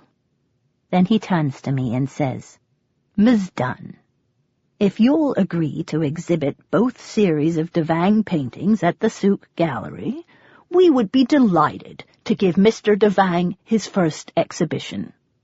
Will Nick Devang's agent step into my office and negotiate terms?" "Yes," I say, beaming. "She'd be delighted." "I knew you could do it," Nick says, calling me from a restaurant in Tokyo, thrilled by the news. "The exhibition must be a rip-roaring success." "It will be. My loveliest girl, we are both destined to reach the top of our chosen fields. We must promise never to permit anything but the very best possible work from each other. We must." Like Billy and Walt, before things went wrong for them, we will take New York by storm. Chapter 49. The lineup for the cable talent show consists of the Keenan Cowboys, a rap artist, a magician wearing an electric blue suit with silver stars on it, and me. I'm going to sing my rock and roll redneck song while playing the piano, only this time I'll have a live band who I've been rehearsing with all afternoon. The song sounds great, except the drummer hasn't shown up. This matters because there's a drum solo during which I am to leave the piano stool and do a leaping, redneckish sort of dance. With no drummer in sight, the director decides to cut my dance in the middle of the song. I'm devastated. I've been practicing it for days, and I have a really great moment where I reach behind the piano and put on sideburns. With the dance, I've got a chance of winning. Without the dance, there's no way. I'm feeling horribly disappointed when Jack arrives with the rest of the audience and sits down at my table. I'm about to explain the situation when one of the band members shouts out Jack's name and starts clambering toward us, through television cameras, over cable wires, through the already drinking crowd. "Jack Kane!" the man's almost shouting. "Billy J!" Jack says, standing up and laughing. The two men are slapping each other on the back like old friends, which leads me to conclude that they are old friends. "Hey!" Billy shouts to the guys in the band. "It's Jack Kane! You still playing, man?" Billy J says. "No," Jack says. "I quit a few years ago. It's been a long time." Jack's eyes are alight. "Can you help us out? Our drummer hasn't shown up." "Well, I don't know." "You were a drummer?" I say, turning toward Jack. "Come on, Jack, we're playing this great new song by this cute new British chick." Billy's winking at me now. Jack throws his head back and laughs and laughs. "Oh, man, Pippa, you got a drum solo in this now?" I'm beaming. "Yes." "How long we got?" "About 15 minutes, and we're going up live. Hey, Brian, Ben, Richie, Jimmy, look who's here, it's Jack Kane!" Suddenly, the table is surrounded by men in their late 30s with long hair, who drag Jack up onto the stage and sit him down behind the drums. Jack picks up the drumsticks. "I know the song," he says. "It'll be fine." The men go to their positions on stage and start playing the show's theme tune. When it's time for me to go on, I'm excited, and alive, and on edge, and I know it's going to be a good set, and it is. When it's time for the drum solo, I jump off the piano stool and reach behind the piano where I have hidden my special sideburns. I've got special glue stuck to the side of my face, so the sideburns will stick on at a touch. With my hat on, I suddenly transform into a real redneck. Billy, Walt, and the pain that accompanies me everywhere are forgotten. As I jump and whoop and leap in a redneckish way across the stage, Jack plays the drums like a wild man. The drumsticks have become a part of his body, and they move together to the frenzied rhythm he's creating throughout the room. It's hot under the lights. Half the buttons on his shirt have come undone, and Jack's hair is plastered against his face. At the end of the song, the whole crowd jumps to its feet. Now, we're off stage. A woman I've not seen before has put her arms around Jack's neck. "Jack, I haven't seen you since you broke up with Lisa." "How is she?" Jack says. "Good, great, got kids now, you know." "Hey," I say, shouting across the room. "Hey, I thought you were gay." The words come out without my thinking about them, and when I realize what I've said, it's too late to take them back. Jack stops kissing the woman's cheek and is looking at me. "You thought what?" I walk quickly over to where Jack is standing. "So you're not?" I say. I try to take my eyes away from Jack's, but I can't. He is looking into mine with an expression I can't quite read. He is covered in sweat and very, very sexy. "You had a girlfriend?" The woman is saying something, but neither Jack nor I hear her. "Yes," he says. "But I thought you were gay." "Oh, God, Pip, shut up." Jack looks perplexed. "You thought I was gay?" "Well, yes." "Why?" Well, you iron your sheets, and you work at the Gold Room, and then there's the Harvey Fierstein quote on your fridge. What? Never be bullied into silence. The Harvey Fierstein quote. I tore that out for you, Pippa. You tore that out for me? Whatever or whoever has been stopping you singing about what was really going on, well, that felt like bullying to me. Oh. We're still looking at each other. The rest of the room isn't there. So, you're not gay? No, he says. Still now, no, I'm not. Never have been, not gonna start now. The moment is broken by the MC, who comes over to hand me my cheque. You should have some of this money, Jack, I say. I wouldn't have won without the drum dance. No, he says, his eyes still on me. Use it to move into the city. I write a letter to Billy and send it to her in Georgia, where she is spending the rest of the summer. July 20th. Dearest Billy, I will never be able to thank you enough for welcoming me so fully into your life, and I want you to know that I will always deeply appreciate everything you have done for me, from your generous, loving action in giving me up when I was a baby to really being there for me when I needed you most. Right now, though, I am in very real need of some time to absorb everything that has happened and have decided to move into New York City. Even though I know it will be hard for you, I would be so grateful if you would respect my very real need for space. I promise to call you as soon as I can. It doesn't mean I don't love you. I think it has something to do with my need to figure out a way to integrate everything I've learned into my new identity. Please try to understand. I'll leave you my phone number and address, of course. I promise there will never be another day of your life when you do not know where I am. With all my love, Pippa. Jack rents a truck, drives it out to Adler, and helps me lift my garage sale couch and my suitcase onto the back of it. I follow in Earl Grey, and as I do so, the tightness in my chest begins to loosen, and I start to feel like myself again. Chapter 50.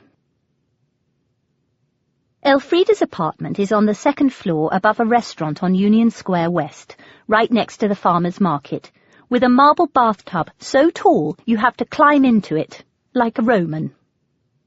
My windowless bedroom has a loft bed under which Elfrida has put some curtains to create a dressing room that doubles as a closet. For the first time since I arrived in America, I have my own space, somewhere that has nothing whatsoever to do with Billy. I start having moments in my day when I do not think about Billy or even Walt, who I haven't heard from at all.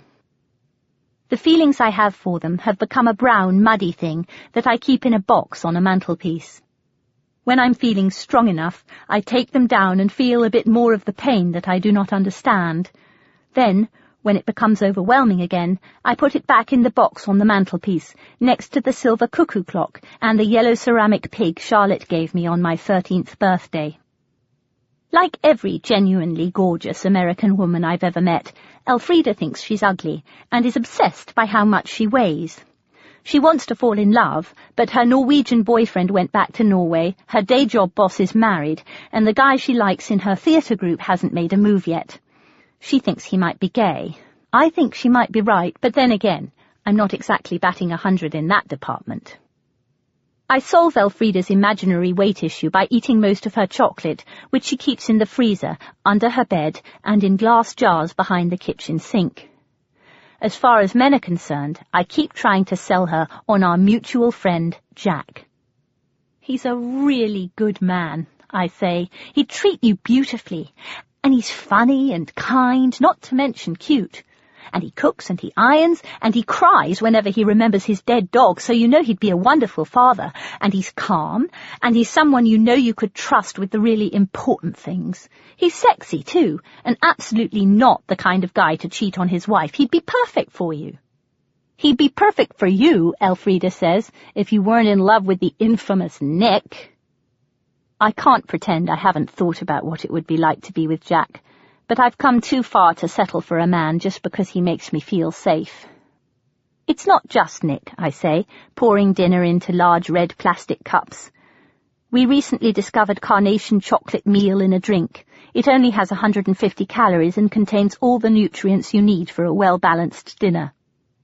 I've had tea with the governor of Hong Kong.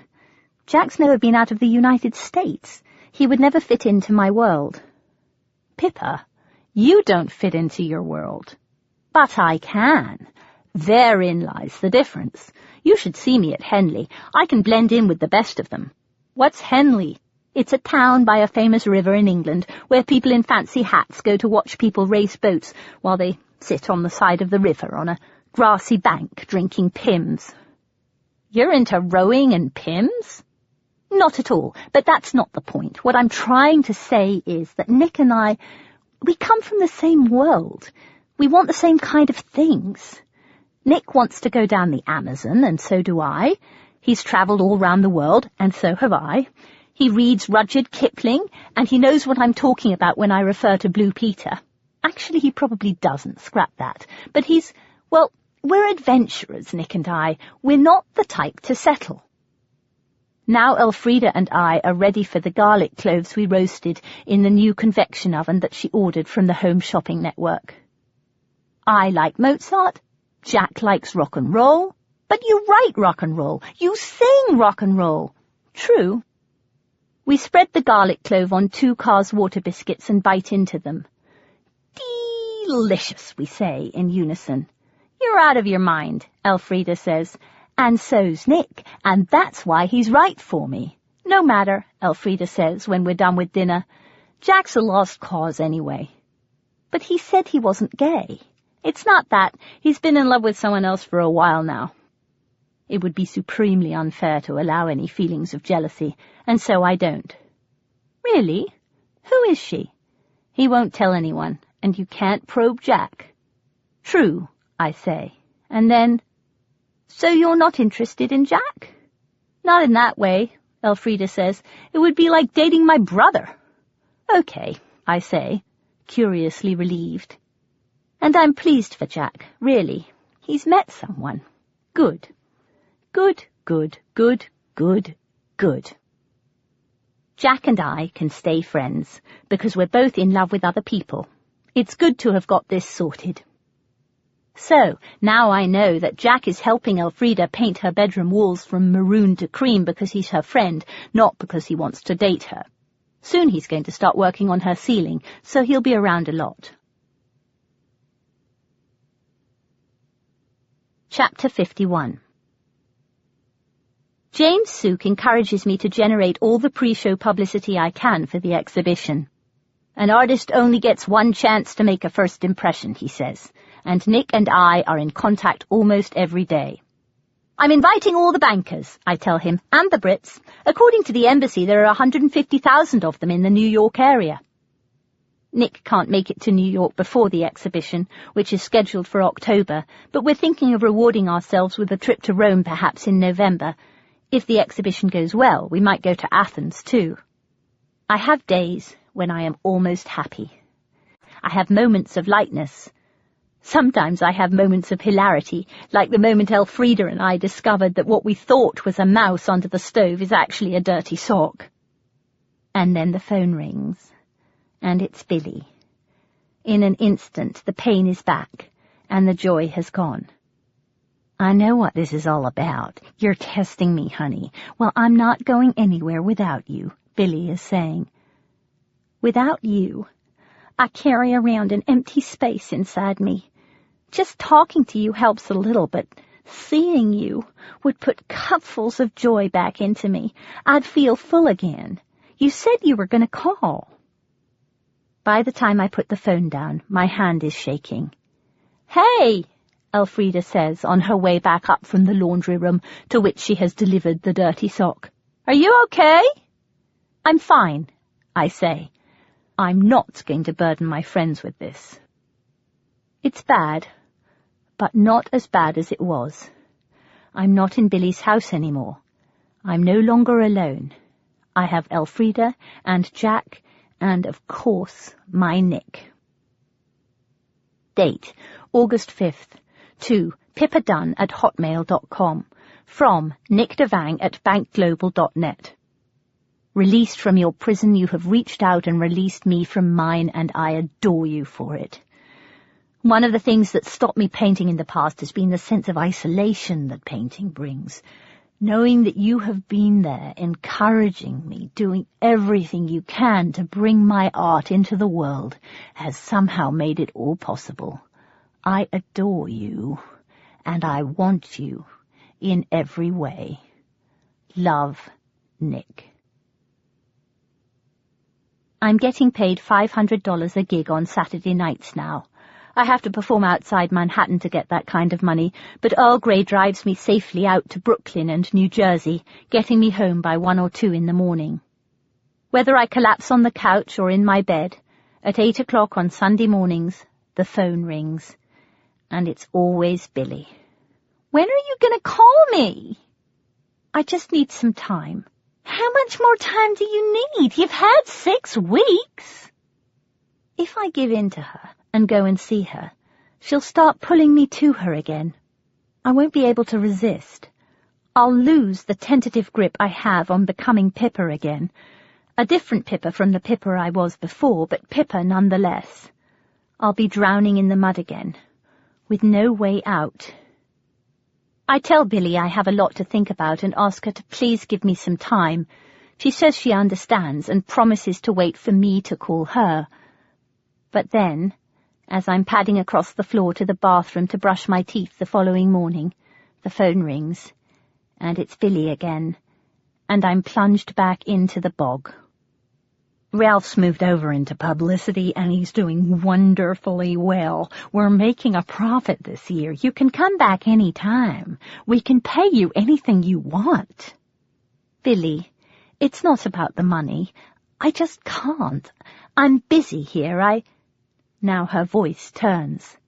I've been reading about adoptees and their issues. Whatever kind of family you went to, you've all got issues. I've been at the gallery, going over the list of people to invite to the exhibition. We're getting close now, and there's a lot to do. I want Nick to take New York by storm.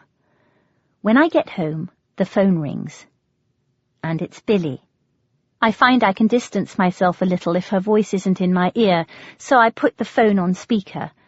Then I put down my bag and sit on the floor next to the phone. I love you so much, Pippa.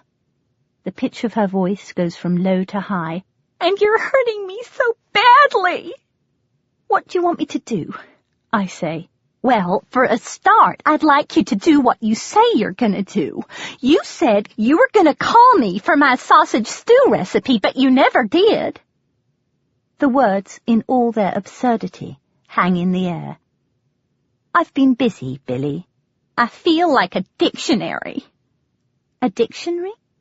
You walk into my life, make me fall in love with you, get the information you need, and then you walk out again. You're not the only one with abandonment issues. I'm so sorry. I love you, Pippa. She's shouting now. I want you in my life, and I want to see my grandchildren. They are my grandchildren, goddammit! How can you deprive your children of their grandmother in this way? But I don't have any children.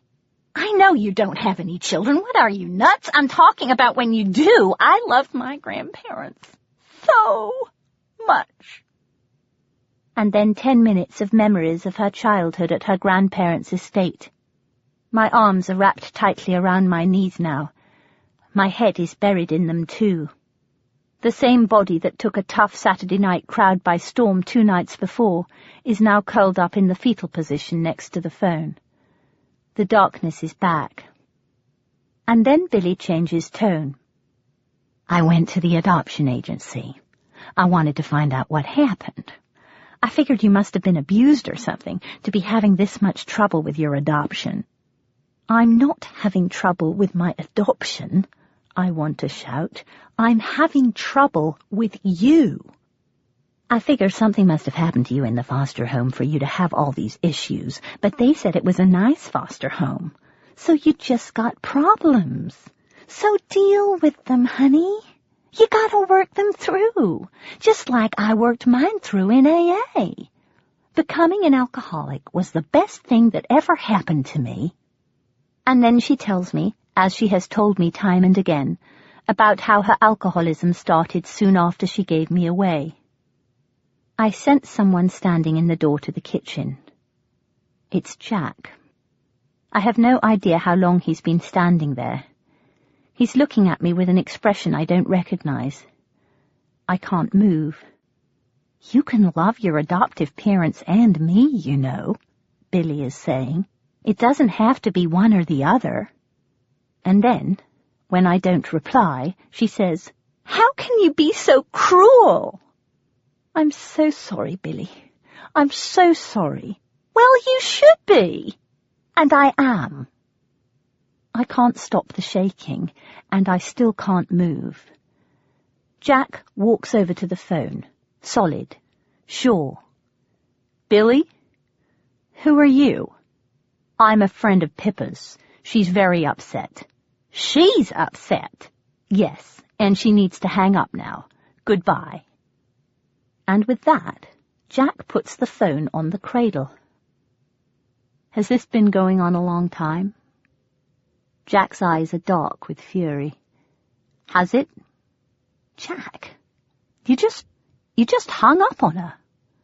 It wasn't hard, he says. You just close your hand around the phone and put it down. He isn't smiling. From the look on his face, I can tell that he heard it all. My cover is blown. The Pippa Jack knows isn't what she seems. Underneath, she's a heaving, porous mass of mess. The darkness is winning. She's going under. How long have you been there? Long enough. A siren screams past on the street outside. Jack comes over to me and helps me up off the floor. You must think I'm a terrible person, causing her so much pain. I can see Jack choosing his words carefully. Pippa, he says, his voice straining in anger, you're not the one who's only thinking about herself here. Do you really think it's fair for her to lay this huge guilt trip on you? I look at him. Maybe not, but nothing, Jack says. But fucking nothing. A few moments later, we're standing next to the phone, my friend and I, as close as it is possible for two people to stand together with all their clothes on. And then the phone rings. Let the machine pick up, Jack says. We wait for the needy southern voice, but it doesn't come. Instead, the voice is young and male. Hi, I hope I got the right number. This is Walt Markham's son, Edwin, speaking. I guess I'm Pippa's brother. Edwin? I say, picking up the phone. Hi, sis, the voice says.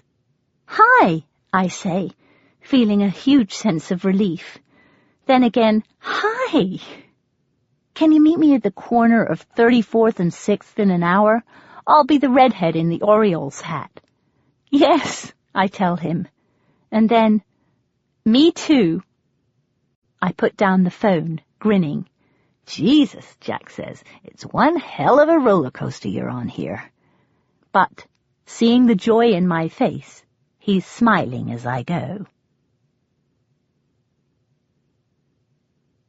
Chapter 52. It's a windy day, and Edwin isn't there yet. I crouch down beside a dumpster for shelter and wait. A shadow blocks the sun. I look up. Edwin is standing in front of me. He is tall, with a face that looks remarkably like mine. So, he says, I meet my sister for the first time ever, and she's sitting by a dumpster. I jump up. Hi, I say. Hi, he says. We laugh. So, the cat's out of the bag, he says. Meow. We stare at each other. His hair is my hair, only short. His face is my face, only male. He's taller than me and clearly shares my lack of interest in fashion. We're both wearing jeans, a sweatshirt, and, as anticipated, an Orioles baseball cap. "Why did he tell you now?" I say, finally. Edwin smiles. He doesn't like my girlfriend, so he said all mistakes have consequences, some of them serious. Then he told me about you. Oh, well, at least he told him. My joy at meeting a sibling who I already recognize completely is far stronger than anything else. "Were you surprised?" I say. "Not really," he says. "I always knew there was something. Dad was never all that happy, especially at holiday times. Your mother must have been something special. Dad's not really the affair type." "Yes, I think she was," I say, picturing the two of them for a second, as they were, forbidden to love each other, but loving each other anyway. "Now I know why Dad used to want to know my girlfriend's birthdays," Edwin says. "He wanted to be sure I wasn't dating my sister." With New York City rising above us, we start laughing like hysterical children. "When's your birthday?" I say, back on the street as we head toward Times Square. "September 6th, 1978. Mine's April 26th, 1978. We grin. Must have been an active year. "So we're Irish twins," he says. "I guess so," I say. He looks at me closely. "How do we know he's dead?" Edwin says. "Who?" "Our brother." Our brother. Edwin's brother and mine. Walt has told him about my twin. Our brother. I am no longer alone. Why would they lie about it? Have you seen the death certificate? Do dead twins have death certificates? Dunno. Did he have a birth certificate? If he did, I haven't seen it. I haven't seen my birth certificate either, for that matter. I'm not allowed. What do you mean? I was adopted. I'm not allowed access to my original birth certificate in the US. No shit. We walk around New York and talk about politics, justice, Walt, me, him, and our sister Ashley. She works with children with special needs. Does she know about me? I watch something tighten in him. "No," he says. "Are you going to tell her?" I say. "I can't. Dad made me promise." "Why? Something to do with Dad's theory that boys handle tough things better than girls." "So your dad made you promise to keep my existence a secret from your sister?" "Our sister," he corrects me. "God, but you're so like her." "Is she sane?"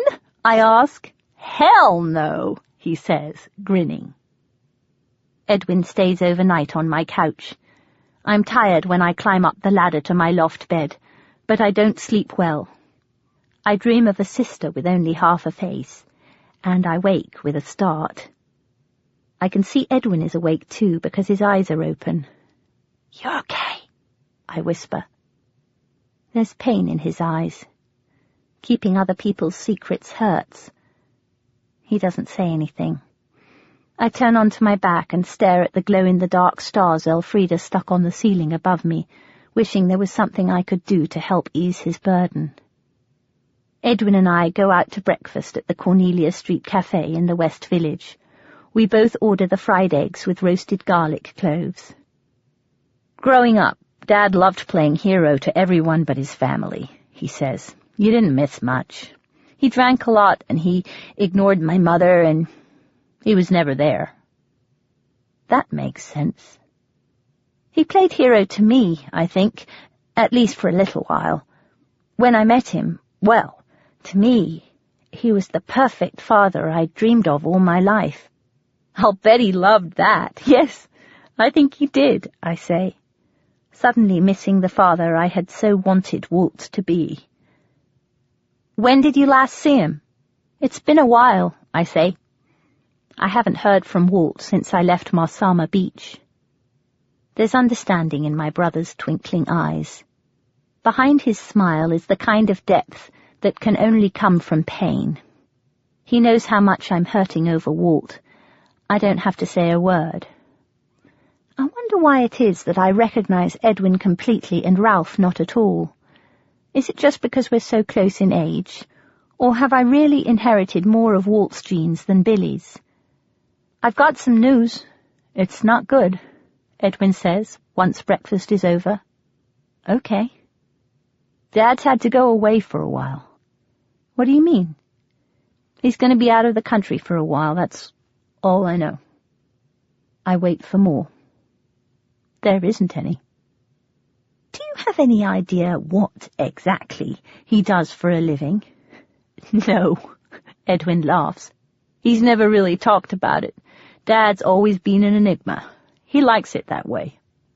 Well, at least he bequeathed you to me before he disappeared again. Yeah, Edwin says.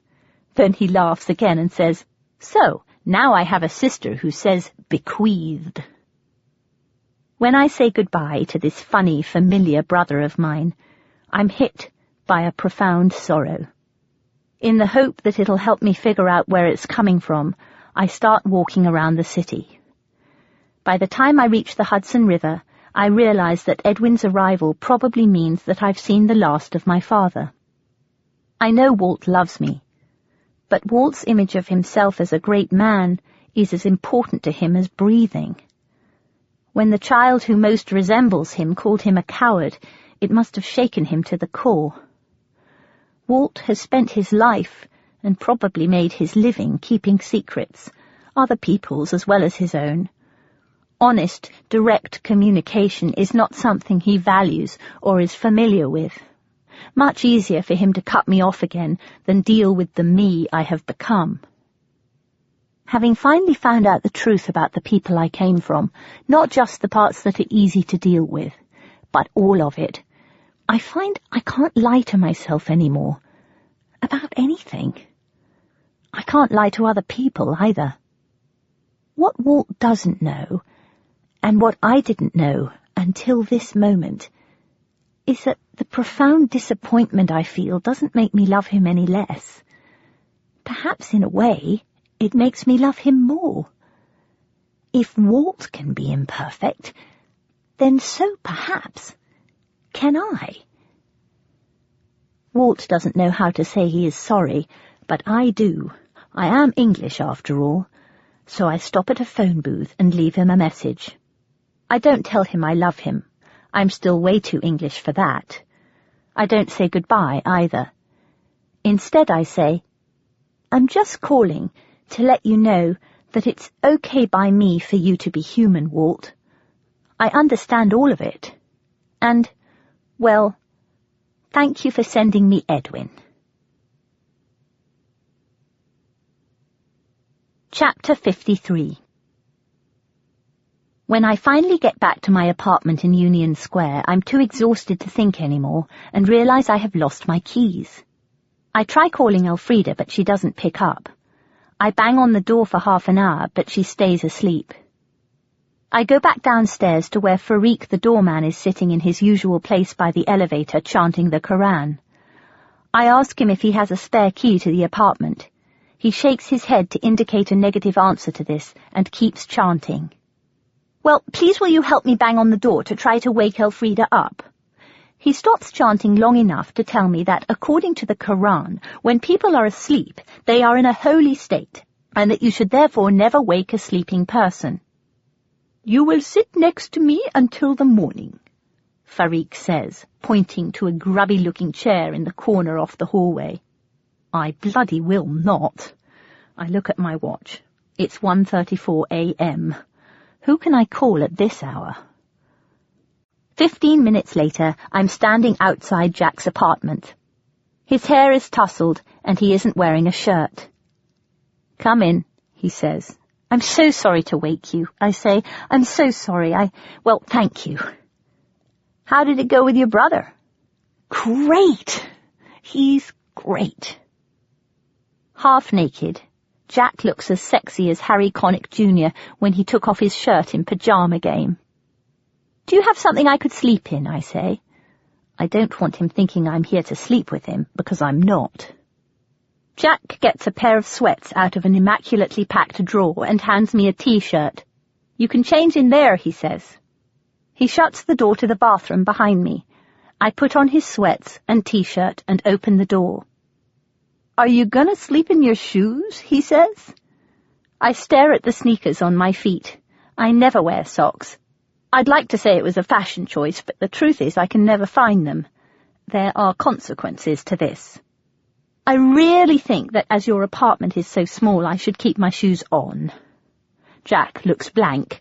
This clearly isn't the moment to be British. "My feet stink," I say. "If I'm going to take my shoes off, I'll need to wash my feet." Without a word, Jack opens the bathroom door again. I roll up Jack's pants and get into his lime green bathtub to wash my feet.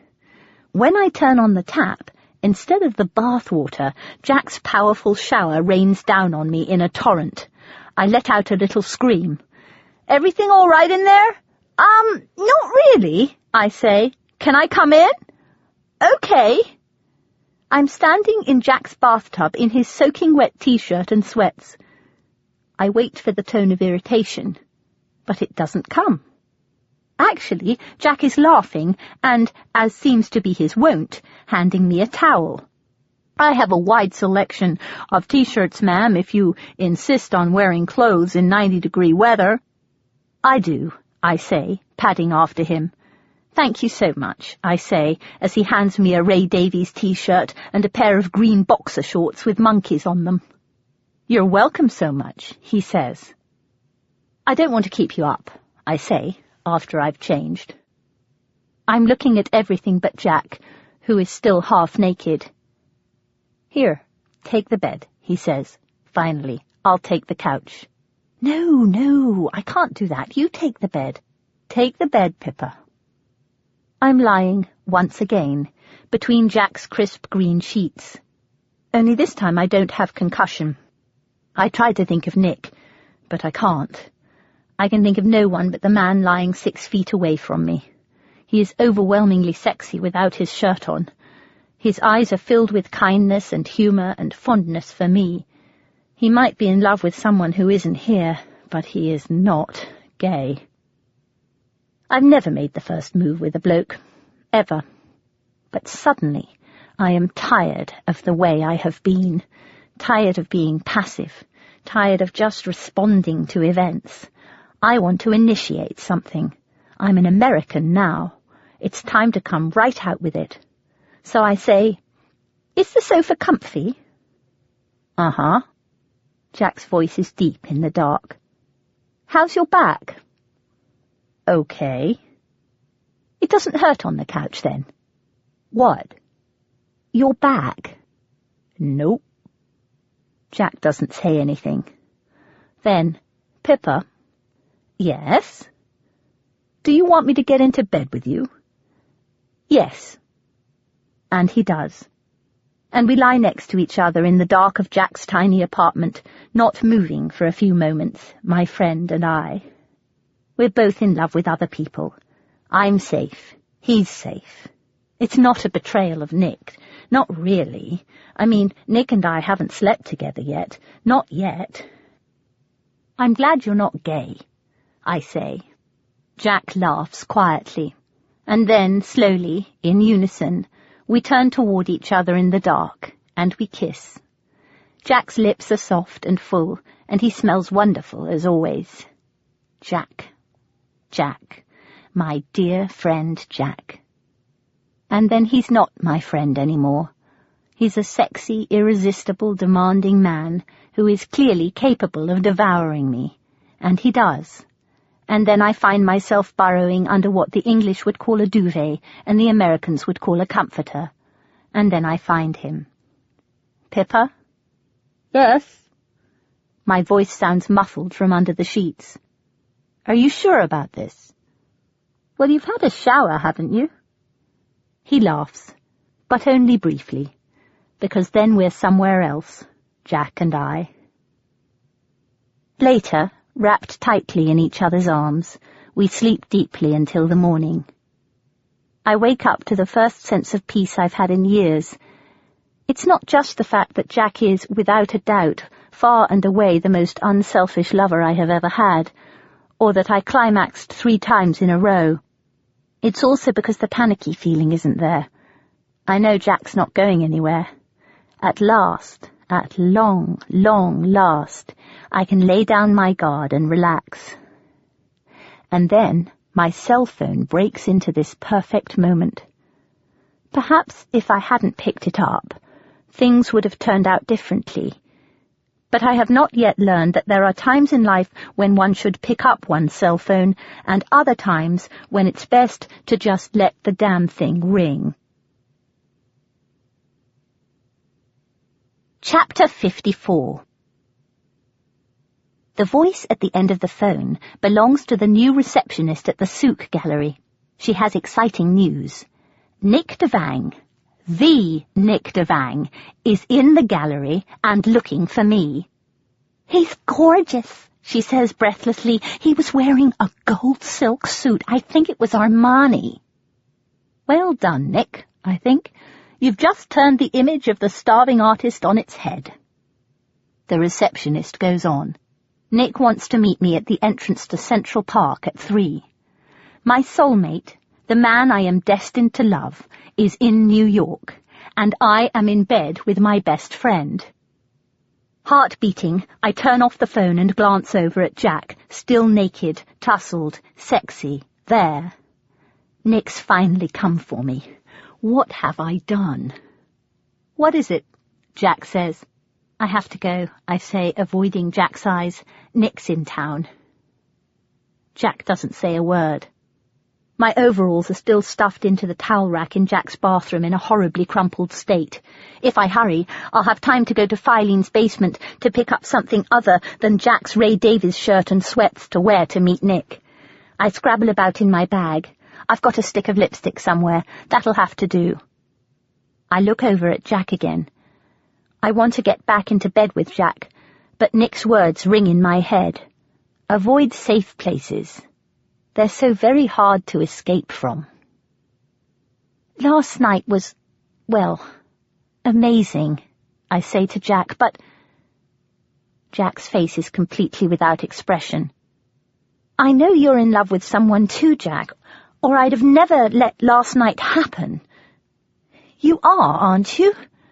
Please say yes. Please." "Yes," Jack says, still not moving. Jack is lying on his bed, hands behind his head, staring at the ceiling. "Oh, thank God for that," I say. "No one who ends up with me is going to get away without doing at least some Scottish dancing. Can you imagine how ridiculous you'd feel in a kilt?" I still can't read the expression on Jack's face. "Dear Jack," I say, kissing him softly on the cheek. "Thank goodness we are in love with other people. You and I, we could never work." And then, trying for a joke that comes out all wrong, I say, "You need to be with someone who's prepared to clean the fridge. I need to be with someone who knows how to make a long-distance call to London." I look at Jack's face. It's still without expression. And then, feeling like a heel, I leave Jack lying naked on his bed and head out of his apartment and up 7th Avenue, calling the gallery on the run. "Where's Nick staying?" I say. "The Waldorf." The receptionist tells me. The Waldorf, of course. Nick's chosen the hotel where my parents first met. Where else? Everything is coming full circle. I can't wait until 3 o'clock to meet him in Central Park. I'll surprise him at the hotel. Thank God he's here. One more night like the one I've just spent with Jack and I'd never have escaped. Avoid safe places. They're so very hard to escape from. Nick's arrived just in time, and he's right. And the reason they're so hard to escape from is because they make you feel at home. I'm destined for adventure. I mustn't settle for anything less. Not after the journey I've been on. I'm ready for true love now. I'm holding Nick's hand, and I'm ready to jump, whatever that means. Nick's at the Waldorf. I need to get to Nick. Bugger Filene's basement. I'll go in Jack's sweats. I doubt I'll be keeping my clothes on for long. I've come a long, long way. I'm ready for a man like Nick now, and he's finally come for me. The hotel's huge marble pillars are holding up the famous golden ceiling high above exquisitely carpeted marble floors. I hope that my accent and my brightest smile will cause the man to overlook the way I'm dressed and give me Nick's room number. As usual, my accent does the trick. I ring the bell to room 1406. No one answers. There's a painting on the wall, in the hall, of a hunting scene. I wonder if it was hanging there the night my parents met, in this same hotel, 29 years before. If it was, I wonder if they noticed it. I wonder if Billy and Walt felt back then the way Nick and I feel today, caught in the kind of love that's verging on obsession. I ring the bell again and hear footsteps approaching the door. It opens. Hello? The woman is Indian, like the woman in Nick's paintings. She has the same delicate beauty and is dressed in a dark green and gold sari. She has flecks of red in her hair and a luminous stillness about her. In comparison, I feel loud and big. I'm looking for Nick Devang. Oh, yes, please. Please, come in. Everything about her is gentle. My name's Pippa Dunn, I say, catching sight of my hair in the mirror. It's sticking out, at a right angle. I look preposterous. I'm Nick's agent. Pippa, oh, how wonderful to meet you. Nick has told me all about you. Come in. I'm Aradhana. Hello, I say. We sit on the sofa, embroidered in gold and black, and drink tea from a silver teapot served in thin-rimmed cups. The painting on the wall behind her is of another hunting scene. This time, dozens of men in hunting hats and red coats are surrounded by beagles. It looks like an original, but it can't be. Walt has the same painting on his wall in Washington. We haven't seen Nick in 2 weeks, she's saying. We thought we'd join him here in lovely New York.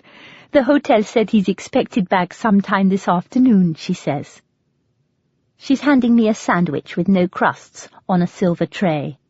Nick is so thrilled about all the developments, she says. He was so excited when he heard from your mother. Really?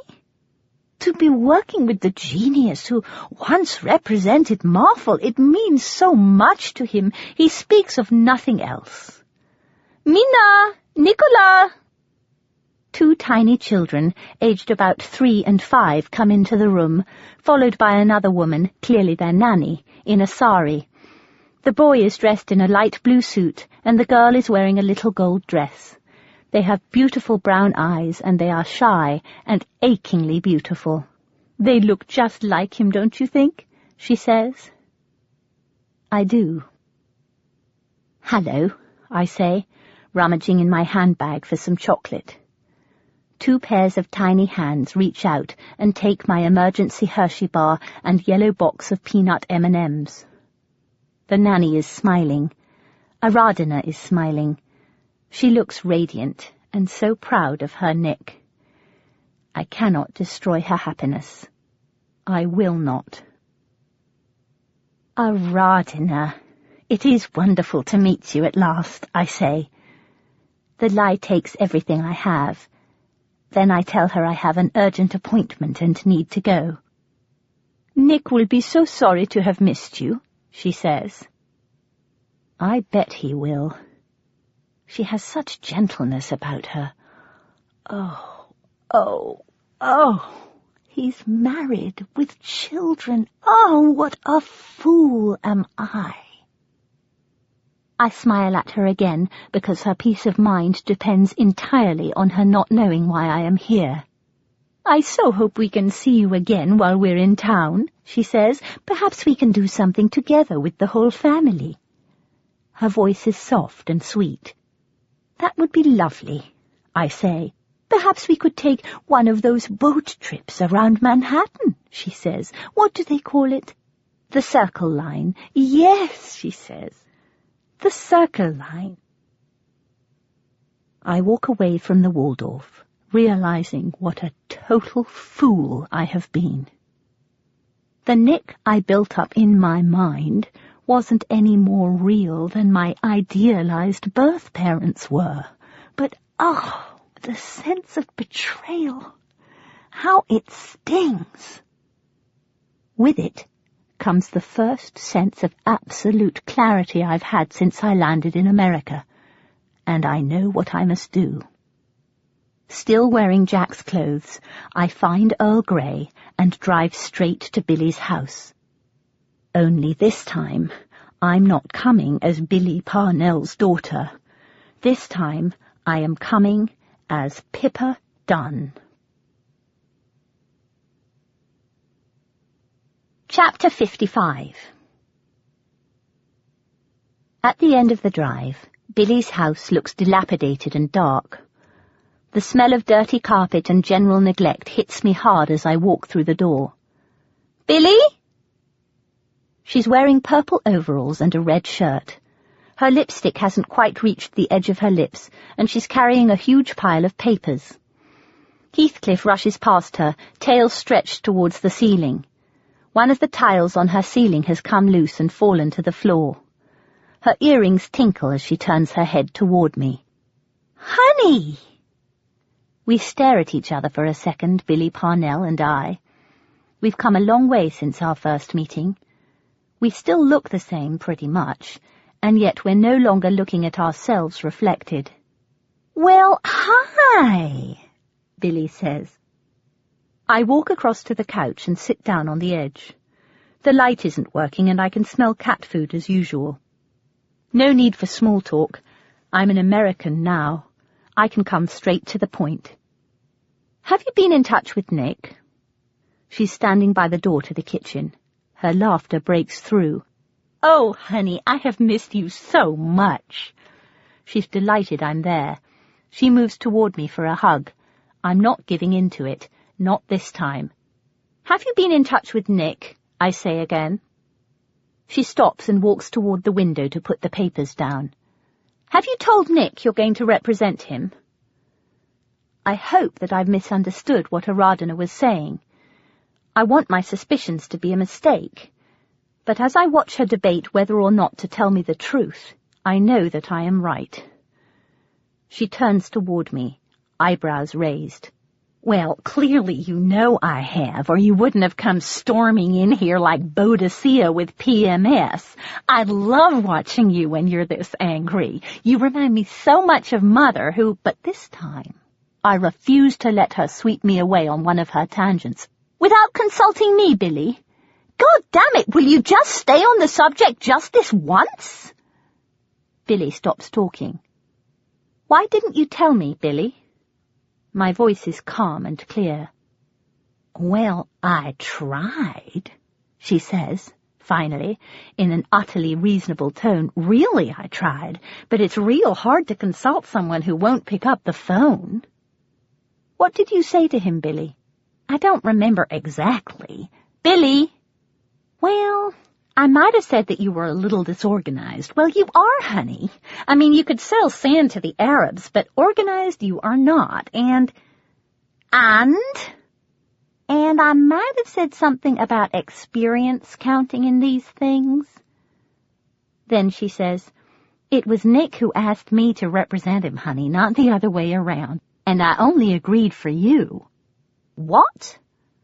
"You've done some good work here, honey, but I know how to take someone like Nick and turn him into a star. I did it with Marfil, and I can do it with Nick. I talked with him at length about it only this morning. Isn't that what you want? For Nick to be a star?" She's pacing now, excited. "Of course, I still want you on the team, whatever Nick says. We'll be a mother and daughter team. We'll set up a new agency and call it Parnell and Dunn. We'll split the commission. I don't mind, honey. You have done a lot of the legwork." I stop trying to get a word in and just watch her. She is telling me she's taking half my commission and implying that she's doing me a favor. She and Nick plan to tell James Sooke that they'll take the next set of paintings elsewhere unless he doubles his price. On top of that, if I want to be paid half the money I'm owed for almost a year's work, I'll have to work with her. And she's packaging all of this as something good. Fascinated, I watch her convincing herself that it's all in everyone's best interests. She really seems to believe what she's saying. Actually, I don't care about the money side of it. I'm making all the money I need from performing now, and I'm strangely relieved about Nick. But I do care about James Sooke. And the fact that I've allowed myself to be so blatantly used is killing me. "Did you know Nick was married?" I ask Billy. Billy's quiet. "Did you?" Billy's sitting down now. "No, honey, I didn't." I look at her face. I believe her. All that time and energy spent dreaming about Nick, thinking he wanted me, when all he wanted was a break. His wife's beautiful, and Indian, and delicate. Oh, no, not delicate. Yes, I say, delicate. Oh, honey. She takes me in her arms, and for a second I am still. Oh, baby, you are so hurt. She's right. I am hurt. And I'm humiliated. Above all, I'm furious with myself for being such an idiot. "Nick Devang has played you beautifully," Billy says finally. "But if he were a nice guy, well, he wouldn't be able to paint like that, now would he? The biggest mistake you could make now would be to drop him. That is exactly what he wants. He could have any agent he wants now he's got the exhibition. Believe me, honey, at least you've learned one of life's most important lessons. Never mix business with pleasure." Has it been pleasure? Or obsession? I'm not sure. It certainly doesn't feel like pleasure now. The betrayal stings me again, like a hard, unexpected slap. "Oh, honey, that face! That dear little face!" Billy's sitting next to me now, holding me like a child. "You'll move on. I did. It happens." She's soothing me with her movements, rocking me back and forth. Then she wraps me in the throw from her couch, and I sit, clutching my knees to my chest, staring out at Billy's sitting room, broken. "Now, you stay here," she says, "and I'll go make us something to eat. God, it's just so wonderful to see you." "I feel like such a pillock," I say, as Billy comes back into the room. "A what?" Never mind. It's time to stop trying to explain British expressions to the Americans, particularly ones I've never understood myself. Wrapped in the blanket, I sink into the couch that hasn't been cleaned in 20 years. Billy suddenly seems so reasonable, so certain that this is a good way forward. If we set up Parnell and Dunn, I won't have to do it all on my own anymore. Perhaps we could figure out a way to represent Nick together, and eventually there'd be other clients too. Billy has dimmed the lights, and the sitting room doesn't look as depressing as it did earlier. Billy is singing Someone to Watch Over Me in the kitchen. She may not be the mother I wanted her to be, but she is my mother. It's time for me to grow up. It's time to accept her the way she is. And thus I might have stayed, had Heathcliff not decided to jump on Billy's desk and knock over a pile of papers. Listening to Billy's voice, I get up off the couch and pick up the papers that have fallen on the floor. That's when, between 2 pages from an Ethan Allen catalogue, I see a return airplane ticket to London, dated a month before. "What's this?" I say. Billy has stopped singing and is balancing 2 mugs of tea on the baking tin she's using for a tray. "It's a plane ticket," she says. "You can see that." Billy puts the tea down on the table. "To London?" "Yes." She sounds much too casual. "What were you doing in London, Billy?" "Honey, you know London is one of my favorite cities to walk around." "Billy." There's a pause, and then, In the patient tone of an adult talking to an unreasonable child, Billy says, "I went to see your parents." "You did what?" "Well, you weren't returning my calls. You even blocked my email. I was worried about you." "So you went to see my parents?" "I can't lose you again, honey. Don't you understand?" She looks like a perplexed angel. "I understand all of it," I say. "Your sorrow, your aching heart, your longing for me, and I'm sorry you have suffered so, really I am." The anger rises up and bursts out of me. "But I didn't give myself up for adoption, Billy. I didn't leave you. You left me. And now you're punishing me for it. When will you get it into your head that I am not punishing you for giving me up for adoption? I'm grateful. You know that. I thanked you for it 1,000 times. The reason I don't want you in my life now is because being around you makes me miserable, and I don't trust you. I've tried to trust you, but time and time again you've shown me that I just bloody well can't." Finally, it's out. "But I'm family," she says.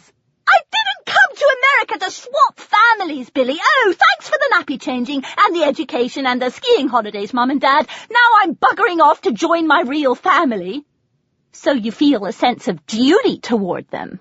"No, Billy, I love them. Mum, Dad and Charlotte are my family. They always have been. I have loved them all my life, and I always will. And it's not the kind of love that hurts me, either. It's the kind of love that feels like love." But nothing, Billy. They are my family, which, again, wasn't my choice. It was yours. "Well," she says, Well, your parents don't want you behaving badly toward me." "What?" "They raised you to be considerate about other people's feelings, and they said to me," listen to me, Pippa, "they said to me that you could spend Christmas and Thanksgiving with me, and then they could have you in the summer. They said that, honey." "Billy, I'm not up for shared custody. I can make my own decisions. I am 29 years old." "Don't you have any feelings for me at all?" The anger subsides as suddenly as it came. Billy looks like a child again. I walk toward her. "How could I not feel for you?" I say gently. "God, giving up a child would hurt any woman terribly. How could it not? I know you suffered. And I know my finding you has brought up all the feelings of loss you've buried for so many years. I know that, and I feel for you, really. I'll always be grateful for the way you welcomed me and encouraged me and made me feel wanted. It would have crucified me if you'd said you didn't want to see me. But, Billy," I say, "I wasn't away on vacation." There's quiet in the room. Billy walks toward the window. Then she turns toward me with an angelic expression on her face and says, equally gently, "It's time to come out of denial, honey. You don't belong with those people anymore." "Those people?" There's no point in continuing. The anger is back. I start to leave, but Billy keeps talking. "I told your mother it's time for her to let you go." I stop. "What?" "She can't understand you the way I understand you because she's not your real mother. To make you feel a failure because you were untidy when really you were just wildly creative, well, I don't care how you paint it. Abuse is abuse." "No. Tell me you didn't say that to Mum. Billy? Please, Billy." "No. What have you done, Billy? What have you done?" Suddenly, I'm running out the door. "Don't leave me again, Pippa." She's pleading now, shouting, "Don't leave me again!" Oh, for fuck's sake, Billy! I didn't leave you! You left me! You left me! I run down the stairs to the lower floor and bang on Ralph's bedroom door. Ralph, will you drive me to the airport? Where are you going? Billy says, following me as I head toward the car. I'm doing what I should have done a long time ago. I'm going home. But what about Nick? Fuck Nick. Pippa! You go on the Circle Line with Nick and his delicate wife and gorgeous little children. I'm going home. Chapter 56. I don't want your mother, I say to Ralph, who drives the road between Adler and JFK even faster than she does. Despite her endless protestations to the contrary, she's not my real mother. Okay, he says. His face is young and he's laughing. Man, you women really know how to sling shit, don't you? We're driving at 80 now. He is his mother's son. Way to go, bro. We get to the airport and I run through the doors. A British Airways flight has just left. There's another flight in an hour. I'll manage to get on it with just enough time to buy a toothbrush, some respectable-looking clothes, and an overnight bag from duty-free. Ralph, thank you.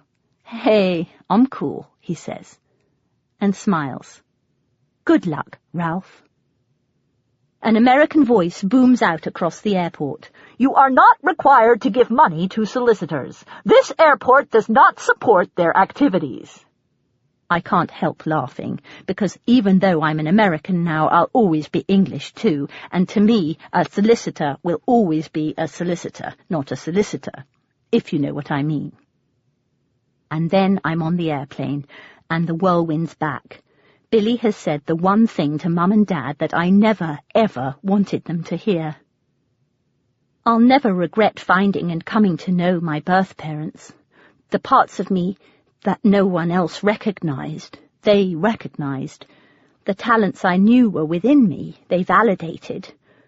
I'll never again have to answer the doctor's "What's your family medical history?" with "I was adopted, I don't know." But if Billy has hurt Mum and Dad in any way, how will I ever forgive her? I turn my attention to the Virgin Atlantic flight attendant who's asking me to buckle up. They're all wearing red skirts and white blouses and remind me of the girls I used to see around the streets of Peasminster who wore makeup and highlighted their hair and knew all about the latest bands and sold me Tampax at Boots. They still look nothing like me, but I find their familiarity comforting. I've been caught up in a whirlwind far, far away. As I travel across the ocean, my love for the country and the family I left fills me completely. I'm being pulled back to England with the same sense of urgency I felt when I left it. Tears start to trickle down my cheeks as I think of Jack, who I could have trusted. He was right there, lying right next to me, and on top of me, and underneath me. And I ran instead toward a man who didn't really exist. I have behaved appallingly to the one man I've ever known who I could have truly trusted, and therefore truly loved. The flight attendant offers me an apple juice and several extra napkins. Thank you, I say, blowing my nose loudly. I yank my mind back to the present. Billy has been to visit Mum and Dad, leaving God knows what damage in her wake. Oh, God, what has she done? Keeping a low-level panic under control as best I can, I walk quickly toward the exit, hail a taxi, and ask the driver to cover the roads between Heathrow and Peasminster as fast as he can. As we drive, I realize I'm looking at England like an American, taking note of the cute little cars and the cute little roads as if for the first time. The taxi has a little place between the front seats for Murray mints. The taxi driver leans back and offers me one. Thanks. I bite into it. Did you chew that? He asks, chuckling. I did. Better have another one, then. He hands another back to me. I pull the wrapper off with my teeth and pop it into my mouth. Remember the commercial on the telly about the Murray Mints? I do. It seems a lifetime away from where I've been. Another world, which was not supposed to collide with this one. We say the line in unison. Never hurry a Murray. The difference between the old Pippa and the new is that I'm not going to waste any more time thinking there's something wrong with me for not being able to suck my mints for hours. It's as much a part of who I am as my red hair, pale skin, and fondness for chocolate. When I get to my parents' home, all the lights are out. Mum, Dad, and Boris, the worst guard dog on earth, are fast asleep. I reach under the flower pot by the front door, take the spare key from underneath it, and, tapping in the alarm numbers, enter the house. The fourth stairboard creaks as I creep quietly up to the second floor, just as it always has. I walk quietly past the room where Mum and Dad are sleeping, down the corridor to my room, and fall fast asleep. I'm awakened by the smell of bacon frying. I look at my watch. It's 3:30 in the morning in America, which means it must be 8:30 here. From my bed, I can see white clouds crossing the bright blue sky above England and the trees moving in the late summer wind. One of the branches hits the corrugated roof of the pool house. First it taps the roof, then it makes a scraping sound, and then there's a 3-second gap before it starts again. I get dressed and head down to the kitchen. Dad is reading the Times, and Mum is getting a jar of Chivers marmalade down from the kitchen cupboard. "Hello, Mum," I say, from the top of the stairs. "Pippa," she says, dropping a spoonful of marmalade onto the kitchen table. "Darling!" Dad looks up from his paper and starts laughing. "What a lovely surprise!" Dad is patting me on the back, and Mum is kissing me on the cheek. "Hi, Mum." "Hi, Dad," I say. "What a lovely surprise," they say again. And it is. I've been so far away, and now I'm back, and my beloved parents are still here.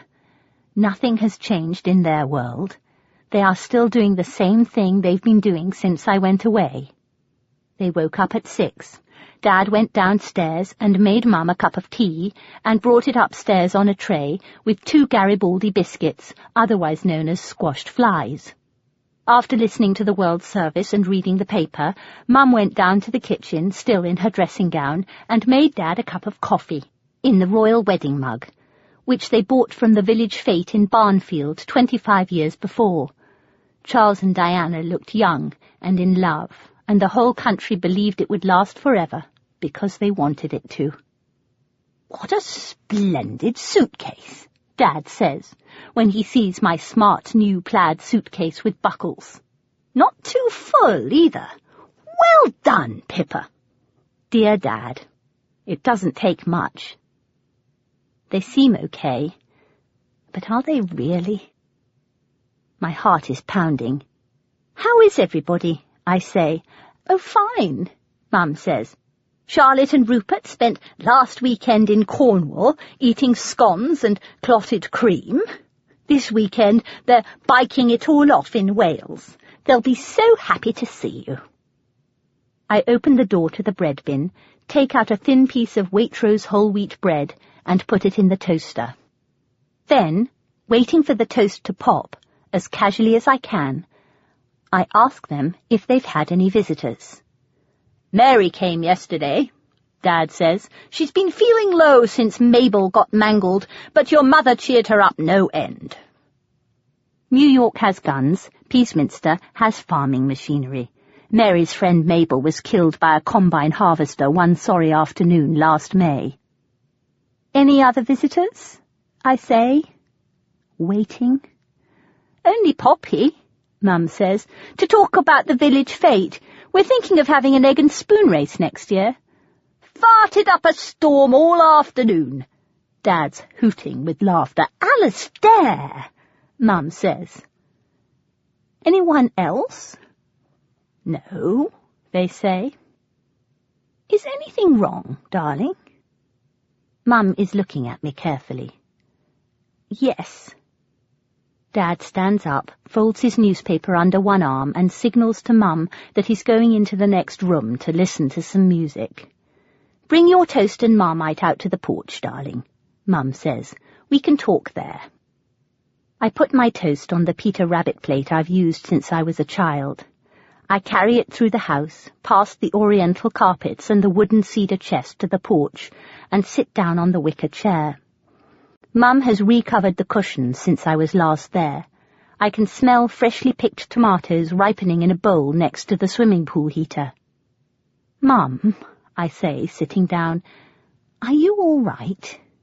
"Of course I am, darling. Why wouldn't I be?" "Well, Billy told me she came to see you."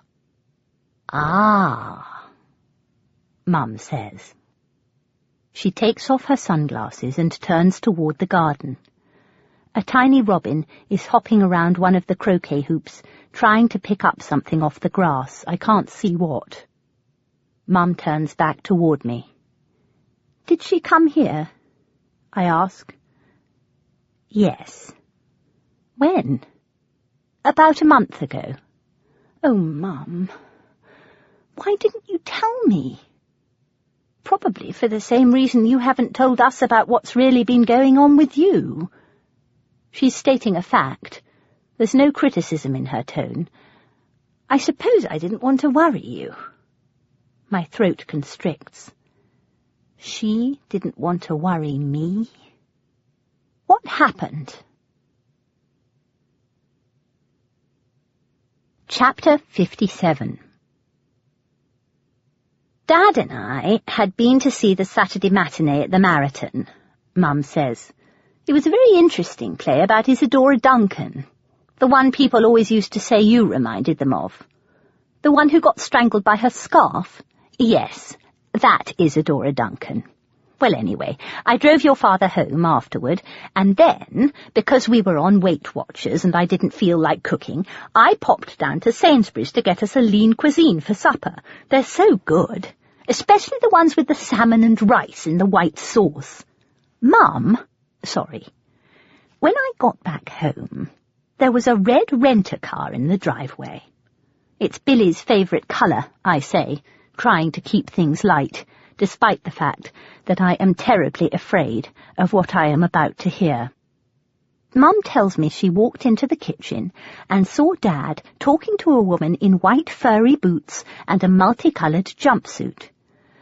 Although she looked awfully familiar, Mum says, I couldn't think where I knew her from. She said hello in a pretty Southern American accent with such a friendly smile. I said hello back, of course, and then I noticed your father jabbing the air behind her back with his finger. Honestly, Pip, for a second I thought he'd gone quite balmy. And while your father was jabbing the air like a lunatic, the woman was hugging me and telling me she would have called, only she didn't have our number. It's funny. It wasn't the accent that made me realize who it was. It was the expression on her face when she told me she got our address from the back of one of your letters. Mum doesn't look traumatized. She looks intrigued. When you were about 4 years old and trying to charm me after doing something you knew was naughty, you used to look at me in exactly the same way. And that's when I knew who it was. She has your dimples, you know, Mum says. She'd say I have hers. I suppose she would. Mum takes a sip of her tea and carries on. When she got out her cigarettes, I thought your father was going to have a fit, so I told him to go and read the paper, led her out to the porch, and opened a window. Her cigarettes are very thin, aren't they? They're called Eve, I say. They're menthol. Not like Dunhill, then. I do miss my ciggies, you know. If your father dies before I do, I'm going to start smoking again. You never told me you missed smoking. Can't tell you everything now, can I? Mum smiles, pleased that she has shocked me a little. Anyway, then Billy said, I'm here to talk about my daughter. It was odd hearing another woman talk about you as her daughter. Just odd? Well, yes, I mean, You are her daughter, darling, and, well, no, it didn't bother me. In fact, I was fascinated, if you really want to know. I've never seen anyone who looks even slightly like you before. It gave me an idea of what you might look like 25 years from now. So it was interesting. Very. We have wondered about the people you came from, Pippa-dee. It's only natural. Well, why didn't you ever say so? Probably for the same reason you didn't tell us you wanted to know who they were. We wanted to protect you, I suppose. We didn't want to bring up things that might upset you. Ping-pong again. There I'd been for years, longing to talk to my parents about it all, but not, for fear of upsetting them. There they were for years, feeling the same. Neither of us doing anything about it for fear of upsetting the other. How absurdly, entirely, utterly English. Mum and I sit still for a moment. The moment between us feels honest and clean. She kept calling me Jemima, Mum says suddenly. Jemima? Yes, and she kept taking tiny puffs of her cigarette while she paced around the room, just like you did when you used to smoke. It is used to, isn't it? Yes, I say. I stopped when I realized that even though she claims to only have one or two, Billy smokes a pack a day. I didn't want to be like her. I suppose every difficult situation has its perks. Yes. Mum is leaning back in her chair, as relaxed as I am tense. Then Billy turned toward me and told me you were dead. What? That's what I said. But she told me she didn't mean it literally. She meant it metaphorically. She said she felt that you were cut off from an important part of yourself, and that it was crucial for your development that you spend more time with her than you have been recently, in order to fulfill your potential as a creative artist, I think she said. I must confess I was so relieved you weren't actually dead. I didn't take much of that part in. Oh, Mum. It's all right, darling, really, it was fine. Then Billy told me how much you love each other, and then she became quite fixated on the puffin. Granny Dunn found a puffin dead on a beach somewhere in 1936, brought it home and had it stuffed. It's been sitting on the dark brown armoire in the dining room ever since. Oh, how sad, Billy said, to stuff a bird and leave it in a glass case like that. Do you know, I'd never thought of it as sad before, but she was so convincing, suddenly I felt quite sorry for the puffin, almost guilty, as if I'd killed the puffin myself, even though I knew perfectly well the puffin was dead as a doornail before Granny Dunn found him. Mum puts her teacup back into the saucer with a satisfying click and continues with her tale. Billy's mind was darting around from topic to topic, just like yours does, darling. She said she thought our garden had a wonderful contained beauty, I think those were the words she used, perfect for people of our nature. She compared it with her garden in Georgia and told me how much you both loved the wildness of the Blue Ridge Mountains. I was particularly intrigued by her curly hair, which is a lovely colour, and bounced rather charmingly as she spoke. She's very animated, isn't she? Yes. Oh, and guess what she did with the bourbon biscuit I offered her? Mum is actually giggling. She scraped off the chalky cream in the centre with her teeth, just like you do. Amazing! I hadn't thought about this part of it, that Mum and Dad might have wondered too. I look for signs of upset in Mum's eyes. There's nothing there but curiosity and, yes, glee, glee, glee. Then Billy thanked us for being wonderful parents to you, and then she said it was time for us to let you go.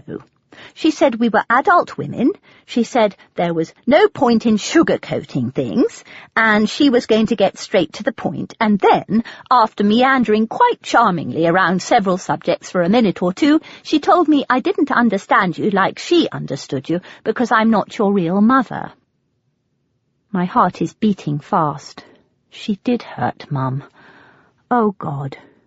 And then she asked where you were. That's when I realized she wasn't being truthful about how inseparable you were.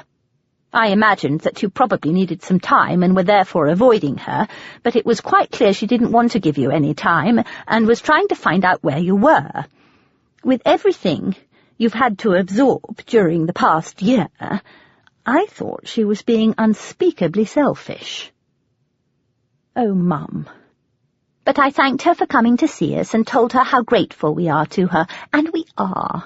Oh, darling, if it weren't for Billy... Yes. Anyway, I assured her that we only wanted what was best for you, and that if you wanted to spend time with her, of course that would be fine with us. And then she said, so you won't be pressuring her to come back to England. I told her that in my experience, putting any sort of pressure on you to do something you don't want to do only causes you to do the opposite, and that you probably just needed a little time to sort yourself out. She looked relieved for a moment, and then, as suddenly as she appeared, she left. The story is over. I look across the porch at the mother I've known and loved since I was a child. Mum, I say, with a lump in my throat, you are my real mother. And nothing could ever change that. If I could have designed you myself, I couldn't have done a better job. Mum's smiling at me with a twinkle in her eye. Well, that's lovely, darling. And thank you for saying it, but the last part's not strictly true, is it, Pip? Well, if I could have designed you myself, you might have been playwrights, but no, Mum, no. If I could change a thing, I wouldn't. I love you so much, Mum. I know that, darling. But I also know that love doesn't come in amounts. I know that you loving Billy doesn't mean you'd love us any less. But I don't love her, I say, appalled at myself for saying it aloud. I know I should, and I feel dreadfully guilty about it, but I just don't. I've tried to, and I thought I did for a while. I've told her I do, and maybe I do in a way, but, well, the truth is, being near her is confusing and, well, immobilizing. And I can't live a happy life if I can't move, Mum. A furious fly is buzzing around the chrysanthemum pot. It's awful, Mum. I'm awful, but when I'm near her, I just can't feel for Billy the way she wants me to feel. The fly has found its way out of the porch window now and is headed off toward the swimming pool. And I know how terrible it must have been for Billy to have to give up her baby, I say. Saying this, thinking this, has become a sort of mantra. Yes, Mum says. Her tone is firm now. And being given away by your mother must have been terrible for you, darling. You were tiny, a babe. You'd only just been born. Now Mum has tears in her eyes, too. We were so happy to have you, darling, and we believed that adopting a baby would be exactly the same as having one of our own. But that wasn't true, was it? Especially for you. No, darling Pip, you've spent all this time thinking about Billy's feelings, and no time at all thinking about your own. Billy was a grown-up. She made a choice. You were a tiny little baby. You had no choice. It must have been far, far worse for you. Perhaps. We sit for a moment saying nothing. The garden stretches out behind us in the afternoon sun. I sit hopelessly, looking at Mum. I wish... You wish what, darling? I wish I could find a way to give her some of what she wants from me. Dad has been standing by the door. In a tone that's as gentle as it is gruff, he says, "It's not your burden to carry, Pip. It never has been." I catch my breath and stay very still. I've never heard Dad speak in this way before. Ever. Mum is equally still, and, I am certain, as surprised to hear Dad's words as I am. "You're not Superwoman, you know," Dad says. I smile inwardly at the expression, knowing he'd never have used it if he hadn't been forced to watch Superman 2 when Marjorie's grandson came to tea. "You've had a huge amount to deal with, Pippity," Dad continues. "You wafted off to another country, into a very complicated situation, with no support whatsoever, an ocean away from everyone you knew. Good God! It was like throwing yourself off the high trapeze without a net.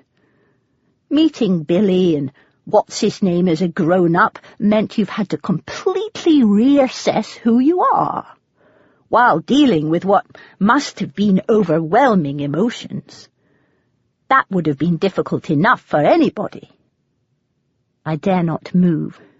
Dad's voice sounds reassuringly Scottish as it comes to me through the afternoon air.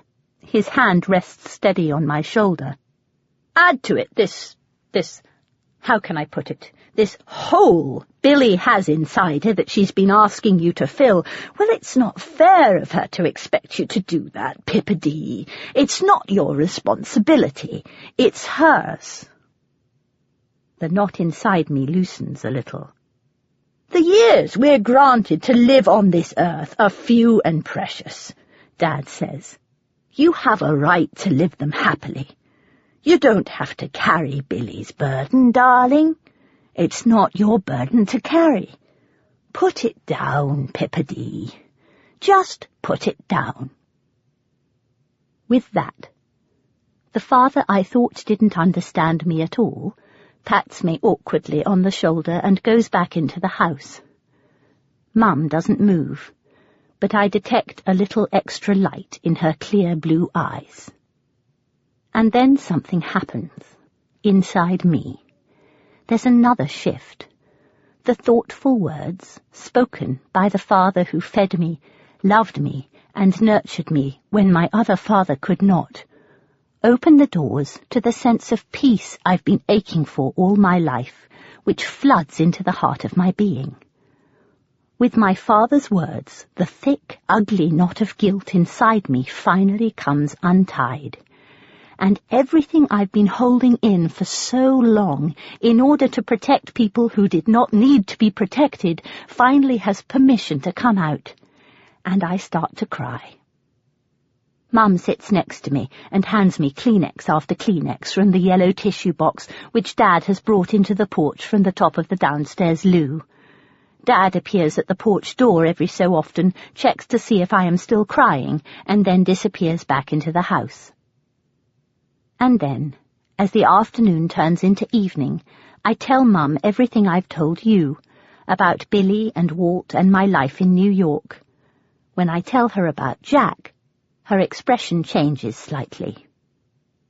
The early September sun is setting over the wheat field behind the house now, and it's getting a little chilly. It'll soon be time to go in. "Do you remember when I was little, when I used to be frightened of monsters under the bed?" "Yes," Mum says, laughing, "until we turned the light on and your monster turned out to be the pile of clothes you'd inevitably left on the floor." Well, finding out the truth about Billy and Walt has been a bit like that, I think. Mum smiles. "Then it's been a good thing, darling." "Oh, yes, Mum. Yes, if I hadn't found them, I'd never have known what to do with the parts of me that are so different from you, Dad, and Charlotte. Now I know the people I've come from, well, now I can be wholly me, instead of just half me, if you see what I mean." "Yes," Mum says, "I think I do." Through the glass, I can see Boris trotting through the sitting room toward us. When he gets to the porch door, he whines once, thumps his tail, turns around, and lies down on the mat with his head on his paws, waiting. "And Jack's been there all along, hasn't he, Pippa?" Mum says, "the one steady thing in the midst of the chaos. Yes. He sounds even tidier than I am. Yes, I say, almost laughing. I think he is. And he seems to like tidying up after me. Mum laughs. He sounds perfect for you. He is, Mum. He was. And not just because of that. He's the kindest man I know, and wise, too. I feel at home with him. Rather I did. But I've ruined everything, Mum. I'm an idiot. I start crying again as I tell her everything that's just happened with Jack. Well, almost everything. She is my mother, after all. Finally we go inside and have supper. While I was bawling on the porch, Dad, who never cooks, has made chicken with parsnips, peas and roast potatoes. And for pudding, he's made a chocolate cake with extra icing from an old World War II recipe he found in the Peasminster Post. After supper, I go upstairs to bed. I don't wake up again until 11 o'clock the following morning. Chapter 58. It's a rainy afternoon, and Dad's got his old slide projector out. We're in the sitting room watching slides of Mum and Dad's first trip across America in a red Chevrolet, a year before I arrived.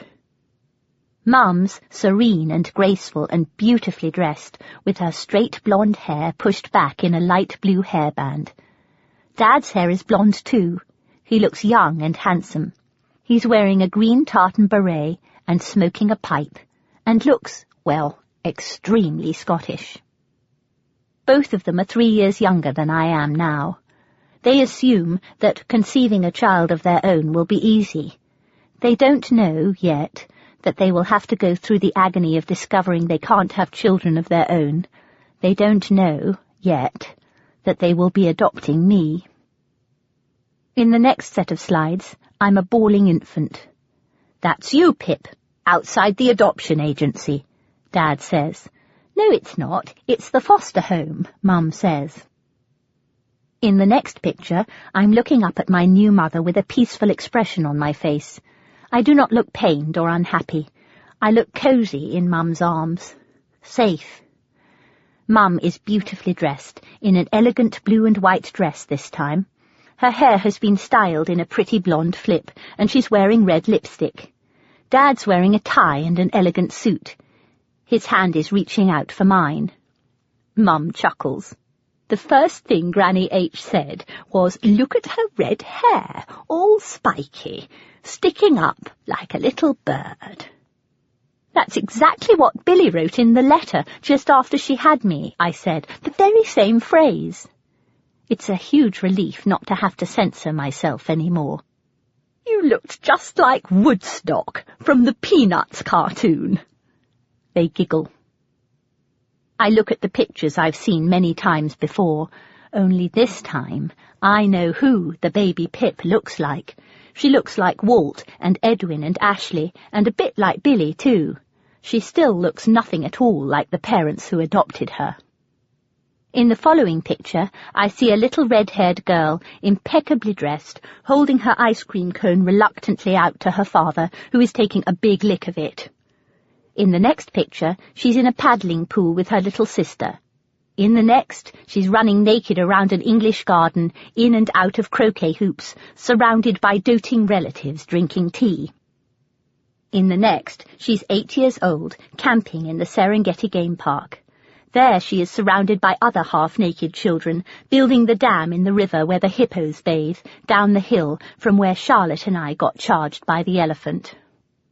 Then there's a picture of Charlotte and me sitting on the roof of the Land Rover as it drives bumpily along miles and miles of narrow, dusty African roads. "Couldn't do that now," Dad says. "Much too dangerous. Probably get killed. By people," he adds, to clarify. I look at my parents, holding hands in the dark of their sitting room in the south of England. They have never kept secrets from anybody. They have never made promises they did not keep. "Do you think you'll move back?" Mum's not pressuring me one way or the other. She just wants to know. I smile. "I don't think rock and roll redneck would go down all that well in England," I say. Then Mum says, "And your lovely Jack lives over there, doesn't he?" At the mention of his name, my heart flips up, around, and back down again with a thud. He's not my Jack, Mum. Besides... Besides what? Mum and Dad are both looking in my direction. Well, even if I hadn't blown it completely, he's in love with somebody else. And we're from completely different worlds. He'd rather stay home and eat fig Newtons than go camping, I say, waiting for a reaffirming good God from my father. It doesn't come. Mum looks perplexed. Finally she says, "What's a fig Newton?" "Squashed figs surrounded by squashy biscuit," I say, missing fig Newtons too, wishing I could go back to the first time Jack and I ate fig Newtons together, knowing everything I know now, about Nick, about Jack, about myself, and start again from there. But I can't. It's too late. And even if, somehow, our night together put him off this other woman, well, I behaved appallingly. He'll certainly prefer the other woman now. I hate her almost as much as I hate myself for pretending to both Jack and myself that our night together wasn't perfect. I feel like I'm going to cry again. Dad looks at me across the light from the projector, which beams from the back of the sitting room to the screen he's erected at the front. Dust particles swim in the light. All's quiet, apart from the whirring of the projector and the sound of the sitting room curtain moving slightly in the breeze. "Do you know what I think?" Dad says, adjusting the focus on a slide of Mum and Charlotte playing Snap and drinking mango juice with the Morton Pecks. "What do you think, Dad?" "I think the greatest adventures are the subtlest." Charlotte and Rupert hurtle down to Peasminster the moment they learn that I'm back. Over the next few days, we settle back into our old familiar rhythms. Charlotte and Mum take me shopping for a bridesmaid's dress and ask my opinion on the seating plan for Charlotte and Rupert's wedding. They'll be getting married a year from now, so according to Charlotte, there isn't a whole lot of time. As I try to express interest in the dresses she wants me to try on, Charlotte keeps asking me if I'm all right, and I keep telling her I'm fine. Old habits are never entirely broken.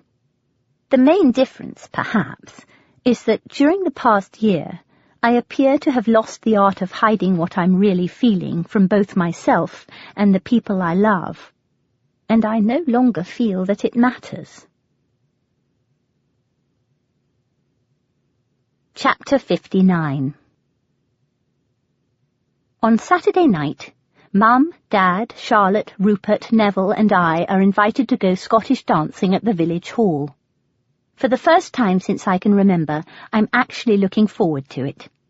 Dad wears his kilt and a sporran. Mum lends me her spare tartan skirt. The average age of the Scottish dancers is about 75. There are about 40 of them, 34 women and 6 men. Dad is one of them. "Come along, Pip, set to the left, then to the right." We're dancing the Hamilton House. I am out of time, but loving being here. "I'll tell you the secret to Scottish dancing," says an earnest, moon-faced woman with dark hair and a soft voice. Her face is right up against mine. "You need to count, you see. I still count, even though I'm an expert." I count throughout the next dance and do slightly better. A tiny woman with a platform shoe on what I later learn is a wooden leg comes up to me. "How lovely for Gemma and Alistair to have you home. What is it that you do in America?" she asks. "I sing songs to drunk people in nightclubs," I say, smiling. "How interesting," Mary says, clapping her hands together in delight. "What sort of songs do you sing?" "Well, recently I've been writing my own." "Oh, how marvellous," she says, looking quite flushed. "How exciting." "It's great fun," I say happily. "Writing songs is like writing lots of little plays."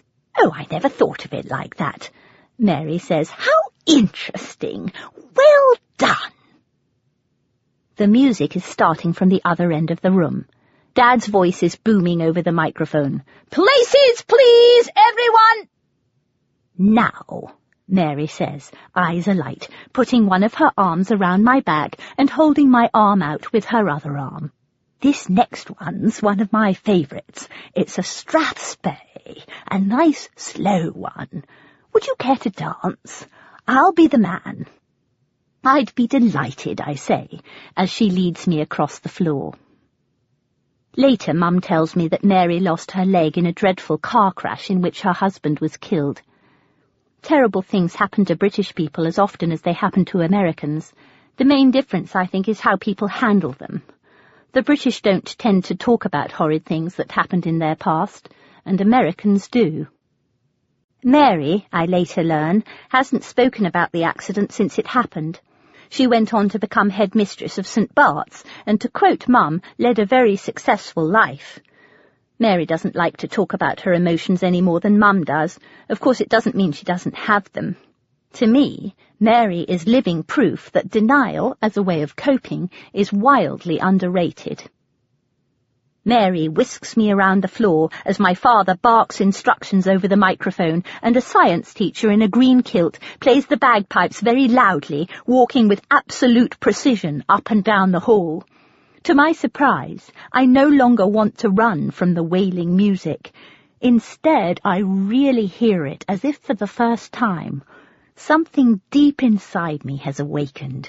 For the first time, I recognize the beauty in the ancient sound. Only a year ago, I would have done everything I could to have avoided this evening. Tonight, despite the ache in my heart over Jack, I'm managing to savour every minute. When Colin Dykes spends half an hour telling me how astounded he is by the size of American pancakes on a recent trip to Florida, I actually listen to him. American pancakes are huge compared to British pancakes. It's really quite funny. I enjoy every slightly stale hula hoop and every sip of lukewarm orange squash. When Marjorie and Poppy come over to talk to me, I do not run away at the first excuse. Instead, I share their indignation about the cost of sausages at Marks and Spencer and try not to giggle as Poppy farts in time to strip the willow. I used to feel threatened by this world. Now I don't. Now I value everything about it, because I nearly lost it. As my strathspey with Mary comes to an end, there is a tap on my shoulder. "Excuse me," the man says. "May I have the next dance?" I turn around, and for a second the room stands still. Because there, standing in front of me, is Jack. My American Jack, dressed, it seems, in my father's spare kilt and sporran and a beautifully ironed white shirt. "Ralph told me what happened with Nick and where you were. I somehow worked out how to call the UK," Jack says. Somehow I managed to speak. "Oh, Jack, I'm so sorry. When I somehow managed to get through, I had a long talk with your mother and your father and your sister and your cousin Neville, who said, and I quote directly, 'I've never seen her so miserable. For God's sakes, get yourself on a bloody plane and get over here.' Then your mother got back on the phone and said, 'What he means, Jack, is that we'd be delighted if you'd like to join us at next Saturday's Scottish dancing party, if you're not too busy, of course.'" I look over at Mum, Dad, Charlotte, Rupert and Neville, who are watching from the side of the room, looking absurdly pleased with themselves. "I like wearing a kilt," Jack says, grinning broadly. "I have to get one when I get back to New York. It'll help me fit right in with all the other gay guys." "Oh, Jack, I'm so sorry." And then, hardly daring to believe him, I say, "But what about her?" "Who?" Jack looks genuinely confused. "The woman you've been in love with for a long time." I think I know the answer now. I hope I know the answer. Jack looks as Scottish as my father in his kilt and white shirt, and handsome as hell. "She's standing right in front of me," Jack says softly. The bagpipes are playing Loch Lomond now, But all I can hear and see is Jack. "Pippa, it's you," he says. "It's always been you." Jack's voice is hoarse. "I was only half alive before I met you. But I've behaved so terribly. I've been so preoccupied with, well, everything but you. Oh, Jack, I'm so sorry." Jack's hand is shaking. I take it in mine and kiss his palm, closing my eyes with relief. When I open them, Jack takes my hands in his and says, "You needed to find out the truth about who you came from, so you could really know yourself, so you could move on honestly with the rest of your life. It took everything you had to survive this without going under, but you did. And now look at you." We're standing very close now in the corner of the room. I can't speak. "I love everything about you, Pippa," Jack says. "I love the way you light up a room whenever you walk into it. I love your wit and voice and your charm and your kindness and your absolute bravery in the midst of total confusion. I love the fact that you have no idea how beautiful you are. I love your energy and your light, and I love the fact that you are predictable only in your unpredictability. Most of all, Pip, most of all, I love your kindness," he says, smiling, "and of course, your legs." Jack puts his arm around my back and pulls me closer to him. "I've not been able to think of anyone else but you since the moment I picked up your purse on the streets of New York," he whispers into my ear. "You said purse and not wallet," I whisper back. "I did." The joy is back. It's back, back, back. It's swimming back into me and filling me with love for the man standing in front of me. And when we kiss, I know that the journey I've been on has somehow freed me up to love him back, fully, totally, as he deserves to be loved, without any kind of fear. We've joined the other dancers now. Jack looks darkly handsome in the evening light. I can hear Poppy whispering to Marjorie. "He looks exactly like that American actor, doesn't he?" "Exactly like him." "You mean Al Pacino?" "No, the other one." "Which other one?" "Tom Conti. He's not American." "Yes, he is." I can hear Poppy's fart from across the hall. I swear I can. Their voices fade into the background. Jack is laughing. His arm feels strong in the small of my back. His face is close to mine. He smells just like Jack, this kind, wise, sexy American in a skirt who has somehow found his way into this ordinary village hall in an ordinary part of England, because he loves me. "Pippa! Jack!" Dad's voice barks into the microphone a moment later. "This is supposed to be the Gay Gordons, not a Viennese waltz." The other dancers are heading toward the stage. Jack and I are dancing toward the door. As we glide past Mum, Dad, Charlotte, Rupert, the Piper, and Neville, who is charming Poppy's very pretty daughter, in my mind's eye, I can see the parents who gave me birth. They're young, beautiful, hopelessly in love, and dancing across the lobby of the Waldorf Hotel, in a world right next to this one. And then the ghosts disappear, taking with them the remains of the whirlwind that has blown through me for so long. Now, Jack and I are walking through the front door of the village hall and out into the English air. And as we turn toward each other, I feel nothing but profound love for the man standing in front of me. And, of course, the soft kiss of the English rain.